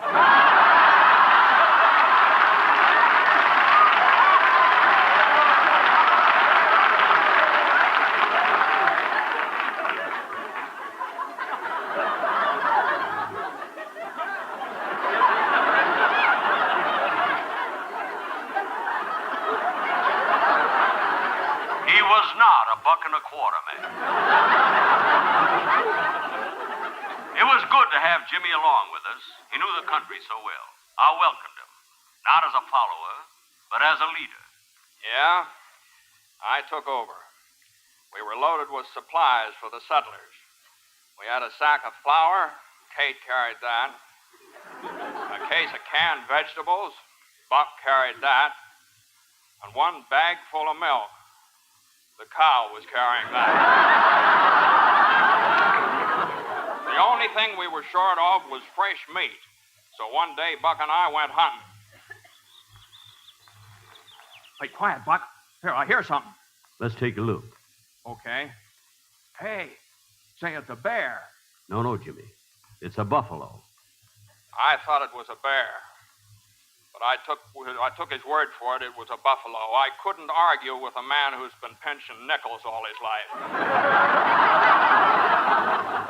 I'll get him. Darn it, it ran into the woods. Hey, wait a minute, Jimmy. We'll soon have meat. Well, what do you see? Quiet now. I'm taking aim at a raccoon. Now, don't shoot. It might be Kefauver.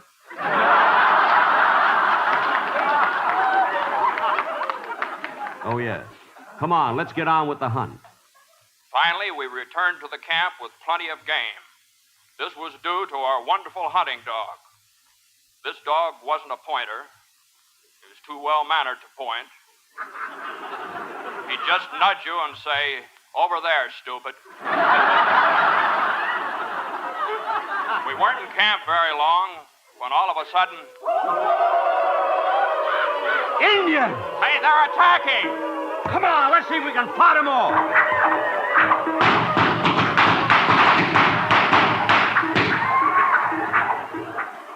It's no use. We might as well give up. I ain't a-giving up.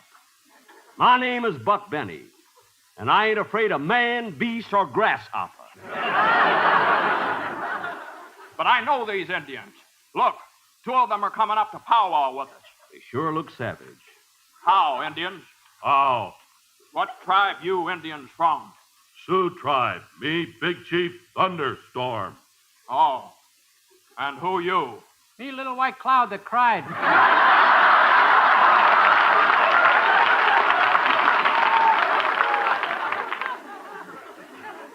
What?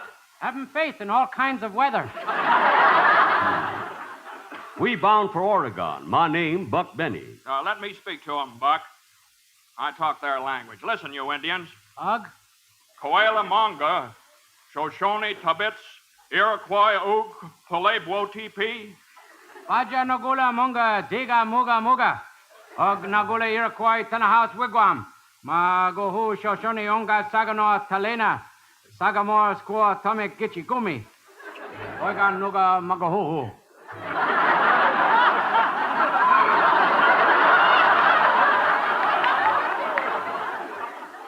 What did he say? He's running for president.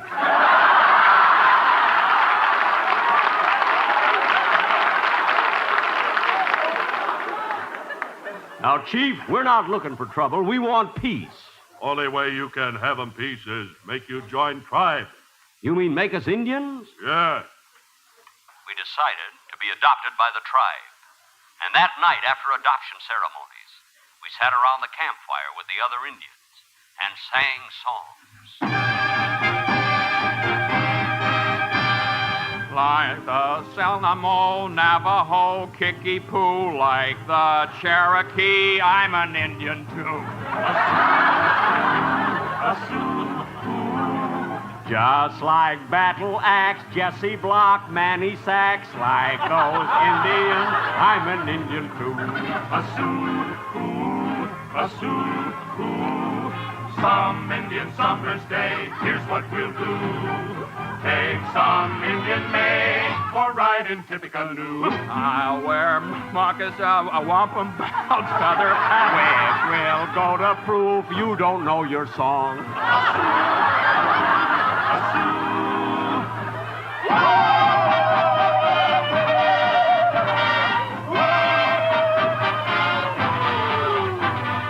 Like the Chippewa, Iroquois, Omaha, just like Kickapoo, we smoke Luckies too. We do the same as you. When we take 'em pop, sure enough, no rough puff, clever tasting too. Lucky's best for you. It's true, it's best for you. Give Indian brains a gift, we be your friends.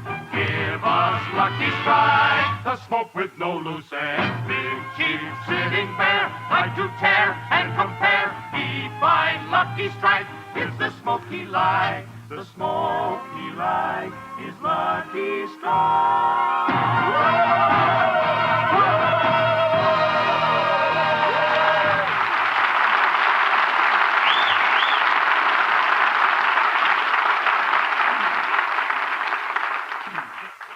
The following day, we bid farewell to the Indians, and our wagon pushed on. We crossed the mountains and kept traveling.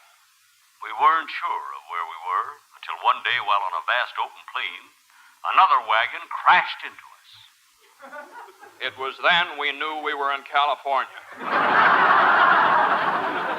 Happily, we continued northward. Yep. Well, we'll soon reach the end of the trip. Then we can have all... Someone's approaching on horseback. All right, now be careful. Get your guns. Don't waste ammunition. Don't shoot till you see the whites of his eyes. Whoa! Whoa, teetotaler. Hi, all strangers. I'm Curly Hair.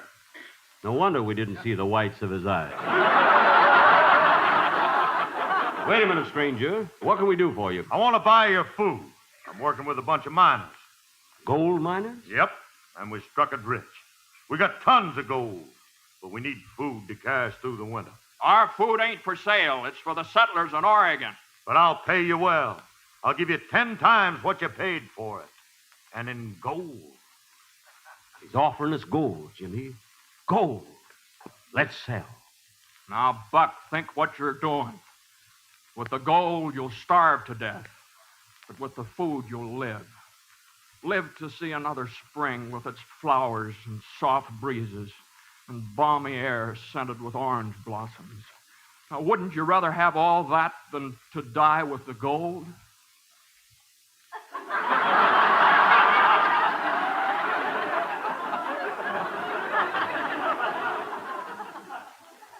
We waited 2 weeks while Buck thought it over.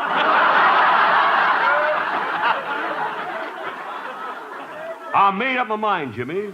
We're going to sell the food. And I say we're not. Who's going to stop me? Me and my shooting iron. Well, I've got a gun, too. Draw.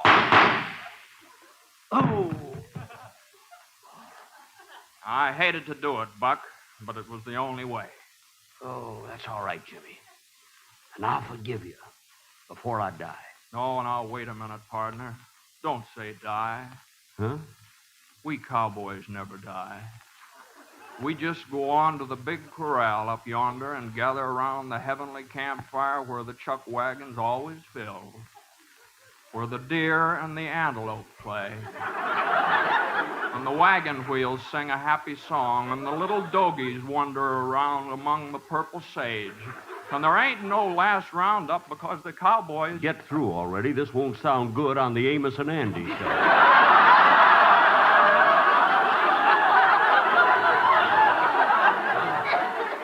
Oh. Goodbye, Jimmy. Goodbye, everybody. So, Buck passed on. But I know that even though he's not with us, he's happier now than he ever was before because we buried him in the gold mine. So the wagon train pushed onwards. Ever onwards we pushed till we reached the settlement in Oregon at the bend of the river.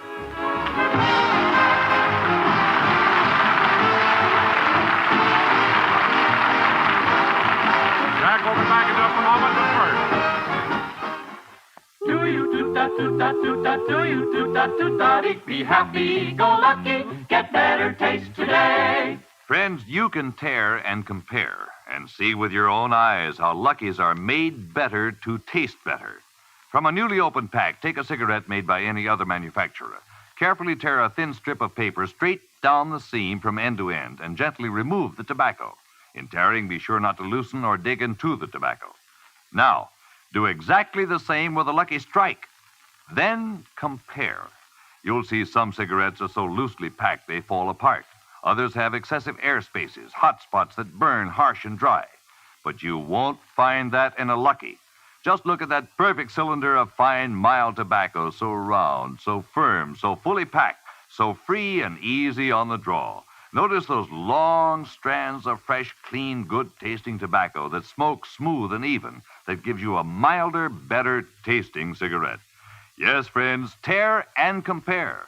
Prove to yourself that Lucky's are made better to taste better. Then make your next carton Lucky Strike. Do you do-da-do-da-dee? Be happy, go lucky, strike today.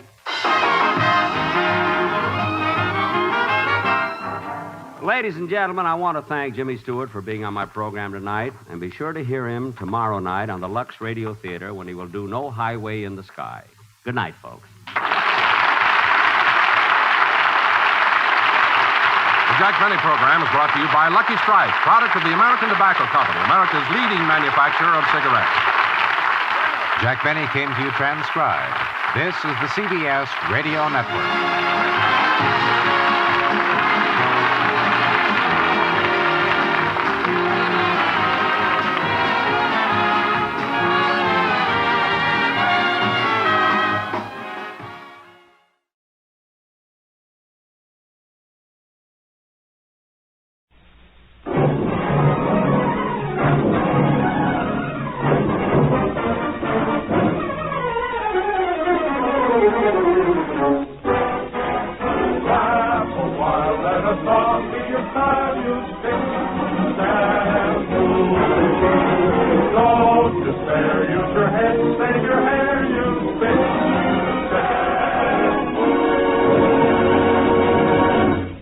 W. Fitch Company presents the Fitch Bandwagon, starring Alice Faye. You'll never know just how much I love you. You'll never know just how much I care. And Bill Harris wants to come with me to Alabama. Let's go see my dear old mammy. She's frying eggs and broiling hammy. That sugar-cured hammy. That golden gravied hammy. And that's what I like about the South.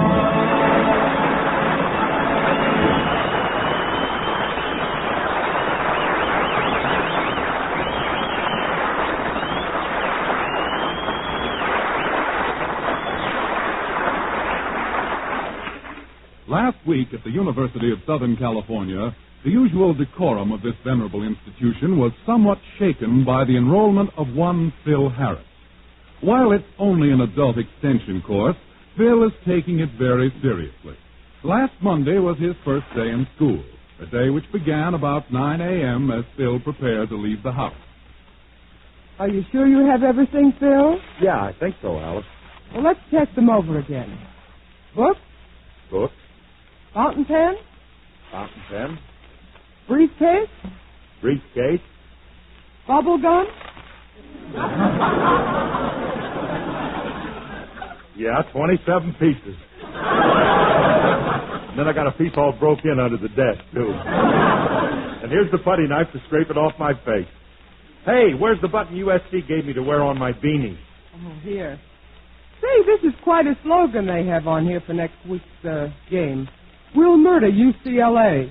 Yeah, but I don't think they're too confident of winning.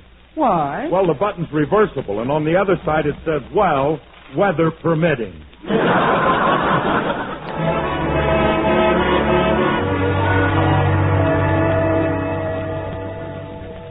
Phil's first week in college was a rather difficult one, as demonstrated by an incident which took place in class last Thursday. Professor Whiteside. Yes, Mr. Harris? You're going to have to change my seat again. What is it this time? Well, I can't concentrate. That girl behind me keeps dipping my curls in her inkwell.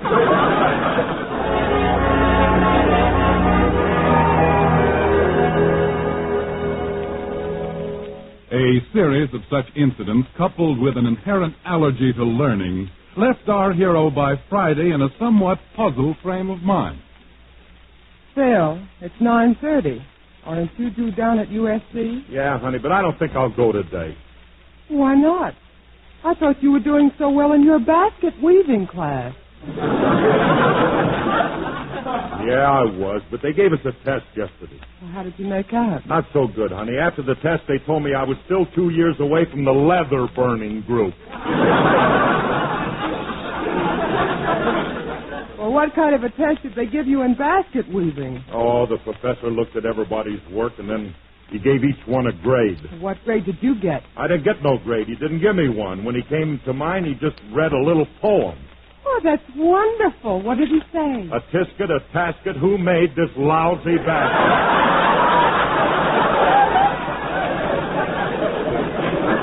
Well, honey, if you're having so much trouble in school, my brother said he'd be glad to help you. Your brother? Oh, yeah, Pinhead Incorporated. Brother. Don't be silly. My brother was a brilliant student at CCNY. Why, he's got an MA, a PhD, and an LLD. Yeah, well, when's the bum going to get a JOB?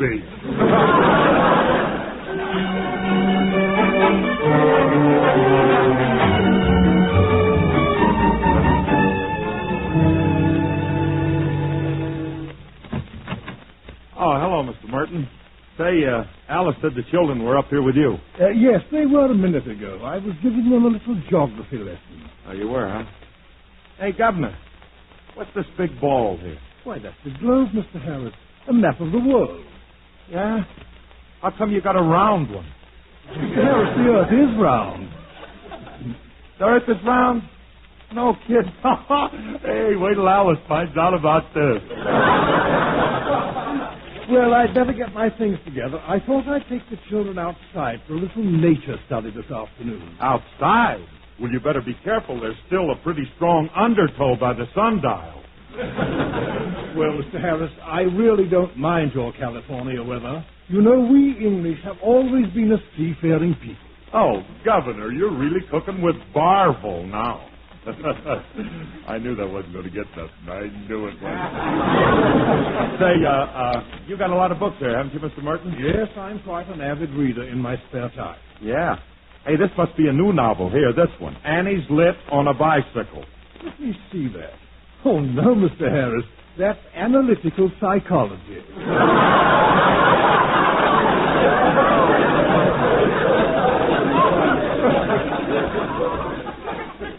What is it? Well, it's a method used in psychiatry. As you know, a psychiatrist can often change a man's whole personality. Is that right? Oh, yes.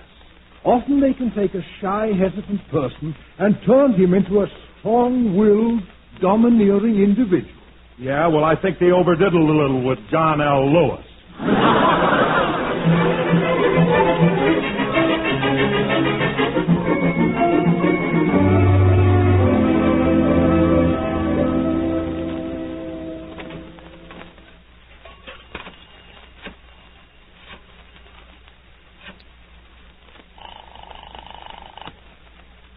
Hello? Hello, Alice. It's me. Phil, where are you? I thought you were staying home today, and then Sissy told me you went off in the car. Yeah, I know. I'm down here on Wilshire Boulevard. But, Phil, you had your hair done last week. No. I'm in the professional building. I'm going to see one of them psychiatrist fellows. A psychiatrist? Yeah, Mr. Merton told me that they can change a guy's whole personality. Phil, I don't want you to change. All this nonsense about college and education was your idea. But, honey, I need something like this. After all, I've got to have something to fall back on when my youth and beauty are gone. Phil, it's ridiculous you're going to a psychiatrist. Well, I don't know. Now, it might not be a bad idea. This guy may be able to bring out my personality. Bring out your personality? Look, Phil, if they brought it out any farther, nobody could stand you. All right, wise guy, go ahead. Stifle the tender blossom of gentility. What? Oh, never mind. I'll see you later. Bye.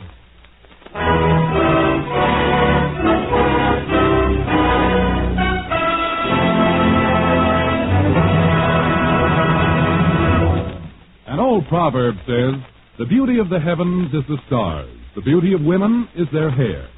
Yes, and that's why countless beauty-wise women give careful beauty care to their hair with regular use of Fitch's Dandruff Remover Shampoo.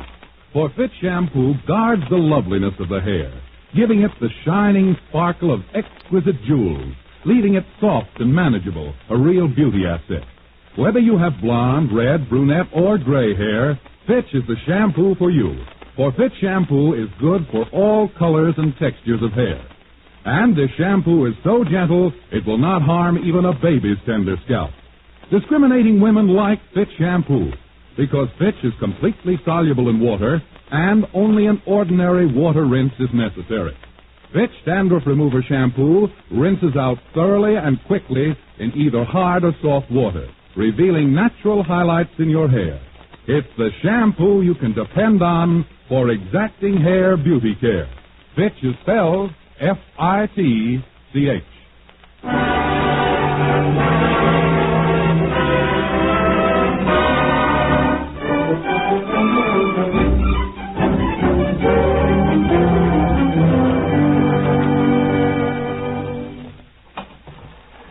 Third floor, mister. Okay. Dr. Lineback's office is right down the hall. Thank you. Stars fell on Alabama. We kissed in a field of white, and stars fell on Alabama. All right. Now get your head out of me moss bucket. Here, I'll give it a tug.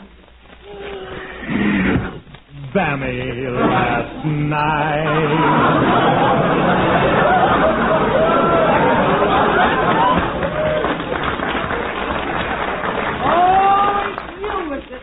Oh, hello, lady. Say, didn't I run into you over at USC last week? That you did, you balmy-headed jobber owl. And it was to shed myself for the likes of you that I quit my job and came over here. Lost stock and bucket. Well, I'm very sorry, lady. You see, I just happen to be looking for a psychiatrist. Oh, a psychiatrist, is it? Well, if you're asking me, it ain't a minute too soon. But Miss Bucket... Get along with you now, before I wash your mouth out with me bottle of Clorox. Democrat.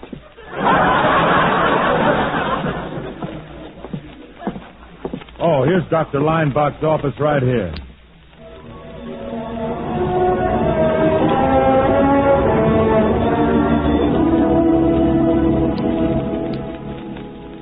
Well, Mr. Harris, one of the principles of psychoanalysis is for me to come to know you as well as possible. Now, suppose you begin by telling me a little about your background. For instance, was your youth a happy one? Oh, yeah, sure. My father and I were great pals. We'd always go out together. Oh, I'm very glad to hear that. Yes, and after 5 or 6 drinks, we'd always go out together. Yes. Well, before we continue, I don't believe you told me your present occupation. Well, I'm a band leader. Ah, a musician. No, a band leader. I see. Well, to what school of music do you subscribe? Wagnerian, romantic, impressionistic? Gut bucket. A gut bucket. Well, perhaps if you continue talking at random about yourself, you will unconsciously reveal something else of value. Now, just keep rambling on and say anything that comes into your head. I say anything? Yes. Well, let me see. Well, I remember when I started with my first band in Nashville, Tennessee. We had a sharp little outfit, too, Psyche. We was billed as Jeter Harris and his Tobacco Road Playboys. Yes, sir, we was really ready. Now, we opened at a little joint on First Street. Yes, go on. Yeah, it was called Sol Cohen's Southern Rat Killer. I can hear that outfit playing now, Psych. We had one number that was murder. Murder!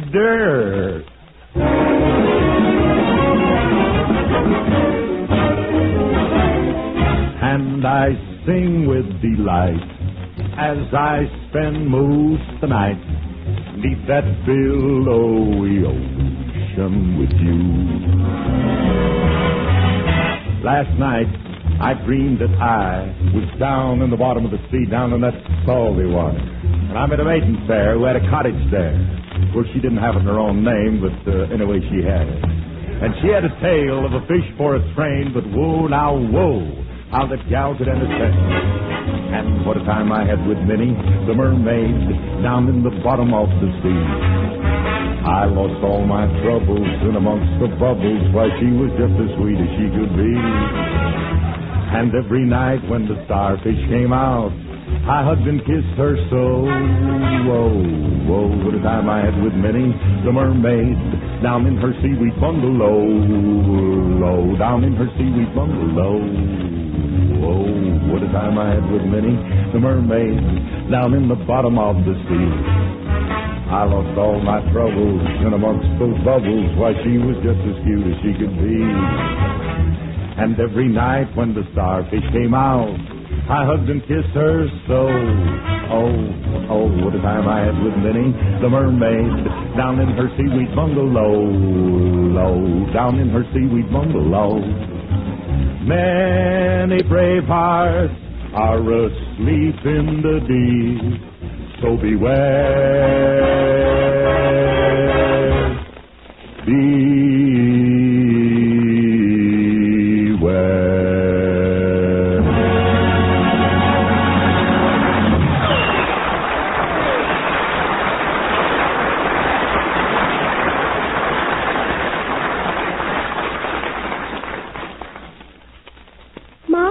Yes, Phyllis. What do you children want? Oh, nothing. We just wondered where Daddy was today. Well, Alice, your daddy went downtown to see a psychiatrist. What's a psychiatrist? Well, a psychiatrist is sort of a doctor. Oh, is Daddy going to have a baby? Oh, no, of course not. He thinks the psychiatrist will bring out his personality. Oh, murder! Phyllis, you stop that. Mommy, is Daddy still going to go to college? Well, I don't know, Alice. Why couldn't he take lessons from our tutor, Mr. Merton? Well, honey, a grown man like your daddy couldn't study the same lessons as you children. Yes, he could, Mommy. He'd go slow until he caught up. Why, with that mind of his, your father's liable to set psychiatry back 20 years. I'd love to hear a little of that conversation.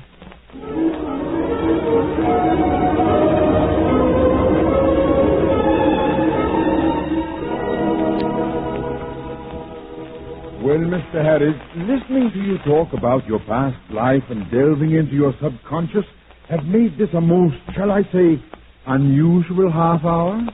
In fact, I've learned a few things about human behavior that I never even suspected.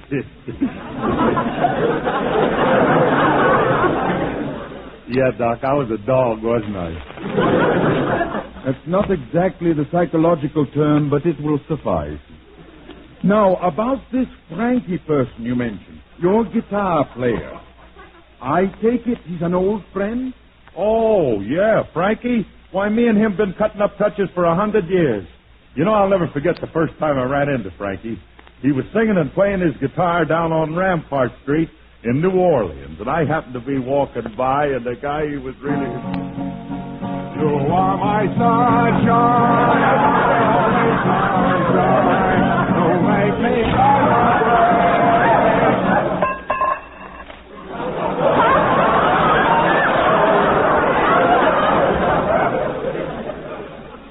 Thank you, lady.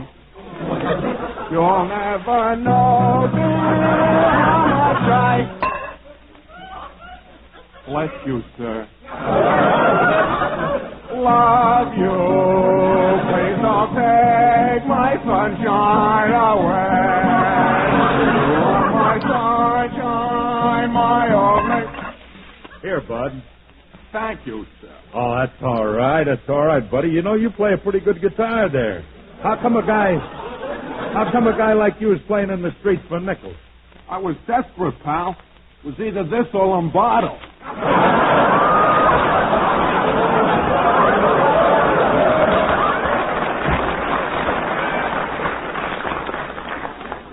Well, don't knock it, kid. There ain't no tin cup in his outfit. But I like your style pretty well. Say, why don't you quit this racket and sign up with my band? Yeah? What's your name? Phil Harris. You are my...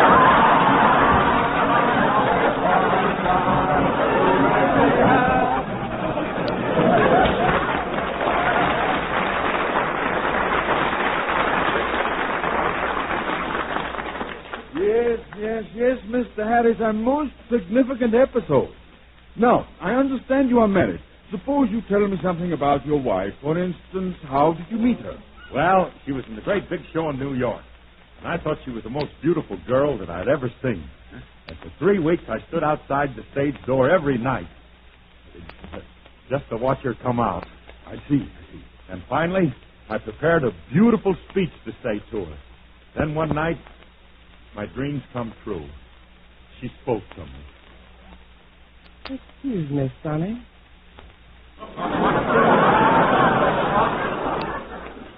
I've noticed you standing out here every night for 3 weeks. Tell me, was there something you wanted to say to me? Yes, Miss Fay,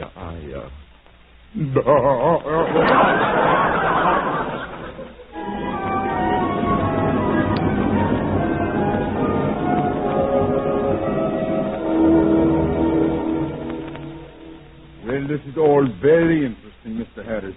But when did you actually propose to Miss Fay? Oh, well, that was a few years ago. You see, we were parked down by the ocean at Malibu, and I reached over and I took her hand.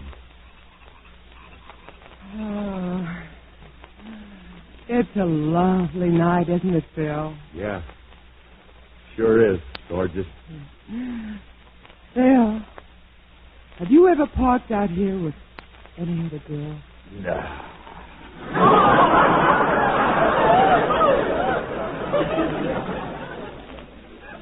Of course not, honey. Why, since I met you, I haven't even thought about another girl. Really? Oh, that's awfully sweet of you. You know that moon up there tonight? This is the perfect setting for something I want to ask you. What is it, Phil? Will you marry me, Paulette? Oh!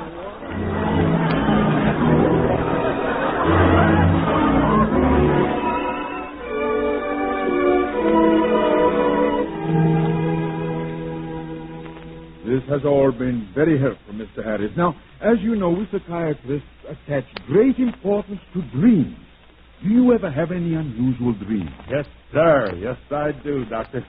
You know, I keep dreaming I'm on a gold bandstand in Carnegie Hall with a diamond baton. I'm leading an orchestra composed of 100 men and a girl, and each one of those men is Phil Harris.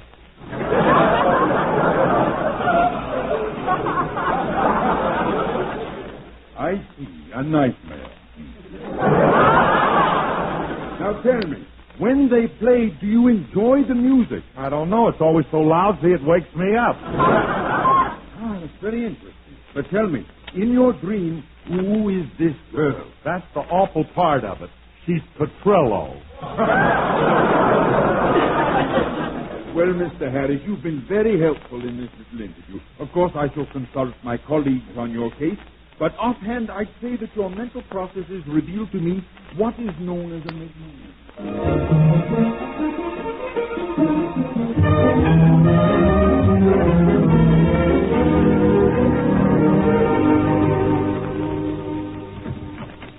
Hiya, gorgeous. Your laughing boy is home.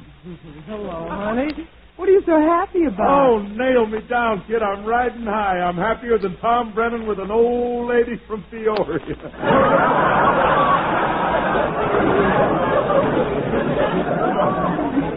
Say, you must have done all right with that psychiatrist. All right, man. I was dynamite. Well, tell me about it. Oh, I really laid it on him, kid. First he talked to me for a while, and then he gave me a lot of tests. And then you know what he said? What? He said that I had strong leanings towards megalomania coupled with a powerful narcissus complex.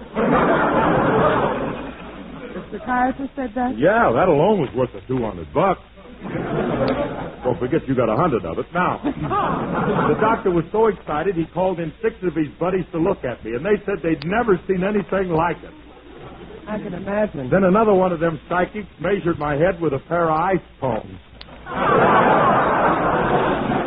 What?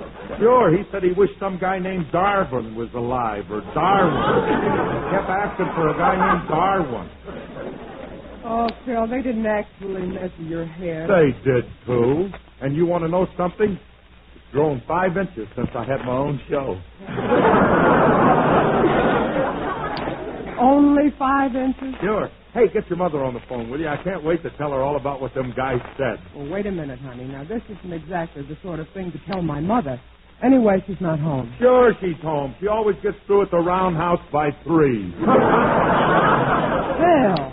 Go on, call her now. I'll make her take back some of them things she said about me. What did she ever say? Well, she said my eyes were set too close together. For one thing, and she also told everybody that our marriage wouldn't last. Phil, Mother never thought that at all. Then how come after we were married she parked in front of the house for 3 weeks with a motor running?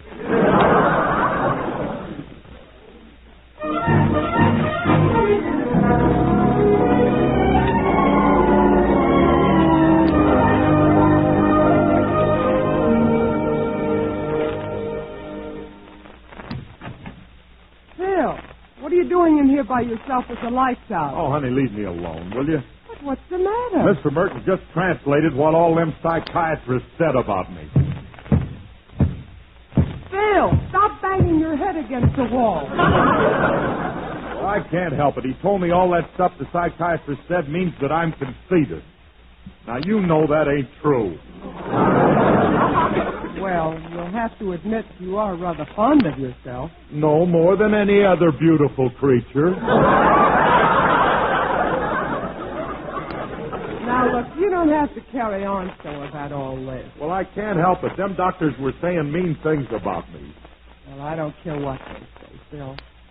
I think you're pretty wonderful just the way you are. Do you, honey? Of course. I consider myself the luckiest one finding a boy like you. What did I do to deserve a break like this? You're a bundle of joy, a barrel of fun, 100% IQ. You've got everything, and I've got you.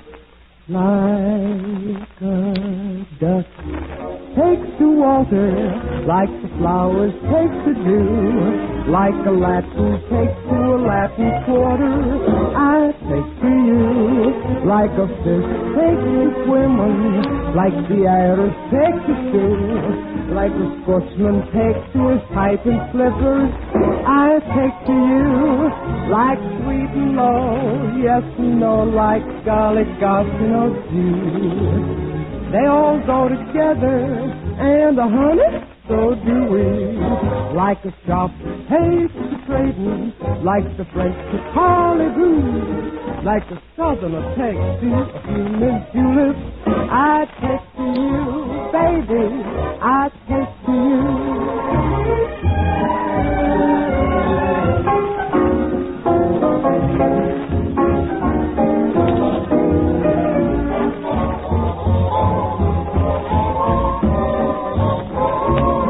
Like moon, June, kissing bliss, hearts are bent in the breeze. They all go together, and the honey so dewy. Like a star takes to gleaming, like the moonbeam to the blue. Like a lover takes to a night of dreaming. I take to you, baby, I take to you.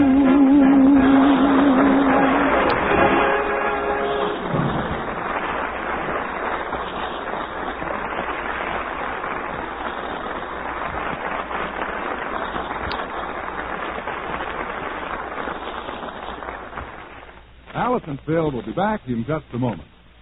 Have you ever heard a person described as one who really knows how to use his head? That could well apply to anyone who uses Fitch Dandruff Remover Shampoo to keep his or her hair dandruff-free, refreshingly clean.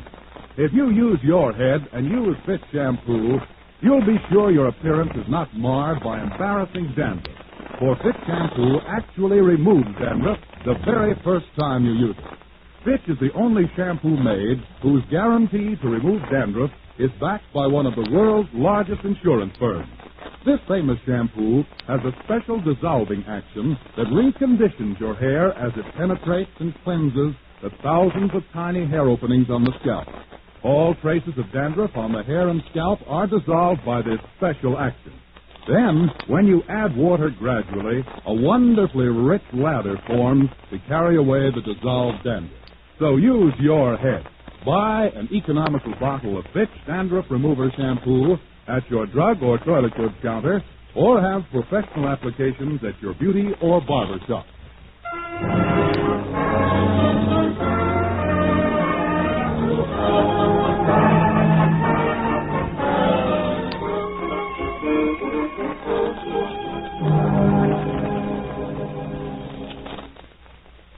Phil, are you still feeling bad about what those mean old doctors said? Sure I am. I went to college to get some education, and I saw that psychiatrist to try and improve myself, and, well, everyone's against me. But, Phil, how many times have I told you, in spite of whatever happens, you'll always have me. I know, baby, but money isn't everything.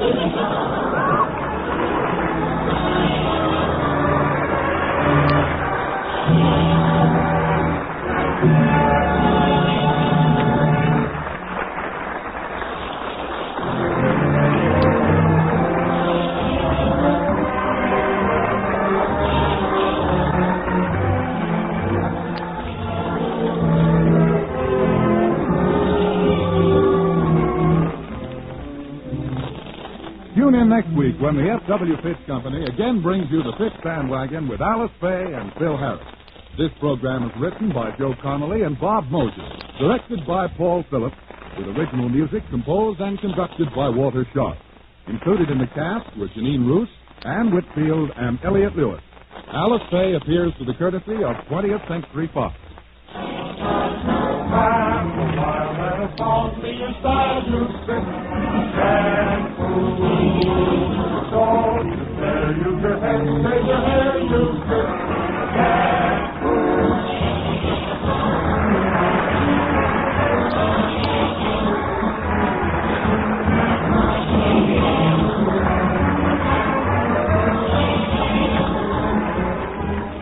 Men, use Fitch's Ideal Hair Tonic daily. It makes your scalp tingle with that feeling of new pep and life. Fitch's Ideal is not sticky or greasy, so pep up your scalp and give your hair that well-groomed look with Fitch's Ideal Hair Tonic. Bill Foreman speaking. From Hollywood, it's the new Edgar Bergen Hour with Charlie McCarthy.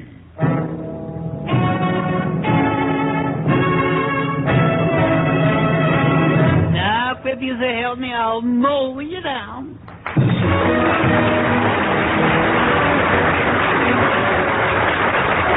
It's Sunday night, and time again transcribed for Edgar Bergen and Charlie McCarthy with Mortimer Snerd, Effie Clinker, Gary Crosby, Carol Richards, Ray Noble, Jack Kirkwood, the Mellow Man, yours truly, John Heaston, and our special guest, Dr. Frederick Webb Hodge, world's leading authority on the American Indian, and Jack Benny.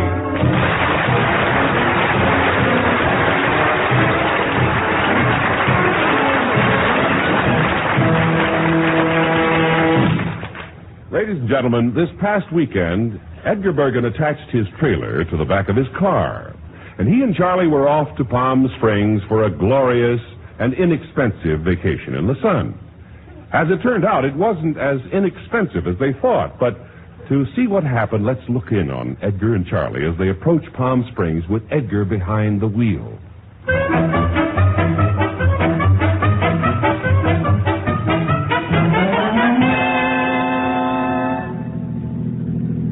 Oh, in his black denim toupee and his high-button shoes. All right, Charlie. Yeah.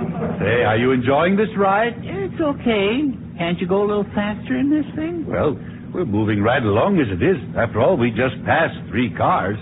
Yeah, but they were apart. Oh, I see. Say, you better check our trailer back there. How does it look? Well, it looks a little like Elsa Maxwell doing a rumba. Is there... Speed it up, Berger. Step on it, little. Well, now, take it easy. We're entering Palm Springs now. Oh, look over there. Somebody left a golf club lying in the sand there. Really? That's Frank Sinatra taking a sunbath there. Oh, you're right. Well, now, we better keep our eye open for this Blue Skies Trailer Village. Yeah. You know, that's the one that Jack Benny is part owner of. Yeah. And, you know, he promised to give us a very special rate. Jack did? Yes. I know what you're thinking. He is a tough man to tangle with over Monday. Yeah, you both throw pennies around like manhole covers. Yeah. All right. No, that must be Jack Benny's trailer over there. Look at the sign in front. Free water, free electricity, and also free violin lessons. That slight extra charge. Yeah. That's the place, all right. I'll pull in. All right. There we go. Ah, well, here we are, Charlie. Now, there must be a parking attendant. Oh, here's one coming towards us, yes. Park your car for 2 bits, sir. Jack Benny.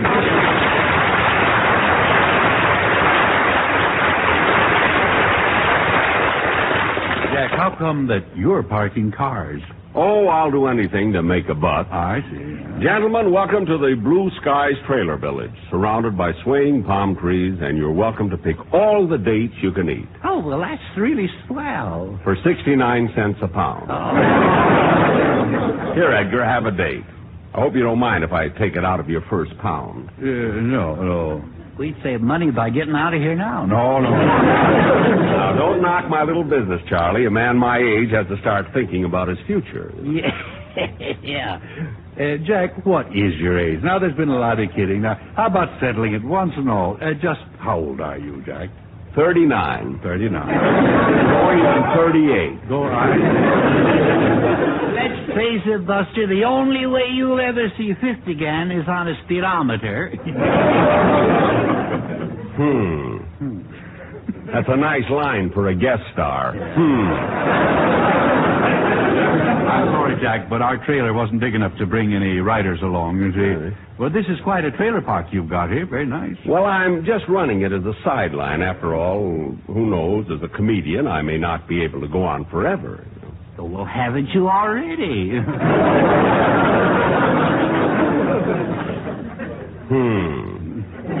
They did it to me again. Anyway, Jack, we're here, and we'd like to check in. Gee, I don't know, Edgar. We have a certain standard to maintain, and your trailer is pretty old. Oh. Just look how thin those tires are. And you can see right through the rubber. Oh, you can. Now, keep your hands off those tires, Jack. Stop feeling those tires, Jack. I'm sorry, Edgar. I forgot about my hangnail. Yeah. Now what will we do? Well, I also fix tires. I see. I'll do anything for a buck. Yeah. Well, here's $1. Go get a manicure. Now, where can I put that junkie?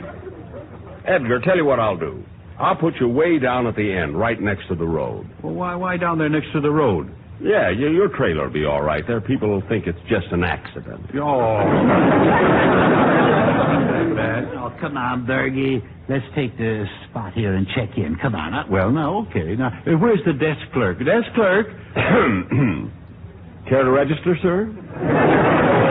You mean you? I told you, I'll do anything for $1. Yeah. Now we're saving on actors this way. Now, you'd better tell us. Now, what are your rates? Oh, you'll find me very cheap. Yes, we have. Yeah, all right. He's a regular Naughty Pine Fred Allen. I threw that in myself. They had me down for another Jack, you still have avoided telling us what your rates are. That is special rates for Fred. Well, what would you say to $9 a night? No, oh, come now. You wouldn't charge that much to poor little old me, would you? Certainly. That's how I got to be rich little old me. Well, I won't pay a cent over $2, so I guess the deal is off then. Now, wait a minute. That was my first offer. Yeah, well, you're crushing my carnation. No, all right. How about $8.75? $2.25 is as high as I'll go. This is the battle of the Titans.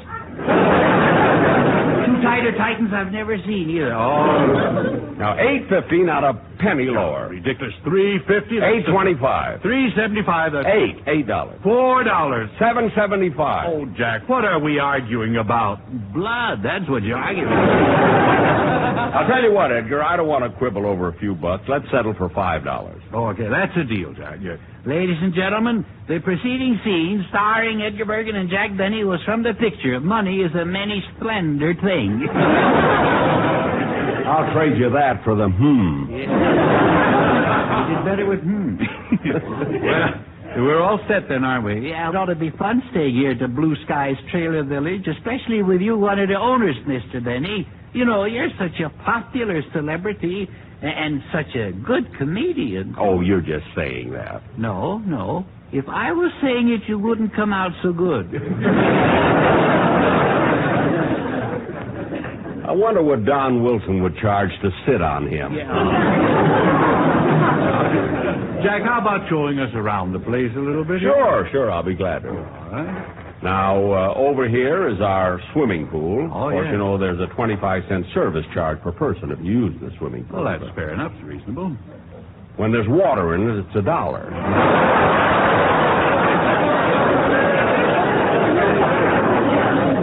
If I know Bergen, he'll take it dry. Then there's our lovely bathroom over here. Oh, so there's the... Oh, no. What's the matter? I peeked inside. Parking meters. Oh, no.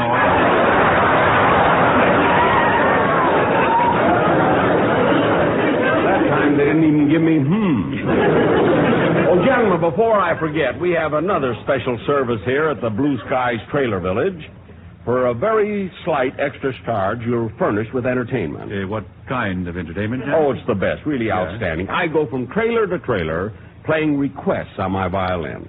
He'll do anything for $1. Yeah. Let me ask, how much does it cost not to have you play your violin? You couldn't afford it. Maybe we just ought to buy earplugs. Well, I'll show you how everyone here in the trailer park feels about my violin playing.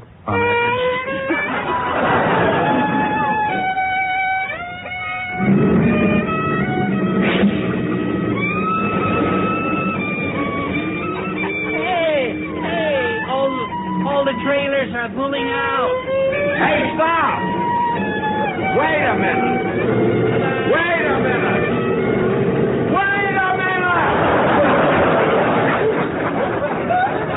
Jack, what are you doing? You've stopped playing. You're putting your violin away.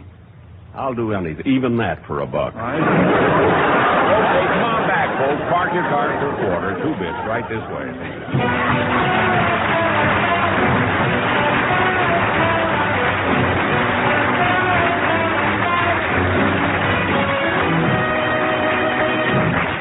Well, Charlie, wasn't it wonderful of Jack Benny to drop in on us? Yeah, but that business of him being only 39. Well, we can't question it unless We have positive information. Well, I got it. Yeah? While he was in there, I took a peek at his driving license. Oh, you did? Yeah. What did it say? It said for covered wagons only. Oh, no. That's ridiculous, Charlie.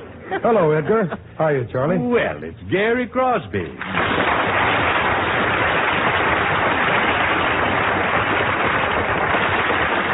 You know, Gary, we were just speaking about one of your father's partners in the Blue Skies Trailer Village.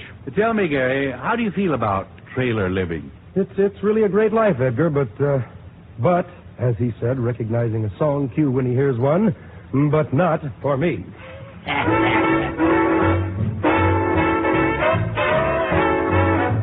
They're writing songs of love, but not for me. A lucky stars above, but not for me.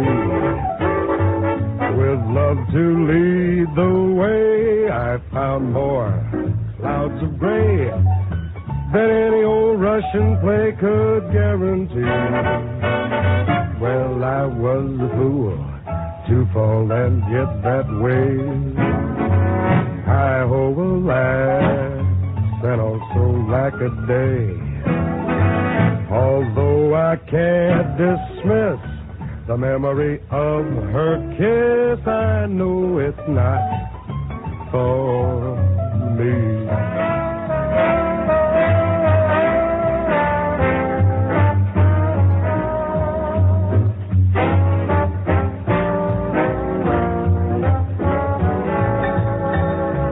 With love to lead the way, I've found more clouds of gray than any old Russian play could guarantee. I was a fool to fall and get that way. Hi-ho, alas, and also lack a day. Although I can't dismiss the memory of her kiss, I know it's not for me. No, it's not for me.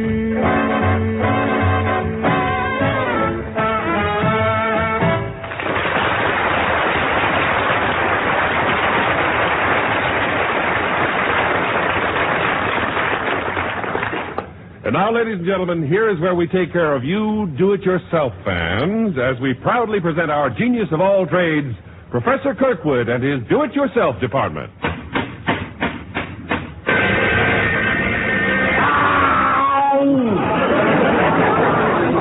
At the rate you've been going with that buzzsaw, you must be down to about 2 fingers. How many? 2 fingers. Don't mind if I do. No chaser, please. Professor, what is your subject for tonight? Tonight's subject will be how to make money at home with my print-it-yourself kit. Now, just a second, Professor. This money that you're going to show us how to print, it can't be genuine. So what? Listen, son, we're living in the age of falsies. Teeth, hair, shoulders, and other things too humorous to mention. I say, pardon me, old boy, but are you allowed to print money yourself? Why, certainly. Haven't you ever heard of freedom of the press? Now, just a second. Now, let's stop this foolishness. Kirkwood, I'm positive it's against the law to print real money. Well, that's where we play it smart. Oh. We don't print real money, we just print counterfeit money. Oh. Kirkwood, you should be ashamed. Don't you ever think of anything except money? Well, sometimes I think about women. Oh? What kind of women? Women with money. Oh, I got them coming and going. All I can say to you is this money alone does not bring happiness. No, but it sure makes your unhappiness awfully present. No, Professor, I'm sorry. I must disagree with you. There are no shortcuts to easy money. Remember, real money doesn't grow on trees. Yours did, boy.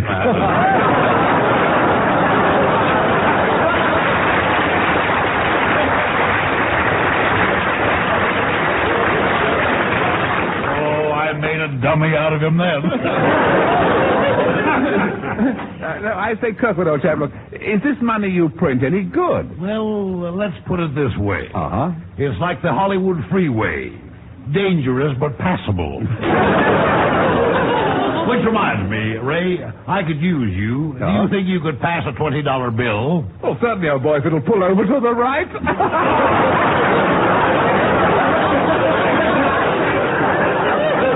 Kirkwood, you're not laughing. And that's the way it's going to be. Don't let him talk you into a thing, Ray. I wouldn't touch his counterfeit money with a 10-foot pole. Now, how about a 9-foot Romanian? Oh, no. Tear the fan out, Mother. I'm hot tonight. Well, I don't want to cool you off, but where did you learn to print money? Oh, this money-making skill runs in my family. Oh, it does, does it? Yes, my father taught my brother how to make $100 bills, and now he's got life with father. And how about you, Kirkwood? Have you ever been in jail? Have I ever been in jail? I've been in stir more often than the paddles of a mixmaster. Well, you've certainly got the bowl for it now. You're talking with that lazy Susan back there. Well, I'm relaxed. Let's get back to the subject, how to make your own money. Oh, it's the police, Kirkwood. They're probably after you. Oh, wonderful. You're happy about it? Of course. No. It's depressing if they don't come and get you once in a while. Makes you feel sort of unwanted. Go on, boy. So long. Tune in next week, folks, when Professor Kirkwood's topic will be how to engineer your own jailbreak. Good night.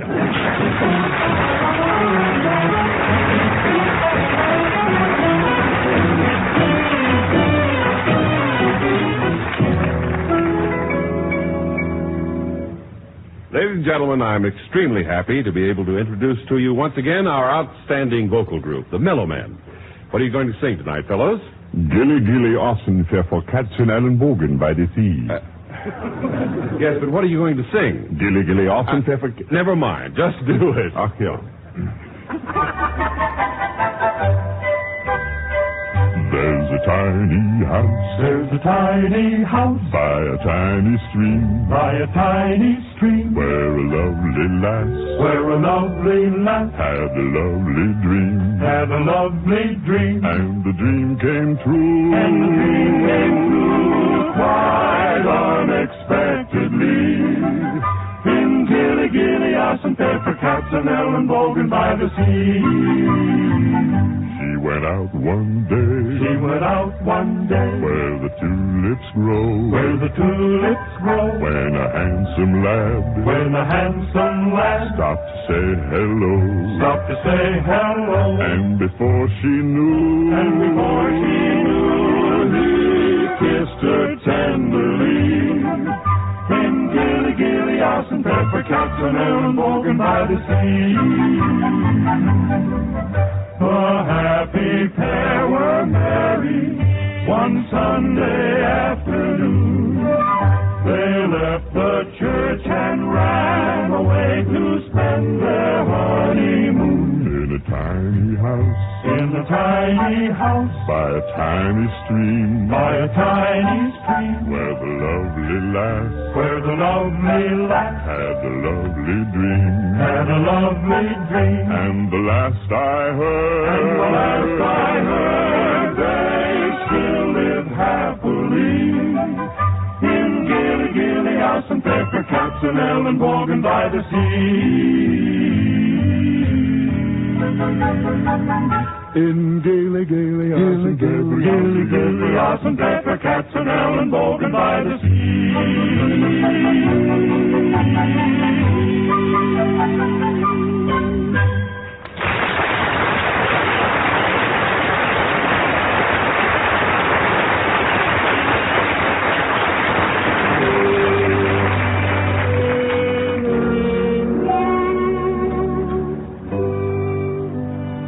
Ladies and gentlemen, once again, we bring you one of the more popular portions of our program, our How to Stay Young department. And here to let us in on her secret of eternal youth is that all-time girl, just back from a rejuvenation course with Ali Khan, Miss Effie Clinker.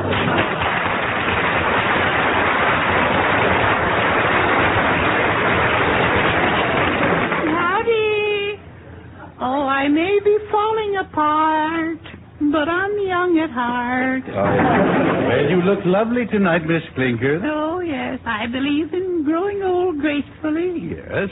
Or better still, disgracefully. Well, I think it's wonderful how you've kept your youth. Yeah.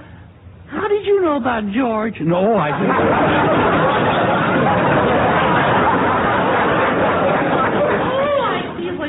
Yeah.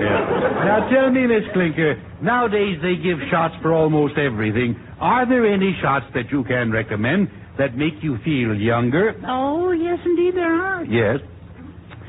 After a few shots of scotch, you'd be surprised how young I feel. Now don't tell me that you indulge, you drink. Well, the doctor said for my health's sake I should take a wee drop before going to bed, you know? Yes, I see. Yeah. Of course, sometimes I find myself going to bed 4 and 5 times a night, though.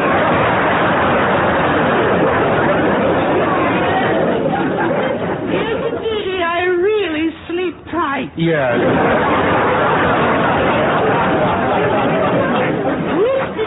All right. Well, that will do. Right now, it's time to answer some of your mail. Oh, good. Yeah. Well, hurry it up. It's getting close to one of my bedtimes. Yes, I know. The first letter is from Minneapolis. Oh, that's nice up there. Yes. Here it is. Dear Miss Clinker, I am 80 years old. Would it keep me young if I married a 20-year-old girl?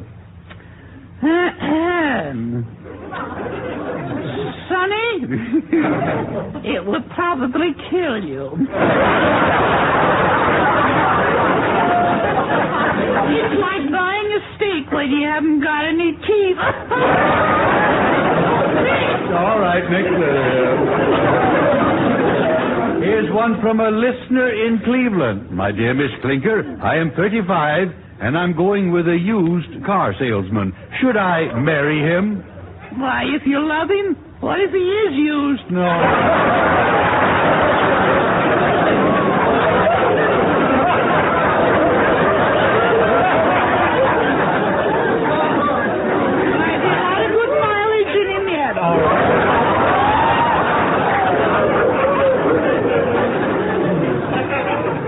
My dear Miss Clinker. What is the most important rule in staying young? Besides lying, that is. Well, I would say that good health is most important. Good health? Yes. People are too run down these days. Run down? Yes. I say, Effie, old girl, would you say that I looked run down? You look run over.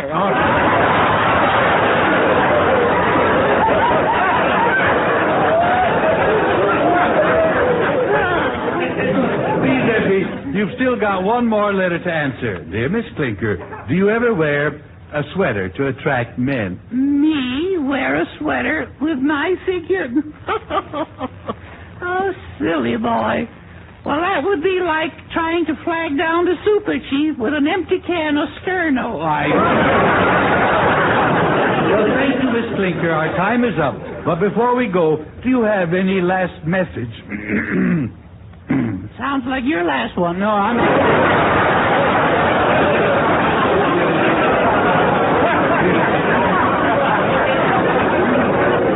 I don't know what's the matter with me. You've been taking care of yourself. Yeah. Do you have any last message to our audience? Yes. All of you men out there, take good care of yourselves. Heaven keep you. I wish I could afford it.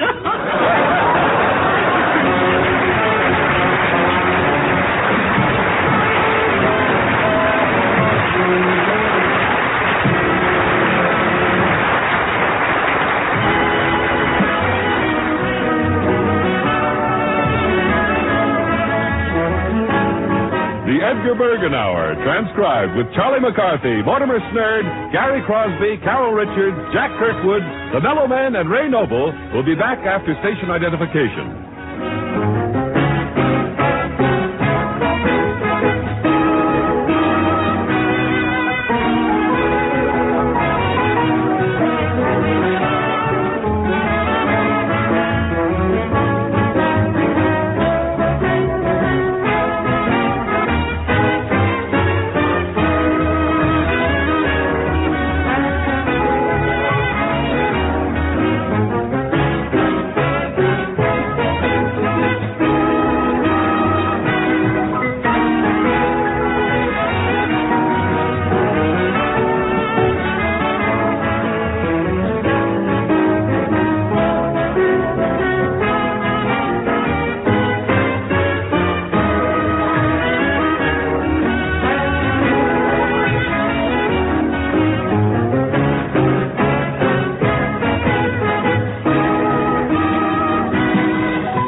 From Hollywood, it's the new Edgar Bergen Hour with Charlie McCarthy, Mortimer Snerd, Gary Crosby, Carol Richards, Jack Kirkwood, the Mellow Man, Ray Noble, and yours truly, John Heaston.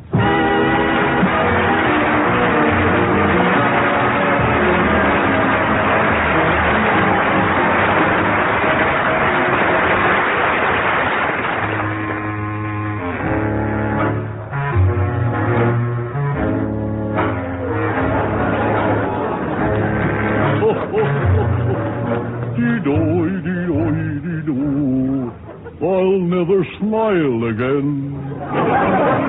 Oh, like I snowed before. Do-do-de-do. All right, that's enough now. Why such a sad song, Mortimer? Well, I'll tell you, Mr. Bergen, I sort of got the dismals today. The dismals? Yeah. I'm sort of down in the Humpty Dumps. I see. Why? Well, I'm kind of worried. Oh, I see. Worried about what? I see. Worried about what? Yeah. Oh, about what? Yeah. Well, I'm worried about things back on the farm, mostly. We got 16 new mouths to feed now. Oh. A lot of baby pigs or chickens? No, it's my Uncle Sorghum and Aunt Drusilla. And their kids. And their kids? Yeah. So Uncle Sorghum and his family. Yeah, I didn't even know I had an Uncle Sorghum, and they all moved in and they're living there now. Well, that's... How many children do you say? 16. Are you sure there are 16? Well, let me see. There's Vestibula, Twitchy, Narrowhead, Fungus and Grunion,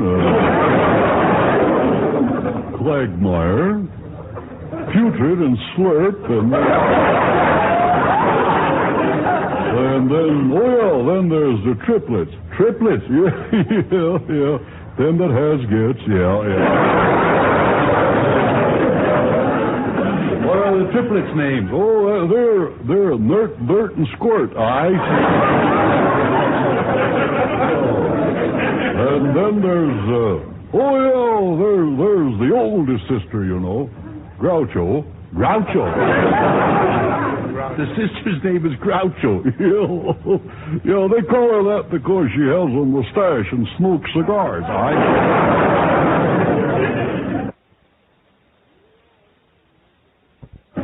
Yeah, that's the way it goes, yeah. Well, that must make things pretty crowded around your house. Oh, they're sleeping all over the darn place. In the kitchen, too. Is that so? Yeah. They don't mind that.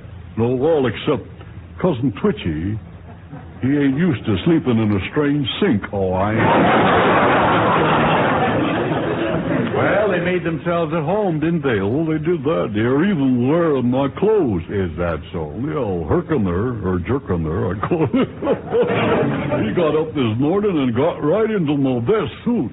Oh, well, now, that is annoying. Yeah, it certainly is. What's more, he didn't even give me time to get out of it first. Mortimer, these people, they don't sound like very attractive relatives. No. They sure made a mess of the house, too. I imagine. I didn't realize how dirty the house was until a dog came in and tried to bury a bone in the living room.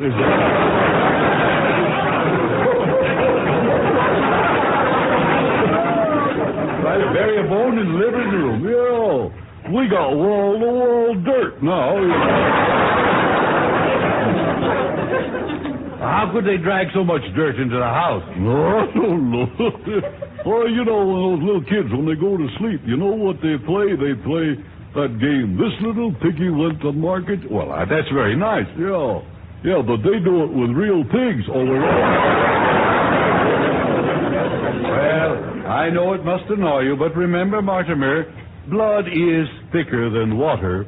Yeah, I imagine so, yeah, of course. Then again, what isn't? Yeah, I guess.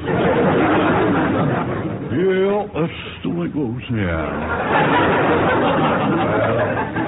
Relatives, of course, can be a problem. Do you know what Hubbard said about relatives? Well, I don't care to listen to anything, that kind of language, you know. Oh, no. No, you've heard the saying. Well, haven't you heard it? I don't know. Well, well,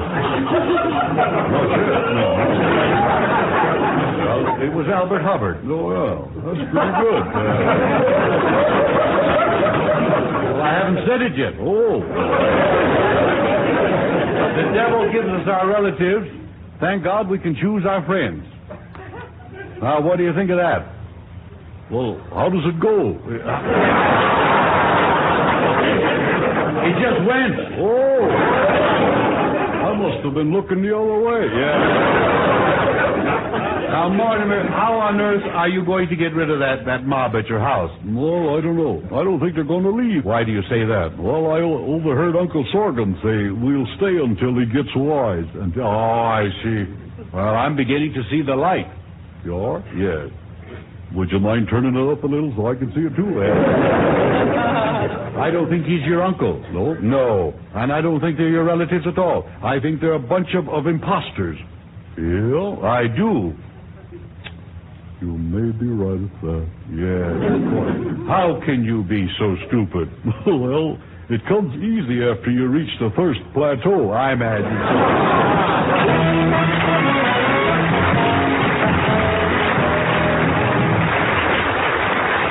Hello, Edgar. Well, it's Carol Richards.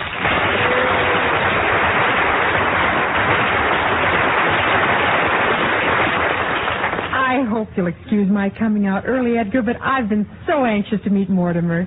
Oh, he's really cute. Oh, Mortimer, don't tell me you're a shrinking violet. Well, not exactly, no. I'm more of the stinkweed type. Oh, come on now, Mortimer. Don't be afraid of me. Oh. I won't bite you. You wanna? Mm-mm. No teeth, huh? I think you better sing, Carol. Yeah, go ahead.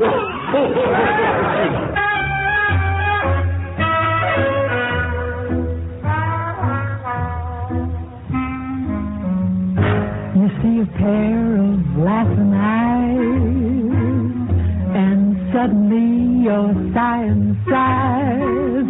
You're thinking nothing's wrong. You string along, boy, then snap. Those eyes, they're part of the tender trap. You're hand in hand beneath the tree, and soon there's music in the breeze. You're acting kind of smart until your heart just goes whap. Those trees that breeze, they're part of the tender trap. Some starry night when his kisses make you tingle, he'll hold your hand and you'll hate yourself for being single, and all at once it seems so nice. The trees are throwing shoes and rice. You hurry to a spot that's just a dot on on the map. You wonder how it all came about. It's too late now, there's no getting out. You fell in love, and love is a tender trap. Some starry night when his kisses make you tingle, he'll hold your hand, and you'll hate yourself for being single, and all at once it seems so nice. The folks are throwing shoes and rides. You hurry to a spot that's just a dot on the map. You wonder how it all came about. It's too late now, there's no getting out. You fell in love, and love is a tender trap.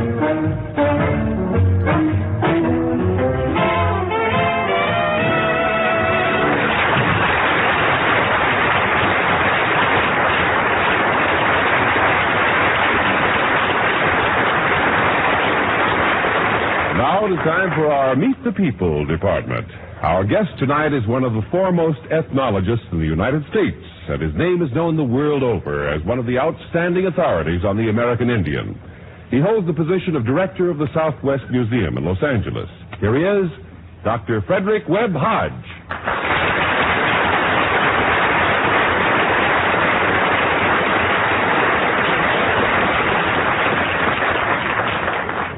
Good evening, Dr. Hodge. Now, this is a real pleasure to have you with us tonight, and I realize it may not exactly be good form to inquire into a person's age. You know, Jack Benny seems to dislike such probing, but I confess that I'm curious about you.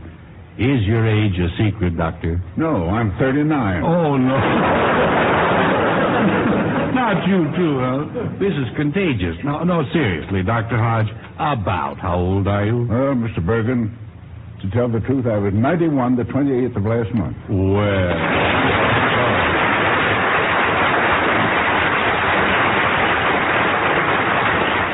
91 years. Well, isn't that wonderful? And how did you celebrate your birthday? Oh, my friends gave me a party and we really had a grand time. Oh, yes. Dr. Hodge, as the world's foremost authority on American Indian, you probably devoted a great portion of your life to the study, haven't you? Well, as a lad in Washington, D.C., I became interested in Indians, and I never have outgrown that lure. It's been most fortunate, for to love one's work is one of the secrets of longevity, I believe. Yes. Well, now, while we're on the subject of longevity, you certainly should have some ideas on that. What is your thinking about, smoking and liquor? Well, for years I've smoked a pack and a half a day, and I enjoy an occasional drink. But my friends have always insisted I should indulge only in moderation if I want to live to a ripe old age.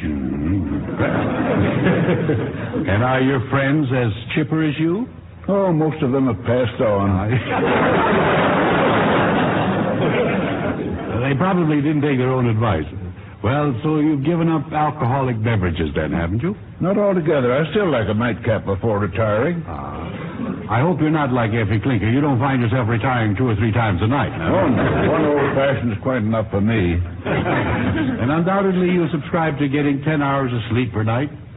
I prefer 8 hours sleep, but can get along on 7. And I have thrived on 6.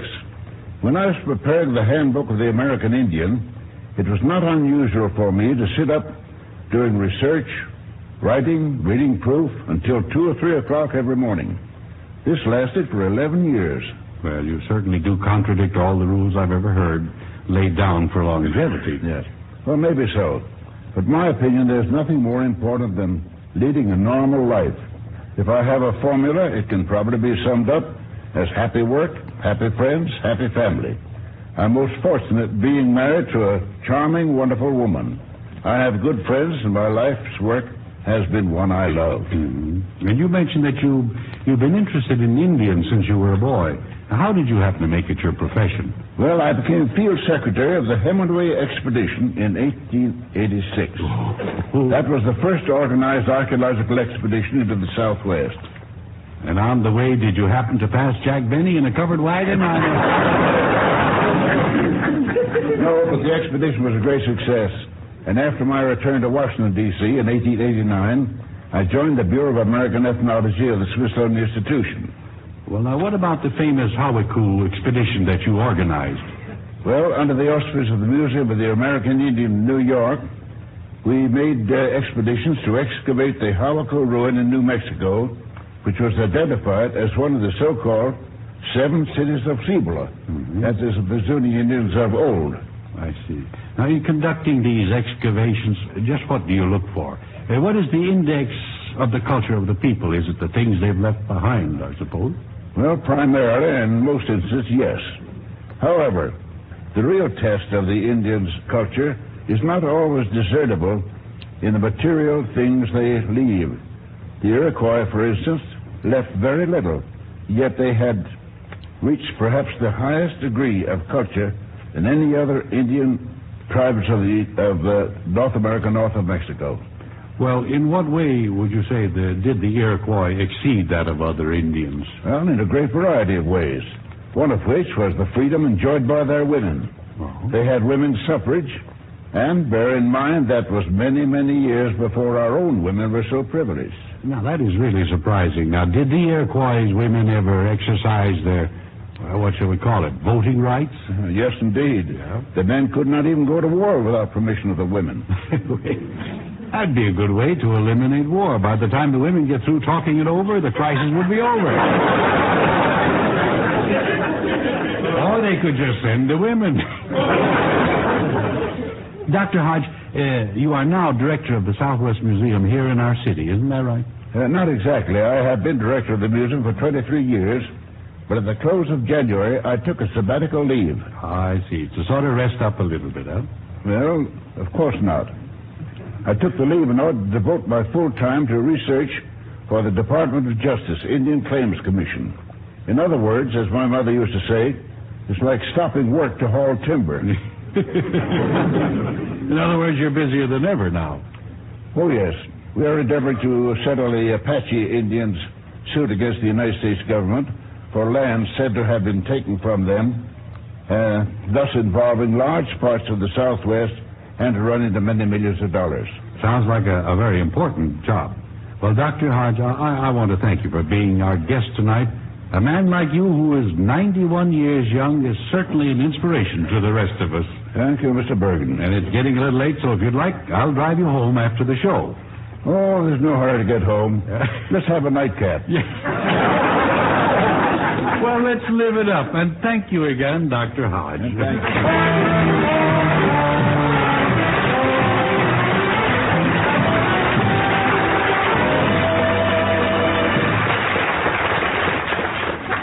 Ladies and gentlemen, Gary Crosby returns to sing All at Once You Love Her.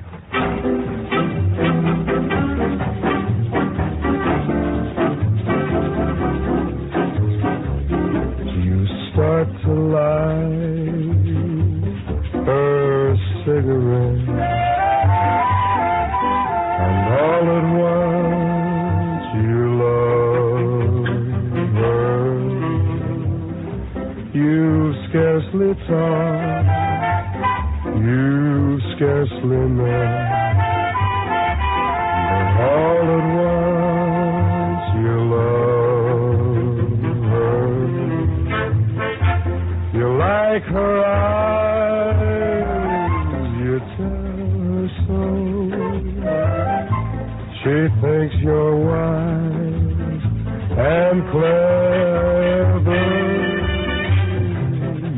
Kiss goodnight, and then you know you kiss goodnight forever. You wonder where your heart can go. Then all at once you know.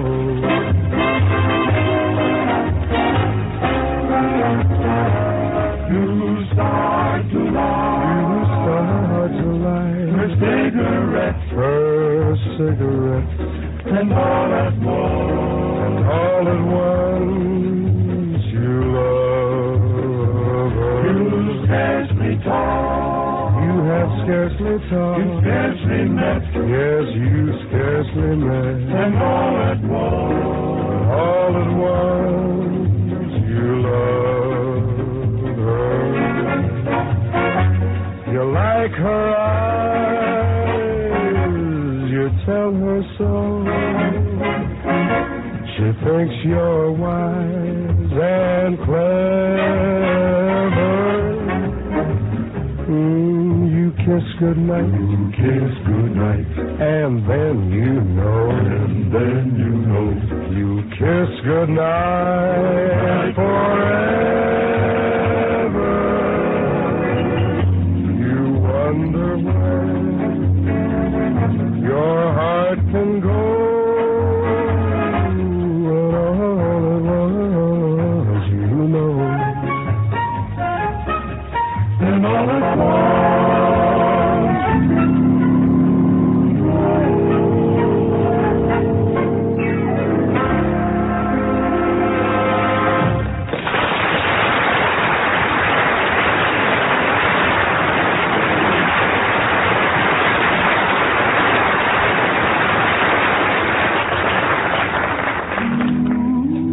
Gentlemen, once again, it is time for our weekly excursion into the realm of culture.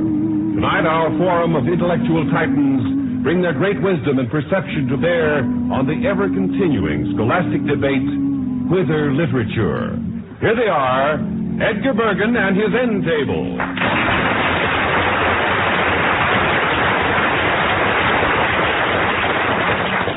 Thank you. And good evening, Paddle. Hiya, kid. Crazy, man. Good evening, Professor Kirkwood, Professor Noble, and, well, if it isn't Mortimer Snurr. Well, if it isn't, the stork played a dirty trick on my mother. That'll be enough. That's exactly what my parents said when they saw me. Gentlemen, our subject for tonight is whither literature. Now, to start the discussion, would you like to define the meaning of literature? I say, you chaps, look, I should be quite good on this subject, really. You know, I was born in a library. No, you were actually born in a library? Oh, yes. How is that possible? Well, Mother kept trying to tell Dad, but the librarian kept saying, shh.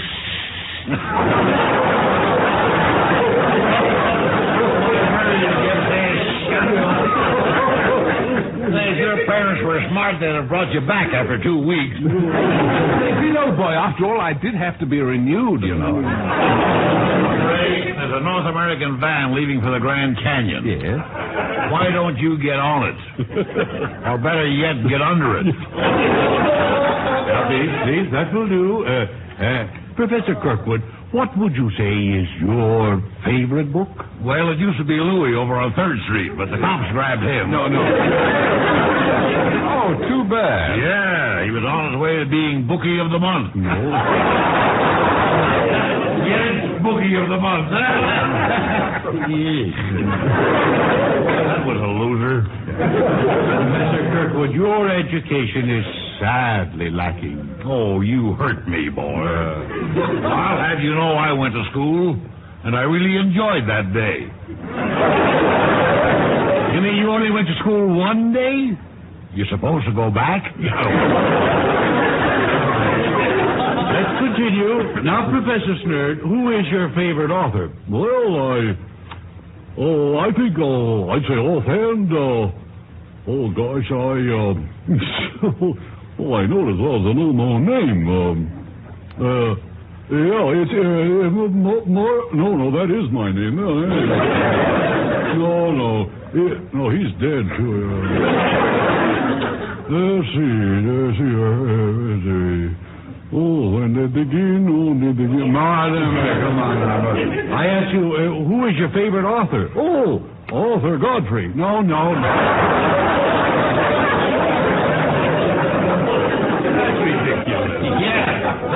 I hear he isn't around anymore. He just fired himself.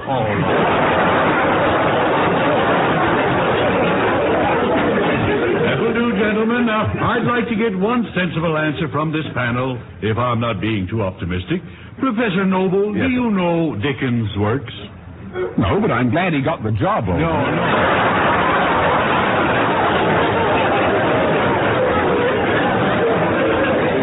I'm referring to Charles Dickens. Oh, Charlie Dickens, of course. Charlie Yes, how silly of me. Yes. Oh, his books have always occupied an important position in our house. Is that so? Oh, yes. See, we have a table with one short leg. Yes.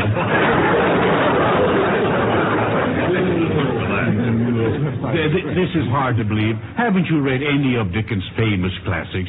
You know you might enjoy Little Women. Oh, I've enjoyed quite a few of them. But we're still on the subject of literature. I think I changed it for the better. This is awful. Our modern writers have been compared unfavorably with the great 15th and 16th century authors, such as Shakespeare, Chaucer, and Bacon. Now, Mortimer...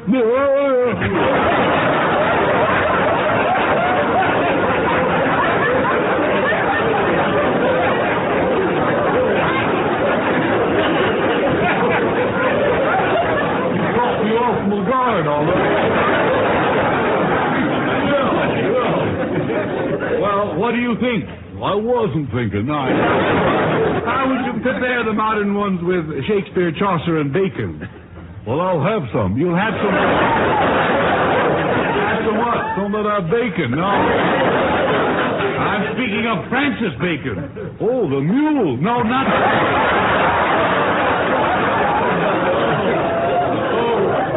This is Bacon the man. Oh, well, count me out. I ain't no cannonball. Gentlemen, this is a discussion on literature. Certainly you have read some books. Oh, of course. Naturally, yes. I just read that book about a bad day of Santa Anita. Yeah? A book about a bad day at Santa Anita? Yeah, you know, the naked and the dead. No.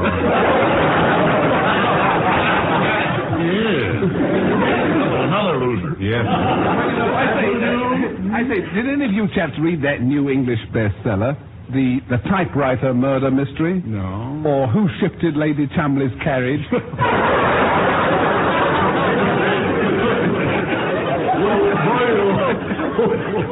My favorite is one of those Mother Goose stories, you know, like Little Boy Blue can blow your nose on the road. You're a better man than I am, Rin Tin Tin. I like it. Now, please, gentlemen, please. I say, chaps, the book I'm waiting for, just between ourselves, is the new Kinsey report. Yeah? Oh, yes. This one's on the love life of the mashed potato. Yeah. The love life of the mashed potato? Oh, yes, old boy. You'll be surprised at what goes on under that gravy. Is that...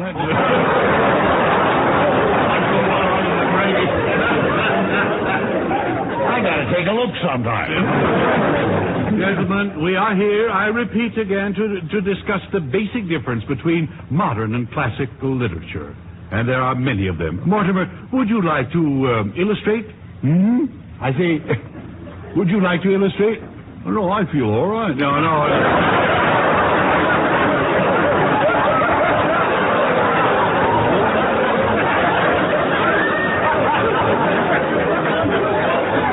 I maintain that we're taking this subject too lightly. Now you know that Socrates, what he said about the importance of literature. No, I don't think I was listening. He said it before you were born. Well, I know I wasn't listening. For your information, Socrates lived many years ago in old Greece. I say he must have been a rancid old duffer.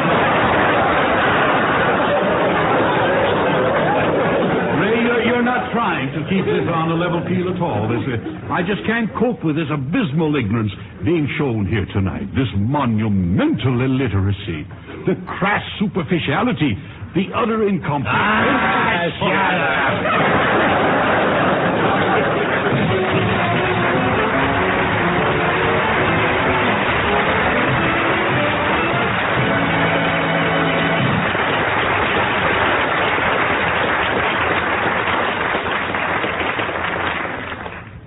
Charlie, I'm delighted to see you in such amenable mood today.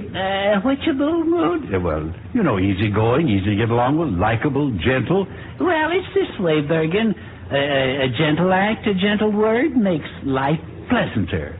Just like it says in the song. Listen. Gentleness is welcome. You like that? I do, Charlie, because it's true. True not only of people, but of cigarettes. That's why for months all Philip Morris smokers have enjoyed a new cigarette made gentle for modern taste.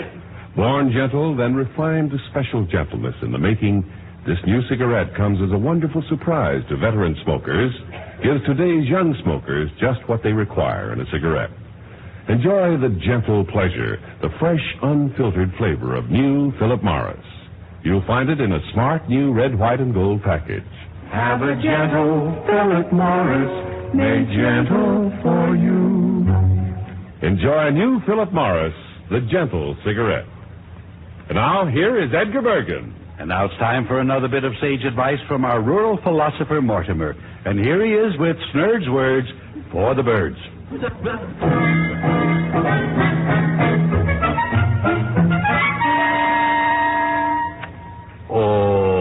A half a loaf is better than no rest at all. Thank you. Next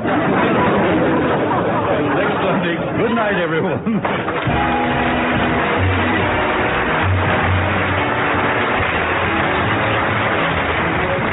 Remember to listen to Edgar Bergen with Charlie McCarthy, Mortimer Snurd, Ray Noble, and the entire ensemble next Sunday at the same time. Tonight's Edgar Bergen Show with Jack Kirkwood, Carol Richards, Gary Crosby, and the Mellow Men was produced and transcribed in Hollywood by Sam Pierce. Script by Cy Rose, Hilda Black, and Zeno Clicker. This is John Easton speaking.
Program, transcribed and presented by Lucky Strike. Lucky's taste better. Cleaner, fresher, smoother. Lucky's taste better. Cleaner, fresher, smoother. For Lucky Strike means fine tobacco, richer tasting, fine tobacco. Lucky's taste better. Cleaner, fresher, smoother. Lucky Strike, Lucky Strike. This is Don Wilson, friends. Say, if you like poetry, here's something that may give you a little chuckle. Listen. I like the cigarette I smoke, a statement free from bunk or hope. There is no reason for it, brother, except I don't like any other. That's straight from the typewriter of H.I. Phillips, the noted syndicated columnist. It's part of a statement that Mr. Phillips made regarding the cigarette he smokes, Lucky Strike. In another part of the statement, he said, "Long ago, I found Lucky's had the taste that suited me, and I've stuck to them through the years. I smoke Lucky Strike for enjoyment and relaxation." End of quote. Yes, indeed, the word enjoyment. That's the main thing you smoke for. It is all a matter of taste. And the fact of the matter is, Lucky's taste better. They just have to, because they're made of fine tobacco, and they're made better. For quite some time now, we've been asking smokers to be happy, go lucky. If you haven't tried Lucky's, why not take care of that next time you buy cigarettes? Believe me, Lucky's do taste better. Lucky's taste better. Cleaner, fresher, smoother. Lucky's right. Lucky's right.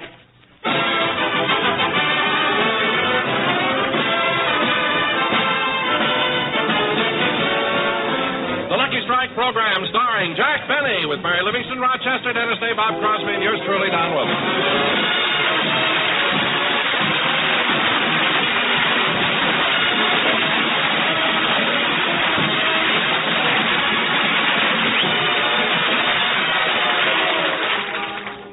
Ladies and gentlemen, tonight Jack Benny does another television program with his guest star, David Niven. Meanwhile, we have a radio show to do. So we bring you a man whose name for years has been the epitome of show business. A man who went from Waukegan to vaudeville. From vaudeville to pictures. From pictures to radio. From radio to television. And now, since he has no place else to go, would you please let him come into your home for just a half hour? Thank you. And here he is, Jack Benny.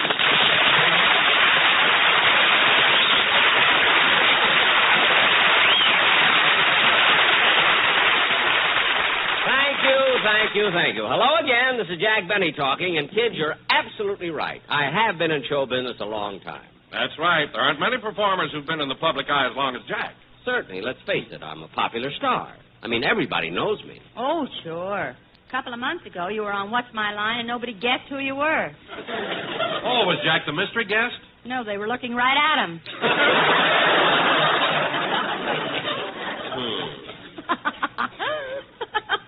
What are you laughing at?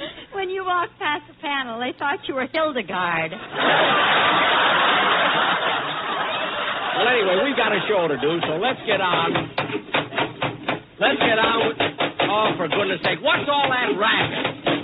Hey, Bob Crosby, what's going on over there? Oh, those are the carpenters, Jack. They're remodeling the studio. Who authorized that? Well, I don't know, but the boys in the band thought the acoustics could be improved, so they all chipped in their own money to have it done. Why? Well, last week the police were practically at the door before they heard the sirens. The police? What do they want? Well, they've been suspicious of Remley's electric guitar. His electric guitar? Mm-hmm. So they followed the cord, and at the other end they found a telephone and a bookie. Well, I hope this teaches them a lesson. He's always trying to figure out some way to bet on the horses. I bet on the Kentucky Derby yesterday.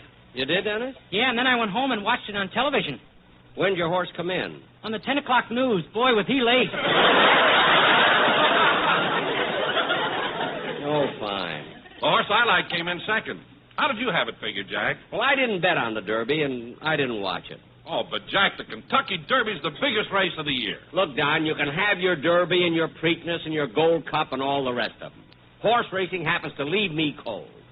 Say, Mary, what's the matter with him? Oh, don't mind him, Don. He went out with us to Santa Anita 3 months ago. He lost. He's been upset ever since. Mary, I'm not upset, and I never was upset over losing. Oh, you weren't, eh? Don, you should have seen the way Jack moped all the way home from Santa Anita. Really, Mary? What happened? Oh. Well, Jack won on the 6th race, but he lost all back and a little more on the last 2. When the races were over, Jack, Dennis, and I were riding home in Jack's car. Rode for about 15 minutes in silence.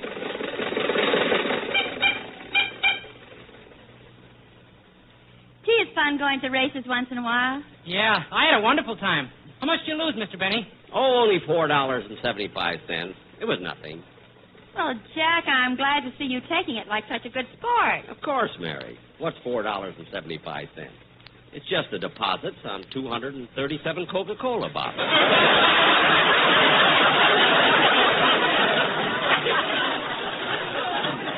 That's all. Da-dee-da-dee-da-dum, da-dee-da-dum, da-dum, da-dee-da-dum. How'd you make out, Dennis? I won $8. Oh, you won, huh? Well, I only lost $4.75. Did you win, Mary? No, I lost $12. Good. I mean, that's too bad. Jack, I think you really are mad because you lost. Oh, don't be silly, Mary. It doesn't bother me at all. Easy come, easy go.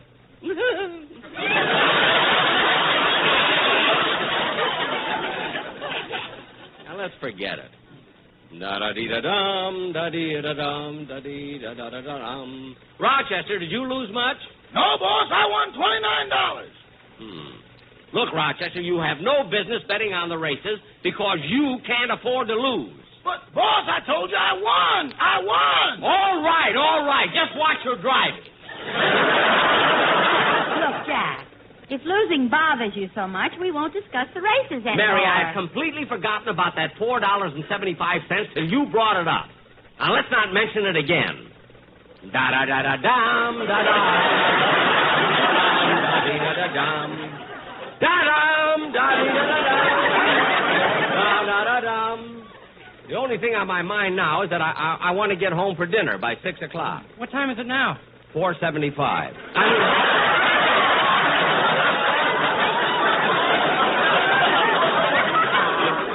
mean, 5:30.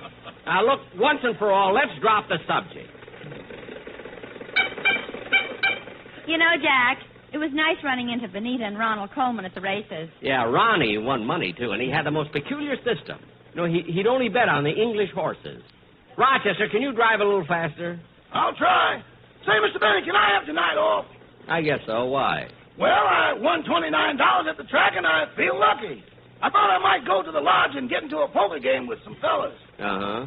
Maybe I can win another $71, which will give me an even 100. And if I had $100 after all these years, I could propose to my girlfriend. Wait a minute, Rochester. You mean to say that this would be the first time you've had $100? This is the first time I've had 29.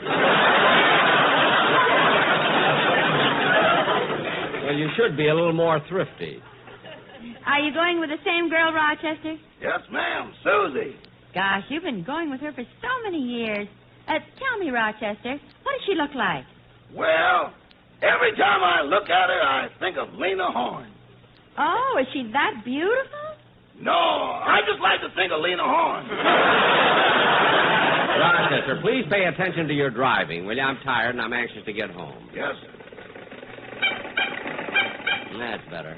Gee, we sure must be going fast. The foxtail just blew off the radiator cap. Lucky I caught it. That's not a foxtail, and put it back on my head.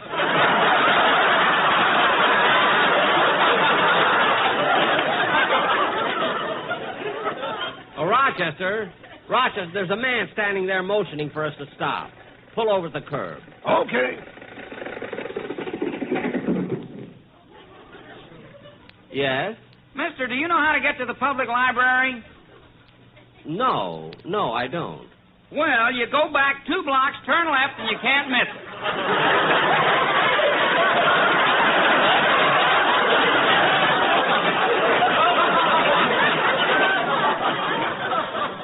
Well, that's the silliest thing I ever heard. Drive on, Rochester. Gee, I'm getting kind of thirsty. Oh, if you're thirsty, Jack, there's an orange juice stand right up ahead. Oh, yeah, look at that sign. All the orange juice you can drink for 10 cents.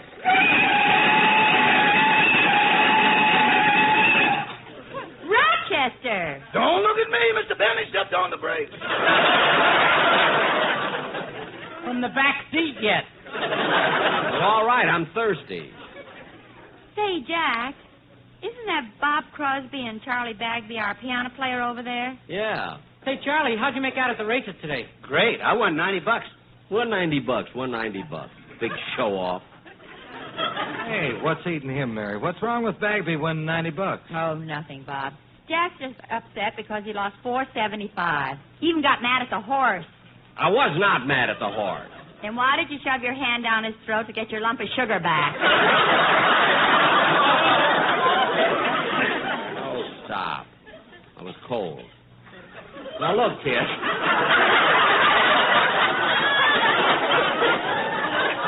That's the silliest thing I ever said. Now, look, kids, I don't want to hear any more about my losing money. It isn't such a terrible thing. Well, Jack, hey, kid. Oh, it's Don Wilson. Oh, yeah. Don, what are you doing out this way? Well, it's such a nice day, I thought I'd take the Sportsman Quartet out for a ride. Taking the quartet for a ride? Where's your car? No car, piggyback. Oh, yes, the tenor's sitting on the rumble seat. Hello, fellas. Say, Don, have you and the boys thought about a commercial for Sunday? Oh, no, we haven't, Jack, but we'll work on it as soon as we get home. Say, I know a song we can all sing for a commercial. You do? Yeah, it's Clancy Lowered the Boom. Dennis, you've done that so many times. And anyway, I don't think that would make a good commercial. Oh, yes, it will, and I've got parts for all of us. Here, this is the quartet's part. This is yours, Mary. And here's yours, Don, and Bob, and Rochester. Come on, let's go. Wait a minute, there's no part for me. Well, you do your part on the violin. But I haven't got my violin here. Good.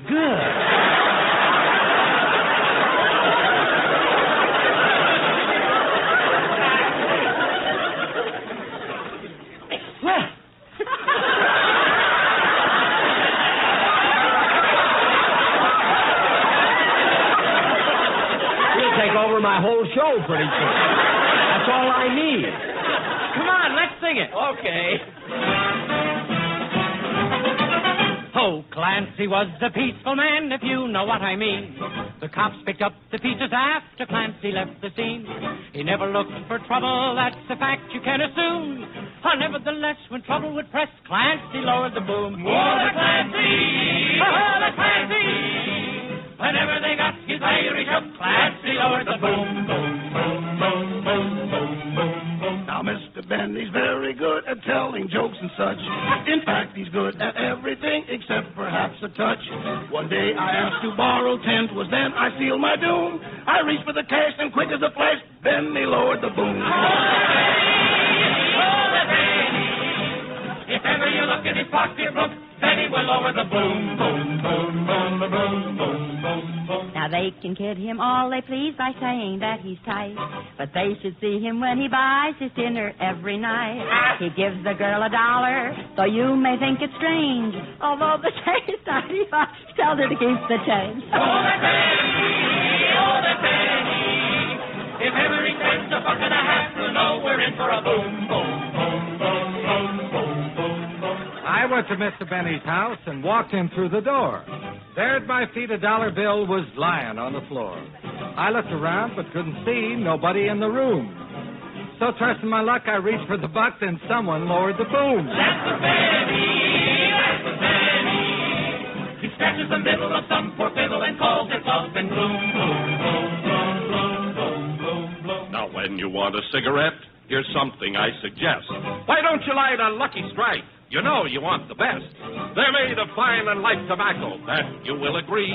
So listen to Jack and buy a pack of LSMFT. All the Luckies, all the Luckies. Be happy and go with Luckies, you know they'll chase away your gloom, gloom, gloom, gloom, gloom, gloom, gloom. Sure, and Clancy smokes them because they're cleaner, fresher, smoother, and better tasting, too.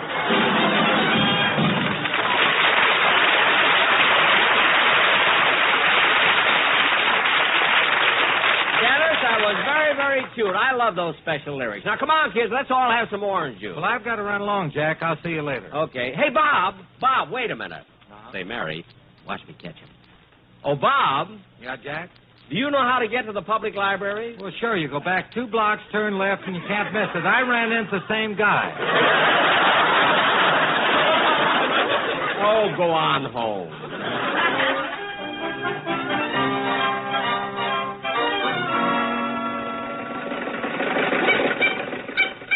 Well, we're getting close to home, kids, and I'm really tired. Rochester, what's wrong? I think we're running out of gas. But the gauge says full. Don't go by that. It's painted that way. Well, I don't understand at all. Anyway, there's a standard station, so pull in. Okay. Rochester, honk the horn so the attendant... Jack, look who it is. Oh, yeah. Hello, Mr. Benny. Mr. Kitzel!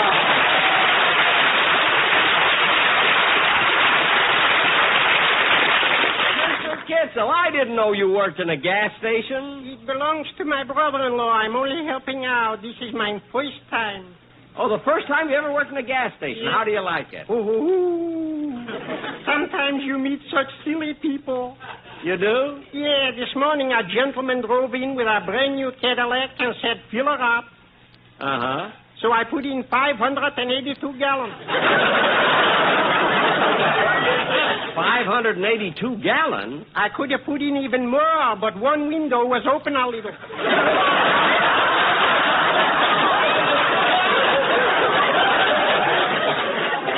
Mr. Kissel, you're joking. Oh, my, Ned leaves. I thought so. Now, Mr. Kissel, I'd like to get some gas, too, but put it in the tank. It's going in now. Good, good. Mr. Benny, while you're here, how about a grease job? I'll check your differential, universal joints, spring shackles, wheel bearings, and your axle bolts. Mr. Kissel, how'd you learn so much about what's under a car? From trying to cross Hollywood Boulevard. Oh, well, never mind the grease. How much I owe you for the gas, Mr. Kissel? $4.75.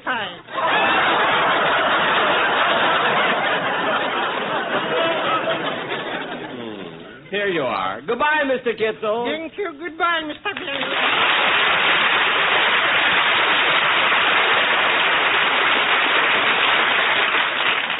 Well, come on, Rochester. We'll drop Miss Livingston and Dennis off and then go home. I want to get to bed.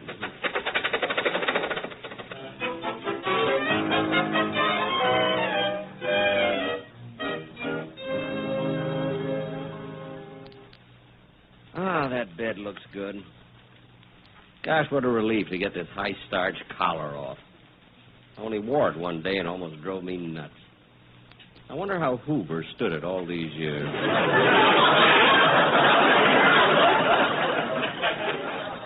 Well, off with my sweater. Off with my shirt. Gosh, when I tell people I used to be a lifeguard, they laugh at me. Just look at those muscles, how they bulge, hard as rocks. I gotta stop wearing them in the shower. The buckles are getting rusty.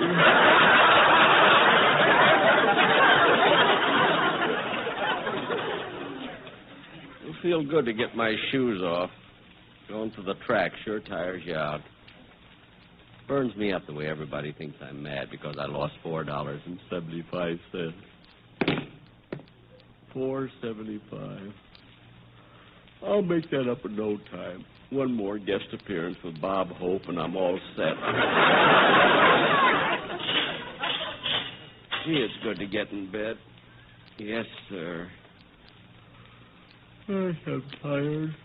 What a day. Nothing like a good night's rest.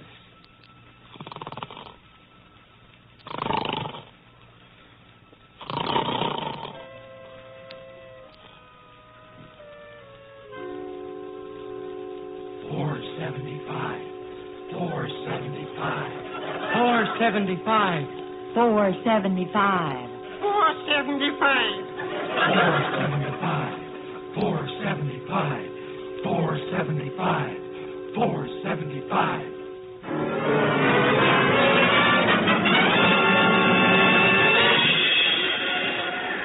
Gosh, what a crowd at the track. Oh, mister, would you like to buy a program? A program, yes. How much is it? $4.75. Oh, is that all? Jack. Oh, hello, Don. What are you doing at the track? Oh, I love horses. In fact, when I was born, my father wanted me to be a jockey. Oh, Don, that's ridiculous. A jockey's only supposed to weigh about 90 pounds. That's what I weighed when I was born.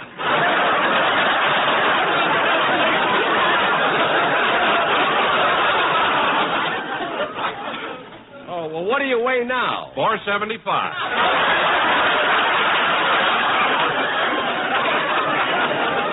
$475?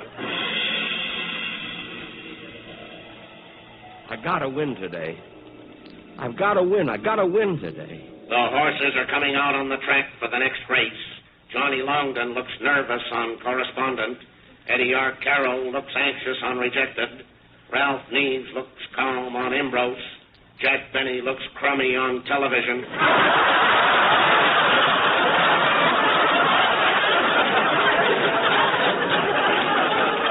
I do not. I gotta win today. I gotta win. Hey, Bud. Bud. Huh? Come here a minute. What? Who you betting on? Ambrose. Uh-uh. What? Bet on orange juice. Orange juice? Why? Look at the odds. All you can drink for 10 cents. Hey, wait a minute. You're Mary Livingston. You're not that tout. What are you trying to... Oh, look, there's Dennis. Dennis! Dennis! Ah, you're confused, old boy. I'm Ronald Coleman. Now, let's see. I wonder if this horse is worth betting on. Wait a minute. You only bet on English horses. Quite. Now, I'd better find out if this one passes the test. Tell me, horse, are you English?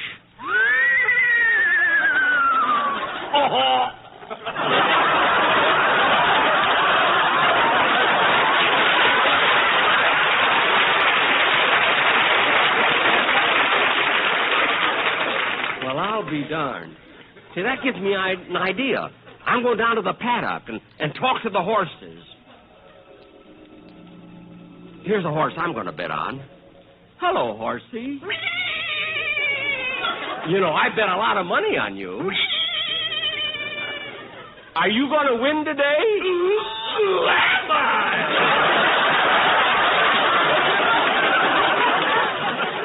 Wait a minute. You're not a horse. If you're a horse, how come you can talk? I can't. The horse next to me is a ventriloquist. Ventriloquist? How can a horse be a ventriloquist? Yeah, how should I know? It's your dream. What? The race is about to start. Make your bets. My bet. I got to make my bet. I got to win $4.75. Oh, darn it, the window is closed. I'll rap on it.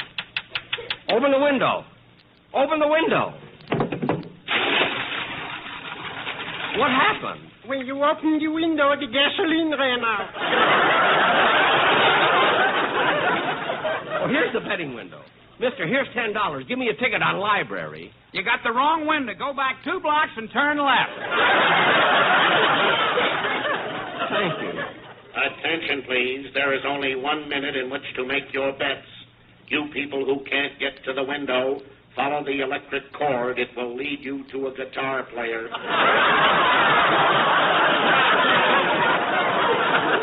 Oh, good.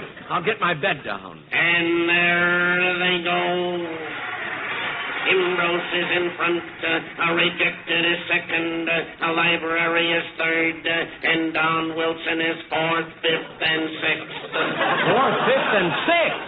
He's running as an entry. Coming around the far turn, library is first, correlation is second, Frank Remley is bottled in and he likes it. Come on, library! Only 2 blocks more and turn to the left.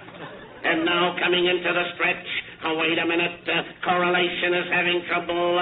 Correlation can't see the finish line. His blinkers are pitted. Come on, library! And now coming fast on the outside is Clancy. Oh, the Clancy! Whenever he cocked his Irish up, Clancy lowered the boom. Boom, boom, boom, boom, boom, boom. Come on, boom, boom! And now coming to the line of finish is Guayano, Fisherman, and James Session, and running right behind him is David Niven, who doesn't want to wait for his guest appearance tonight on Jack Benny's TV program. Come on, Niven, run! If you don't win, I'll lose $4.75. I'll lose $4.75. Come on, run, Niven.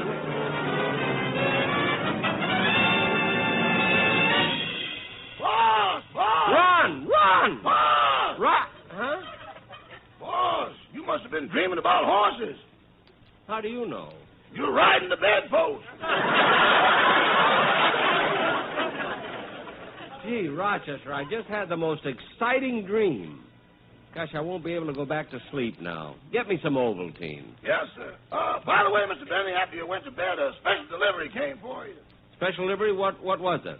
A refund from the Income Tax Bureau. How much? $4.75.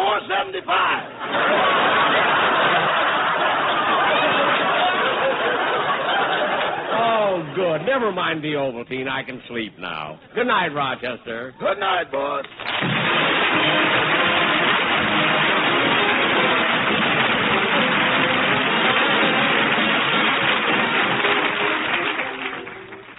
Ladies and gentlemen, I will be back in a minute to tell you about my television show which goes on tonight at 7 p.m. over the CBS network with my guest star, David Niven. But first, here's a very important announcement. It deals with one of our greatest national hazards, fire. Fire destroys millions of dollars worth of property and takes thousands of lives each year. Don't let your home be a fire trap. Make certain all electrical appliances are in order. Don't smoke in bed, and be careful with inflammables. Don't give fire a place to start. Thank you.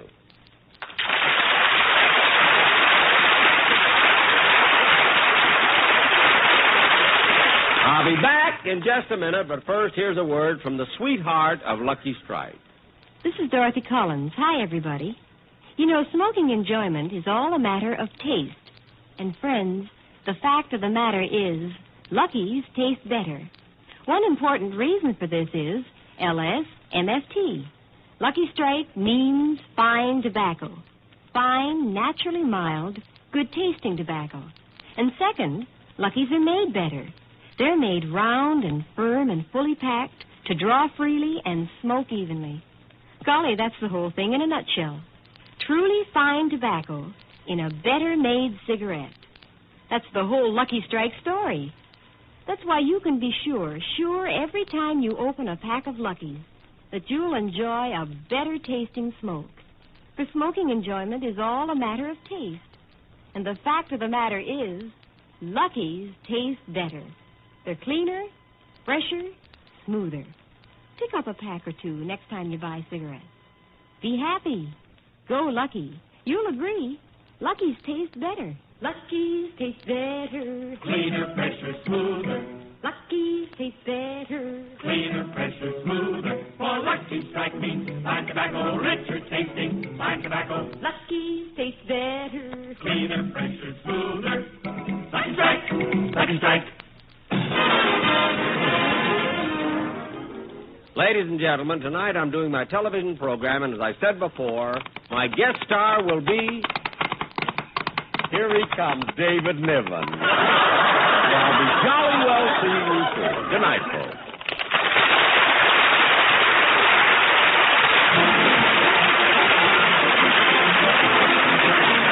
The Jack Benny Show tonight was written by Milt Josephsberg, John Tackerberry, Hal Goldman, Al Gordon, and produced and transcribed by Hilliard Marks.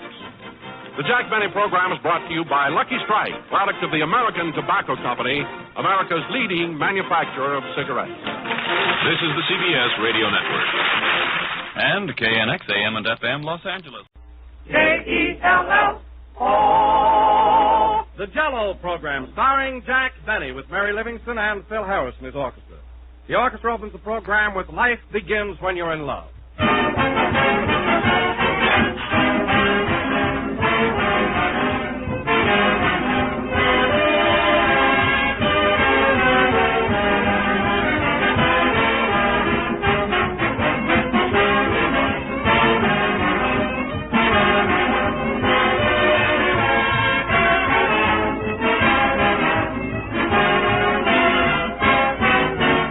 Not always that you can have delicious things to eat and to save money at the same time, but sometimes you can. And Jell-O makes the most attractive desserts and salads you ever tasted, and Jell-O is amazingly inexpensive. It costs only a few cents a package. One package serves the average family generously, and they love it. Jell-O is America's favorite gelatin dessert, and no wonder. For only Jell-O brings you Jell-O's delicious extra-rich fruit flavor. Strawberry, raspberry, cherry, orange, lemon, and lime. All six are packed with that ripe fruit goodness, fresh and tempting and satisfying. So for that extra-rich fruit flavor, and for one of the most economical desserts you can serve, be sure to get genuine Jell-O. Don't accept any substitutes.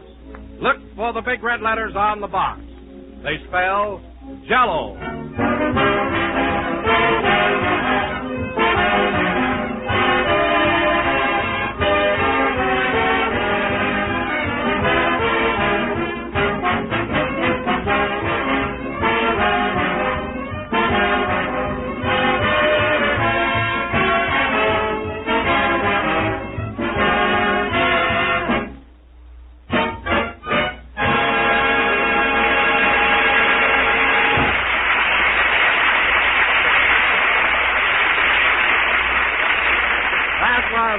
begins when you're in love, played by the orchestra. Now, ladies and gentlemen, we bring you a man who has joined the ranks of Hollywood surfmen and bought himself a racehorse, Jack Benny.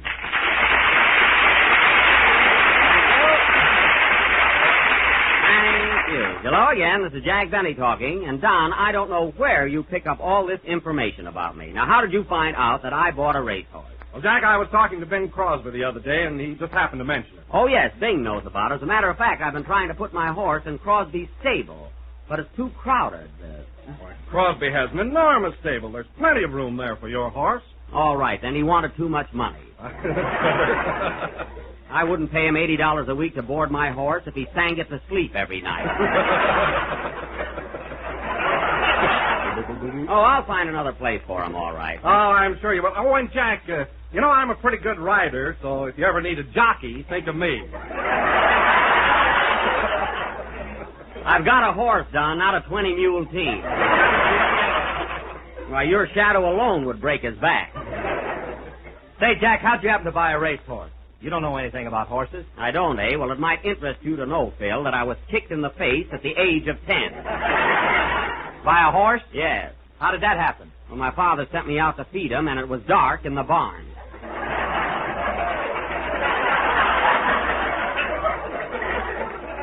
Now, believe me, fellas, I know plenty about horses. But why this secrecy? Why didn't you tell us about your horse before? Well, I didn't want people to think I was showing off or doing it for publicity. You know how modest I am, you know? Yeah, what's the name of your horse? Buck Benny.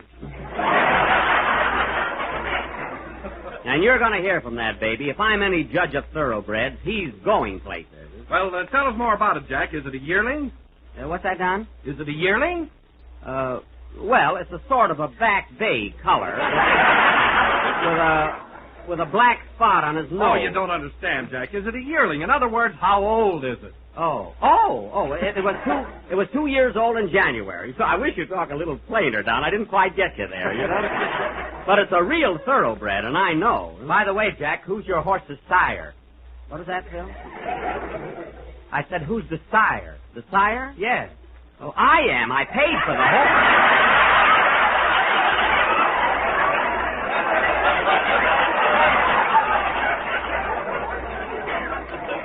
What a silly question. Gee, Phil, you don't know what you're talking about, do you? I don't, eh? Well, let's see what you know. Is your horse a gelding or a filly? A what? Is it a gelding or a filly? Is it a gelding or a filly? Is it a gelding or a filly? Trying to be smart, making up words. I'm not making up words. Is it a gelding or a filly? In other words, is it a boy or a girl? It's a horse.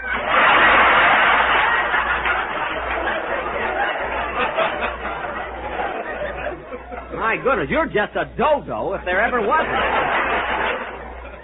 You won't be so smart when he wins the Irish sweepstakes. Have you got a trainer for him, Jack? A trainer? No, I just bought him a rowing machine. That'll keep him in shape, all right. A rowing machine? Well, that settles it. You don't know any more about horses than I know about music. Oh, I don't. I don't know anything about horses, eh? I used to be a trout. A trout? Yes, a trout, and I gave out plenty of good tips, believe me.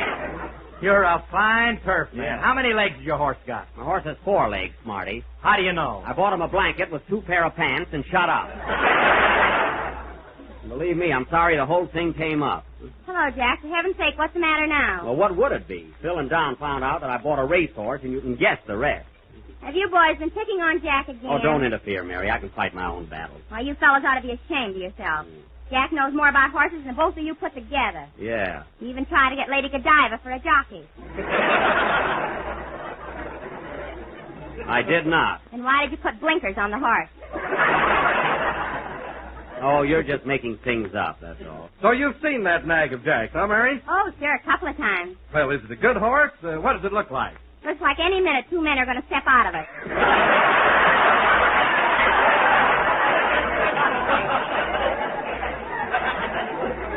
It does not. It's a fine-looking steed. Well, it is.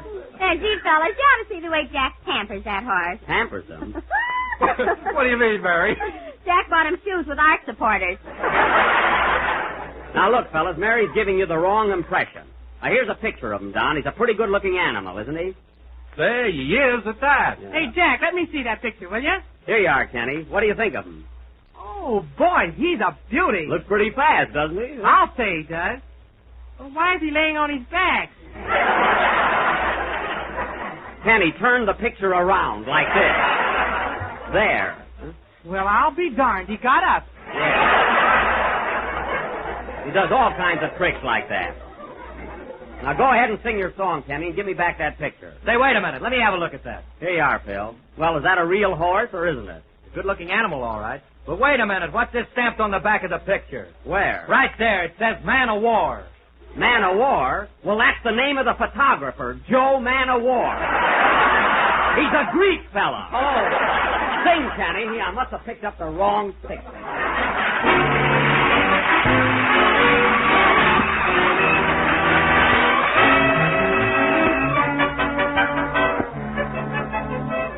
I fall in love with you every day. I fall in love with you same old way. Just like the first great moment long ago.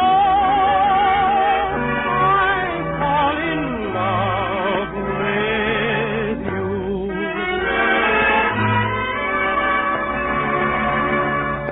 The day we fell in love was simply rapturous. I never thought that spell could quite recapture us. Yet each time we meet, it's all the same again. And this eager heart bursts into flame again. I fall in love with you every day. I fall in love with you same old way. Just like that first great moment long ago. Same old thrill, same old glow. I always find your kiss just like new. And rediscover this charm of you. And every day, like our first rendezvous,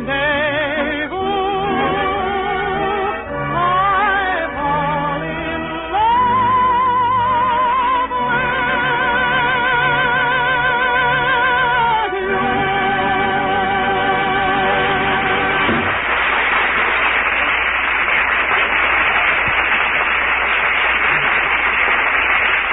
That was Kenny Baker singing I Fall in Love with You Every Day. That was a beautiful number, Kenny, and a very romantic thought. Thanks, Jack. I dedicate that song to your horse. To my horse? Why? Oh, I'm mad at my girl. Oh. A little snip.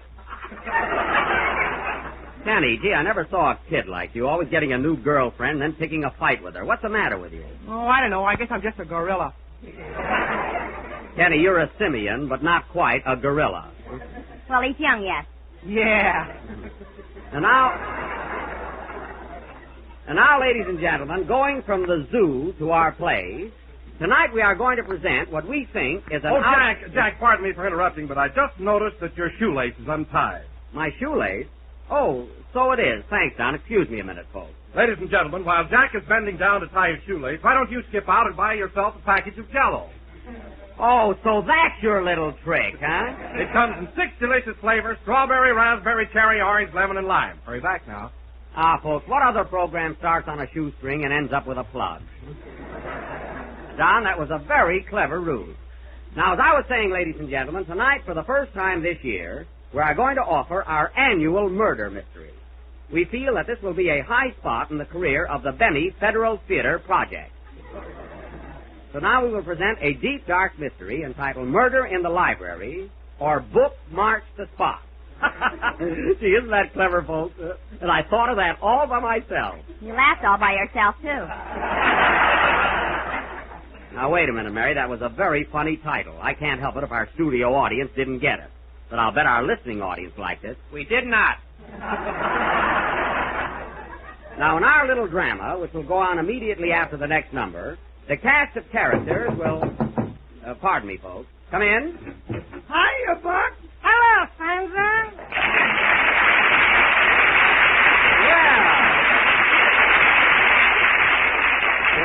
Well, if it isn't Damon and Pythia. Well, I haven't seen you two fellas in weeks. Where have you been keeping yourselves? Well, we've been pretty busy, Buck. Me on my farm and Slep on his. Oh, that's right. Slep did buy part of your farm. How's it going, Slep? Have you planted anything yet? Yes, but believe me, Vic, it's no good. I'm having plenty of trouble. Well, that's too bad. What's the matter with it? I struck oil last week and it ruined my potatoes.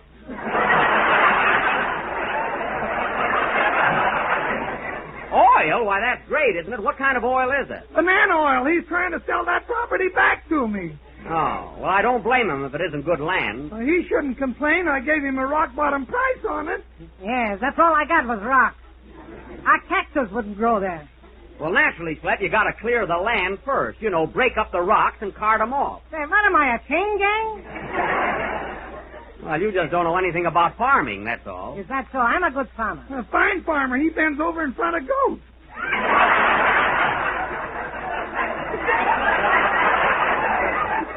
He does? Now, listen, Mr. DeWine. What about those rabbits you sold me? Oh, fine rabbits. Well, what about it? I sold you 2 of them, didn't I? That's the trouble. I still only got 2. Now, wait a minute, boys. Wait a minute. Look, boys, you can settle your own troubles when you get home. Let's talk about something else. Tell him about your horse, Jack. Oh, yes. You know, fellas, I bought a racehorse. Yeah, that's right, Buck. I heard about that. Hey, I'll bet you he's a regular pumpoony. Yes, he's all right, but I'm having trouble finding a place to keep him. Oh, well, why don't you keep him on my farm, Buck? I got a nice pasture for him. Keep him on my farm. I'll dye the rocks green. Well, that's a good idea. I'll tell you what I'll do, fellas. I'll split it between you. Andy, I'll let you feed him for 7 days, and Slep, you can feed him for 7 days. How's that? What are you laughing at, Mary? The most tomatoes in 1 week.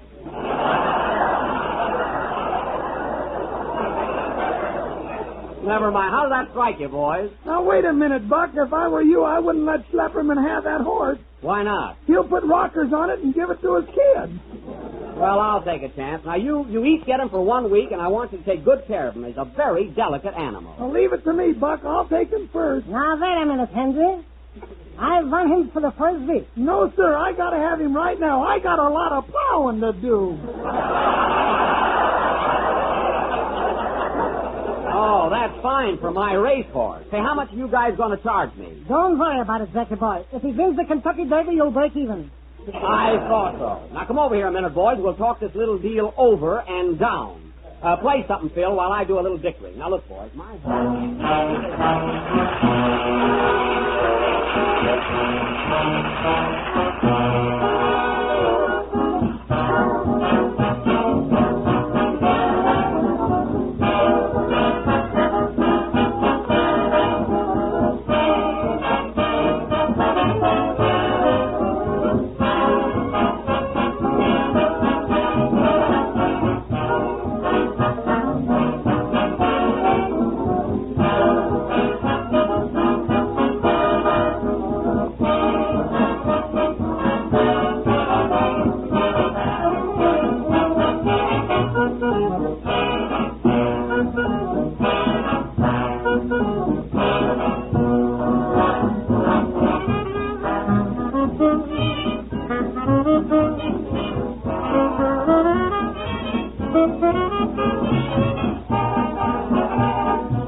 Somebody Tells Me, played by Phil Harris and his orchestra. Now, ladies and gentlemen, we will present our thrilling, baffling, spine-tingling melodrama entitled Murder in the Library, or Book March the Spot.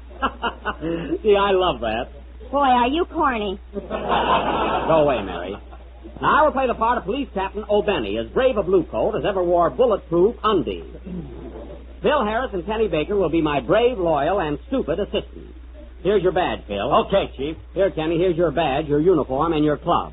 Okay, where's my flat feet? On the opposite end of your flat head. Oh, that's right.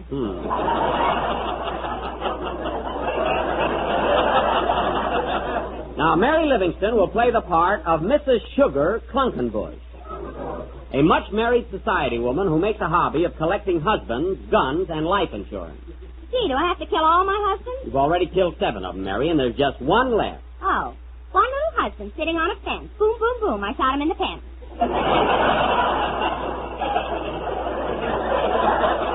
Well, I suppose that wasn't corny. I suppose you didn't write it. Quiet.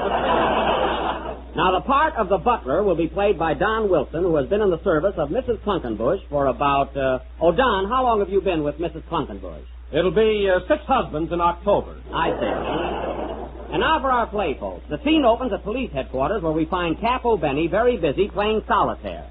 Curtain. Music.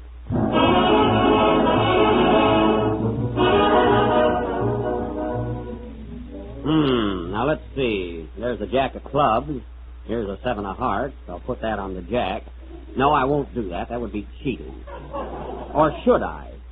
No, I won't. Hey, Cap. Yeah? What's the idea of playing solitaire with handcuffs on you? I don't trust myself. I need the ace of spades, and it's up my sleeve.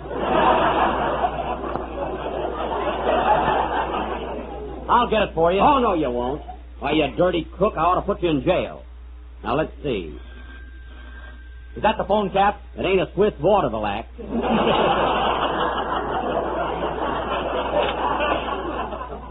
Cap O'Benny speaking. Yes, sir? What? You say your wife ran away 8 months ago. Well, why didn't you report it sooner? Oh, you wanted to give her a good start. What? No, don't worry. I won't rush. Goodbye. Now, let's see. The 6 of hearts goes on the black king. Oh, I wish I wouldn't do that. But how else can I win? Oh, Cap! What is it, Sergeant Baker? Somebody's been passing phony $1 bills all over town, and I've got one of them. $1 bill, eh? How do you know it's phony? Washington is wearing Lincoln's beard.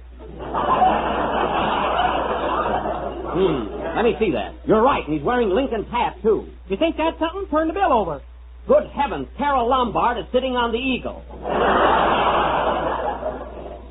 Nice work, Baker. We got to report this to Washington. Can you get any more of these bills? Yeah, my uncle makes them. Your uncle? Well, you better tell him to stop or else. Hey, Cap. What is it, Harris? You know the prisoner in cell 21 that sent his suit out to be pressed? Yes? Well, he was in it. I'll wait for that one. All right. Hang out the vacancy sign and don't annoy me. I'll take it. Hello, Cap O'Benny speaking. What? A murder? Yes, hold everything. We'll be right over. Hey, fellas, what do you know? We've got a murder. Hooray! We've got a murder. Yippee! I knew we'd get one if we waited long enough. Come on, fellas, let's go right over. Where are we going, Chief? Oh, darn it, I forgot to get the address.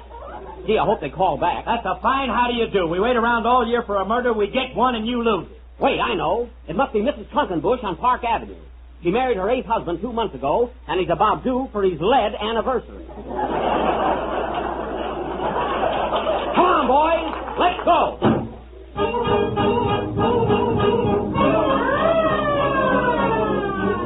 Calling all cars. Go to 215 Maple Street. Man beating up wife. That is all. Man beating up wife. Make a note of that, Sarge. I got it, Chief. Calling all cars. Go to 215 Maple Street. She's beating him up now. That is all. Tear up that note, Sarge. Okay, Chief. Calling all cars. Go to your nearest grocer and ask for a package of Jell-O. That is all. Well, I see our police department finally got a sponsor.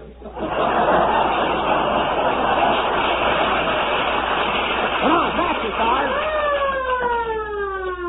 Come on, here's the place.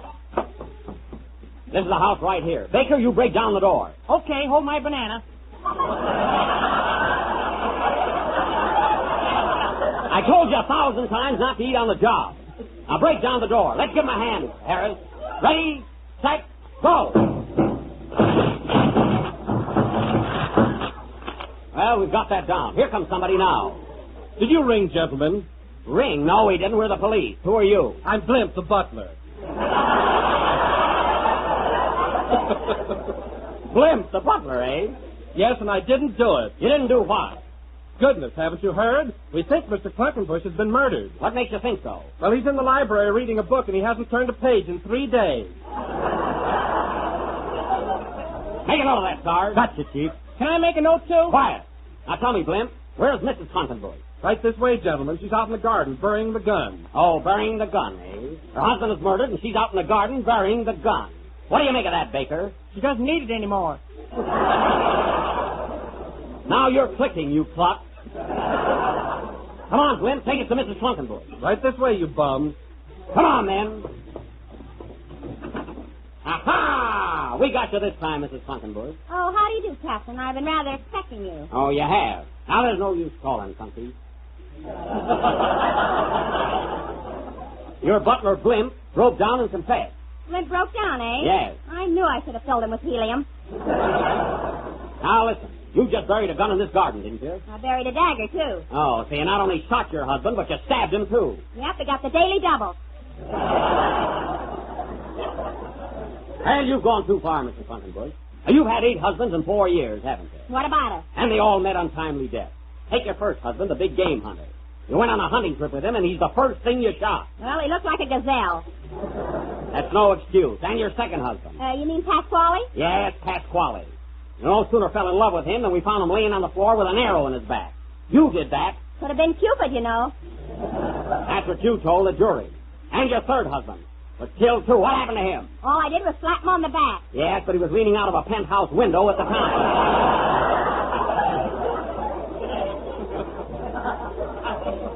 And what about your fourth husband? Oh, this is getting boresome. It is, eh? Oh, hello, Philsy. I didn't see you standing there. Hello, sweetheart.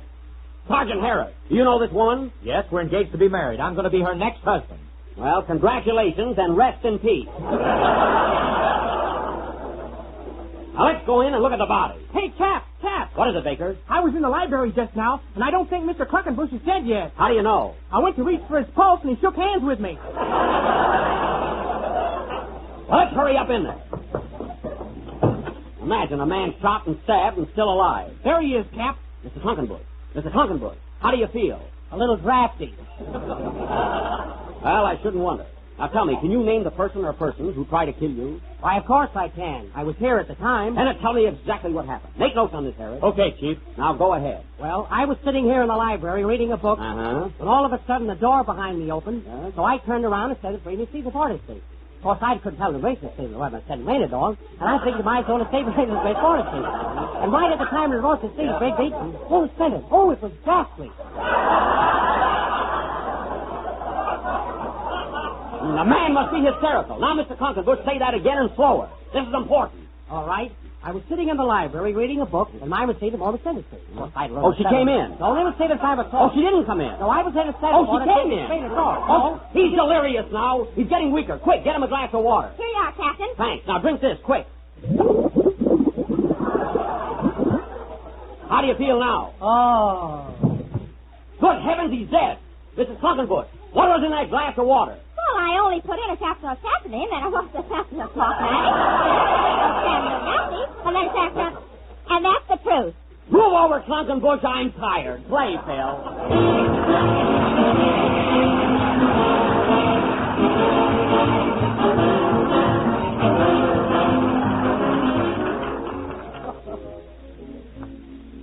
Everybody loves homemade ice cream that's rich and creamy smooth, grand ice cream. And here's a new and better way to make it. It's made with Jell-O freezing mix and made just perfect. For Jell-O freezing mix is a wonderful new product that gives you ice cream that's velvety and rich. It has a beautiful creamy texture that's simply grand, and it's amazingly quick and easy to prepare. Open a can of Jell-O freezing milk, add milk and some whipped cream, and turn the mixture into your freezing tray. Stir only once during the whole freezing process and take out 6 servings of delicious ice cream. One of your favorite flavors will be rich, smooth chocolate, the chocolate flavor that can't be beat. Then there's maple walnut, real vanilla, and fruit flavors that are real fruits in their own sweetened juices, strawberry, tutti frutti, and orange pineapple. There are 6 luscious flavors in all. If your grocer hasn't any in stock, he'll be glad to order it for you. So ask him tomorrow for Jell-O Freezing Mix. This is the last number of the 33rd program in the new Jell-O series, and we'll be with you again next Sunday night at the same time when we will present our version of David O. Selznick's outstanding film production, The Adventures of Tom Sawyer. So be sure and listen in. And guess who's going to be Tom Sawyer, folks? No kidding, Jack. Are you going to be Tom Sawyer? Of course I am, Mary. Do you think you can have your face lifted by next Sunday? I think so, yes. Good night, folks.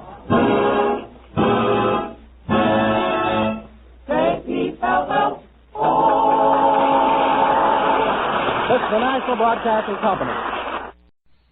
Terrific entertainment. Shear, Melvin Douglas in We Were Dancing, plus a hero in overalls. Joe Smith American, starring Robert Young with Marcia Hunt, starts Thursday, Low State, Grauman's Chinese.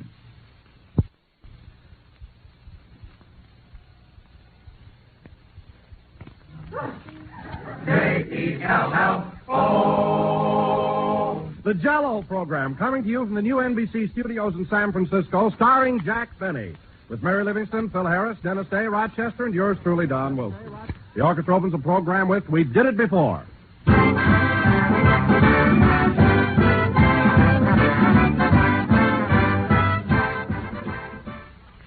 Friends, the next time you have Jell-O for dessert, see if you don't notice that it's better than ever. Because today, that famous flavor that has made Jell-O America's favorite gelatin dessert is even richer and more delicious, thanks to Jell-O's new and exclusive process. This new process, you know, locks in the Jell-O flavor, protects it for your enjoyment, heightens the pleasure that Jell-O gives you. Now, more than ever before, you'll find real joy in Jell-O. You'll thrill to its bright, shimmering beauty, and you'll know a new delight in its tangy, zestful flavor. Flavor as refreshing as the juicy ripe fruit itself. But prove to yourself what tempting goodness you get in Jell-O's new locked-in flavor. Open a package of Jell-O. Notice that there's no telltale aroma, no sign of escaping fragrance and flavor. Then dissolve the tiny Jell-O particles and notice how Jell-O's captive goodness comes pouring out. Delightfully good, gloriously rich. Get Jell-O tomorrow and discover what a lot of extra enjoyment you get in Jell-O's locked-in flavor.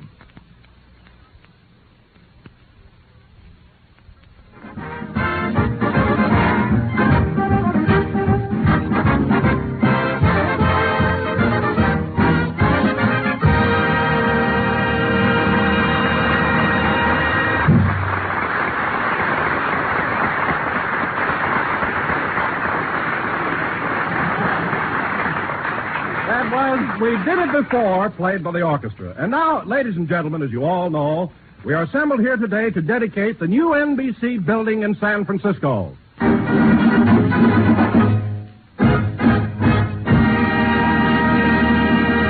Yes, sir. So it is only fitting and proper on this momentous occasion that we bring when Robert Fulton dedicated the first steamboat, Jack Benny.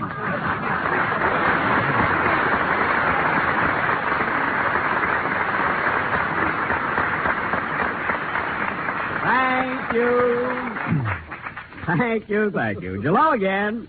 This is Jack Benny talking through a brand new microphone. And, Don, I'm in too good a mood today. Pardon me, Mr. Benny. Hello, Mac. Testing. Hello, Mac.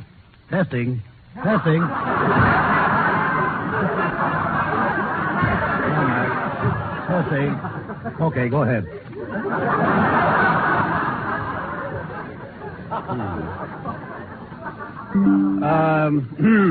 Jello again talking. And, Don, I'm in too good a mood today. Pardon me, Mr. Wilson. Hello, Mac. Testing. Okay, go ahead.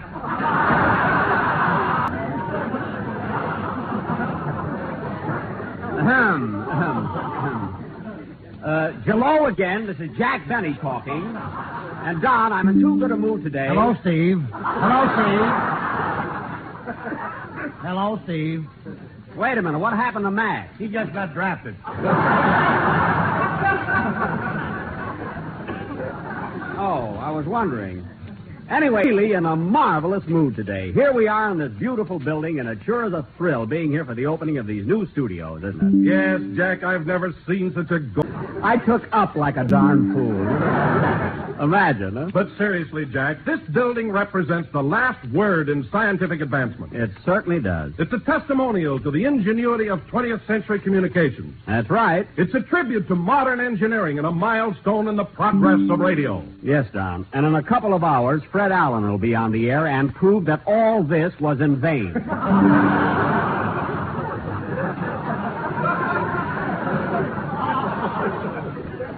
You know, Don, Allen's program is the only major Bose unit I ever saw that never went anyplace.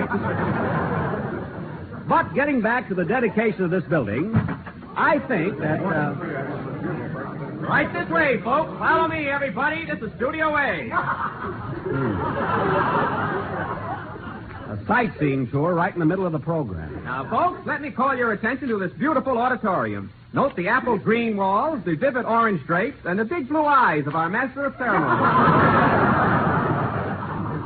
Now listen, buddy, we're right in the middle of a broadcast. Quiet, please.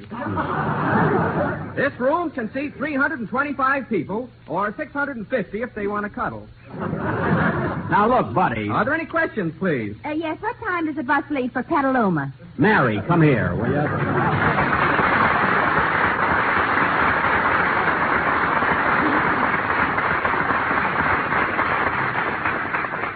Now stick around. We're on the air. Okay. See you later, Abercrombie. Now follow me, folks, and we'll proceed to Studio B. If you get lonesome, Mary, I'll be down the hall. Mary, what's the idea of following that guide around on a sightseeing tour? I dropped my handkerchief, and he won't give it back to me. Oh. You know, Jack, I went all through the building, and it sure is gorgeous. You're telling me. Yes, Mary, Jack was remarking about the beautiful girls that run the elevators. You think there's something? You ought to see the cute fellow that runs a freight elevator. He looks just like Cesar Romero. Cesar Romero? Yeah. When I got on, he said, up, down, or shall we rumba? Well, that is service. How'd you happen to come up on the freight elevator anyway? I got a hot tip from a girlfriend of mine. Oh, I'll have to ride down with that guy. I want to brush up on my Charleston. Of course, NBC is so commercial, he'll probably charge me 10 cents a dance, you know. What do you mean commercial? NBC is paying all of our expenses while we're here in San Francisco. They are? Yes.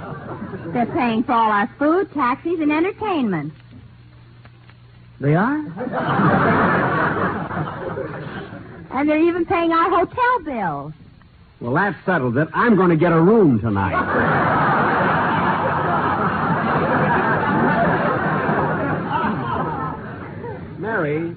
Mary, are you sure NBC is paying for our food, too? Of course. Well, why don't somebody tell me these things? I've been here 2 days. How do I know how much food I've had? Very simple. Just take the sandwiches you brought up from Los Angeles and subtract the ones you didn't eat. Mary, I only packed a couple of sandwiches, and I ate them on the train. It's a long trip, and I got hungry. Well, if you were hungry, why didn't you eat in the diner? The diner? Yeah, you ought to go in one sometime. They got tables and waiters and everything. I know. Where do you think I get my toothpicks on the train? I wish I'd have known about NBC paying our expenses, though. You know, in the first place... Right this way, folks. Follow me, everybody. This is Studio A. This is getting to be irksome. Let me call your attention to this beautiful auditorium. Note the apple green walls, the vivid orange drapes, and the old gray wig on our master of ceremonies.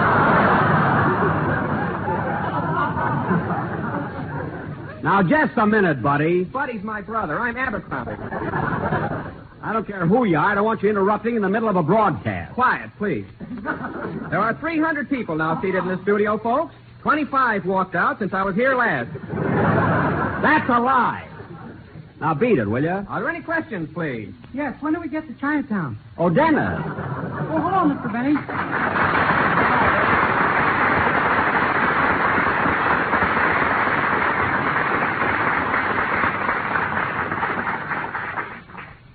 That terrific terrific applause you just heard, folks, is breaking Benny's heart. Oh, get out of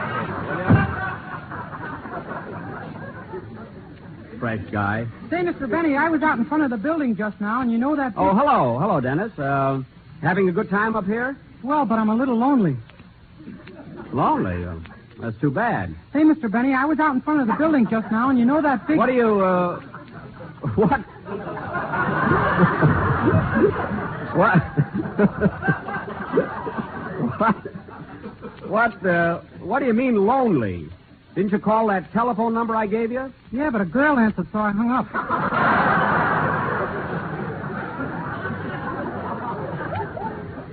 You hung up? I like to play hard to get. Well, that makes sense, but only to you. Say, Mr. Benny, I was out in front of the building just now, and you know that big mural they got there that's got all different colors? Yes? Well, the booklet says it's got 1,752,812 individual pieces of tile in it. That's a lie.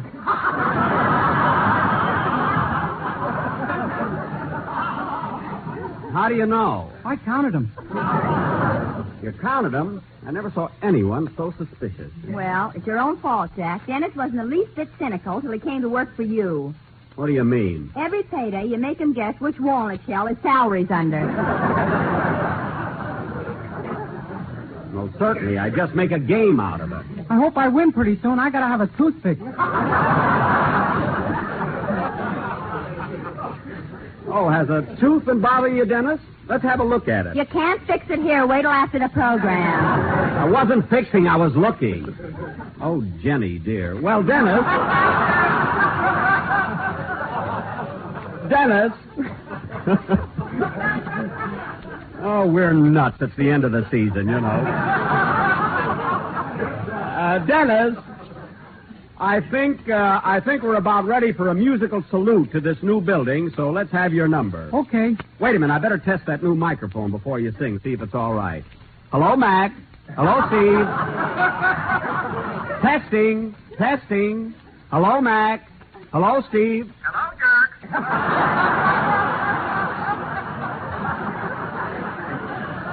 Well, it's working all right. Go ahead, sing, kid.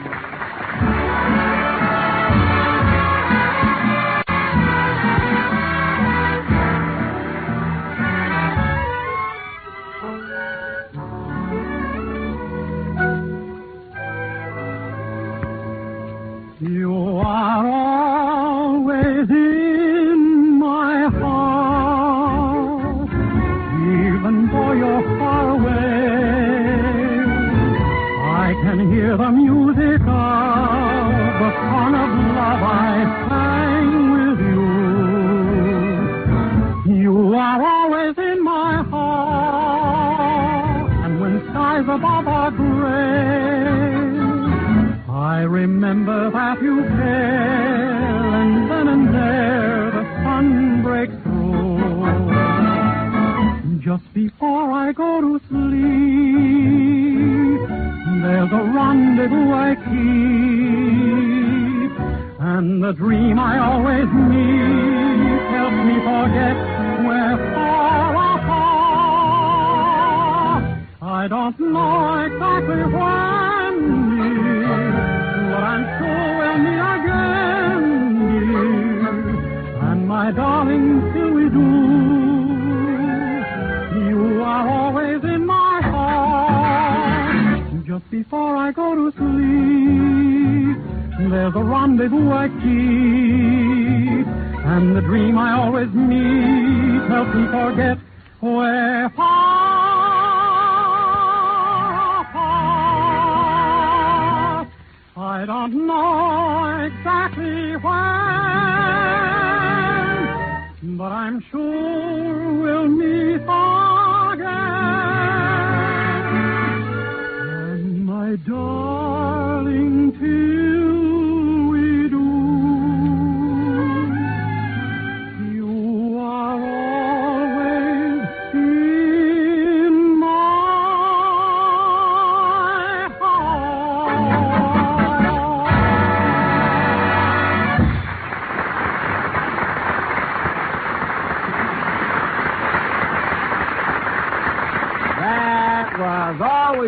part sung by Dennis Day. And just think, Dennis, that's the first song to emanate...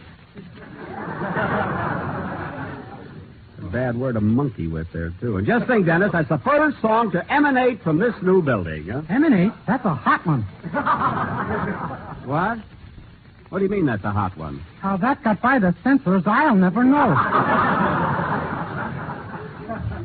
What are you talking about? I've been around. Oh, be quiet.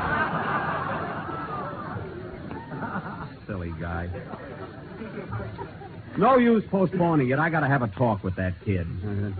And now, folks, in the first... Right this way, folks. Follow me, everybody. This is Studio A. Well, here we go again. Folks, let me call your attention to the apple green walls, the vivid orange drapes, and the pink elephant skipping about in the orchestra. Now, Buddy, for the last time... Quiet, please. Any questions, please? Yes, where's Phil Harris, my favorite band leader? All right, Maestro, come over.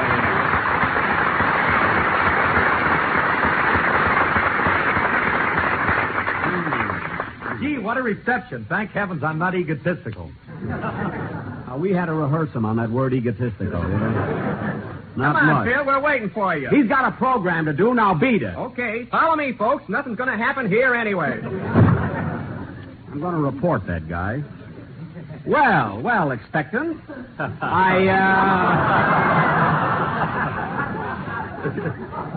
Going to be a father in a couple of days, you know.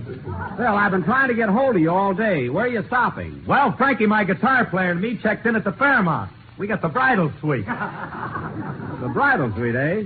How do you like it? Not so hot. Last night, Frankie married the chambermaid, and I had to sleep in the lobby.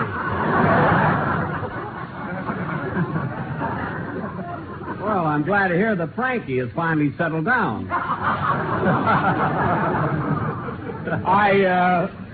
I must send his bride some sort of a wedding present. Don't send her no mop. She's got 8 of them already.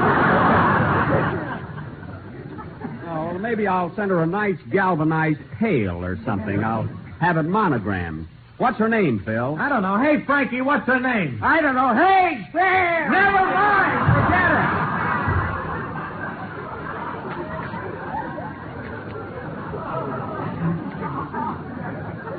I'll just send her a plain pail.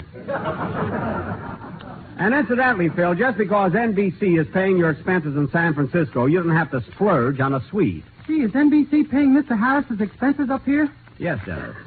And now, ladies and gentlemen... Are they paying mine, too? Yes, Dennis. And now, ladies and gentlemen... Then let you and I check out of that all-night movie.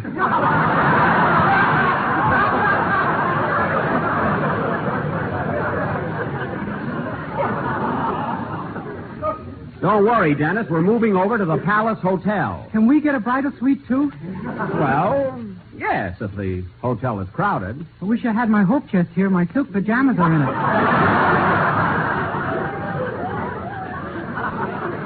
Oh, sure. And now, ladies and gentlemen, as I started to announce, for our feature attraction this evening, the Benny Fisherman's Wharf isn't the only thing around here that smells, players.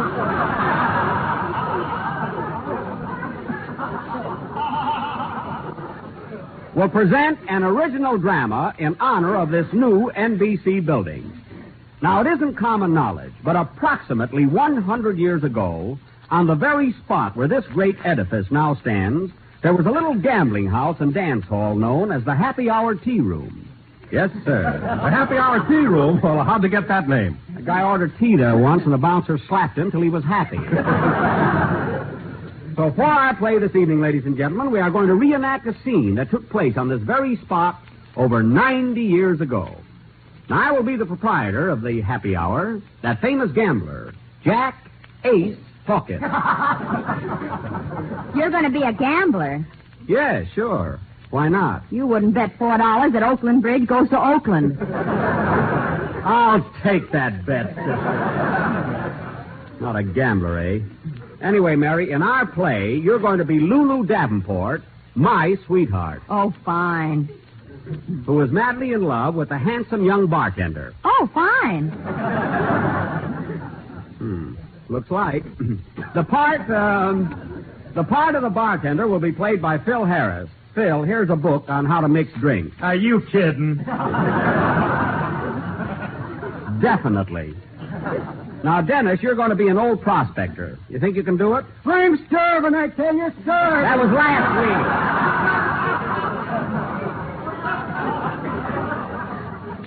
week. Now, Don Wilson. Yes, Jack. Don, we want some authentic San Francisco atmosphere, so you're going to play the part of Nob Hill. Lay down. Or lie down, rather. I'm sorry, Morty, lie down. And now, folks, this thrilling and nostalgic drama of yesteryear will go on immediately after... I'll take it. Hello? Hello, Mr. Benny. This is Rochester.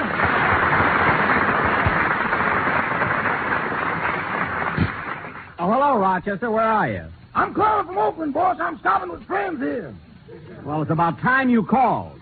I've been trying to locate you for 2 days. I just ran across myself.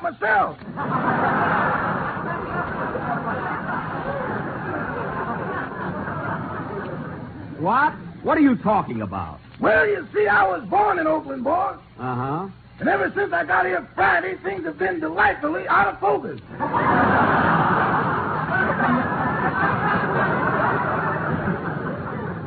I can imagine. Now, Rochester, you work for me, don't you? Yes, sir. In other words, your job is not to be in Oakland, but here in San Francisco at my hotel. Is that correct? Yes, sir. You're supposed to unpack my bags, press my clothes, and answer the phone. Now, what happened? First time the phone rang, it was for me. Well, listen, Rochester, you come over to my hotel immediately. We're leaving for Los Angeles tomorrow, and I don't want you to miss that train. That's why I called you, boss. Can I spend the week up here? You see, next Wednesday is my birthday. Next Wednesday is your birthday? Rochester, if I remember correctly, you celebrated your birthday about a month ago. I did?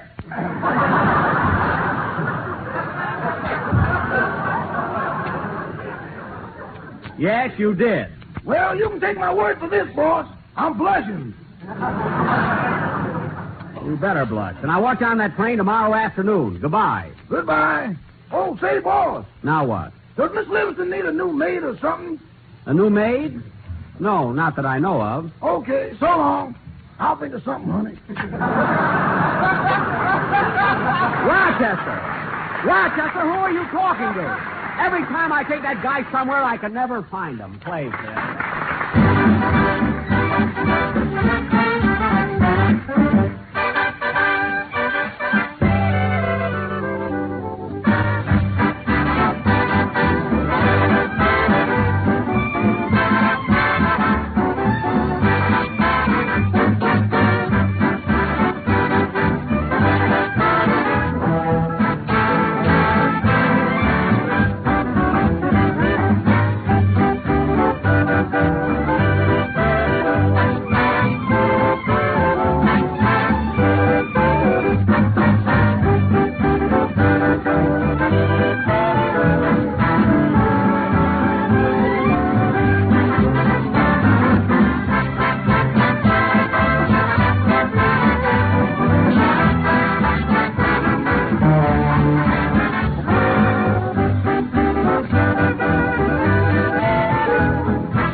Don't Sit Under the Apple Tree, played by Phil Harris and his orchestra. Phil, I want to congratulate you on the way the boys are all dressed up for this great occasion. Yeah, ain't they natty?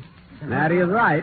They're all shaved, every one of them. How'd that happen? One of the boys ran across a lady barber down the street. I know there must have been an added attraction there somewhere. And now, ladies and gentlemen... You know, fellas, Jack used to go with a lady barber in Waukegan. Oh, forget it, will you? They were even engaged to be married till a terrible thing happened. Mary, I said forget it. No. What happened, Mary? One day she slapped a hot towel on Jack's face and then picked his pocket. The dirtiest trick I ever had played on me. And now, ladies and gentlemen, there I was in the chair, never dreaming that Christina was a crook. But it looks like... And now, ladies and gentlemen, all right, so I pay for my haircuts now. Who cares? For our feature attraction this evening, we present a saga of the early days in San Francisco entitled Jack Ace Hawkins' Revenge, or He Didn't Mean to Kill Her, but He Doed It. Thanks, Red. Take it, Mr.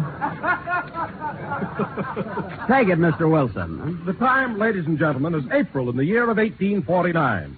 The scene, the office of Jack Ace Hawkins at the Happy Hour Gambling Emporium. Curtain, music.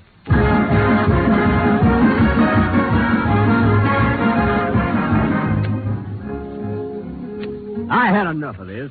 Take that. And that. Those gall darn flies annoy me. Shoo.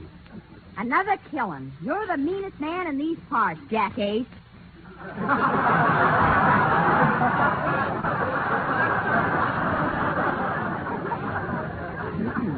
Just make that ace. I'll feel more comfortable. How's business tonight, Lulu? Pretty slow. Someone poured molasses in the roulette wheel. Doggone things sure have been tough lately. Come in. Got some news for you, Ace. Got some news for you. You have? Yep. They just discovered gold at Sutter's Mill. Gold at Sutter's Mill? How do you know? I read it in Herb Cain's column. That boy sure gets around. You hear that, Lulu? A gold rush. Come on, let's go out and mingle with the customers. And I'm going to make a fortune tonight, or my name ain't Jack Ace Hawkins. Doggone, I got to change that name.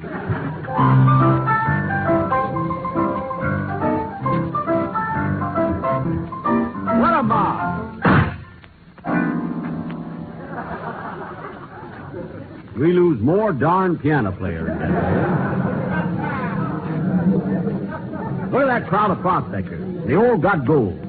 I'm going to trim the suckers, Lulu, and buy you an emerald as big as my fist. Well, make it a good one this time. The last one you bought me said 7 up on us. Don't worry. Hey, Curly, give me a drink, will you? Okay, Ace, what'll it be? Lemon phosphate. Put a Mickey in it to kill the taste. How's my business, Curly? How you doing? Fine. With this sticky beer on my fingers, I'm taking in more than you are. You better watch yourself, Curly. There's one thing I can't stand. It's a crook. Say, partner, how about a little service here? What'll it be, Slim? I'll have a dish of Jell-O with that new locked-in flavor. Jell-O? You want it straight or with sliced bananas? Straight. Men were men in those days, folks.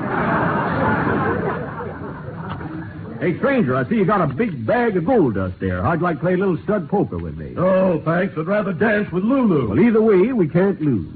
Go ahead. Pardon me, mister. I'm looking for Ace Hawkins, the famous crook. That's gambler. I'm Ace Hawkins. What can I do for you? Well, I just got in from Sutter's Mill, and I'm loaded. You know where I can double my money? I sure do, partner. Sit right down here at this table. I'll teach you how to play a little game called high card. Okay, here, bartender. Hold my yo-yo.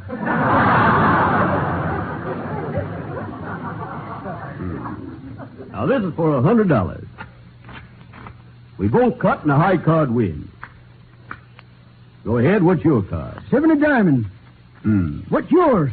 7.5 a diamond. I win. Shall we try it again? Sure, that was a close one.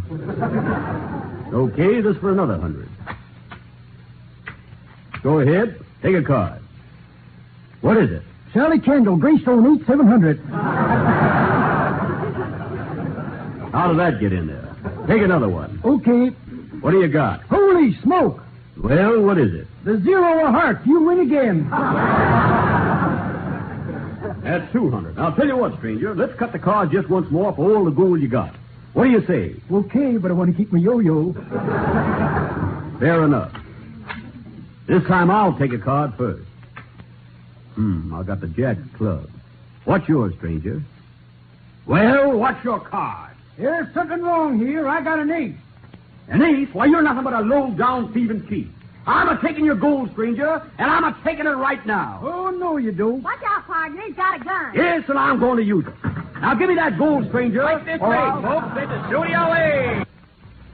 This program came to you from San Francisco. This is the National Broadcasting Company. KFI Los Angeles, Earl C. Anthony Incorporated. Packard Distributors. Keep up morale with lovely hands. Protect nails and polish with Seal Coat Liquid. The Mutual Broadcasting System, in cooperation with Family Theater Incorporated, presents Strictly Amateurs, starring Jimmy Durante and Dennis Day.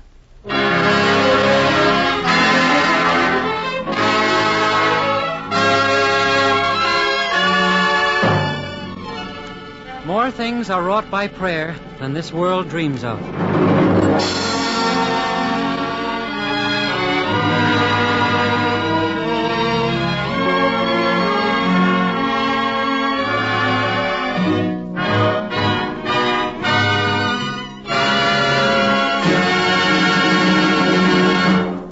Now, Family Theater presents Strictly Amateur, starring Dennis Day and Just Jimmy... a minute, Junior. Everybody wants to get into the act.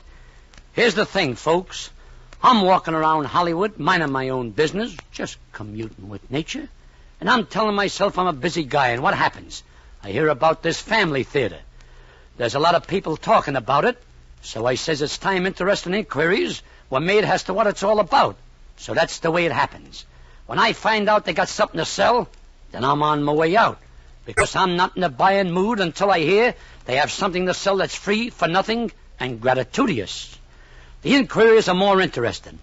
I hear that something is for free that's valuable and priceless, because it's about happy families and a lot of happy homes. So I say this is for me, because that's what it should be. A lot of happy people and happy homes. Because this is going to be stupendous and colossal.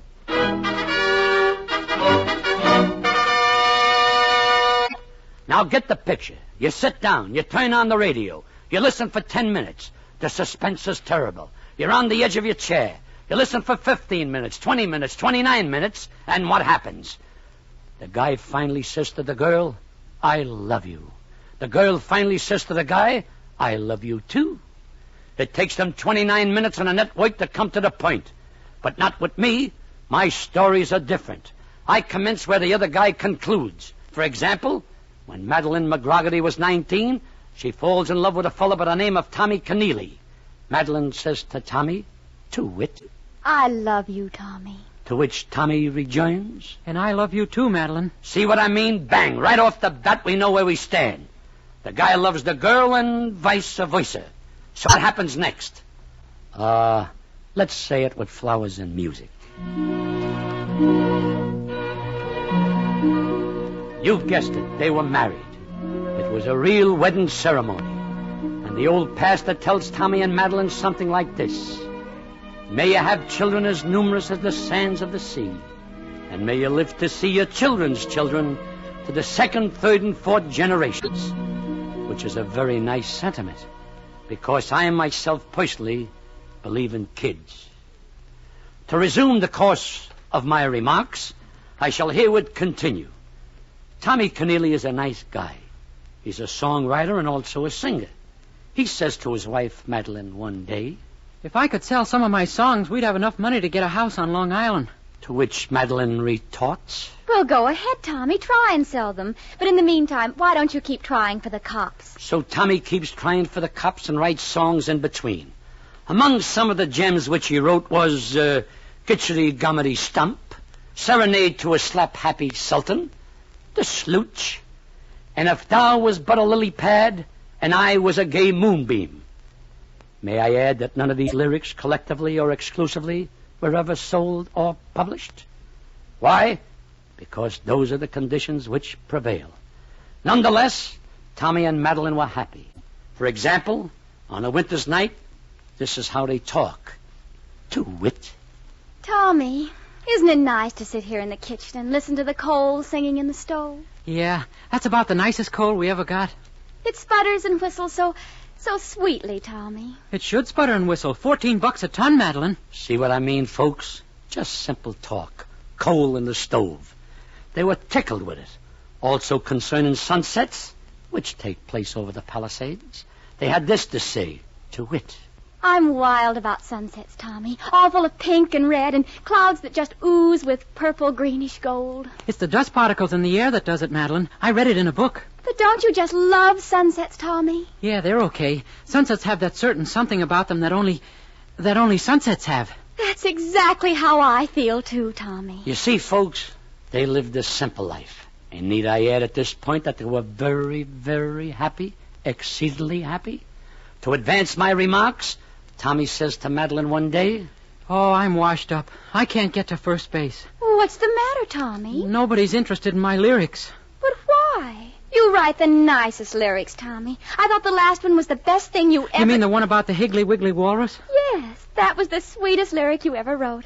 Especially the line that goes, "Bazunga, bazango, the jellyfish like to tango at the Higgly Wiggly Walrus Ball."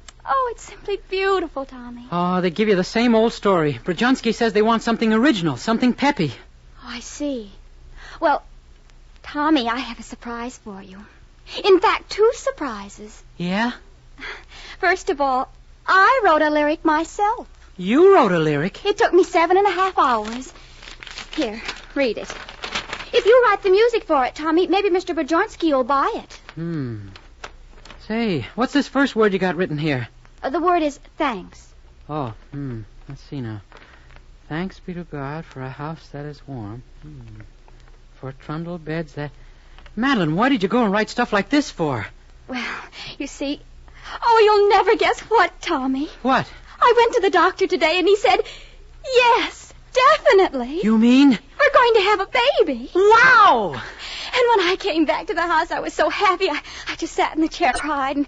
Well, the house seemed so beautiful. I mean, the walls and windows and outside the windows and everything. And, well, the words of the song just came to me, Tommy. The above is a very nice little interlude. I personally like to see people happy. Well, time moves on, and Madeline has a baby who they call James Ambrose, on account of because they happen to like the name. And now, having 3 mouths to feed, Tommy forgets his songwriting for a while and gets himself a job with the Bubble Gum Company. You know, the guys which go around putting gum into slot machines? Well, that's our boy, Tommy.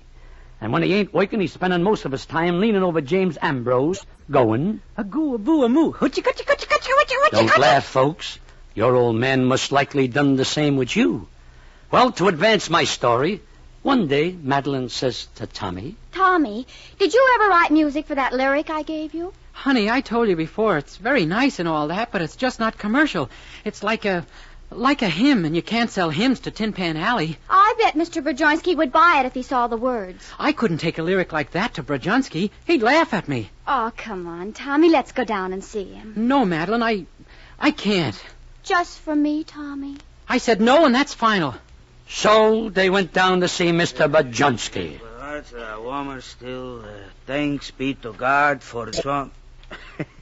I'm afraid this would never go, no. But, Mr. Brzezinski, if Tommy wrote the music and sang it, he has a wonderful voice, Mr. Brzezinski. I appreciate your bringing it to me, Mrs. Keneally, but it just ain't... it ain't... Commercial. Sure, like Tommy said, it just ain't commercial. Now, if I was you, Keneally, I'd really smarten up.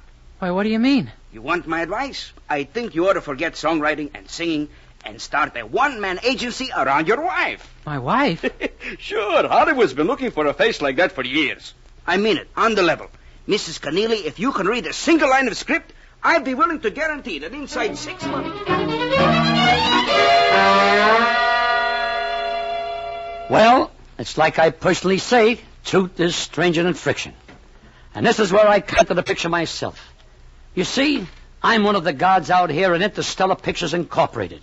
I interview personally anybody who wants to tour the studios. So, to continue, one bright day I see walking up to me a girl and a fellow with a little kid in his arms. They come walking towards me. The girl says... Who do you have to see to get into pictures? To which I seriously respond, "Lady, are you kidding?" To which she rejoins, "No." "Sister, listen, if you'll take my advice, you'll grab the first train out of here. Hollywood is no place for you. It's bulging at the seams, as it is, with too many people who want to get into the act." I can give it a try, can't I? Well, that's how I first came to know Madeline. So out of the abundance of my heart, and may I add that my heart is full of abundance, I wrote on a card the name of a personal friend of mine who I happen to know. Oh, thank you so much. Think nothing of it. Go see this guy and tell him Giblin sent you. Mr. Edgar Glunt? That's right. Edgar happens to know a guy who is intimately connected with a friend of a fella who knows the brother-in-law of electrician's uncle. Oh. And don't forget, tell him Giblin sent you.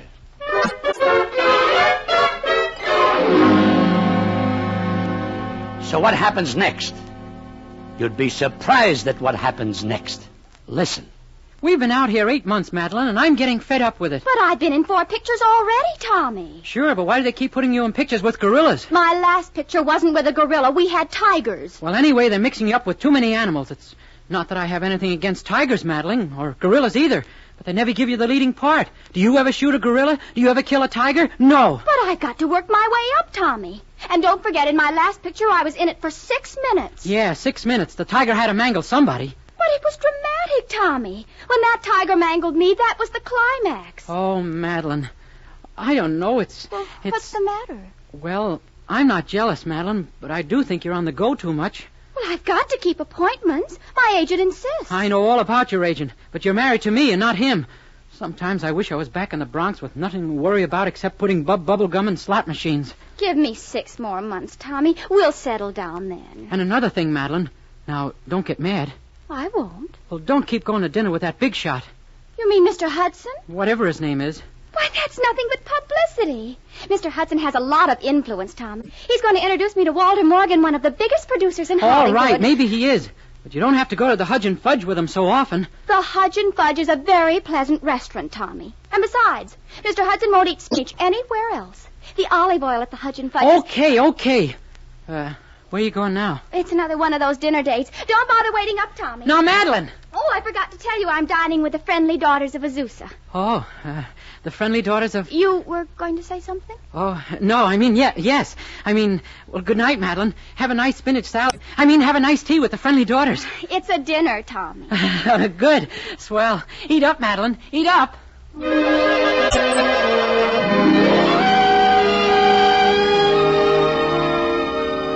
So lo and behold, what do you think happens consequentially? You'll be surprised at what happens consequentially. Listen. The newspaper carried another article about you and Mr. Hudson. Tommy, why do you keep talking about Mr. Hudson? Why do you keep going out with him? Maybe it's because I want to.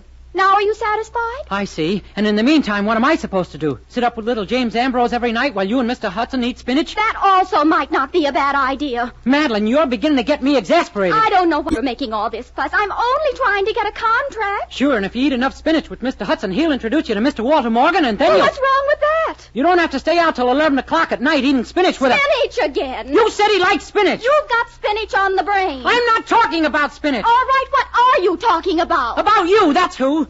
You said you'd stop working after 6 months. We were supposed to settle down. After all, you are Mrs. Keneally. I want that contract, and I'm going to get it. Okay. Go on and get your contract. But I'm through, and I'm clearing out. I'm taking James Ambrose with me. You're leaving James Ambrose here. You can keep your gorillas and tigers and your spinach, too. And if you want to come back to me and James Ambrose, you'll have to come crawling on your hands and knees. That's what you'll have to do, you second-rate amateur, you.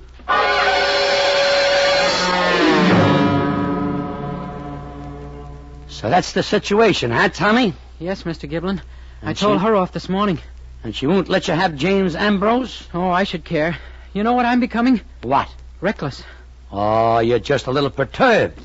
Why don't you go back Mr. Giblin, I've gone out and worked for Madeline, day in and day out. Slot machines, carrying bubble gum, from Bowling Green to Throg's Neck, a crease in my back, a crease where the strap hangs. Oh, that bubble gum. What did I ever get out of it? A wife that runs after a spinach maniac. But Mr. Hudson is only trying... Well, I've had more than enough. I'm going back to New York. I'm the super chief, too. I'll spend, I'll splurge, I'll become a derelict. That's what I'll become. And if she wants to reclaim me from the gutter, she'll have to come crawling to me on her hands and knees. Is she going to have a guilty conscience?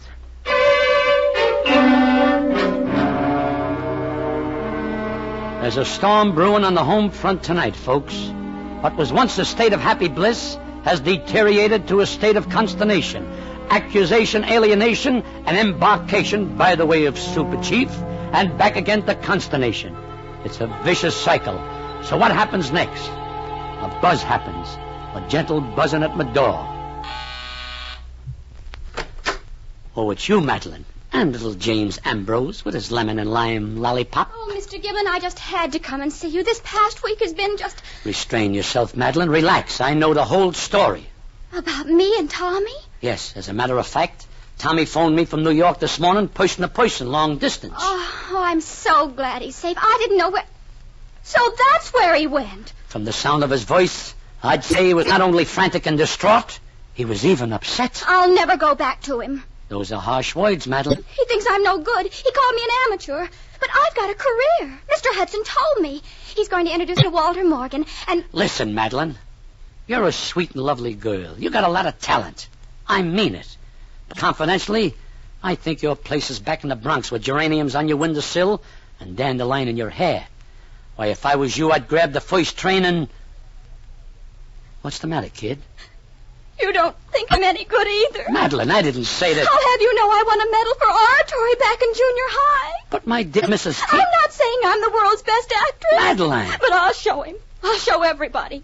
Maybe you think I'm not serious, Mr. Giblin. Maybe you think I ought to go back to pots and pans and slave for that 10th-rate songwriter. Him and his higgly-wiggly walruses. Well, I'll prove to him that I can be a star. When he sees my picture on all the billboards, and when he sees pictures of me sitting in the Hudge and Fudge restaurant with other celebrities, then he'll come crawling back to me on his hands and knees.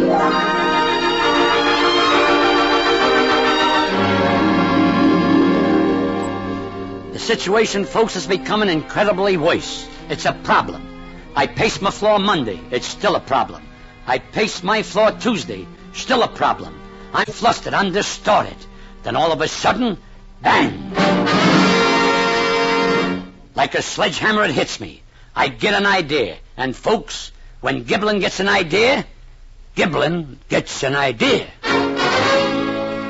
I'll be glad to cooperate, Giblin, but why does it have to be on July the 3rd? Because, Mr. Walter Morgan, it's got to be on the 3rd of July the 3rd.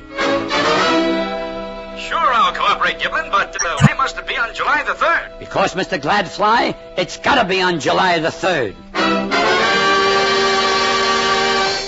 I've had a conference with Mr. Giblin, Mrs. Keneally. Oh, yes, Mr. Morgan. I suppose you've heard about our coming production, Boy Does Not Meet Girl? Yes, Mr. Morgan. Mr. Giblin advises me that you have talent, exceptional talent. Oh, yes, Mr. Morgan. You understand if we cast you in this role, you'll get a chance to sign up with us, a long-term contract. Yes, Mr. Morgan. Fine. Now, please be on hand for the screen test July the 3rd. Yes, Mr. Morgan.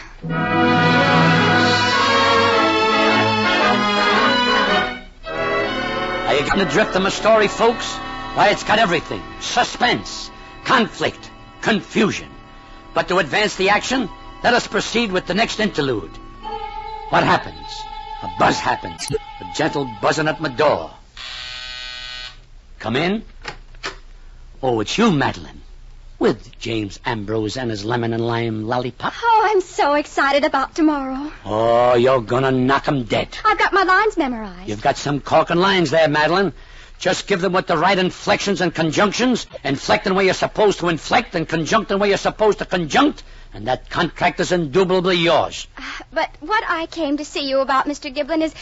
Well, could we all go to the Hudge and Fudge restaurant after the screen test? The Hudge and Fudge? I mean, if we could have a picture taken with the celebrities, you know, after... After signing a contract with Mr. Morgan, is that it? Yes. Madeline, you wouldn't be trying to make Tommy jealous, would you? Oh, no, it's not... Yes, Mr. Giblin. I want to teach him a lesson he'll never forget. You're very vindictive tonight, Madeline. However, regarding the Hudge and Fudge and etc., I'll make the arrangements. And when Giblin makes the arrangements, Giblin makes the arrangements.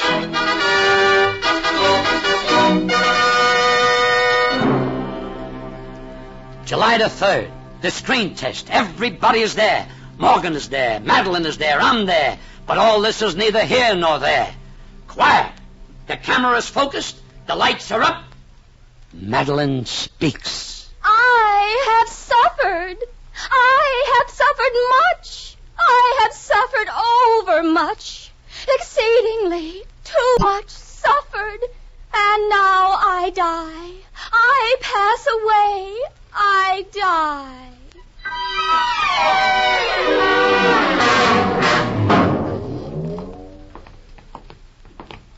How did I do, Mr. Giblin? Was I... Superb. I knew it. I felt the part in every marrow of my bones. Here's Mr. Morgan's office. He wants to see me, Madeline. Between you and me, I think you've landed a lifetime job this afternoon. Wait out here. Well, tell Mr. Morgan there's no hurry about the contract. We can all go to the Fudge and Fudge first and... Just as you say, Madeline. I'll be right back with the good news, kid. Is she outside, Giblin? Yes, Mr. Morgan. She's standing near the door. I hate to do this, Giblin. Come on. Don't waste time. Give it to me, and give it to me loud. Mr. Giblin? Yes, Mr. Morgan. Louder, Morgan, louder. I was under the impression that we were to have a screen test this afternoon. Well, of course. What seems to be the predicament? Where is all this talent you've been telling me about? Talent? Why, Madeline Keneally is bubbling over with talent. Talent? Why, of all the preposterous impositions on my time. That's the way, Morgan. Come on, louder. Why, if I were honest enough, I'd go out and tell that dame to break her leg and get herself shot. Suburb, you're wonderful, Morgan. A Missouri mule, Giblin. A Missouri mule without a script could have done a better job. You're inspired, Morgan, my boy. She was rank. She was futile. She was positively horrible. Why, Madeline. It's all right. I heard everything. I've heard enough. I want to go home. But we can't go home yet. The Hudge and Fudge reservations. Madeline, the photographer. I want to go home.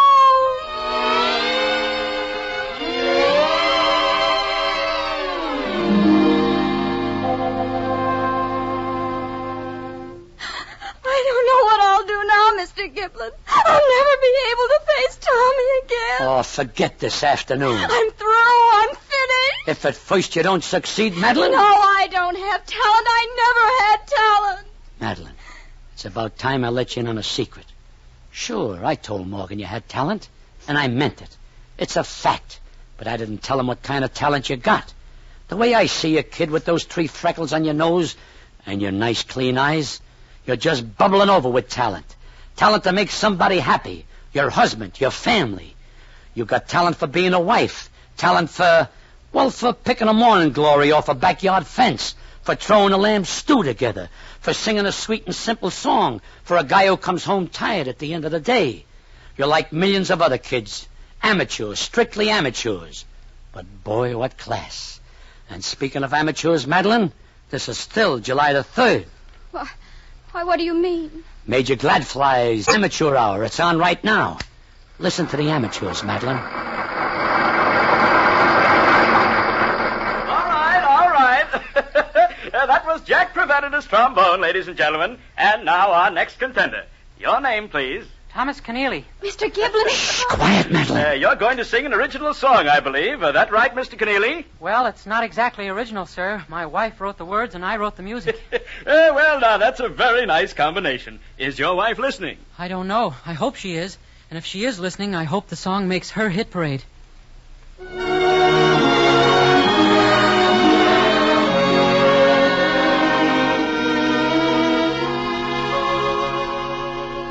Thanks be to God for a house that is warm and for hearts that are warmer still.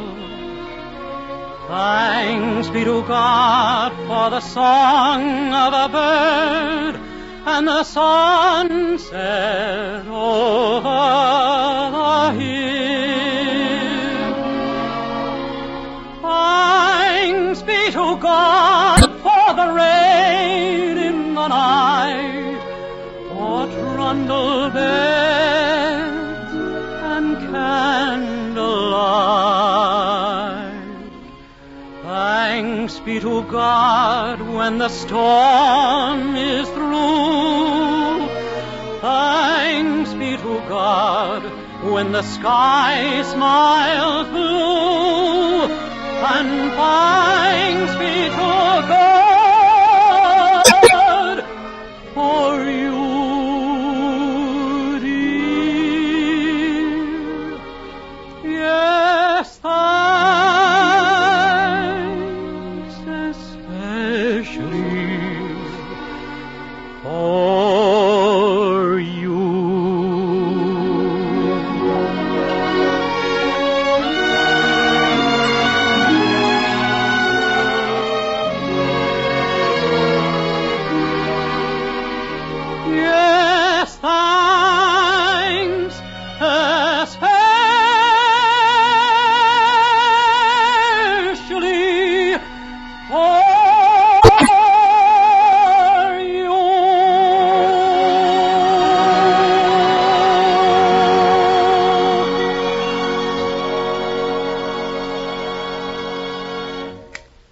Mr. Giblin. Yes, Madeline.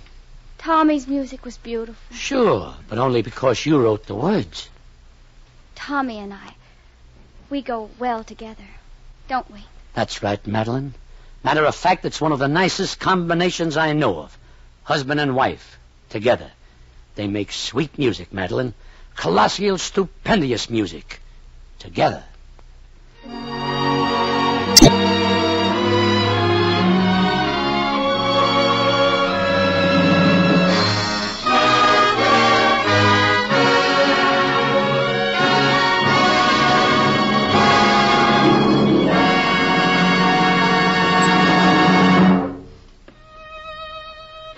Let me step out of character for a minute, folks. I'm the narrator, Jimmy Durante. I'm talking to you now as host of Family Theater. We gave you a story tonight, a radio play about a family. We people of the radio and movie industries, and that includes everybody from the big shot who owns the station down to the last kid who's knocking at the door of a talent agency. We've got something at stake, and that's the American family. Of course, I don't preach to people. I'm only supposed to be a comedian. Anyway, what I want to say is this. There's nothing more beautiful in this life than a happy family. I mean it. And maybe we should remember that sacrifice, patience, hardship, all these things, together with robins and sunsets, joys and laughter, make a happy family. We can't have these things unless we look back and up to God. That's why we say, pray. Pray to God as a family. That means getting our kids around us, in the parlor, in the kitchen. It means just for a few minutes, lifting our hearts and minds to God. Too many families are unhappy these days. Too many families are breaking up. These families don't know that a family that prays together stays together. Good night, and God bless you.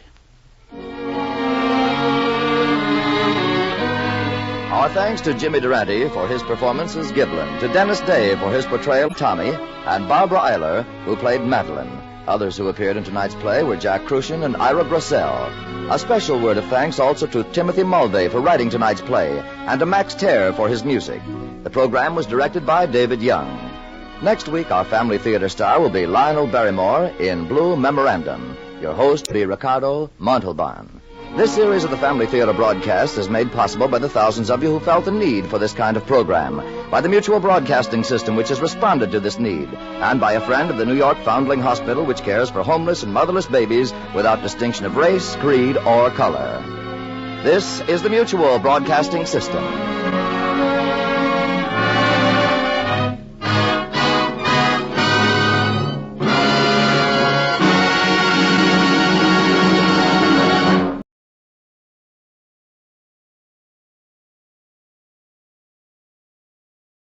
The Jack Benny Program. American. Fine tobacco is what counts in a cigarette. And LSMFT. Lucky Strike means fine tobacco. Yes? LSMFT. Lucky Strike means fine tobacco. And in a cigarette, it's the tobacco that counts. Year after year, at auction after auction, independent tobacco experts, men who spend their lives buying, selling, and handling tobacco, can see the makers of Lucky Strike consistently select and buy that fine, that light, that naturally mild tobacco. Fine, light, naturally mild tobacco. Real Lucky Strike tobacco. Fine tobacco that means real deep-down smoking enjoyment for you. So smoke that smoke of fine tobacco, Lucky Strike. So round, so firm, so fully packed, so free and easy.